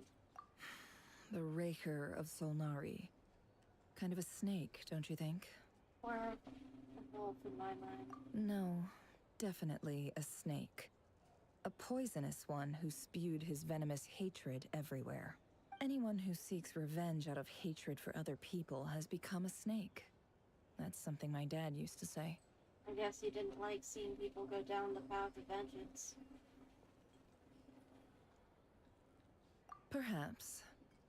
I'm sure it sounds like a very wise and open-hearted perspective to your ears. But me? I think hatred is a perfectly justifiable emotion. Oh, it is. What else is left when everything you depended on in life gets stripped away? Something's gotta fuel that drive to keep on living. I see a lot of things I could depend on. If you're worried about me, you can nip that in the bud. I'm not someone who gets stuck in the past. It's just... I suddenly feel like I was wrong to call my father a liar. He was just a fool. That's why the Academia turned their back on him. And why the other tribes ganged up on him. Yeah. Just a kind-hearted fool. Naive. Oh, Father. How much better things could have been if you were a skilled liar. Look at the Ibis King. Thoth is a fiendishly cunning liar. And yet, strangely, he feels more like a father to me than my real dad ever was. He's never brought it up, but I'd bet he feels the same way. Aww. Why else would he give me the power to perceive the truth, while at the same time training me in the art of deception? Sadly, I've never heard the Ibis King's voice. What's he actually like? Well, King Deshret banished him to Aru, which is essentially a prison, and posed 3 questions to him. He promised that he'd have his freedom if he could find the answers. His response was to take on a physical form and approach me, hoping that I could become his envoy and search for one of the answers on his behalf. Oh. Did he really think I'd fall for that? He's stuck there. He can't make me return what he gave to me.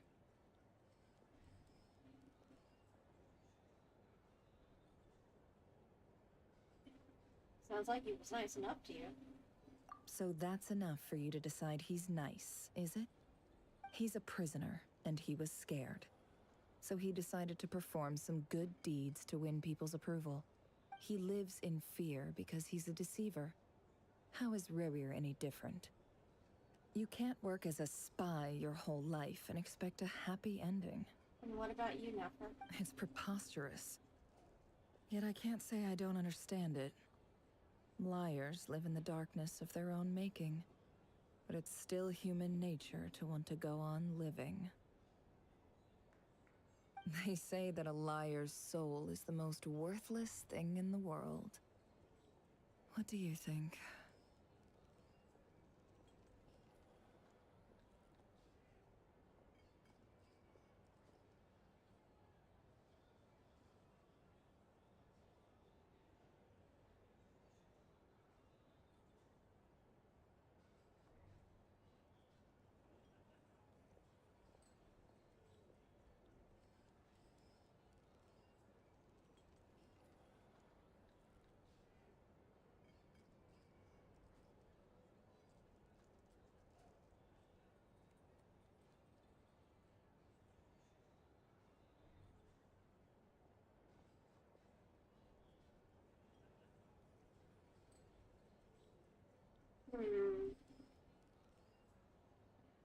I'd have to disagree.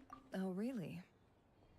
Well, it takes a very kind person to find compassion even for liars.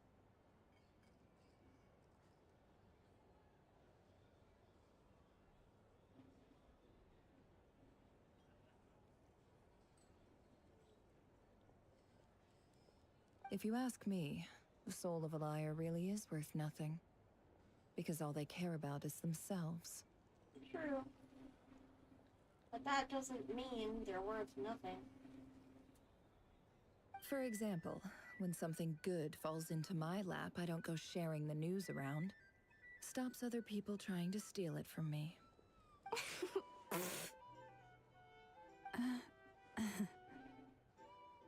I have a feeling some people over there may have overheard that. So be it.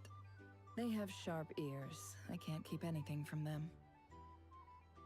Is that your way of saying you've warmed up to them now? Oh, is that what it looks like?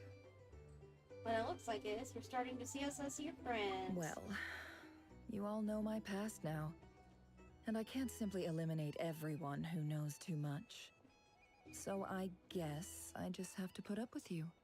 For the foreseeable future, at least. When you find yourself in a situation you can't control, the safest play is to keep calm and start monitoring everyone involved like a hawk. In the intelligence world, you need to have a sense of perspective and play your hand accordingly. If you understand what's at stake, please ensure my secret is safe with you. I trust you'll respect my wishes as a friend. But don't forget, I will also be watching you like a hawk. Sure. Very good. Oh, wait! Now that the panic's over and we've all calmed down, Paimon suddenly remembered something. What is it? After all that build-up, our mystery ally never showed up even once. Ooh. To be continued. Oh? Noise? Huh? Am I imagining things?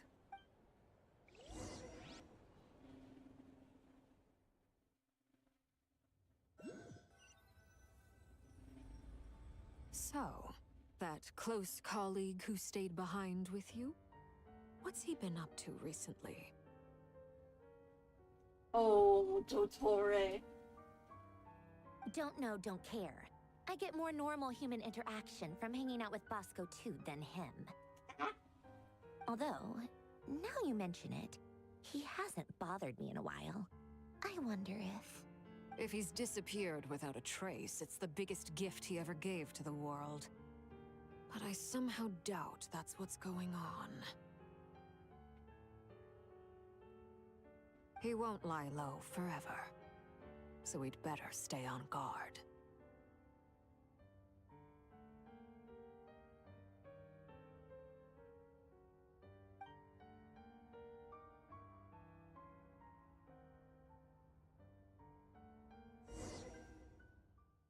Spoopy.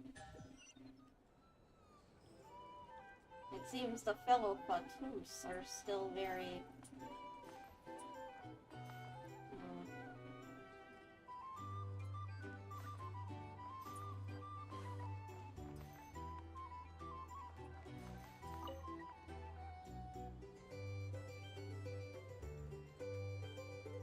Ah, Lord Sangama Bay. How lovely to see you.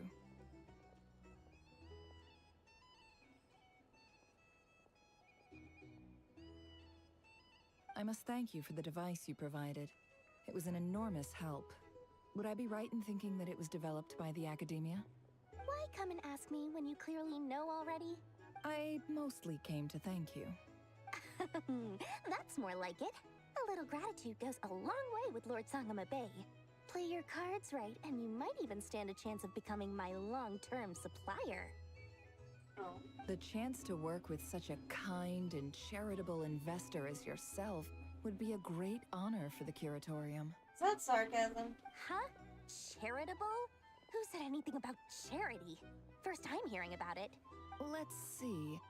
The first plot of land you purchased in Nod Krai, your desert interests, and... Stop! What do you think you're doing? Exposing my investment history! It's nothing to hide from. They're all perfectly legitimate investments. And some of the land you purchased was with the intent of building a sanctuary? Yes, I heard about that too.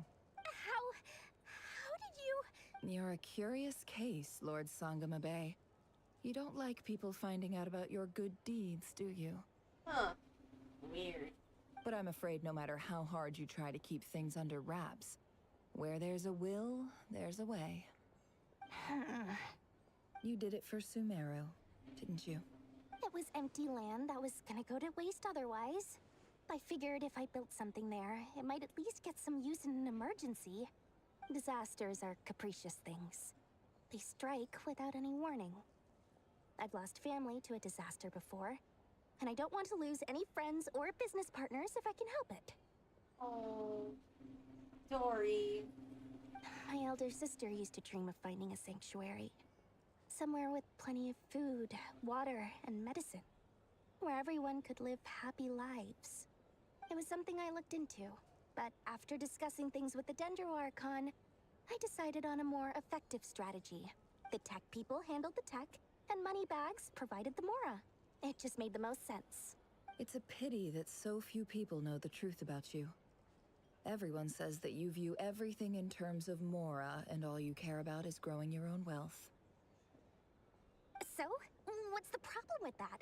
Everyone wants to be rich. It's human nature. Not really. So yes, I love Mora, and it's nothing to be ashamed of. Yes, it is.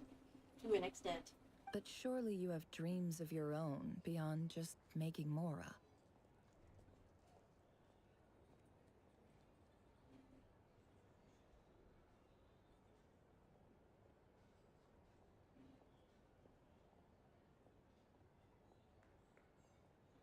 You don't get it, do you?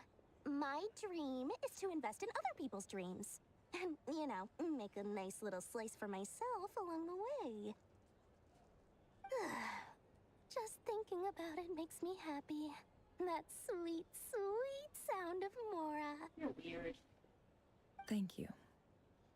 For the device? And the pendant. Oh, that. I was just returning a favor. Don't worry about it. Seems like we've both been away from home for a very long time. Yeah.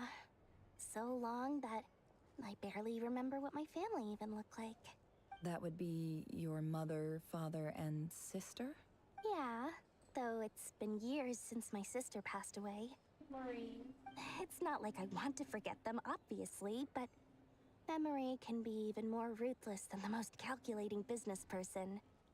Beyond a certain point, if something isn't helping you, it just gets rid of it. My sister can't help me now. Slowly but surely, her face is fading from my mind's eye.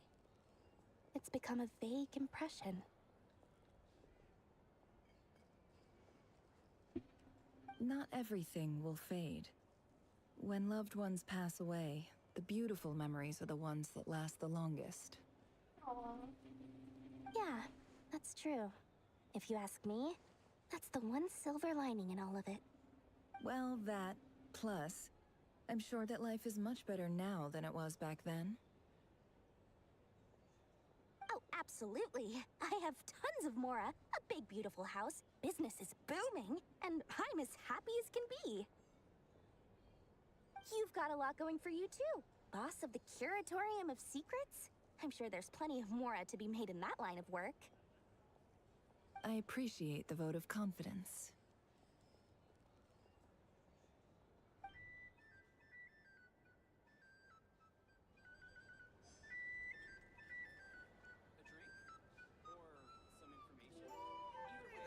drink? Or some information? Either way, I'm ready to oblige. Looking for a drink or two? Or perhaps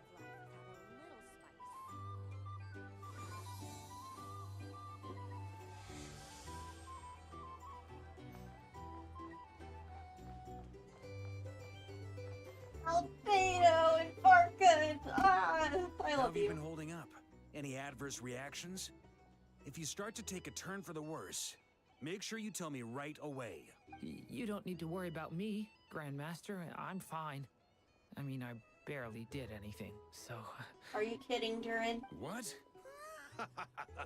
You're too humble, young man. You played an indispensable role in the battle for Nod Krai.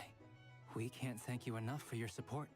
Sometimes, when people praise you, it's because you deserve it. The best thing is to accept it calmly and with grace. It's important to learn how to respond to words of admiration. Let's do a quick demonstration. Albedo, that was an incredible feat of alchemy. The pressure was on, but you worked flawlessly at lightning speed to get the job done. Thank you. I can't take all the credit, though. Durin played a big part in forming the alchemical array. See? Did you catch that? A masterclass in how to take a compliment. Okay, yeah. I did work pretty hard to help prepare for the battle. No point denying that. Hey, you guys! Oh, I love him. The baby. Hey, look who's bounced back. Looking good, traveler. Hi, thank you. Seems like you've recovered. You won't need to take any more medication. Can I get you a drink? Huh? You know how to order at a bar now? You've sure learned a lot recently. Handling a drinks order is ridiculously simple compared to alchemy. Don't worry, I'll blend into society yet. Hey, yeah. I am finishing up. The major battle is ended. I did the quest. You actually fell asleep before I started, I think. Paimon believes it. You're clearly a fast learner, just like your brother. To be totally honest, though, Paimon didn't quite follow all the details when you first explained the plan to us. Oh yeah, no doubt. It goes over your little bitty brain. Don't worry, that's completely understandable. Unless you're a student of alchemy, it's hard to grasp the principle and how the process works. To put it in the simplest terms, we saw how our enemy stole the power of Kuvaki. And that gave us the idea of stealing his power to turn it against him. Albedo, my love. Oh. He's one of my faves. The cast for Nod Krai has been stacked. It's been so good. And I freaked out. Yeah, the Milliastra Wonderland, the weird new gameplay mode that they added. But hey, I'm glad it relaxed you enough to, in the monotony, to help you fall asleep. Yeah, you completely missed the entire plot. This is just the ending of this, at least of this update, I think. When facing an enemy you have no hope of defeating, it's best not to engage them in battle. So, instead of looking for a way to overpower him, we decided to help Columbina get strong enough to at least stand up to him in a fight. For this to work, we had to analyze his modes of attack, confirm who his main target was, and make sure that he wouldn't go beyond the range of the alchemical array. For added security, we prepared a total of 4 arrays. But to mitigate the impact of the battle, we identified one location in particular as the ideal spot, which is where the confrontation took place. The alchemical array absorbed his abyssal power. Then Durin processed it to render it usable by Columbina. That power enabled her to do what would otherwise have been nigh on impossible. What surprised me was that Dainsleif actually agreed to join us. Given his history with Rerir, he had every right to sit this one out. But we're extremely grateful for the decision he made. Confronting a former friend in battle, that can't have been easy. It must have been a painful choice to make.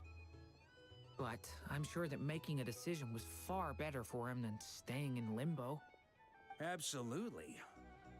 He was torn between 2 paths, but in the end, he made his choice and stuck to it resolutely.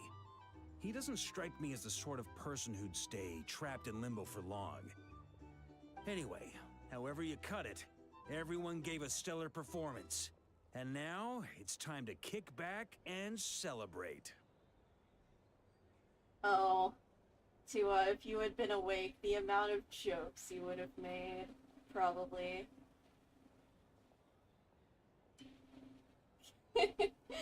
Oh, it was a wild time for sure.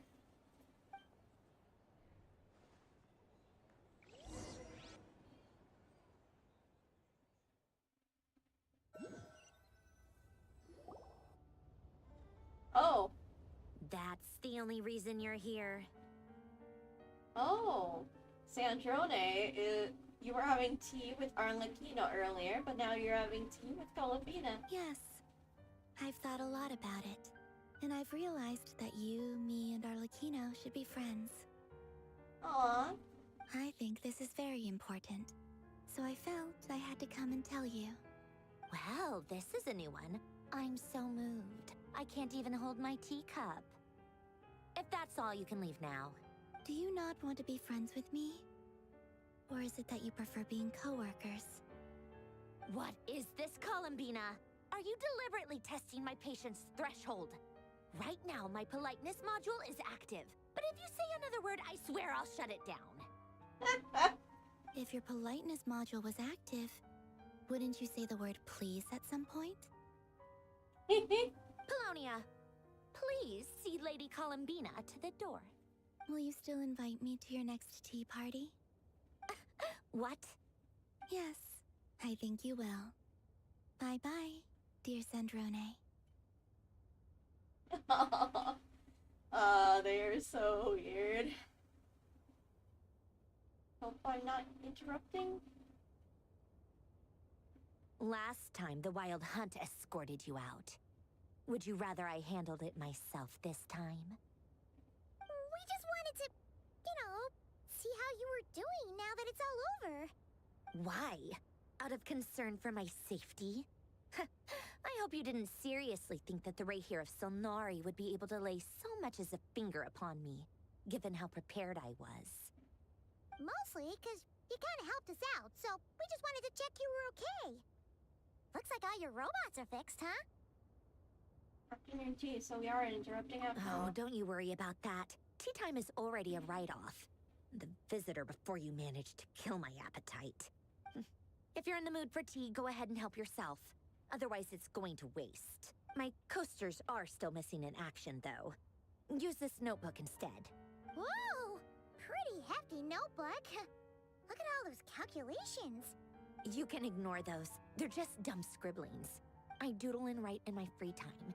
Sometimes I remember the distant dreamlike past. Sometimes I imagine the far-flung future. Man, you really are so tsundere.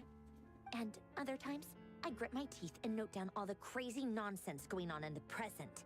Some people do the crosswords in the newspaper. This is my equivalent of that.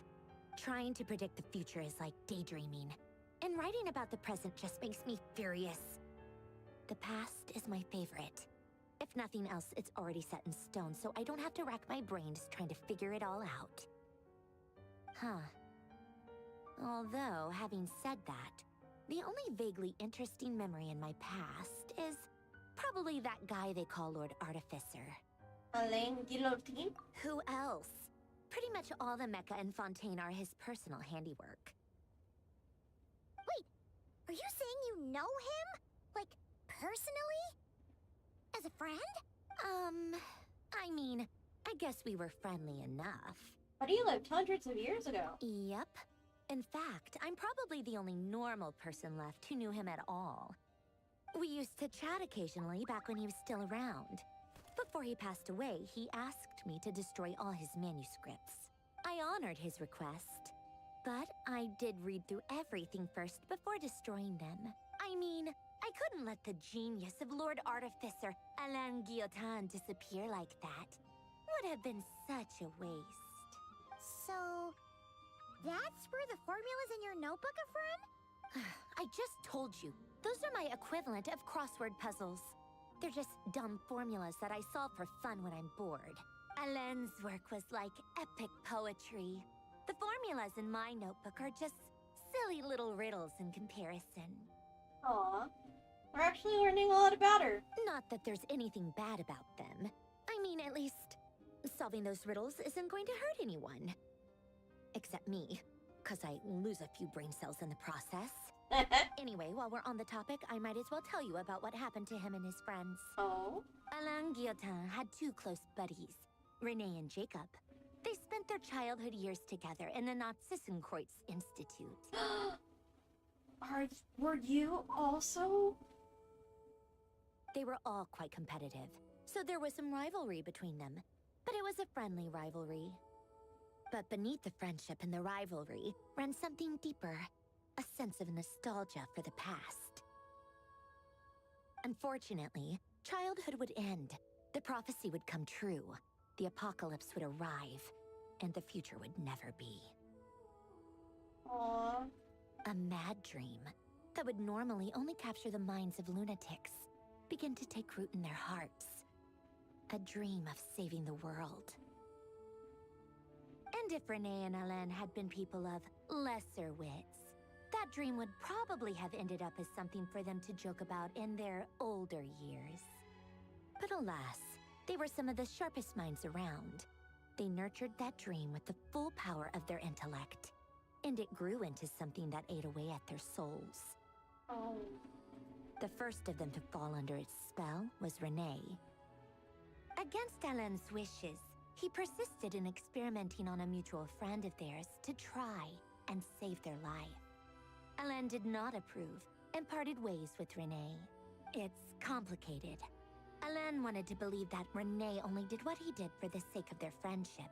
But when he told me about what happened, I could tell he still had some suspicions about Renee's motives. Perhaps the seed that would grow into a nightmare had already sprouted in Renee's mind. Even then. Shit, man. The next time they met, Renee's soul had been completely engulfed by the dream of salvation. His futile attempt to change the tide of fate only resulted in a wave that swallowed up the world, even before the apocalypse came. And although that wave died down eventually, I hear that it just recently came back with a vengeance. Ah, yeah. As I understand, Renee wanted to live out his dream of salvation once more. Yeah, and I beat his ass. But I'm told that the attempted resurgence finally died out for good. At long last, Renee awoke from his deluded dream. Though, of course, by then it was far too late. What do you think of Renee? Do you admire his transcendent genius? His view that any price was worth paying to achieve the lofty goal of saving the world? Or do you despise him? Dismiss him as an evil madman who wrought havoc on the lives of everyone around him as he pursued his delusional dream? Somewhere in the middle. Same difference, really. Just a matter of perspective.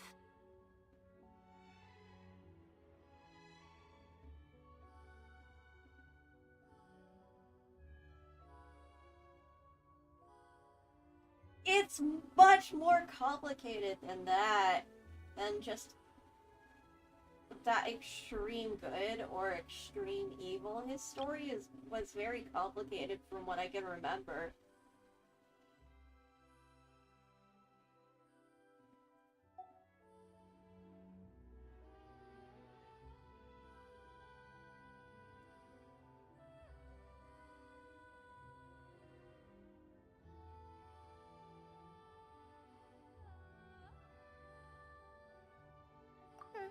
What a cop-out. But I suspect you'd have a more incisive and insightful answer if we dug into it further. What about you?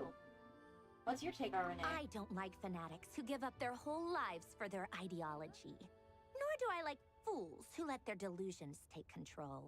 Maybe I could understand if Renee had just been an ordinary person. But he had a sage-like intellect. And still managed to get himself lost in the labyrinth of his own desires. Intelligence is not the same as wisdom. Anyway, that's enough about Renee. Now, moving on to Alain Guillotin, the Lord Artificer. He managed to put a stop to the first storm whipped up by Renee. But after that, Alain lost his friends and family. To his credit, I suppose, the loss of his family and friends was purely a tragic accident. It's not like Alain sacrificed them for his cause or anything. After that, the only thing supporting his work was the same dream that had dragged his closest friend down to the abyss. But although the desire to save Fontaine drove him to found the Fontaine Research Institute, Alain continued to reject any form of transcendental knowledge or power. He was suspicious and fearful of it, having seen the way it had affected his closest friend. I think that formulas and machines derived solely from human intellect were the only thing that gave him a sense of spiritual comfort. That makes sense, given his experiences. Yet Alain's intellect was simply too great. It barely left him space to breathe in his lifetime. Once he realized that the end of his life was approaching, he finally accepted the truth. The Nazissenkreuz Institute needed someone, and a human being, to see its story through to the end. He quit working on his formulas, trading them in for the fairy tales that had played such a formative role in his childhood, but which he barely touched in his adult life. He told me that the director of the Nazissenkreuz Institute used to read those fairy tales to the children as bedtime stories. Apparently, they worked wonders at sending kids off to sleep. I think that all he wanted at that time in his life was to be able to sleep deeply without being plagued by depression. By that point, nothing else really mattered. At the very end, he laid down to rest in the ruins of the former Nazissenkreuz Institute orphanage, while the Fontaine Research Institute he had founded continued tirelessly with its work.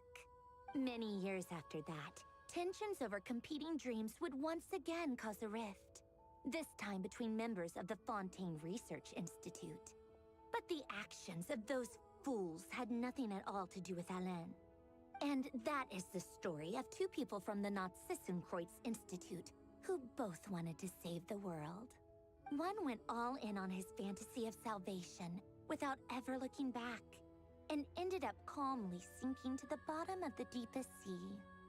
The other sought desperately to burn bright in his life, even though he wasn't sure where he was going. I do sometimes wonder, why is it that people like them have such grand hopes of saving the world? Even the grandest tree starts as a tiny seed. So perhaps, for each of them, their mission to save the world began with a very simple desire. To save themselves.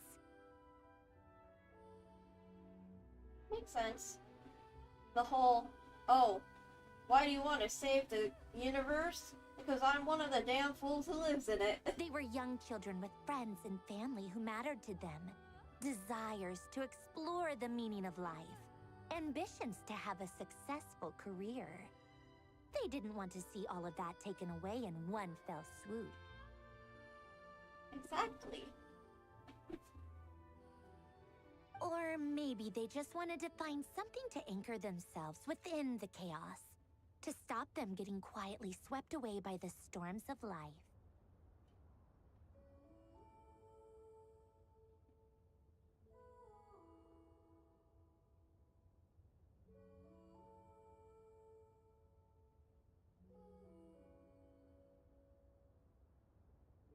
But instead, the search for their own salvation took them down the rocky road laid out by fate. Man.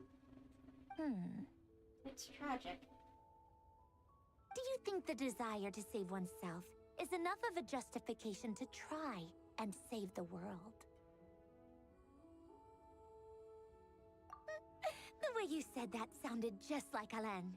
I asked him the same question back when he was in his prime, putting all of his energy into his work. He gave the exact same answer as you did. No elaboration, just a quick short answer before getting right back to his work. He was always that way. All right, tea time's over. I owe Arlecchino a favor for telling me these stories. I'll have to bring a whole sack of gifts the next time I visit the House of the Hearth. I'm gonna go tinker with Polonia now. You guys can do whatever you want, as long as it doesn't involve interrupting me. Polonia, exit hibernation mode. Begin diagnostics.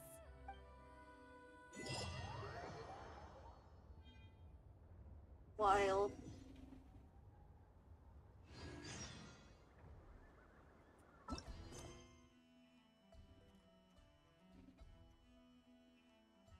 And that's it.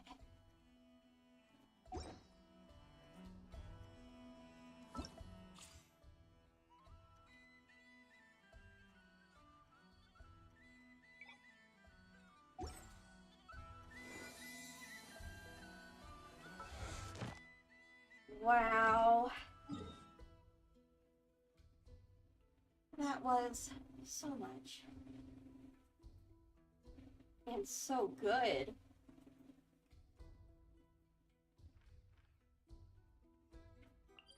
And Nod Krai has definitely been my favorite so far. Even beating out Fontaine. Thank you for completing today. It's beat out Fontaine for me. And I loved Fontaine.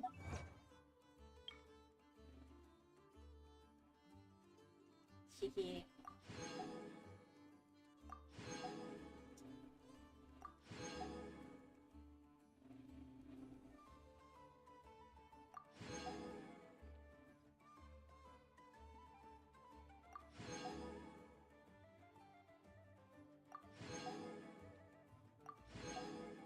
That was truly incredible.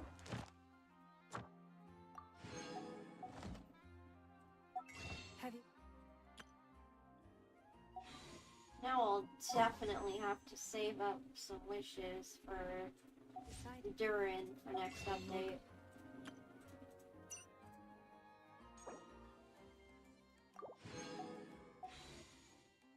From here. Man, so good. But yes, thank you for watching. Good morning, good evening, and good night. Bye-bye.